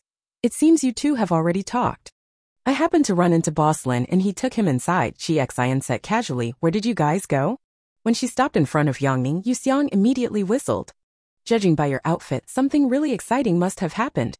Qi Xian's body was still wet. The soaked white shirt clinging to her body not only failed to conceal anything but actually gave off a certain seductive vibe. Only then did she realize she was still wearing this outfit. It was all because her body's self-regulation was too strong that she still didn't feel any leg soreness. Qi Xian awkwardly tugged at the corner of her mouth. "I changed into this temporarily to avoid Boss Lin's people. Just now we heard that a ridiculously strong woman appeared in the arena on the second floor, sweeping the entire place in a skirt suit and high heels. That must be you, right?" Jiang Tsongyun smiled, then quickly glanced at Jing Xiaobai. "I told you, no matter where you were taken, nothing would happen to you. It's a pity some people just wouldn't believe it." Jing Xiaobai wore a cold and indifferent expression. Qi Xian looked at him, even more curious. "What exactly did you do?" Yuxiang coughed, his gaze somewhat evasive. "Well, we heard you were taken down to the market, so we asked around. When we found out what was going on down there, we got a bit worried." Jiang Tsongyun continued. "We originally agreed to just investigate a bit and meet up with you, but it was really disgusting down there." Qi Xian expressed agreement. "That was like a sudden punishment from the heavens just now. I don't even know how many people were crushed to death by that earthquake." The main characters exchanged glances, Yuxiang showing a strange expression. "That might not have been an earthquake." Qi Xian, After hearing that your name was on the auction list, Jing went crazy." Jiang Tsongyun shrugged. "He asked me for several bombs, you know, the earthquake one." Qi Xian was silent for a long moment. Then, "Will tomorrow's auction still take place?" she asked hesitantly. "What auction?" "The venue is gone." Yuxiang said, 3 Grand Slam bombs. "If we weren't worried about dropping a 4th, we'd have been buried alive. We just can't hold back Xiaobai." Qi Xian glanced at Jing Xiaobai again. Jing Xiaobai did not look at her, maintaining a calm and composed demeanor exactly as Qi Xian had seen on the screen. Qi Xian pointed to the helicopter constantly whirling overhead. "So all of this is actually to capture you guys?" The main group showed embarrassed expressions. By now the chaos outside had been quelled, and the guards had taken control of the entire situation. The few of them looked at each other in the dim alley. "What do you want to do next?" Qi Xian broke the silence. "Our original purpose for coming was to investigate the matter of the supernatural drug, but now it seems there's no need to investigate. It's a done deal." So we should just escape first, Yuxiang said. This cursed place is too eerie, it makes people uncomfortable. Chi Xian looked up at the sky again. Escape from such a heavy encirclement? This is indeed a problem. Jing Xiubai, who had been silent for a long time, spoke up. If we want to escape, it's not impossible. Everyone's eyes focused on him. I didn't throw the fourth bomb just now, not because I was afraid of burying ourselves underneath, but because I heard the sound of hollow water flowing behind the surrounding walls, Jing Xiubai said. If I'm not mistaken, this market should be right next to a canal. Taking the river route might be easier. So what are we still hesitating for? Yuxiang's eyes lit up. Let's go quickly, take this merman guy with us and figure things out once we're out. Jiang Songyan looked around and called out to the excited Yuxiang, wait. Yuxiang was stunned and looked up at the two motionless people. What's wrong with you two? Are you standing here cosplaying wax figures? Chi Xian looked at Jing Xiubai, and from his eyes, she saw a kind of determination similar to her own. To verify her guess, she asked, why aren't you leaving? Jing Xiubai, don't you think the same? Yuxiang was dumbfounded. What riddle are you two playing? Looking into Chi Xian's eyes, Jing Xiubai said slowly and clearly, I want to destroy this place. This action may not change anything, and it could be seen as acting on impulse, but this is the second thing I've wanted to do for a long time. I want to do it. Chi Xian suddenly smiled. She tossed her long hair and raised her hand to him proactively. That's exactly what I intend. Facing her eyes full of bright smiles, Jing Xiubai glanced at her as if she was about to arm wrestle, and with a subtle expression he grasped her hand. Chi Xian, as if swearing a blood oath, gave her good brother a hearty pat on the shoulder. Then let's do it. I have a feeling that when the few of us are together, there's nothing we can't accomplish. Jing Xiubai's expression grew even more subtle, making Jiang Songjun laugh out loud. Chi Xian was about to ask if her sudden cough meant she had caught a cold when a sudden sense of crisis struck. Her expression instantly tightened. She put away the tang sword and gripped a silenced pistol in her hand. For so long, her keen sense of alertness had been recognized by everyone. Seeing her action, the main group immediately understood that enemies were approaching. They instinctively fell silent at the same time, pressing against the wall and holding their breath. A squad of guards dressed in familiar black uniforms, armed and ready, walked past. Facing this narrow alley, the leader casually made a gesture. Send 2 people in to search thoroughly, don't miss a single crack. Qi Xin felt a slight heaviness in her heart. She turned her head and mouthed, don't worry, Tiangning. Then she raised her arm, steadily aiming at the 2 guards who had just entered. If she fired now, it would surely alert more people outside, but since things had come to this, she had no choice but to take the risk. She exchanged a glance with Jing Xiubai, each aiming at 1 guard, and fired. And when the 2 people in front of her fell, a few short cries sounded outside. Chi Xian poked her head out in surprise and found that the entire squad of guards, without exception, were all lying on the ground. Who is helping them? Chi Xian thought briefly, then suddenly raised her head and looked toward the earthen wall. There was a person watching her there, long hair tied back, holding an unchanging sniper rifle in their hands. Hi! He raised his hand. Chapter 57 Gathering Together After That Reunion. Revised text. While a touching reunion was taking place here, the atmosphere on the other side was clearly not so pleasant. Several helicopters landed overnight inside the ancient city, and a large number of people dressed in black uniforms quickly took control of the chaos. A tall and slender man got off one of the helicopters, his silver hair clearly defined, all slicked back to reveal a sharply contoured, icy-faced visage. A short, stout, and shrewd middle-aged man had long been waiting on the clearing. Seeing him get off the plane, he hurriedly waddled forward on his short, fat legs. Lord Lewis. The middle-aged man's mostly bald head was covered in fine beads of sweat. Your honorable presence. Cut the nonsense. The cold voice stuck his compliment in his throat. If Chi Xian were here, she would recognize at a glance that this was the old friend she had once had a friendly exchange with. This old friend now showed no signs of serious injury, dressed in a strict black uniform that exuded a somewhat ascetic aura. He glanced sideways at the short, stout man. The organization entrusted you with the important task of maintaining the market, and this is the answer you give? The short, stout man trembled all over, a grim smile appearing on his face. Sir, this really was an accident. Lewis suddenly turned around. The short, stout man was startled, a large drop of cold sweat trickling down his forehead. Lewis's cold and stern eyes drew closer to him. It was not an accident. Sir. The short, stout man dared not move. I think it's because you've been sitting in this cushy position for too long that you've forgotten your own identity. Lewis said softly. From these words, the short, stout man sensed a terrifying signal. He suddenly widened his eyes and almost tremblingly knelt on the ground. Lord Lewis, please let the organization give me one more chance. I swear I won't slack off again. Please forgive me this time. He was hoarse and trembling all over, showing no sign of being the market leader feared by everyone in the underworld. Faced with such a pitiful plea, Lewis didn't even move his eyebrows. He waved his hand behind him. Do it. In the horrified and desperate gaze of the short, fat man, a bullet accurately pierced through his forehead.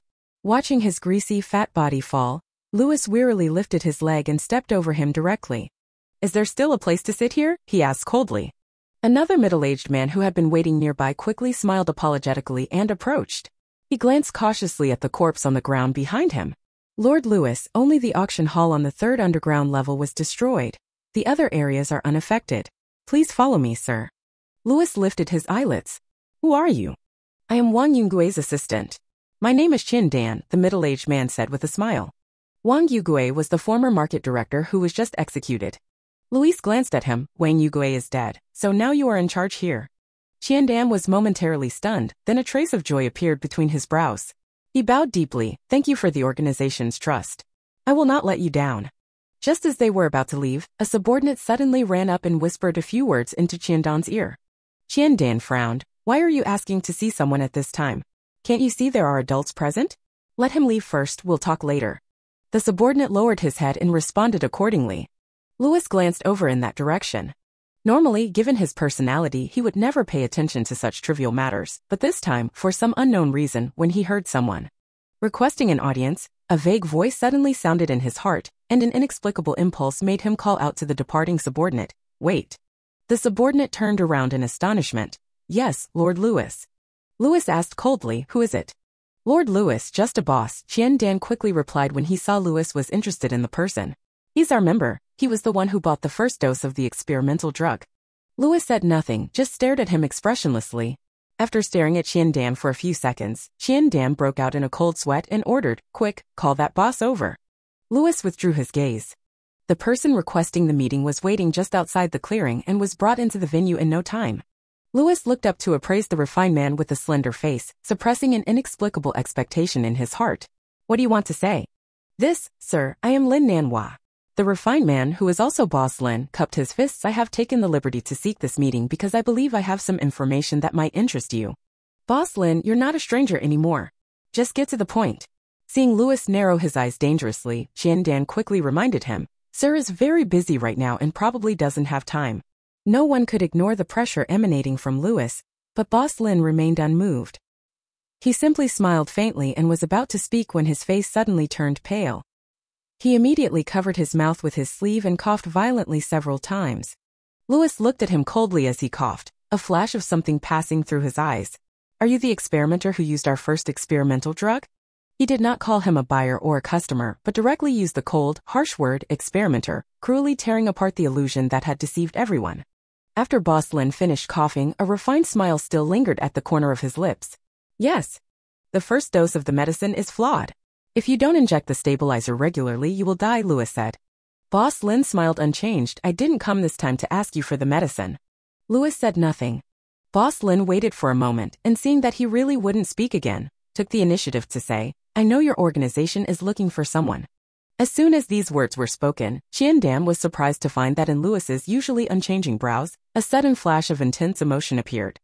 It was an expression that contained anticipation, fear, and uncontrollable fervor, even if it was only fleeting.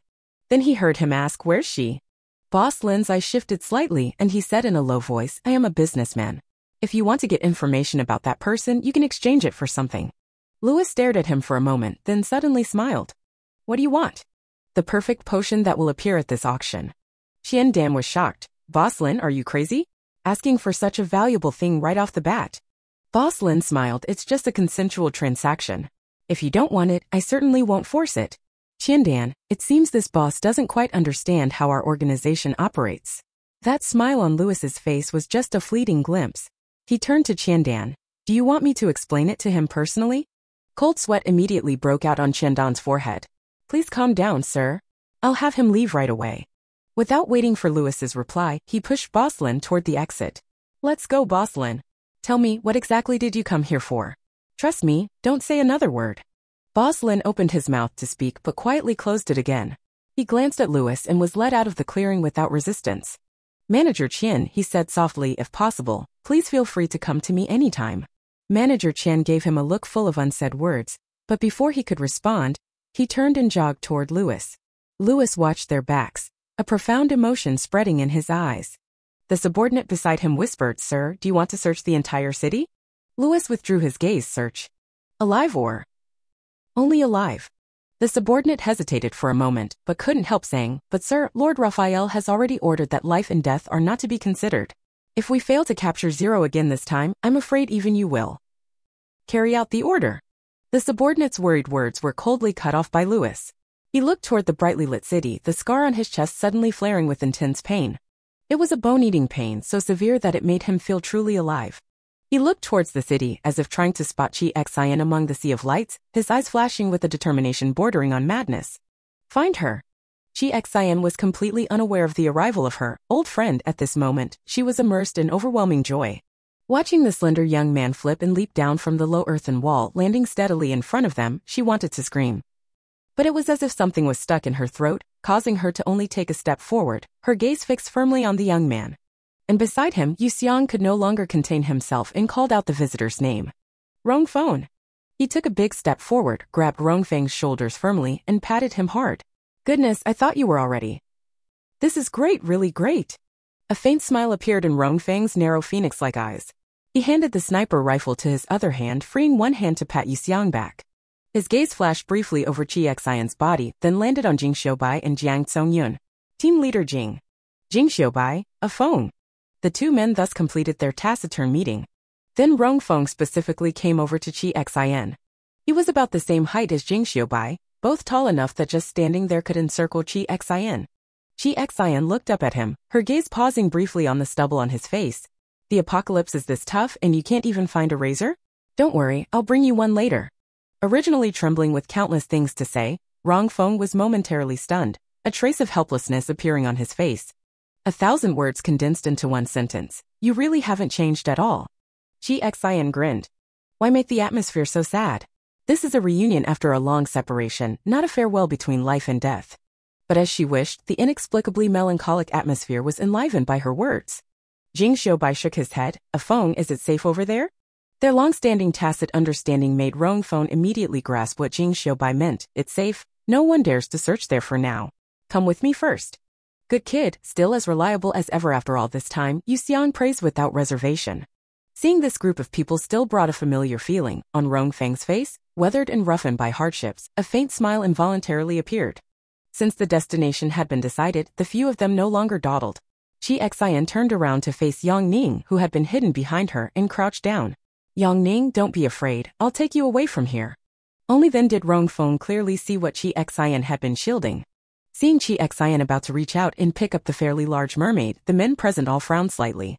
"I'll do it," Jing Xiubai said, reaching out to take the mermaid.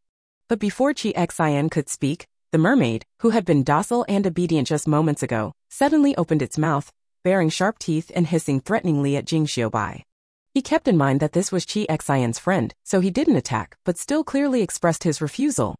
This suddenly caused the atmosphere to fall silent. Rongfeng stared at the creature, her hand gripping the gun tightening unconsciously. "What's wrong?" Chi Xian didn't notice the strange change in the atmosphere. She immediately moved Yang Ning out of Jing Xiubai's range. "This child is a bit shy around strangers, don't scare him." As she spoke, her not-so-strong arm reached out and steadily lifted the mermaid into a princess carry. The mermaid's long, large tail tip was still dragging on the ground, but he didn't care at all. He carefully curled up his upper body and buried his head in the hollow of Chi Xian's neck. Seeing this scene, the expressions of several men became subtle. Jiang Tsongjun looked around and couldn't help but let out a chuckle. "What are you laughing at?" Chi Xian didn't think anything was wrong. Holding the mermaid, he looked at the others with confusion. "It's not like I can't carry him. Don't you all know that?" Of course, it's not that she couldn't carry her. The scene of her hoisting Rongfeng and running away in the armory was still vivid in everyone's minds. But is that really how things are? "Hurry up, stop dawdling, you guys." Hearing Chi Xian's urging, the few men exchanged glances and had no choice but to move on first. The strange and gloomy atmosphere did not dissipate until they arrived at Rongfeng's residence. Rongfeng led the way ahead, and the group stealthily took a narrow path, spending quite some time before they reached another alley. If Rongfeng hadn't stepped forward to knock on the door, Chi Xian would have thought it was just an ordinary wall. "A sniper's habit, choosing a hidden place," Rongfeng briefly explained, raising his hand to knock. The knocking sounded 2 short taps followed by 1 long tap, repeated 5 times before the wall door was opened. Rongfeng, you finally, damn it. A curse suddenly burst out from the person opening the door. Chi Xian immediately recognized who it was. She was holding a mermaid and said without catching her breath, Qinxing, haven't seen you for months, don't recognize me? The person who opened the door, Qinxing, pointed at Chi Xian, then at what she was holding, his eyes wide as saucers, then looked at the others, unable to say a word for a long time. Jing Xiaobai cleared his throat lightly, don't expose yourself for too long. Do it again when we get back, do it again when we get back. Yu Xiang grinned cheekily and slung his arm around Qinxing's shoulder, pushing him inside the door. Only after going inside did they realize this was an independent courtyard, looking full of exotic charm, not at all as shabby and crude as it appeared from the outside. What a great place, you really know how to pick.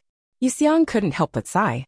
Qinxing only then realized what Yu Xiang had been saying earlier. Xiangzi, what nonsense are you talking about? Hearing this familiar nickname, Yu Xiang, who was about to retort, softened her expression and showed a hint of nostalgia. It's really nice to hear you call me that again. These words made the few who had just relaxed truly feel the joy of reunion at this moment. A few people looked at each other, each seeing something profound in the other's eyes. No matter what they had each experienced during this time, that quietly flowing trust and tacit understanding had never disappeared. At that moment, a messy brown head popped out from the 3rd floor behind them, speaking a strange Mandarin with an American accent. What are you all standing in the courtyard staring at each other for? This finally broke the stagnant atmosphere. Chi Xian just now thought this behavior was strangely silly, but she didn't want to break it at all. Seeing someone join in now, she curved her eyes and smiled. Her chest felt full and swollen, but not in an uncomfortable way. However, when she looked up and saw the person who interrupted, she couldn't help but raise her eyebrows in surprise. Is it you? Except for Qinxing, everyone else looked at Chi Xian with curiosity. Do you know me? The brown head peeked out from behind the door, its body as big as a bear's, staring intently at Chi Xian. You are. Qinxing grinned. Leonid, can you imagine her with short hair and glasses? Leonid suddenly understood. It's that amazing girl from the east. Wait, what's this story now? Yu Xiang asked. It's nothing, just another admirer gained by Sister Qi, Qinxing said lightly, concealing his achievements and reputation. Don't talk nonsense, Chi Xian replied with a smile. But upon hearing Qinxing's words, the others all showed expressions of no surprise and Leonid nodded seriously. At this moment, the sky was beginning to brighten, the night's chaos and noise had not yet completely passed, leaving a mess behind. Chi Xian gently placed Yongning on the sofa on the 1st floor and asked if he needed water. Yongning shook his head, his blue eyes looking up cautiously like a small animal. Sister Qi, is it really safe here? Rongfeng had been watching them closely and spoke up at this moment. For now it's fine. Even if they conduct door-to-door searches, it won't be our turn immediately. Yongning glanced at him sideways, then looked at Chi Xian again with a look full of pity. Chi Xian gently patted his head to comfort him. Don't worry, these are my companions, they are trustworthy. She didn't see that upon receiving her verbal confirmation of the companion's status, Yu Xiang even excitedly gave a thumbs up behind her back. But Yongning saw it. He lowered his eyes then, can I join you? Silly child, aren't you already here? Chi Xian smiled in surprise. She felt that Yongning had become completely different after their reunion. Maybe the shock was just too great. Chi Xian thought silently. No one could go through such a huge upheaval without changing at all. Even she herself, if someone had told her before that she would be slaughtering zombies in an apocalyptic world, she probably would have thought she was dreaming. After comforting Yongning, Chi Xian got up and walked around the hall. Such a big place, and only the 3 of you live here? She did not sense the presence of others. No one here likes it. Every time we come to trade, only 2 or 3 people are sent, Rongfeng said, her slender fingertips holding an invitation as she tossed it onto the table. This time, the 3 of us came because of this. You received it too? Chi Xian was momentarily stunned. A fleeting thought quickly crossed her mind, but before she could ponder it further, Jing Xiaobai spoke with certainty. It's not surprising at all that Hui received an invitation. Chi Xian suddenly understood. The waiter on the 3rd underground level said before that only bosses who received an invitation letter could attend the auction. This invitation letter must be a symbol of status in the post-apocalyptic world. But Rongfeng, you're doing pretty well. Yu Xiang said what Chi Xian was thinking, and Qinxing too. You two quietly made a fortune. Luckily you haven't forgotten your brothers. Rongfeng glanced at Chi Xian nervously. I'm just trying to make a living. Yu Xiang, why are you stammering now? Rongfeng fell silent. Qinxing said, Xiangzi, don't make things difficult for Afeng. He was pushed into the captain position by us and he was extremely reluctant. Don't let him find an excuse to step down again. As soon as this was mentioned, Rongfeng immediately raised his head, looking expectantly at Jing Xiaobai standing nearby. Jing Xiaobai turned his head away. Let's discuss the plan for what comes next. Rongfeng's signal failed to send, so he took over the conversation. How did you find this place? At the mention of this, Qi Xian and the main group all looked rather displeased. Xing looked around. Did something happen? Before that, let me ask a question first, Qi Xian said. When did you leave Base L?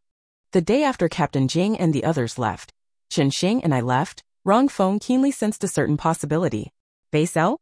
Jiang Songyun sighed and briefly explained the causes and consequences of the destruction of Base L, as well as the later events at Longting Base. Bang! Xing slammed his fist heavily on the table, making a beast-like snorting sound. Those bastards! Rongfeng's reaction was much more indifferent. He only paused in his breathing for a moment and looked up at Qi Xian. You have done your best.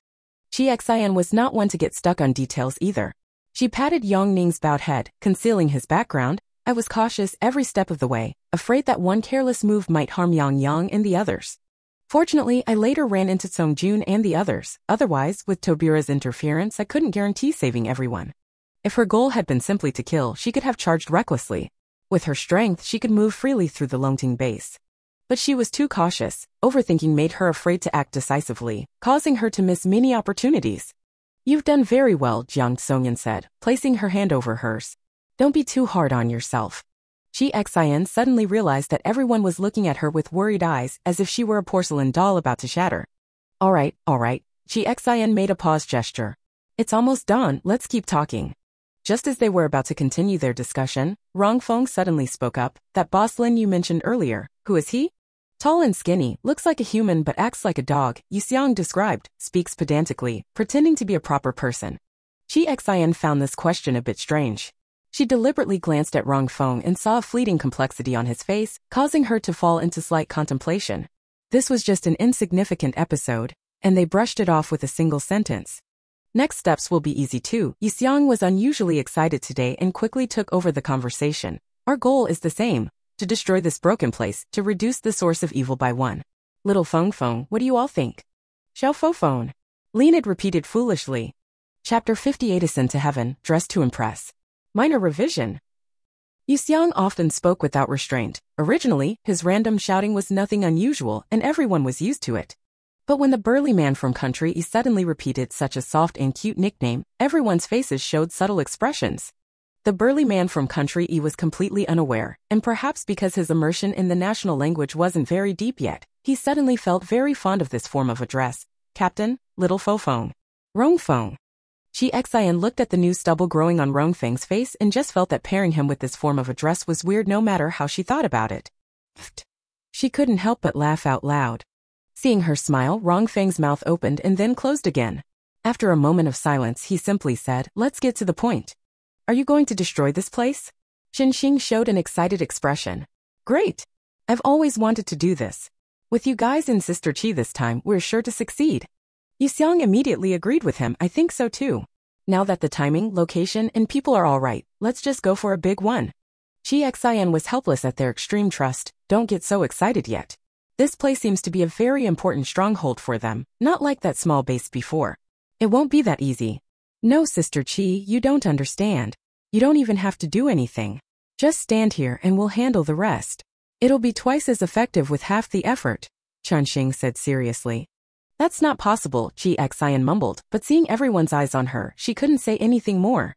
What should I do? She felt like she was wearing her underwear on the outside. Superman. Old Chen is right. Sister Qi, you might as well be the mascot, Yuxiang said with a grin. This lousy place is definitely doomed. Leonid was somewhat puzzled. Is this girl who knows so much about guns really that formidable? Everyone gave him a mysterious smile. Olda, you're not the first to doubt Sister Qi, and you won't be the last, Yuxiang said. Believe it or not, you'll find out sooner or later. Qi Xian shook her head, interrupting their increasingly excessive praise. All right, so then where should we go next? As soon as these words were spoken, the previously cheerful and laughing atmosphere suddenly fell silent. Qi Xian was stunned for a moment. What's wrong? We were just pumped up and determined to smash this place, but we still don't know exactly how to do it. Yuxiang said, so basically with you here you just arranged everything directly. In Sister Qi's view, it's only about whether it needs to be done, not whether it can succeed. Chengxing patted his shoulder. You're right. Yu Xiang solemnly slapped back. We mortals are still weak, Sister Qi is in the stratosphere. Qi Xian laughed helplessly, are you two doing a comedy routine? But honestly, after this bit of banter, the heavy atmosphere caused by the bad news earlier was completely swept away. Let's just follow the original plan from here on. Jing Xiu timely rescued Qi Xian from embarrassment. He placed 2 cups far apart on the table and traced his finger between them. These 2 represent our starting point and destination, and the vast ocean in the middle is our obstacle. Qi Xian felt that this was different from the borderline in her memory. She reached out and gestured, we have to cross here? Jing Xiubai nodded, this is the shortest route to the laboratory. Qi Xian was staring at the 2 cups, lost in thought, when Rong Feng interrupted, her voice somewhat tense for some reason, it's already daylight. Let Leonid go out and gather information before we make the next move. Jing Xiubai agreed. With such a big slip-up, the market won't stay still. Whether the auction can proceed normally affects our next plan. No sooner said than done, the sky was already bright, with less than 24 hours remaining until the auction's scheduled time. It wasn't until they finished discussing that Leonid seemed to wake from a dream. Am I supposed to go out now, little Feng Feng? A moment of silence. Then came the earth-shattering laughter of Yu Xiang and Chen Xing. Leonid's bear-like body was lifted up and thrown out by Rong Feng in one grab. He suppressed his somewhat annoyed expression and turned to look at Qi Xian. Do you want to rest for a while? Qi Xian was full of energy. Even after a fierce battle and staying up late, it didn't affect her much.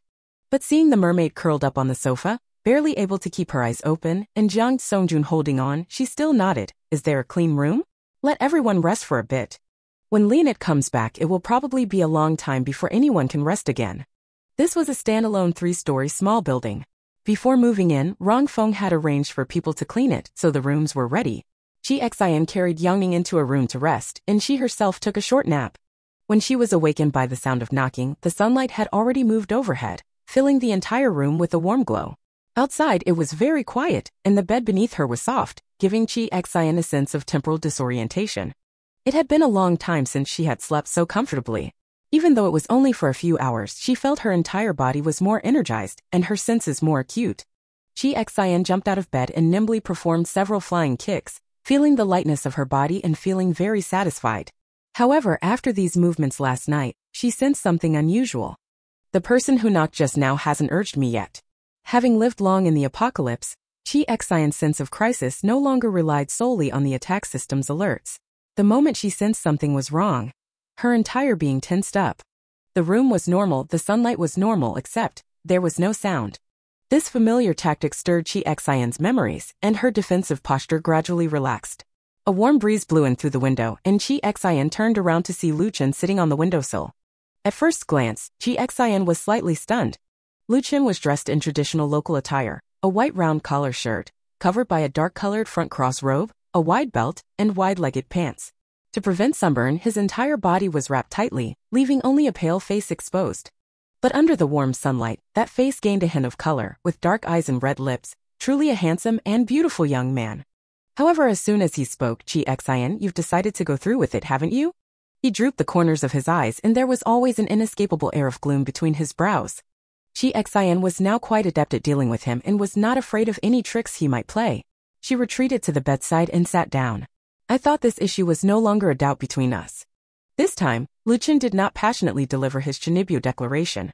He hesitated for a moment and said in a very soft voice, do you know who has come? Who? Lu Chen did not answer. His unusually dark eyes stared intently at Qi Xian. If I told you that no matter how much you struggle, you will never succeed in shaking that giant mountain, would you still keep moving forward?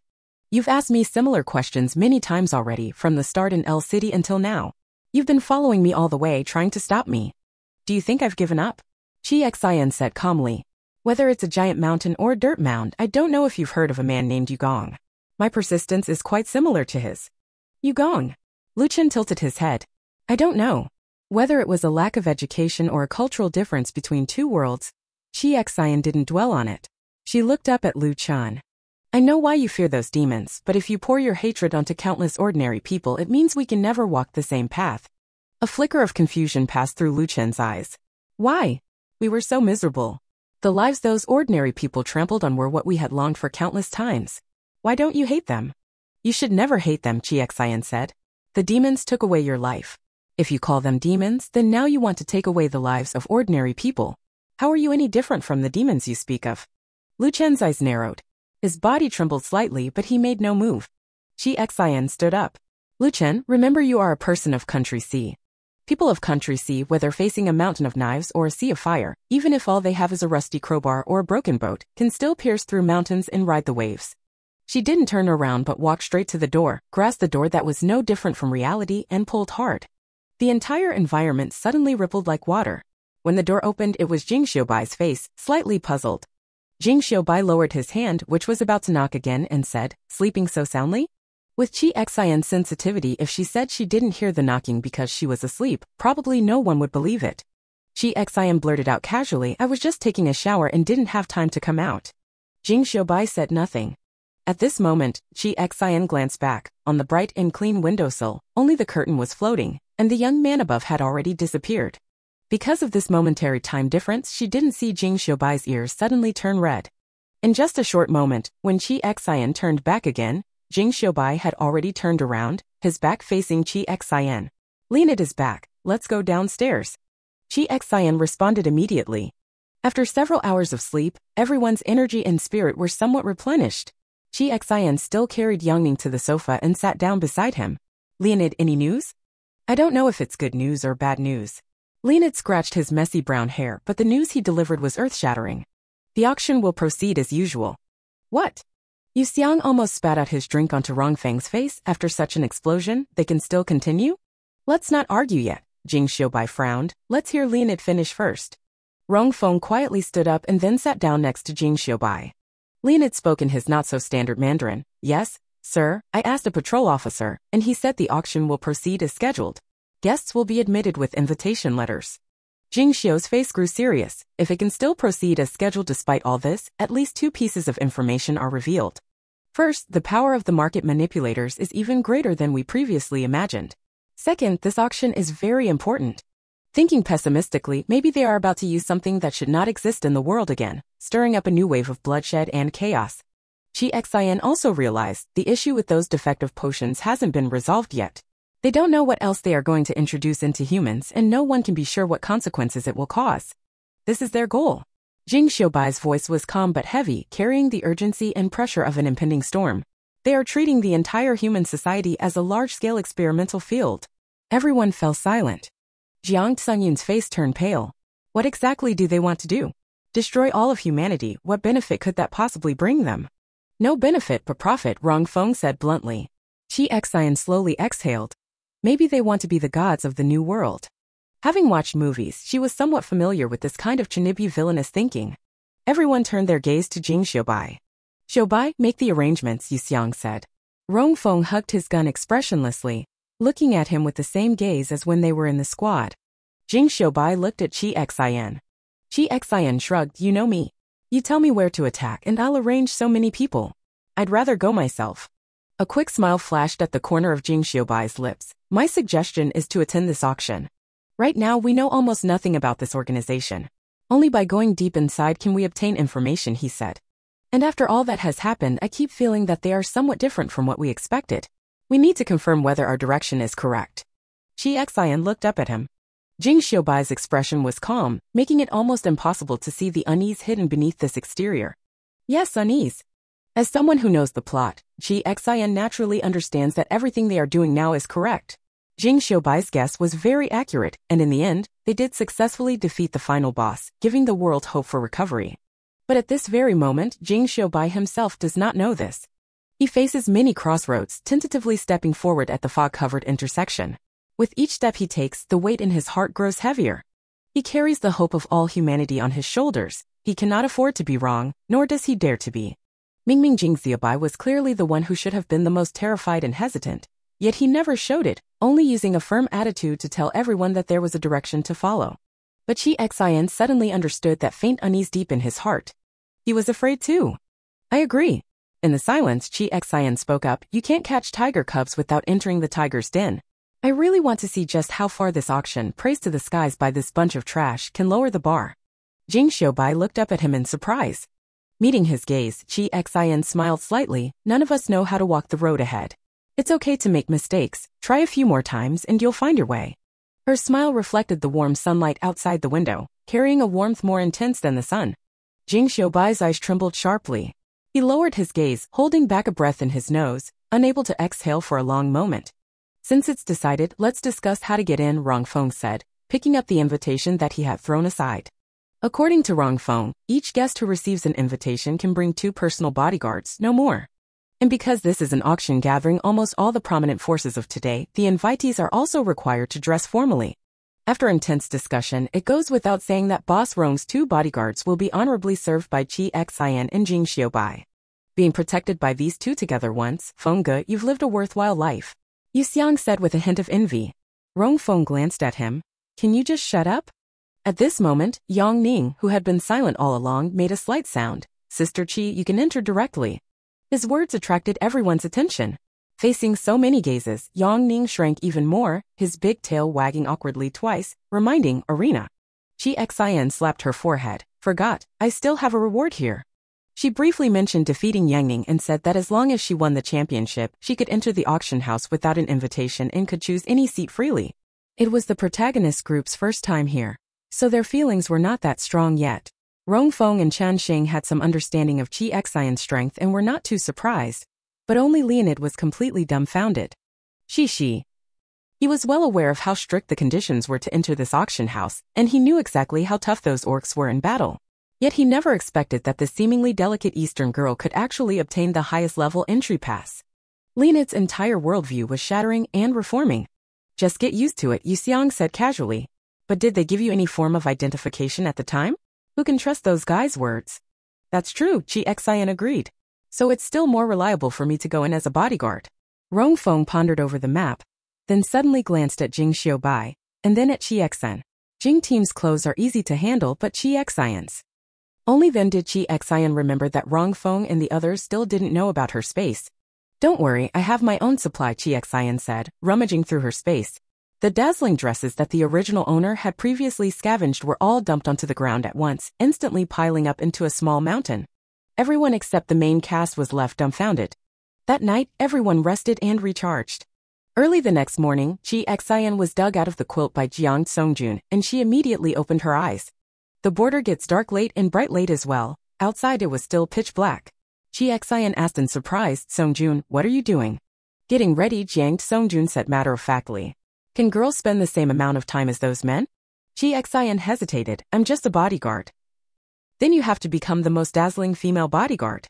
Qi Xian had no way to deal with Jiang Songjun, but fortunately, in her previous life, she had also experienced preparing for a ball from early morning, so she didn't refuse this time. Since Jiang Songjun was interested, let her handle it. Qi Xian sat motionless in her seat, offering up all the cosmetics in the space for Jiang Songjun to dab and smear on her face. Because dawn came late, the auction was scheduled to start at 11 in the morning, and all the guests were invited to gather at the central square of the ancient city, said to enter from there. At that time, Yu Xiang even complained, where can they enter in such a big open space, unless they can fly? Jing Xiaobai and Rongfeng only changed one outfit each and considered themselves ready. One stood tall and graceful like snow on a high mountain, the other cold and composed like a drawn sharp knife, each with their own distinct style, and before the apocalypse, they were undoubtedly 2 stars popular among female groups. It's already 10 o'clock, is Qi Xian still not ready? Jing Xiaobai glanced at the watch on his wrist. Yu Xiang propped up her chin, staring intently at the stairway entrance, and sneered upon hearing this, what do you know? Girls can take as long as they want to get dressed, it's not surprising at all. Rongfeng said nothing, but his habitual gun-cleaning motion looked increasingly absent-minded no matter how you looked at it. Suddenly, his fingers paused, and together with everyone present, he lifted his head to look in the direction of the stairway entrance. Here it comes. The first to step forward was a pair of red-pointed high heels with a slanting tip. As the girl in full makeup descended the stairs, several men below simultaneously revealed similar looks in their eyes. Qi Xian stepped down gracefully, holding onto the stair railing in her high heels. The red pleated skirt spread out brilliantly on the ground, the cinched waist outlining her slender and graceful figure. Above, the slightly loose pleats were held by only 2 straps tied behind her neck, leaving her entire back and both arms completely exposed. Against the red backdrop, her skin appeared even more flawless than snow, shimmering with captivating radiance. When Qi Xian, with her exquisite makeup, walked up to the group and lifted the finely drawn tail of her eyes to look at them, the intense radiance and aura she exuded made her seem less like a bodyguard and more like a queen inspecting her territory. Yu Xiang's hand, propping up her chin, slipped crookedly onto the table. Who would be blind enough to let you be a bodyguard? Not bad, Chi Xian said, lowering her head to tug at the hem of her skirt, quite pleased with her outfit. It doesn't affect my movements, I can fight. The group was instantly at a loss, caught between laughter and tears. In short, Boss Rong, carrying such a Chi Xian and accompanied by that Jing Xiaobai, stormed towards the open space in the center of the ancient city. At this moment, the area was already under strict guard, and no outsiders were allowed in except those holding invitation letters and their attendants. Rong Feng showed his invitation letter to the guards. The guard's eyes glanced over it briefly but then fixed on Chi Xian, asking, "Who is this person to you?" Rong Feng glanced back at the two people who were also expressionless. Chi Xian's radiant presence seemed to brighten even the air she passed through. Suddenly, Rong Feng found himself unable to say that she was his bodyguard. He glanced at Jing Xiaobai and changed his words on the spot. Companion. Chi Xian? Jing Xiaobai. Since she was a companion, such an attitude was no longer appropriate. Chi Xian adjusted her facial expression, changing from cold as ice to radiant like a peach blossom. She showed a charming smile completely different from usual, her soft arm bending to hook around Rong Feng's arm. Ignoring Rong Feng's momentarily stiff body, she spoke gently and warmly, "Boss Rong, are you not mad at me anymore?" Seeing her actions, the guard's eyes showed a hint of envy, and he said a few more words. "Boss Rong, your companion is truly the most beautiful I've ever seen. Please don't stay angry." Rong Feng nodded stiffly. The three were successfully let in. The words had already been spoken, so naturally, Rong Feng couldn't shake off Chi Xian. Chi Xian grabbed Rong Feng's arm, smiling with gritted teeth. "What's wrong with you? Why didn't you say anything about changing the script in advance?" Rong Feng's breathing quickened slightly. "I had to come up with something more believable." Jing Xiaobai strictly adhered to his duties as a bodyguard, not saying a word, but the cold aura emanating from behind made Rong Feng involuntarily rub her arm. Several people dressed in splendid clothes gathered in this circle, slowly chatting with each other, seemingly all acquainted. Just as Chi Xian was observing, a roar sounded from above. Chi Xian felt something and suddenly looked up. A super-large flying device gradually appeared from the clouds. It appeared out of nowhere, looming over everyone like a shadow blocking the sun and sky. Before this, it had not revealed the slightest movement. Not even Chi Xian noticed. The flying device appeared and quietly hovered in the air, surrounded by a ring of blue crystals, flashing dazzling light within the clouds. It resembled an island in the sky, appearing in an incredible state, bringing a strong shock to everyone. A huge buzzing sound was deafening, and the massive wind waves it stirred up lifted the ladies' dresses and hair. Seeing this enormous object appear out of nowhere, the people below let out incredulous screams. "This is impossible," someone muttered involuntarily. "Yeah, this is impossible." The underground was indeed blown out, but the final location for this auction was up in the sky. Chapter 59. The auction begins, right at this unique location. Revised. A sudden massive object loomed overhead, causing the group of elaborately dressed people below to become anxious and uneasy. Some of them even began to shove the guards, trying to leave the place. At that moment, a middle-aged man's voice came from the massive object above. "Distinguished guests, there is no need to panic. This is exactly the new auction venue we have arranged for you with all our efforts." The voice carried a soothing tone, and many of the people below seemed to recognize him. Upon hearing his voice, they stopped their unrest, though a hint of unease still showed in their eyes. "The market leader's deputy, I remember his surname should be Qian," Rong Feng whispered to the two. Chi Xian nodded slightly, chin raised. "Looks like these people really trust him." The previous leader was ineffective. Many incidents were resolved by this Qian guy stepping in. "These people know him," Rong Feng said, a faint trace of disgust appearing between her brows as if recalling something. Chi Xian could guess that those incidents were nothing good. Jing Xiaobai didn't pay attention to what they were saying. His gaze was fixed on the crystals flickering with blue light, and he softly said 3 words, "Vanadium alloy." Chi Xian slightly turned her face. "What?" "This flying device lacks power and needs to rely on vanadium alloy to lift off." Jing Xiaobai also lowered his voice. The three of them were not in the most crowded part of the crowd, so speaking at this volume wouldn't attract attention. It suddenly appeared just now and was quite scary, but looking closely, it's not as formidable as I imagined. Chi Xian and Rong Feng exchanged a glance, both silently shifting their eyes to the blue light. She could only tell that they were glowing. No matter how many times she looked, she just thought it was really impressive. Chi Xian admired Jing Xiaobai's knowledge reserve for a moment and decided to wait and see. The market naturally wouldn't leave such a group of distinguished guests outside. Shortly after Mr. Qian finished speaking, the entire device hummed and began to descend. By the time you get down to about the 3rd or 4th floor, the massive airflow almost makes it impossible for people on the ground to keep their eyes open.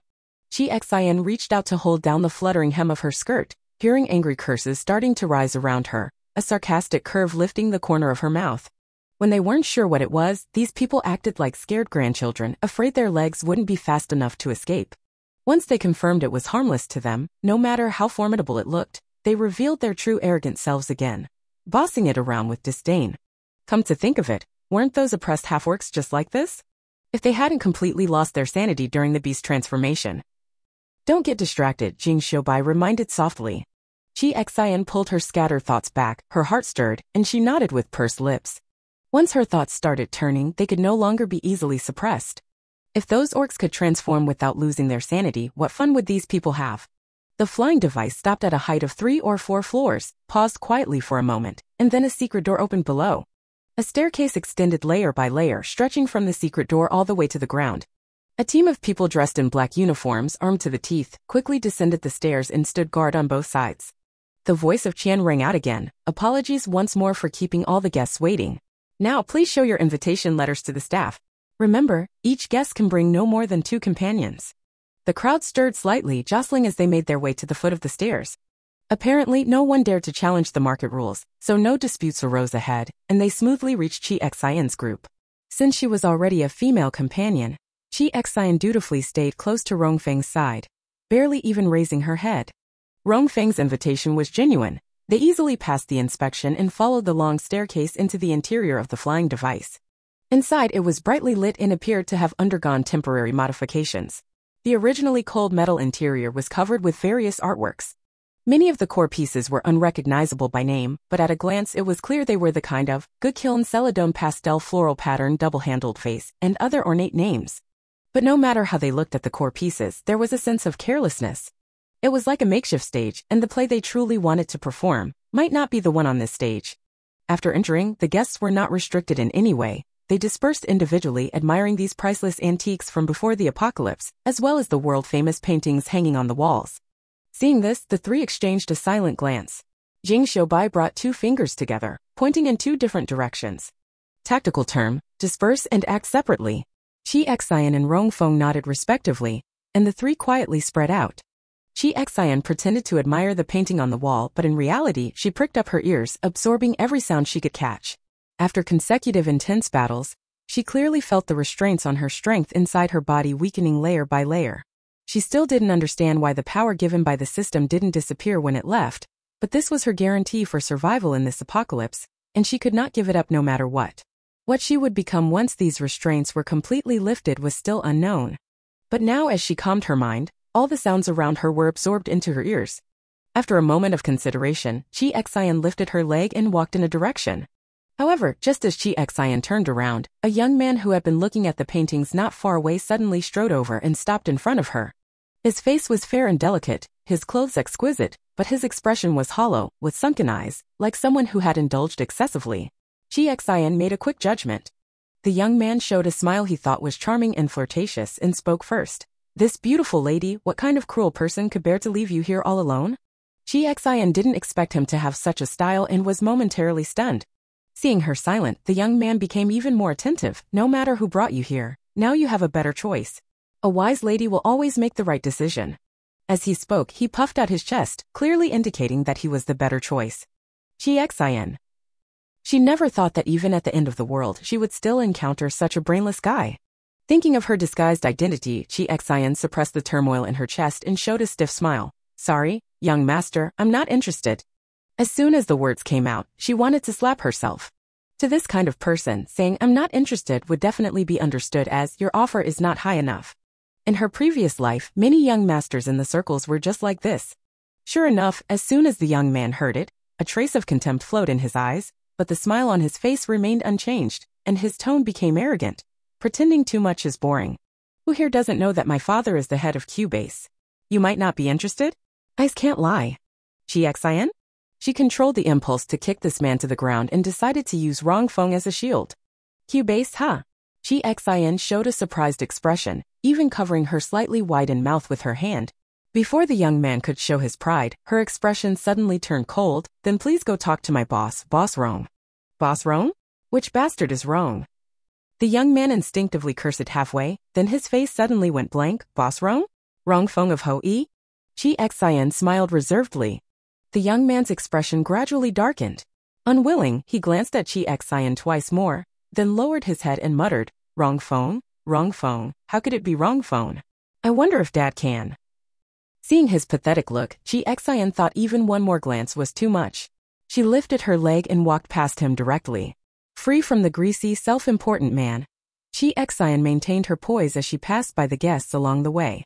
Her figure was stunning, and even though she attracted a lot of attention, she did not arouse any suspicion.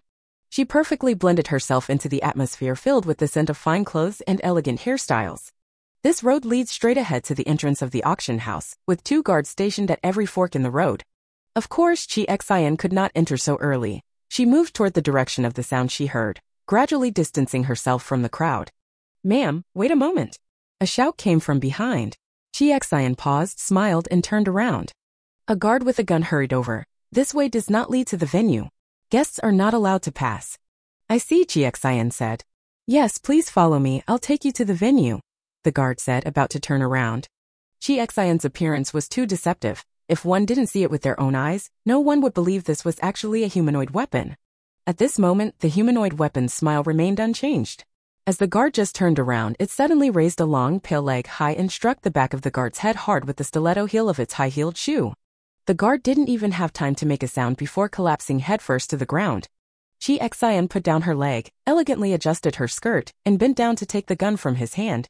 95, not bad. She muttered softly, kicked the guard toward a discreet corner by the wall, and turned to continue walking forward. The aircraft looked large from the outside, and its interior structure was even more intricate. Perhaps most of the guards stayed in place to watch over the guests, as Chi Xian didn't encounter any more obstacles along the way. If it weren't for the sound guiding her, she probably would have gotten lost here. Until a metal door appeared in front of her with a keypad fingerprint lock on the handle. Chi Xian observed it for a moment, not daring to reach out and touch it. At that moment, a faint breathing sound came from behind. Chi Xian's eyes sharpened, she raised her gun and turned around in one smooth motion, the muzzle pointed straight at Jing Xiaobai's face. Chi Xian lowered her gun. "You found this place too?" "I observed the entire structure of the aircraft and judged that the turbine-powered device should be located right here," Jing Xiaobai said. "You think so too?" Chi Xian twitched the corner of her mouth and nodded. "Yes, I also figured it's roughly here." Could she say that she was relying entirely on her hearing to guide her? Jing Xiaobai glanced at her but said nothing more, turning instead to study the lock on the door. Fingerprint locks are easy to break, but this one isn't. Jing Xiaobai lightly pressed on the lock, and suddenly a flash of light appeared on the blank wall, followed by an electronic screen emerging on the wall. "This is iris recognition," Jing Xiaobai said. "If the scan is incorrect, it could trigger an alarm instantly." "So troublesome," Chi Xian bit her lip in frustration. "Is there no way to secretly remove this thing?" Jing Xiaobai fiddled with the password lock for a moment and concluded it's definitely impossible without alerting others. The iris recognition and password lock are controlled by different systems. Even if you crack the password, it won't help. It will actually trigger the alarm. Chi Xian sighed in disappointment. "It's okay," she said. "Even if something unexpected happens, this isn't the only way." Jing Xiaobai tilted his head to look at her, about to speak, when the entire space suddenly shook violently. Chi Xian was startled and almost immediately took a combat stance, but she quickly realized that the tremor had come from the aircraft itself. After that massive tremor, the surrounding pressure began to change, and the core of the pool sank downward. She reached out to steady herself against the wall. "It's rising," Jing Xiaobai murmured. Chi Xian had personally seen the aircraft descend from a high cloud layer, and now it was probably going back to that altitude. She estimated the distance in her mind and comforted Jing Xiaobai. "This height is survivable. If anything happens, I'll carry Rong Feng and you focus on handling the ice." "That works perfectly." Jing Xiaobai was momentarily stunned, a subtle change flickering across his expression. He rarely showed a trace of hesitation. He opened his mouth, but then averted his gaze as if to conceal something. "It seems someone is coming. Let's leave quickly." "Oh."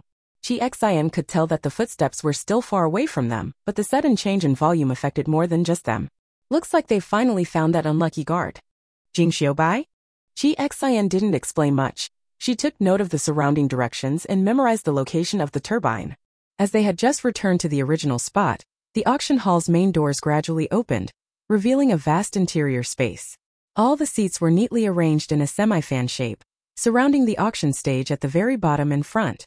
A huge electronic screen hung behind the auction stage, and a ring of screens was mounted on the walls throughout the hall, allowing guests seated anywhere to closely view the auction items. Although simple, the design was quite decent. Chi Xian glanced around the crowd but saw neither Rongfeng nor Boss Lin. She muttered to herself, could it be that Boss Lin died in yesterday's explosion? Before entering, Jing Xiaobai was still by Chi Xian's side, but as soon as they stepped into the hall, the lights above suddenly went out.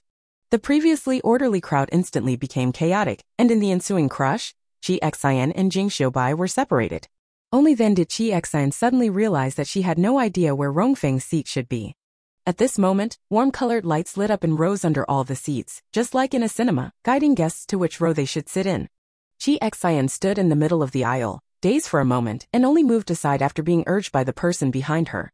Seeing that the number of seats far exceeded the number of guests who had entered, it seemed unlikely they would be filled. Chi Xian thought this and tentatively sat down in the seat closest to her. By now, almost everyone who had entered the venue was seated, and she was the only one standing, which made her stand out a bit too much. A rather familiar voice sounded from beside her. Who are you? I don't remember anyone sitting next to me, huh? The last interjection clearly carried a tone of surprise. A bad feeling surged in Chi Xian's heart as she kept her posture straight and slowly turned around inch by inch. A pair of eyes stared fixedly at her, gleaming mischievously in the darkness. Oh wow, what luck! Chi Xian showed no expression. The greasy, self-important man got excited the moment he saw Chi Xian sitting next to him. He deliberately turned sideways to show off his handmade, top-grade tie from Country Y, then shook his wrist to reveal a flashy gold watch, all while pretentiously lifting his chin. Miss, I don't think the seat is really yours, is it? Chi Xian wanted to stand up and leave immediately. I know you just want to be closer to me. I didn't expect you to find me so accurately even in such a dark place. I admit, your little trick caught my attention. I can let you sit next to me. The self-important man interrupted Chi Xian and went on with his self-important speech, then flashed a dazzling smile and said proudly, I just checked. That guy Rongfeng isn't interested in women at all. Following him is just a waste for you. I'm way better than him. You won't lose out if you stick with me.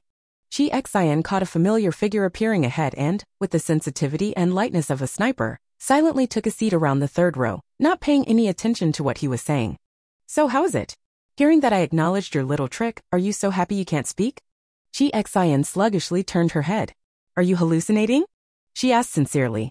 The face of the arrogant man briefly darkened, then he smiled again. Girl, one little trick is enough. If you keep deliberately ignoring me, I'm going to get angry. Chi Xian was silent. The diversity of species is really rich. Seeing that she didn't speak, the arrogant man thought she had taken in his words, so he smiled even more confidently. My family's base is quite reputable even in the apocalypse. My father has done business with Rongfeng before. I believe as long as I speak up, they will all agree. You don't need to worry. After all, his eyes were not as sharp as Chi Xian's, so he didn't notice her increasingly strange gaze. The confident man felt increasingly assured as he admired the beautiful woman's radiant skin beside him, his whole body becoming excited. Just as he was about to wrap his arm around the beauty's graceful shoulder, a beam of light suddenly shone down at the front, exactly illuminating the auction stage, and the auctioneer stepped forward. This attracted everyone's attention, naturally including Chi Xian's. She focused her eyes and couldn't help but let out a ha. The confident man also glanced back, then disinterestedly shifted his gaze back, saying, That's Lu Chaowen. Almost all the big and small events in the market are hosted by him. He's hosting this one again, nothing worth watching. Lu Chaowen is really a familiar face. The passionate commentary he gave earlier in the arena was still deeply etched in Chi Xian's memory. Lu Chaowen showed a standard, formulaic smile and spoke into the microphone with a passionate tone similar to that in the arena. Ladies and gentlemen, honored guests, good morning. Thank you all for taking time out of your busy schedules to attend this auction. I believe it will be well worth your while. This was his usual opening routine and sparse applause broke out in the hall. But the next sentence made this convention unusual. This time is different from before. Before we start, I want to find a guest in the arena first. Confused murmurs arose around. Chi Xian squinted, a thought flashing through her mind. Then Lu Chaowen continued, Yesterday in the arena, I personally promised a new rule. I believe everyone has heard about it, and the winner was a female boss with the surname Chi. I want to ask if Boss Chi is present at the auction. We keep our word. This is the duty of an honest businessman. Boss Chi. Is Boss Chi here? The arrogant man muttered, I heard a woman actually defeated a half-orc and was exceptionally allowed to sit in the front row. Isn't that nonsense? There's no way a woman could be that powerful. She must be some kind of blue-faced fang monster. Everyone who saw her said she looked quite beautiful, but I don't believe it. He saw Chi Xian seriously staring ahead at the side profile, his chest warming. Speaking of beauty, I don't believe anyone could be more beautiful than this. I want her. A restless claw could no longer be controlled and directly reached toward Chi Xian's exposed shoulder. At the same time, below, Lu Chaowen was making the final announcement. One last question, did Boss Chi attend in person? If not, the auction will officially begin. Ah. The pronunciation of begin was drowned out by a sudden scream that rang out abruptly in the arena. Everyone turned their gaze toward the direction from which the scream came. The average man held his finger, which had been forcibly broken, and immediately broke out in a cold sweat. He glared angrily at Chi Xian. You stinky woman. However, Chi Xian didn't even spare him a glance. From beginning to end, Chi Xian never looked back. When he reached out his claw, she casually extended her hand, without much effort, and broke his entire finger bone. The whole process was filled with a sense of nonchalance, including this moment. He was about to curse loudly but saw Chi Xian, with the same indifferent attitude as before, raise a hand. Are you looking for me? A possibility suddenly flashed through the average man's mind. His eyes widened in shock and horror as he looked at Chi Xian. You are? In the darkness, Chi Xian turned her head and smiled at him. The faint light shining up from under the seat illuminated her exquisitely made-up face, but to the average man, her smile was no less terrifying than the most ferocious ghost in hell. He shuddered violently, his whole body going limp in the seat, unable to utter another word. Chi Xian stood up gracefully, and at the same time, a moving spotlight finally found its mark, steadily resting on her. In an instant, all beings were engulfed in darkness, only she was the light. For such a highly anticipated occasion, Chi Xian was never timid. Her posture was graceful and upright, her steps measured and elegant, truly the epitome of poise. Until Chi Xian passed through the narrow aisle and stood before Lu Chaowen, the other party had not yet recovered. Don't recognize me? Chi Xian raised an eyebrow. Lu Chaowen almost dropped his chin onto the auction table. Boss Chi. No wonder he didn't recognize her. Yesterday, Chi Xian wore a black leather mask with a shirt and skirt set, wielding a tang sword with fierce and swift movements. There was no way to connect that image with the person in front of him. When the guests saw that the Boss Chi, whose reputation had spread throughout the market overnight, was actually such a stunning beauty, a burst of murmurs erupted from the audience. Quiet. Everyone quiet. Lu Chaowen knocked the auctioneer's gavel twice, still looking at Chi Xian in disbelief.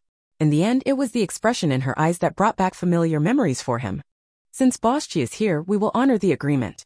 No matter where you want to sit, we will make an exception.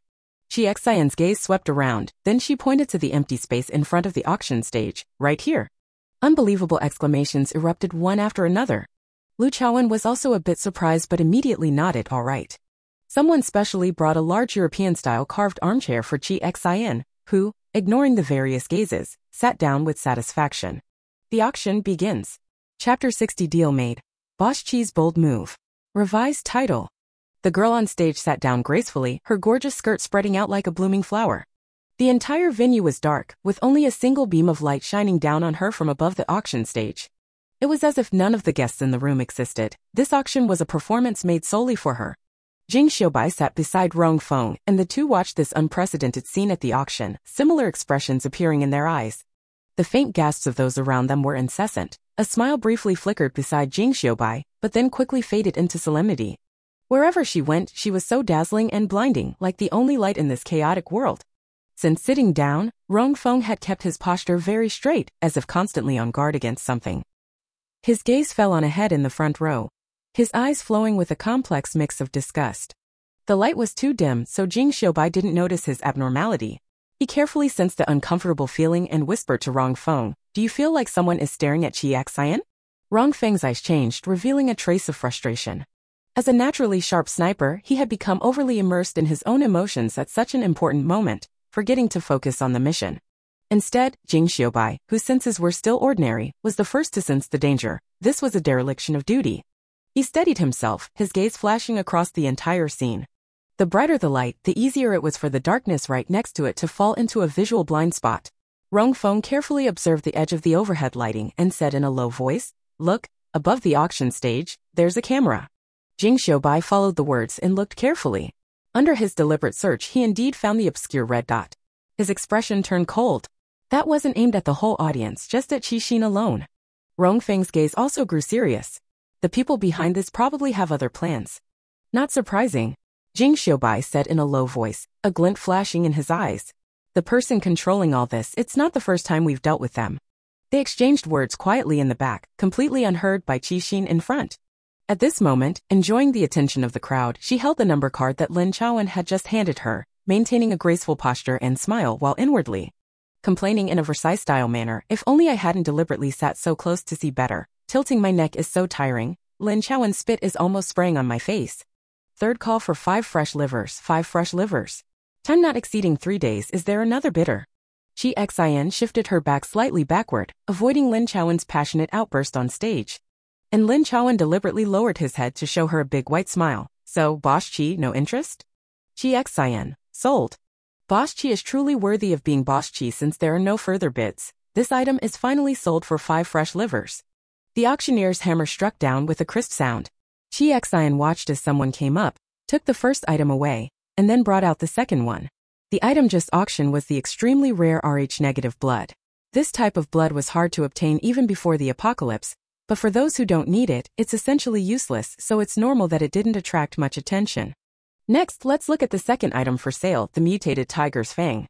What? Chi Xin leaned forward a bit.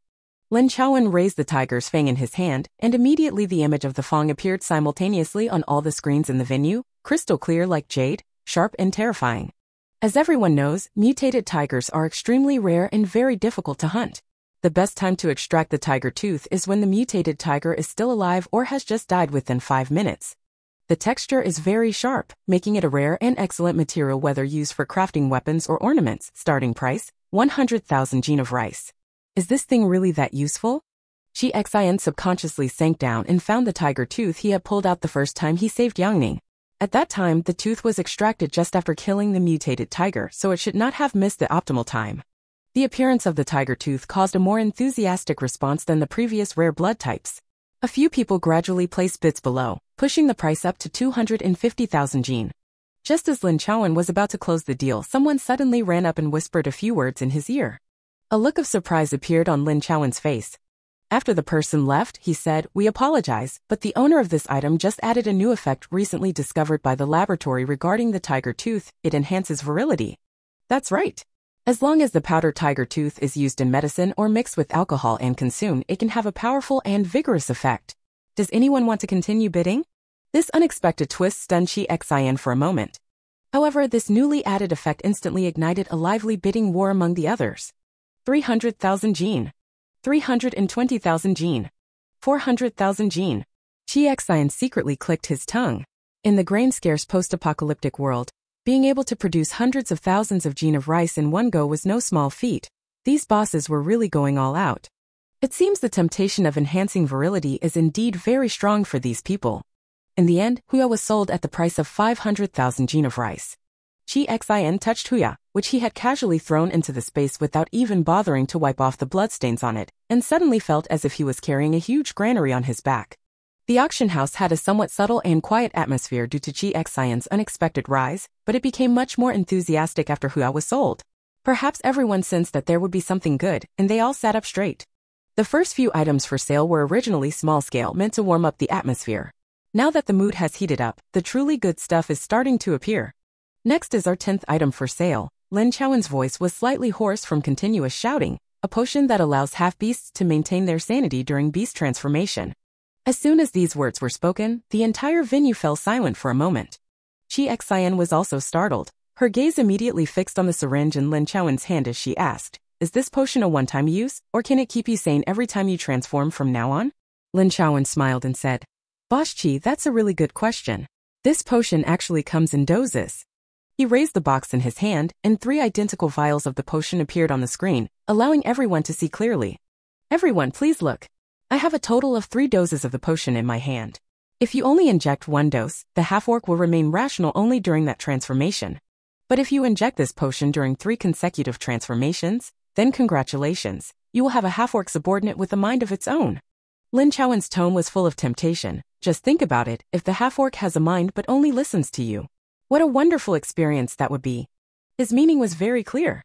He wanted subordinates to have their own subordinates and toys to have their own toys. Previously, when fighting in the arena in Yongning, Chi Xian personally heard how those people emitted vile fantasies, and that was when Yongning had lost all reason and completely regressed into a beast. Chi Xian's expression turned slightly cold.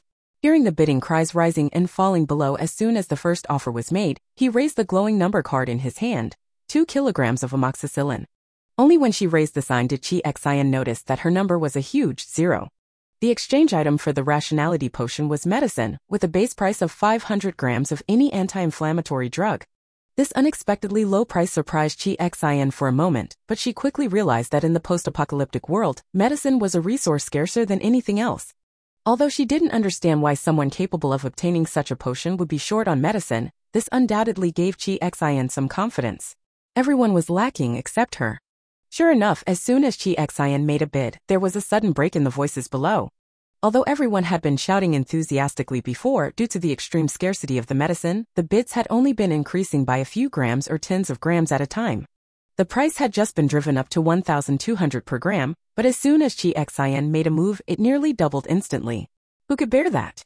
The bosses present weren't unable to produce that much medicine, but in the apocalypse, who could say they wouldn't get sick? These were the most life-loving and death-fearing people, so how could they give up their chance to save their lives for something they saw as mere entertainment? Chi Xian kept smiling, thinking he had the upper hand, when suddenly a familiar voice came from behind. Anti-inflammatory medicine, 2,500 grams, take your pick. The arena was in an uproar. Chi Xian turned her head to look back. Boss Lin, sitting in the front row not far from her, raised a sign with the number 10 on it, calm and unruffled. Seeing that Chi Xian had finally noticed him, Boss Lin gave her a refined smile. A smiling tiger. Chi Xian silently grumbled and turned back around. Seeing that someone was actually bidding against Chi Xian, Lin Chaowen became even more excited. He adjusted his headset to make his voice clearer and spread throughout the venue. Number 10 bids 2,500 grams of anti-inflammatory medicine. Number 10 bids 2,500 grams of anti-inflammatory medicine. This is priceless in the post-apocalyptic world. Does anyone want to continue bidding? Boss Chi. Once again being cued, Chi Xian rubbed the necklace around her neck and glanced sideways at the people behind her without showing any emotion. In the previous 10 rounds of auction, Boss Lin had never raised his paddle, thus successfully avoiding Chi Xian's attention. Now that he suddenly spoke up, it seemed he was determined to win. But to be able to produce 2,500 grams of anti-inflammatory medicine in one go, and even have a choice, does this person have such a terrifying background? Chi Xian fell silent for a moment, deep in thought, as Lin Chaowen's bid was repeated for the second time. This is the last time. If no one bids again, these 3 doses of medicine will belong to Boss No. 10. Are none of you really tempted? Think about it, this is the only medicine in the world that can keep half-orcs sane. After that, no matter what orders you give, they will understand and execute perfectly. There will never be disobedience again, so now this is the 3rd call for bids. 3rd call. 3 kilograms. A cold and restrained voice came from nearby.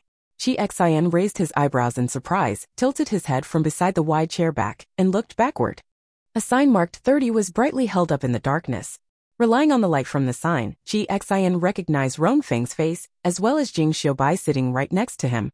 Chi Xian's first thought, oh, so that's where they are.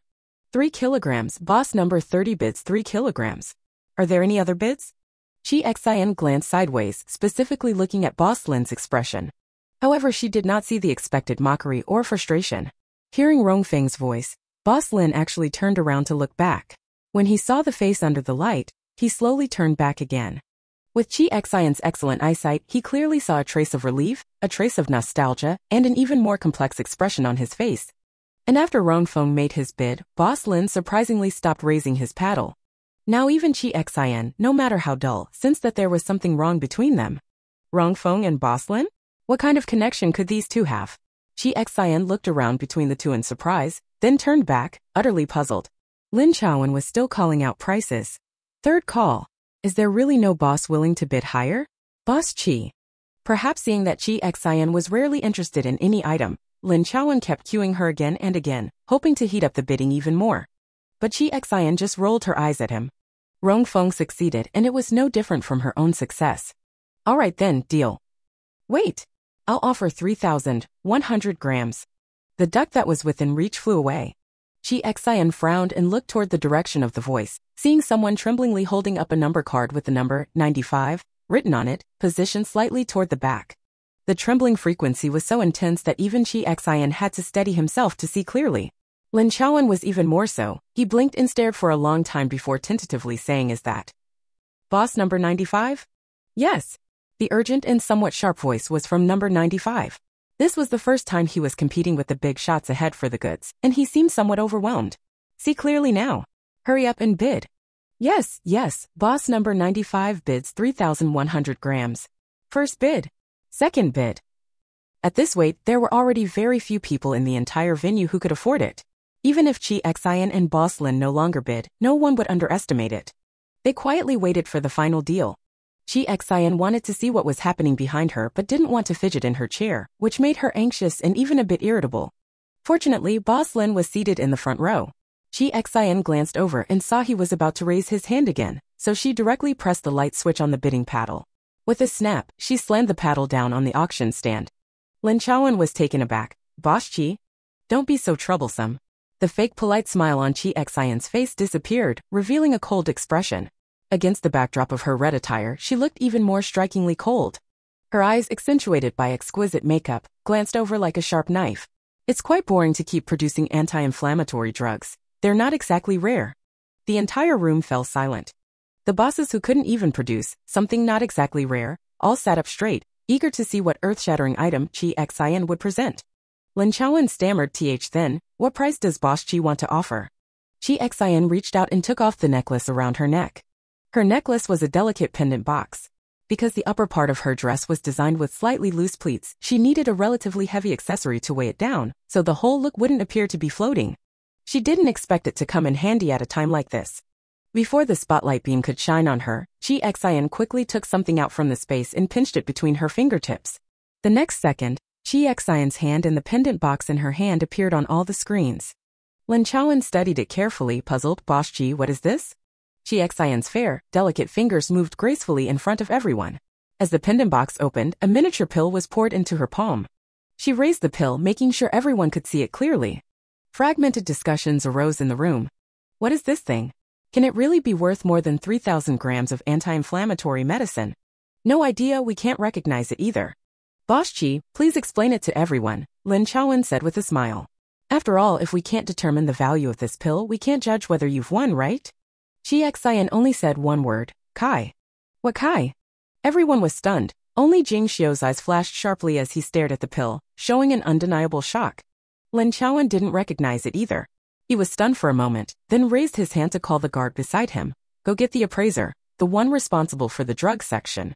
Such a scene had never appeared at the auction house before. The chips brought out by the guests were unfamiliar to everyone, requiring a specialist to step in and assess their value on the spot. Chi Xian remained calm. Let them call if they wanted. She sat in her chair waiting. The murmuring discussions reached her ears. Who is the drug appraiser at the auction again? It seems he was the director of a top pharmaceutical research institute in the world before, and after the apocalypse he was recruited by the market. Is it Mr. Tom? It should be him. Then no one should doubt the things he has identified. This was an unprecedented mistake in the market, so in no time, an old man with a bald head and a serious face came running up. The old man was not from country C, and he started speaking to Lin Chaowen in language A, Iwao. His tone was quite intense. Chi Xian understood. He was basically saying why the identification wasn't done in advance and why he had to be called up in the middle of the auction. Is drug identification that easy? Without a chromatograph, how is he supposed to do it? Lin Chaowen's face turned bitter, but we can't take it down for appraisal either. That would make the guests doubt whether it's the same item. The old man was very dissatisfied and started criticizing Lin Chaowen harshly again. Seeing Lin Chaowen's expression grow increasingly unpleasant, and the guests below beginning to voice their dissatisfaction, asking what was going on, Chi Xian took the initiative to stand up and walk to the front of the auction platform. Both Lin Chaowen and the old man looked at her, and the old man's face showed clear anger, believing that she was the one disrupting the order of the auction. Do you need me to personally appraise the item? The old man said irritably. If there was something, why didn't you let me see it before? I think you're just deliberately causing trouble and seeking attention. When Lin Chaowen saw him speaking to Chi Xian like that, his face changed. After all, the scene of Chi Xian stabbing the mermaid's tail with a knife was still vivid in his mind, and he was afraid that if Chi Xian got too excited, she might stab the old man right then and there. Just as he was about to speak anxiously, Chi Xian raised a hand to stop him. Lin Chaowen didn't dare to resist Chi Xian and looked at her bitterly. Chi Xian smiled slightly and replied fluently in language A. Am I just showing off? You'll know once you see for yourself. As she spoke, she pressed the white pill firmly with her fingers, causing it to crack open and reveal a small black, pebble-like object inside. The old man glanced at it but couldn't make it out. Now you can just pull out any old junk, huh? You think wrapping it in a wax coating makes it valuable? Chi Xin sneered and let the black object clink as it fell onto the table. The old man glanced disdainfully again, but this look struck him like a heavy blow. He lunged like a starving tiger, diving forward, ready to reach out and touch that black object. But he immediately withdrew his fingers, like a child who wants to catch candy but realizes their hands are too dirty, wiping them vigorously on his clothes, eyes filled with despair. And within those few seconds, the black substance on the table began to change. Its originally glossy black color gradually darkened, the whole thing turned grayish, and it really started to resemble an ordinary roadside pebble. Fuck. The old man let out a desperate curse. Those below might not have understood the fluent exchanges just now, but this curse, once universally known, was still understood by all. Their voices of shock and surprise rang out. What did Mr. Tom say? Is it really such a good thing? Even Mr. Tom feels regret? Old Tom ignored the faint voices below and lunged again at Chi Xin, trying to grab her collar. Do you still have it? Do you still have it? Chi Xin frowned and dodged him with a quick move. If you have something to say it. Don't get physical. Lin Chaowen didn't have time to stop Old Tom and awkwardly stood between the two, trying to smooth things over. Dr. Tom, why don't you first explain to us what exactly Boss Chi just took out? Old Tom shot him an impatient glance, his voice filled with anger. This is Californium. Why didn't you tell me this was Californium? Lin Chaowen was confused, but what is Californium? Old Tom took a deep breath, suppressing the bleeding pain and anger in his heart, before explaining to everyone what Californium really is. He went on, full of technical jargon, causing Lin Chaowen's mind to start tying itself in knots as he tried to translate for everyone simultaneously. But when everything was explained clearly, everyone looked at the grayish stone on the table, their eyes revealing a wolf-like hunger. Chi Xin had long anticipated this situation. She stood calmly on the auction platform, turning her body slightly so the camera could precisely capture the now gray Californium, allowing everyone to clearly appreciate the treasure's dust-covered appearance. Simply put, Californium is a man-made radioactive metal element. What the old man said earlier was useless. It all comes down to one point. This is currently the only essential element for cancer treatment, and no anti-cancer drug can be produced without it. Just based on this alone, no matter how many anti-inflammatory drugs those people used before, none could compare to this tiny stone. Everyone fell into stunned silence, and the only sound in the room was Old Tom's roar. Is that all? Bring as many as you have. Whatever you want, I'll give it to you. Everyone stared at its eyes until they were green with envy. Chi Xin reached out and brushed back his long hair, completely indifferent to the various gazes, then looked up at Lin Chaowen. If I can take out one, I can naturally take out others. 3 of them, exchange for these 3 doses of medicine. How about it, deal? What else could Lin Chaowen do when faced with such a domineering boss? Deal. Chapter 61, Castle in the Air. What bad intentions could the zombie king possibly have? These 3 doses of medicine, with an indisputable stance, fell into Chi Xion's pocket. Old Tom was still unwilling to give up, trying several times to grab Chi Xion's shoulders and shake him, hoping to get something out of it. Of course, all of these attempts were stopped by Lin Chaowen. He now saw through it clearly. Boss Chi Xion was definitely a major client. Not only was he capable himself, but whatever he casually picked up was also something everyone clamored for. Dr. Tom, please calm down. The identification is complete now, you can go rest. As Lin Chaowen said this, he gave a signal to the guards below. Tom, who was still mumbling stubbornly, was forcibly taken away. Meanwhile, Chi Xion, who had endured the scrutiny of all eyes, calmly sat back in his chair, quietly concealing his achievements and fame. Lin Chaowen saw her expression most clearly. It was not the careless attitude deliberately put on by a nouveau riche. If it were an act, under such close and intense scrutiny, one would still be able to see the excitement and pride hidden on her face. But Chi Xion showed no expression at all. Such a precious item, valuable enough to be the finale at an ordinary auction, was just casually wasted by her, and she didn't even care. What exactly is her identity? Lin Chaowen took a deep breath and, relying on his exceptional professional composure, suppressed his shock and returned to the auction stage. Then, let the auction continue. In the following auction, whether Chi Xion raised her paddle or not, it did not affect the attention she received. And those who wanted to raise their paddles, once they saw Chi Xion move her arm, would hesitate halfway, and some even deliberately refrained from bidding, thinking Chi Xion was interested in a particular item. Even if she didn't end up raising it, it wasn't worth risking offending her to compete. After all, she was just one person and no one could figure out what kind of power stood behind her to provide such rare resources. She, with no backing or influence, had no idea about the complicated thoughts the bosses behind her had. After each item was released, she just glanced at it lightly, seeing nothing of interest, then lowered her gaze and went back to her own thoughts. She bid on the potion not only to prevent it from falling into the wrong hands but also out of her own selfish reasons. Jing Xiaobai. Top student. Big shot. Give me a hand. See if you can figure out the ingredients. Even if Jing Xiaobai is no good, he still has the backing of the director of the A-Base Research Institute, his father, who definitely can do it. With direction and hope, Ji Xian's eyes brightened a bit. Sitting in such a conspicuous spot, she couldn't turn back to look for Jing Xiaobai, so she had to suppress her excitement and just wait for the auction to end. Several more items were successfully sold, bringing them closer and closer to the final highlight, the perfect superpower potion. Ji Xian felt uneasy rustling sounds coming from behind. It seemed everyone was already prepared for this. The reason we placed this product so far back is because it has an unparalleled uniqueness among similar tools. Ji Xian also admired Lin Chaowen. It's not easy to still have such a loud and passionate voice at this point. However, since he could hype up every item, his business skills were evident. Ji Xian's expression remained calm without generating too much expectation. Lin Chaowen carefully opened the presented box. The items inside were so small that Ji Xian couldn't see them clearly with his eyesight and had to look up at the large screen above, only to find 5 objects about the size of AA batteries inside. Lin Chaowen was passionate. This is the only micro headset of its kind in the world today. The reason it stands out among its peers is just one: it has a unique signal transmission circuit. It can operate without satellite control. No matter where you are, whether underground or high in the sky, as long as you have this headset, you can communicate with your companions without delay. The range, 500 kilometers. The coverage range of a typical satellite phone is only about 50 kilometers, and there is a delay during calls, so Ji Xian had always looked down on them. Hearing this distance, Ji Xian straightened up and fixed his gaze on the box in Lin Chaowen's hand.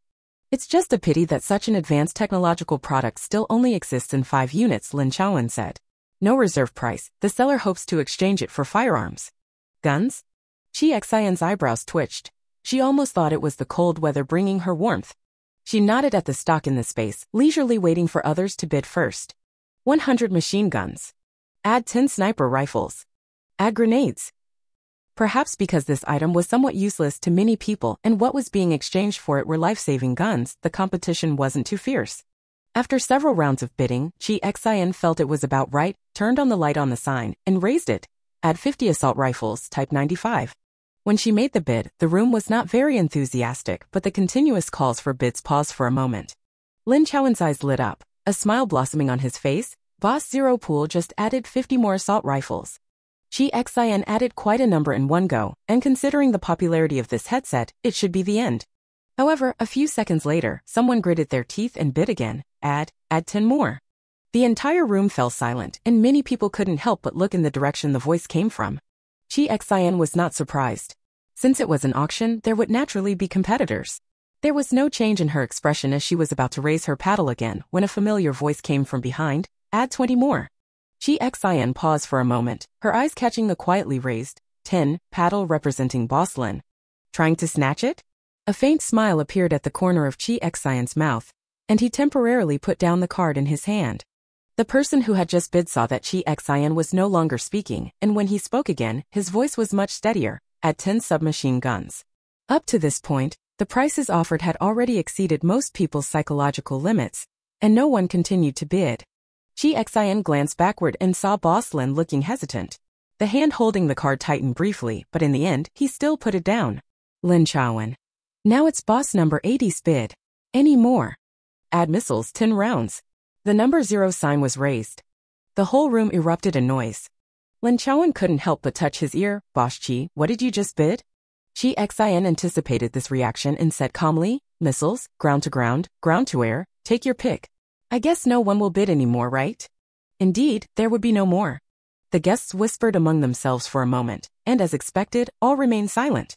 Only number 80, who had just bid against Ji Xian, spoke sharply. I object. Lin Chaowen smiled broadly. May I ask if this boss has any objections? I doubt whether Miss Chi can afford this price, said boss number 80.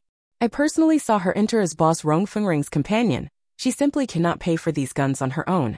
Oh wow, are we still waiting for her here? Facing Lin Chaowen's surprised gaze, Ji Xian smiled. Regarding this issue, why don't you ask boss Rong himself? A beam of light shot down from nowhere, directly illuminating Rong Feng. Jing Xiaobai moved to the side, skillfully avoiding the center of everyone's attention. Rong Feng's face had already been carefully made up before leaving the house. Now, sitting there with a cold expression, facing everyone's gaze, he spoke lightly. I'm just grateful that Boss Chi took a liking to me and gave me some face. He shifted his gaze, locking eyes with Chi Xian across 3 rows of seats, a rare smile appearing in his eyes. Boss Chi, please make sure to save that batch of goods for me in a few days. In the silence, Chi Xian turned to look at Lin Chaowen. Are you sure? Lin Chaowen blinked, seemingly still not having recovered from the brief exchange just now, and for the first time asked a question unrelated to the auction. Does Boss Rong mean that the goods he has came from Boss Chi here? Of course, this was not true. In fact, Chi Xian hadn't expected Rong Feng to come up with such a reason. However, forced into a corner, she could only maintain a composed expression, neither confirming nor denying it. To those present, this demeanor undoubtedly amounted to tacit approval. In an instant, they developed an unparalleled curiosity about Chi Xian's identity, along with a certain degree of even greater reverence. Now the rumors that there was some kind of powerful force behind Chi Xian could no longer be dispelled. In response, Chi Xian cleared her throat lightly and pretended nothing had happened as she sat back down. Let them think whatever they want, after all. A faint glint passed through her eyes as she looked at Lin Chaowen's admiring expression, then lowered her head to hide it. The headset was successfully returned to Qixin, but unfortunately, the auction was not over yet, so it couldn't be handed over to her. She looked regretfully as the attendant took the box away and brought out a new item for sale. This time it was an exquisite safe. Seeing this safe appear, Qixin immediately heard gasps and uncontrollable heavy breathing coming from behind. It seemed this was the grand finale of today's show. Lin Chaowen's attitude towards the box was much more cautious than before. He took it with both hands and deliberately changed to a pair of white gloves before carefully entering the password. With a click, the combination lock opened, and the spotlight camera immediately focused precisely on it. Instantly, all the screens displayed high-definition images of the items inside. It was a syringe reagent filled with a pure gold and transparent liquid, shimmering with a dazzling glow under the light. So this is what the supernatural drug looks like. This was Chi Xian's first thought. The one previously given to Jiang Xongyan, Chi Xian had never actually seen the original. It was taken out of the box, handed over in the box to Jing Xiaobai, so this was actually her first time seeing the supernatural potion. This was the last item in the auction and also the biggest highlight. The moment it appeared, it instantly ignited the atmosphere in the venue. Ladies and gentlemen, please don't rush. Lin Chaowen raised his voice to suppress the excited chatter below. As you can see, this is our final item today, the perfect supernatural potion. I don't need to say much about its efficacy, everyone is already familiar with it. That's right. Just inject it into your body and it will definitely activate some kind of supernatural ability within you. And there will be no side effects. As Lin Chaowen spoke, he was almost hoarse, and Chi Xian could clearly see the veins bulging on his neck from the effort. With just this one injection, you can change your fate. You will become a supernatural being envied by all, possessing great power to dominate in this apocalypse. With a clang, Lin Chaowen slammed his fist on the table. The starting price for this injection is no reserve. Everyone can bid freely, and the seller will choose in real time based on your bids. The auction begins. This is a rule never seen before at the auction, but this vial of medicine is worth it. In an instant, those hidden in the darkness behind went crazy, each throwing out their biggest chips with all their might, the number plates flashing all around. Chi Xian pondered for a moment, considering whether to follow the crowd and raise a bid, worried about being drowned out by the waves of voices. Bosses, please calm down. One at a time. One at a time to bid. Lin Chaowen was obviously also dizzy from the overly explosive atmosphere. He kept banging the auction hammer, trying to analyze the content from their bids, which not only did not decrease but instead surged even more. Seeing this, Chi Xian was about to raise her paddle again but then put it down. However, at that moment, her vision suddenly shook, as if she had been thrown into a pool of water. All the surrounding sounds instantly drifted away from her, and for a second, her consciousness fell into a hazy state. Startled, Chi Xian instinctively gave her arm a hard pinch. The pain immediately cleared her mind. The entire venue became dark and empty, with only the seat where Chi Xian sat in the floating safe on the auction platform illuminated. A young man dressed in a dark, cross-collared robe appeared out of thin air on the auction platform, crossing his legs and looking at Chi Xian with a smug expression. How about that? Didn't expect it, did you? The veins on Chi Xian's temple twitched, but he was still quite surprised. You can control your consciousness without going through the dream now? It's been a long time, and after being bullied by you so many times, I've made some progress, haven't I? Lu Chen swung his leg, casually took the potion from the floating box, glanced at it with disgust, and threw it back. The casualness and the force with which he threw it would surely cause anyone else at the auction to have a heart attack on the spot. Chi Xian silently looked at him. Luchin waited for a moment, then the pride on his face stiffened. I've improved, why don't you praise me? Xin, am I your dad? Luchin stopped even tapping his foot. A flash of anger crossed his face. He moved as if to jump down and argue with Xin for 300 rounds, but for some reason he held back. The brat gritted his teeth and snarled, you really don't know what's good for you. I took such a big risk for you and you're not even grateful, but you still scold me. Xin rubbed her temples, deeply feeling the helplessness and frustration of dealing with teenagers. Luchin, what do you want to do now? For goodness sake, just give me a straightforward answer. Luchin looked at her slightly tired expression, his fierce demeanor faltering for a moment, and his face fell into a brief, profound silence. He reached out again and took the potion he had thrown back into the box. Xin noticed his movement and immediately looked over cautiously, but Luchin showed no hostility. He simply jumped down from the table and came to her. Xin sat in the large European-style carved chair and looked up at him, feeling that Luchin's features seemed to have matured, taking on the contours of a young man. Just as she thought Luchin must have grown up and was no longer so childish, Luchin suddenly shoved the medicine in his hand into Xin's. Xin? Luchin clicked his tongue and looked away awkwardly. I see that among the three of you who came up, one seems to be just an ordinary person, right? How can such a useless person survive? They only hold you back. I just checked and this potion is real. Since you probably can't beat those fat, well-fed guys, I'll kindly help you out. He wore an expression that said, it's rare for me to be so kind, come and thank me, completely unaware that Xin was staring at the potion in her hand, her eyes almost glazed over. Xin, wait a minute. Suddenly, Luchin's smug expression changed, and his face turned pale in an instant. Damn it, I really shouldn't have taken the risk while that guy was around, he cursed under his breath, suddenly turning to look at Xin. There are tough people on this ship. If you can't beat them, don't try to fight, get out of here quickly. Xin, wait. She almost stood up, but Luchin, as if his backside was on fire, hurriedly left this sentence behind. With a snap of his fingers he vanished like smoke, disappearing with a ripple. The surrounding noise immediately flooded Xin's ears, overwhelming her overly sensitive hearing all at once.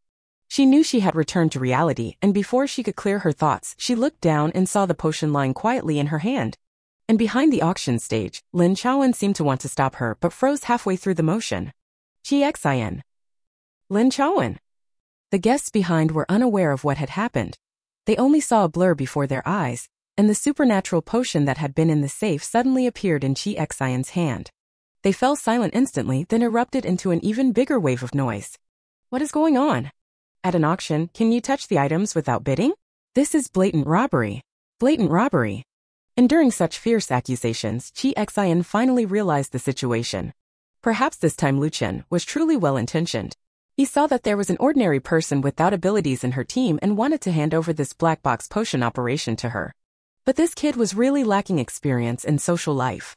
He had no idea that handing over this precious potion solely to Xin in such circumstances would not help her at all. Instead, it would make her the target of everyone's blame. After recognizing all this, Xin twitched the corner of her mouth and forcibly suppressed the urge to rub her forehead. At this moment, Lin Chaowen finally came to his senses. He looked cautiously at Xin. Boss Chi, what are you planning? Xin's expression remained unchanged. Well, I was a bit careless and moved too quickly. I'll return this to you. I have no intention of making an offer. As she spoke, she was about to hand the potion back to Lin Chaowen. But Lin Chaowen, as if facing something dangerous, took a step back. Boss Chi, you don't know, once something from our market is handed to a customer, there's absolutely no reason to take it back. Xin, what? Boss Chi, at this point I really have no other options, Lin Chaowen said helplessly. You name your price. This thing can only be yours. Given Boss Chi's boldness, surely it's not impossible to win it, right? Xin. I'm really going to be ruined by that brat. Xin held onto a glimmer of hope. What if I don't want to pay that price or can't afford it? Can you just forcibly give it to me? Lin Chaowen forced a smile. You really have a way with words. If you can't afford this price but still forcibly snatch the item, then it's not something our market can handle. We'll hand it over to the organization. I advise Boss Chi not to do that. It's better for everyone to make money in harmony. Xin, even more tempted to beat up the brat. She twitched her temple twice, looking at the destined potion in her hand. Under everyone's gaze, she sighed. How much was the bid just now? I didn't catch it. This meant she accepted the rule and wanted to place a bid first to get through this round before doing anything else. Seeing her say this, the noise below gradually quieted down. The bosses looked at each other and all showed knowing expressions. To compete for this one perfect potion, their previous bids had already reached terrifying levels. Even if Qixin was an unknown mysterious force, trying to outbid them would inevitably come at a great cost. At that time, no matter what force it was, they would be severely weakened. Since they would be greatly weakened, they naturally wouldn't be as elusive as before, making it impossible to completely hide their flaws. They waited with schadenfreude to see the joke that Qixin would make. Whether she tried to forcibly buy it or simply couldn't afford the price, it was all beneficial and harmless to them.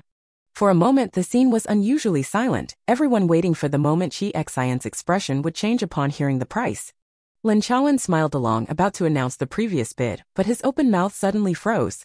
At such a close distance, Qixin noticed that although he maintained a smile on his face, his head slightly tilted to the side, as if listening to someone's instructions. At such a high altitude, ordinary sound transmission devices simply cannot function. Qixin squinted slightly, his gaze briefly passing over his ear. Lin Chaowen's abnormality lasted only a few seconds before he quickly regained his vitality, but he did not say the sentence the bosses were expecting.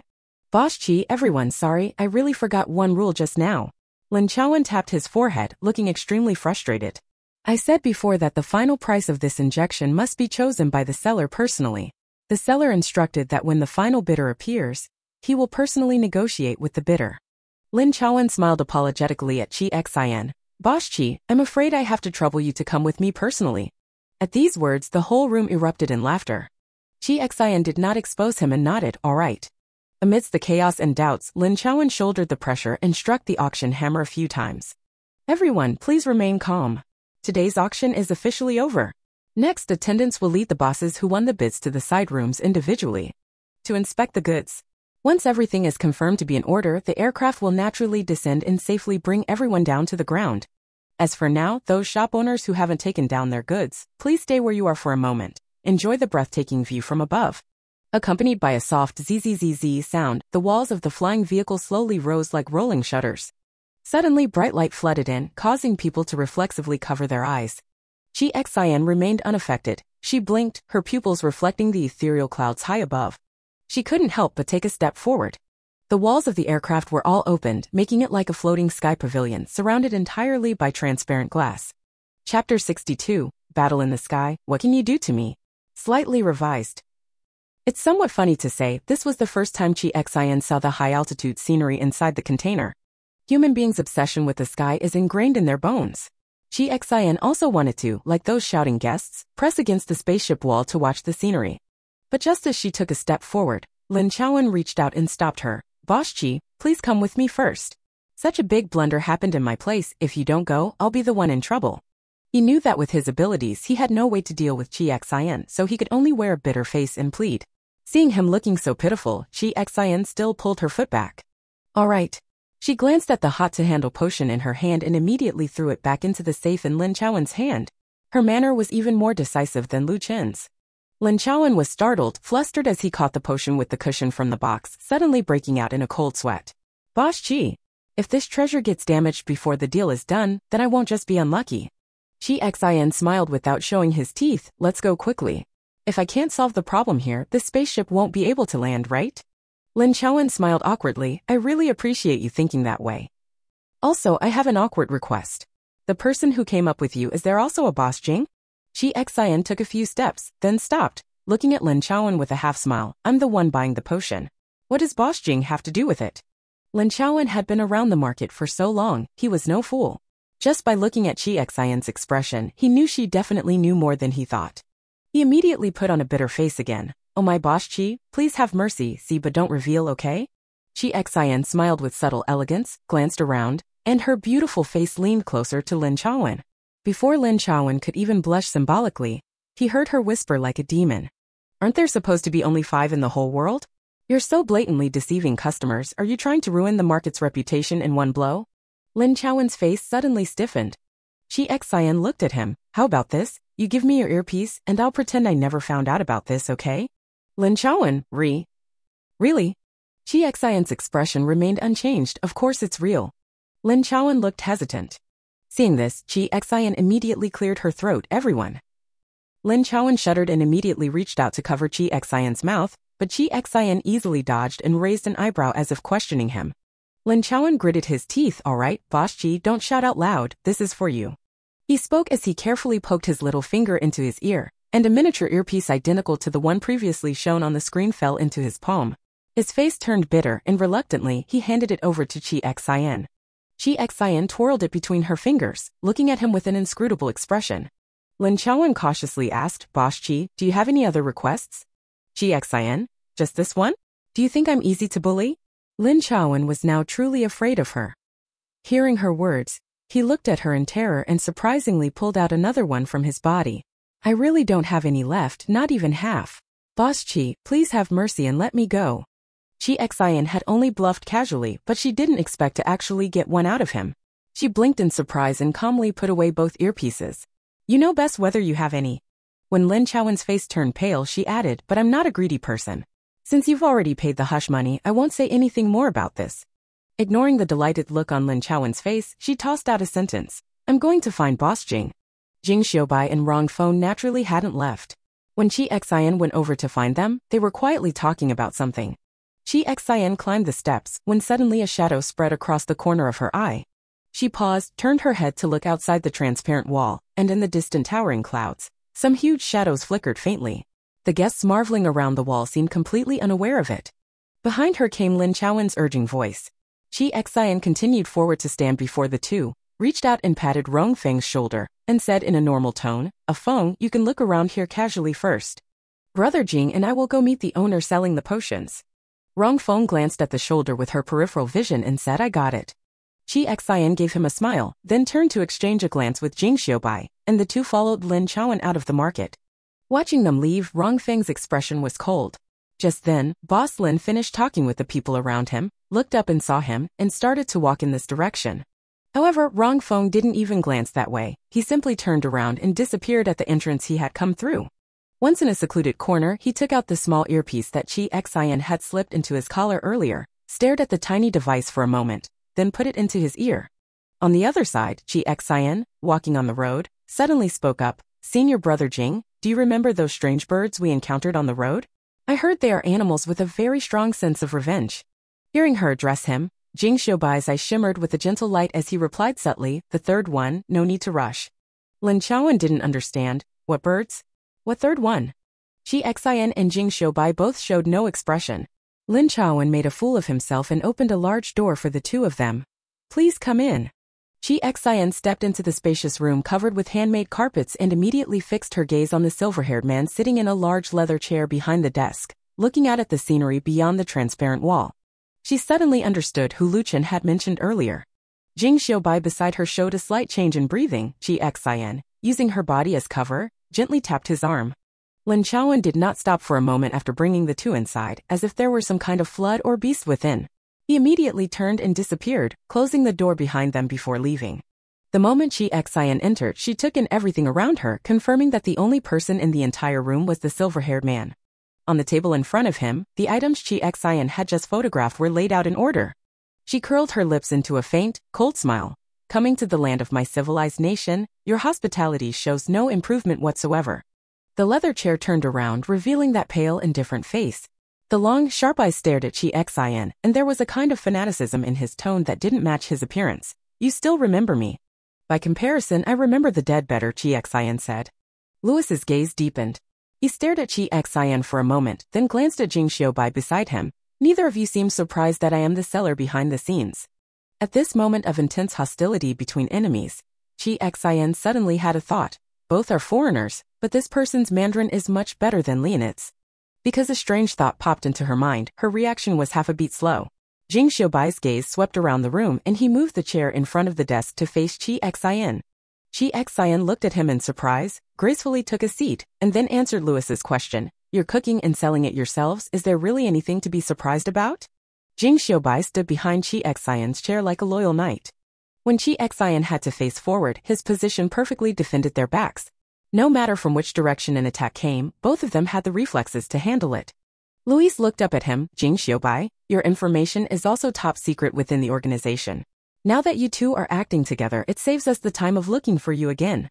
Jing Xiaobai was silent for a moment, his voice calm and steady. State your purpose. Louis didn't answer immediately. His dark gaze swept over the two of them. Passing over Jing Xiaobai's hand resting protectively on the top of Chi Xian's chair back, He asked an unrelated question. What is the relationship between you two now? Chi Xian was stunned by this person's gossip.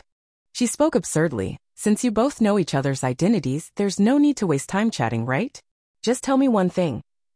The lab in Country A that created the virus, is it part of your organization? Tobira is your external organization name, isn't it? She didn't take that baffling question to heart at all, just seeing it as an excuse to buy time. They were in the dark, the enemy in the light. Now that both sides were out in the open, it meant they might have found a way to counter Chi Xian. The longer the delay, the worse it would be for Chi Xian. Chi Xian hated this cat-and-mouse game feeling and cut straight to the point, asking the purpose of their visit. Lewis's expression shifted subtly. He neither admitted nor denied, but instead threw out another question. Chi Xian, who exactly are you?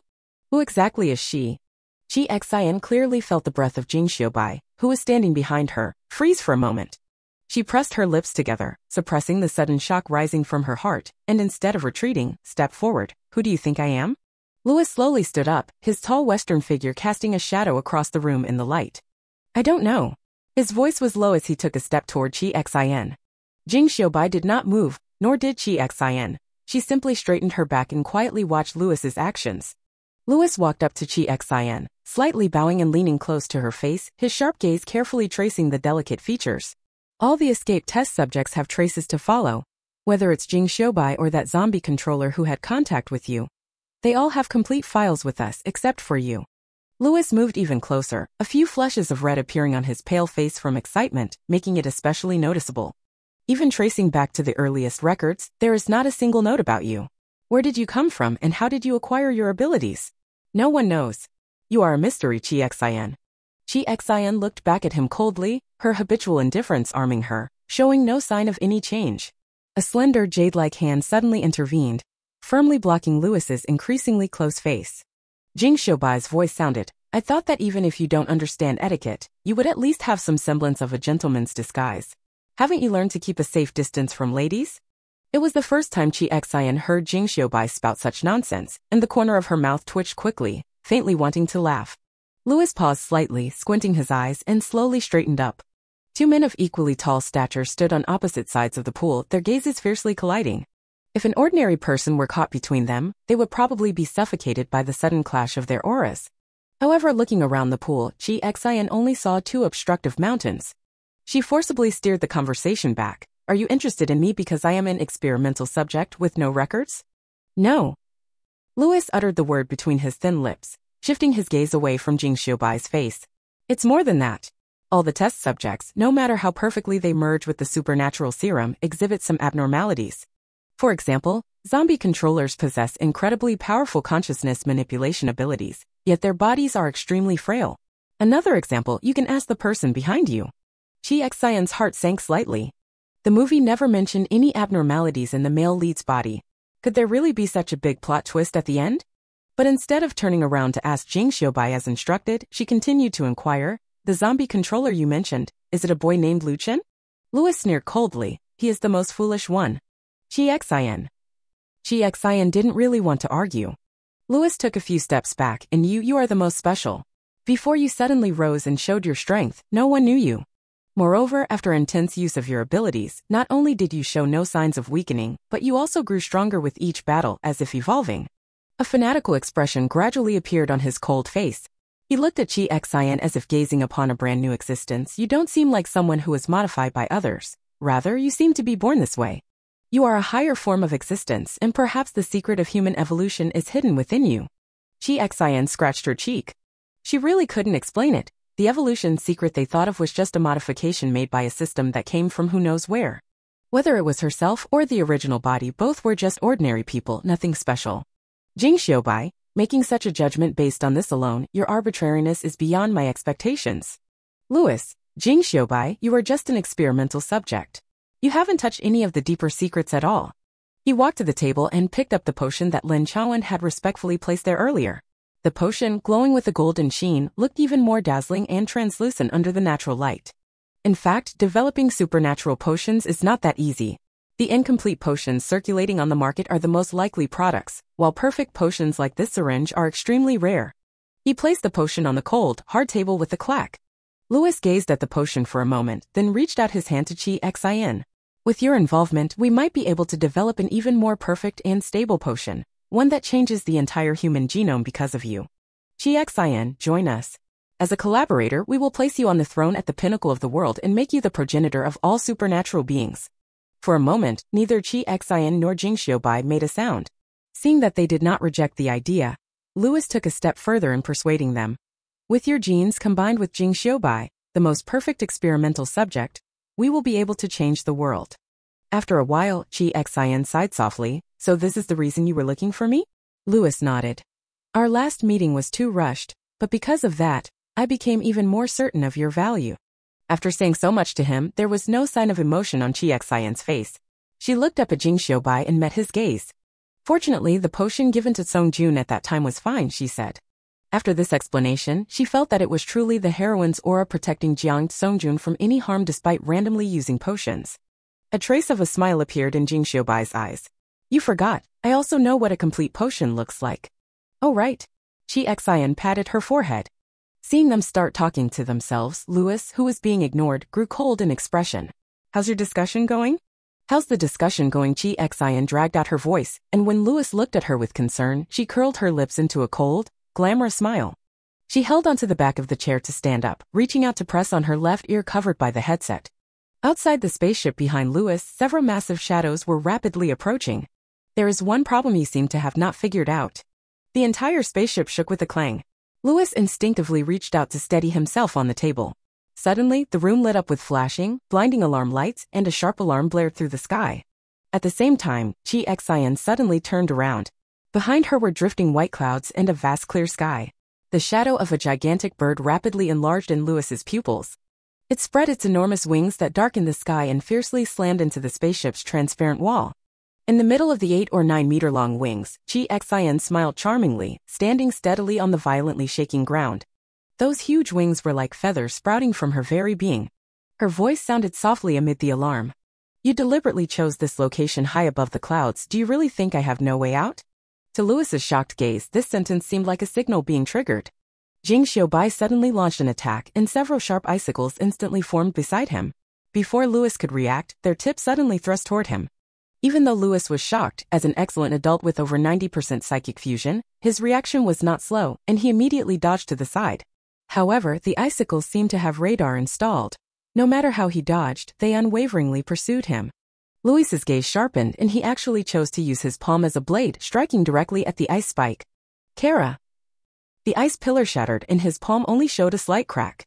Visible to the naked eye, flesh buds rapidly grew within it, quickly repairing his wound. But before he could catch his breath, a dazzling red shadow moved at a speed impossible for a human, flashing right in front of him. The face of Xian before him was stunningly beautiful, her long hair flowing gracefully, yet suddenly a sharp, cold long knife appeared in her hand. You say I remember you, but do you remember this knife? Xian's voice was soft and melodious, like the gentlest lover whispering softly in his ear. But the knife in her hand carried a relentless intent, as if she wouldn't stop until taking a life, and she swung it forcefully at him. Louis's pupils contracted. He clearly remembered how the knife had cut open his chest with such force, nearly burying him in that fire. Now, facing the same move, he not only felt fear but also recalled the sensation of finding life amidst the pain. I told you you are special, Xian. Only you can make me feel pain. Louis's low whisper carried an uncontrollable frenzy. Instead of retreating, he advanced, trying to grasp Xian's long knife with his hand. However, Xian gave him a slight smile.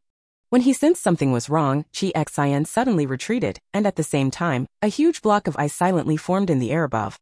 Just as Xian stepped out of the attack range, it slammed down on him with fierce force. Louis had just raised his head when the ice block crashed heavily towards him, like a meteorite hitting the ground. Under this overwhelming pressure, the ground beneath Louis's feet suddenly shattered. Jing Xiao's face turned serious, and he pressed down with both hands, adding more weight to the ice stone. Louis only had time to look up at them once before the ground beneath his feet completely cracked open, and the ice stone crushed him fiercely, smashing him down into the chasm. Xian made a knife gesture with her hand, placed the long knife behind her back, and leaned forward to look into the chasm. What are the chances of him dying? 0. Jing Xiaobai kicked the tightly closed door with one foot, but didn't kick it open. Xian held back a smile, deliberately avoiding looking at his stiff expression, and gently pushed him aside. Let me. She took a deep breath, lifted the long skirt to reveal her slender white leg, and suddenly kicked the door. On the metal door made of some unknown metal, a high-heeled shoe-shaped dent suddenly appeared. Chi Xian kicked the pit again and again with force. In Jing Xiaobai's strange silence, the pit quickly turned into a hole. "Dig it open," Chi Xian ordered. Watching Jing Xiaobai manipulate the water molecules to slowly enlarge the hole using leverage, Chi Xian glanced at the hem of her dress and then slashed her own body with the long knife. Jing Xiaobai only heard the tearing sounds, looked up, and was immediately shocked by Chi Xian's action. Chi Xian ruthlessly tore apart the precious dress. In just a few moves, she ripped open the wide skirt, shortening it to barely reach her thighs, and with any movement, the hot pants she wore underneath were visible. She sheathed the long knife, and on the outer sides of both her thighs, holsters each held a submachine gun. Clang! The tightly closed door finally collapsed under Jing Xiaobai's relentless efforts. The corridor outside was dimly lit, with only red warning lights flashing continuously, and distant terrified shouts faintly echoed. The moment she was exposed, Chi Xian simultaneously drew guns with both hands. At the instant she aimed forward, all the expressions on her face vanished, leaving only a gaze fixed ahead, sharp and cold like a hawk stalking its prey. Smack! She fired a shot, and a guard in the dark corner not far away fell with a thud. "Remember the way?" Chi Xian asked. "Sticking by your side, it seems that's the only function I have now." Jing Xiaobai's voice was indistinguishable between frustration and annoyance, but beneath the calm lay a flame called pride, which still burned brightly in his eyes. "Let's go." The two strode out of the room. No matter how sharp Jing Xiaobai's observation was, it couldn't compare to Chi Xian's superhuman senses. Before any enemies appeared ahead, she had already fired several shots. All Jing Xiaobai could hear was the muffled groans of enemies falling to the ground. They made their way to the room they had previously found, where the entire spaceship's power system was housed. At this moment, the lock on the room had already been forcibly blasted open. When the two entered, they saw Rongfeng standing in front of the massive turbine engine, holding a gun that was clearly snatched from a guard.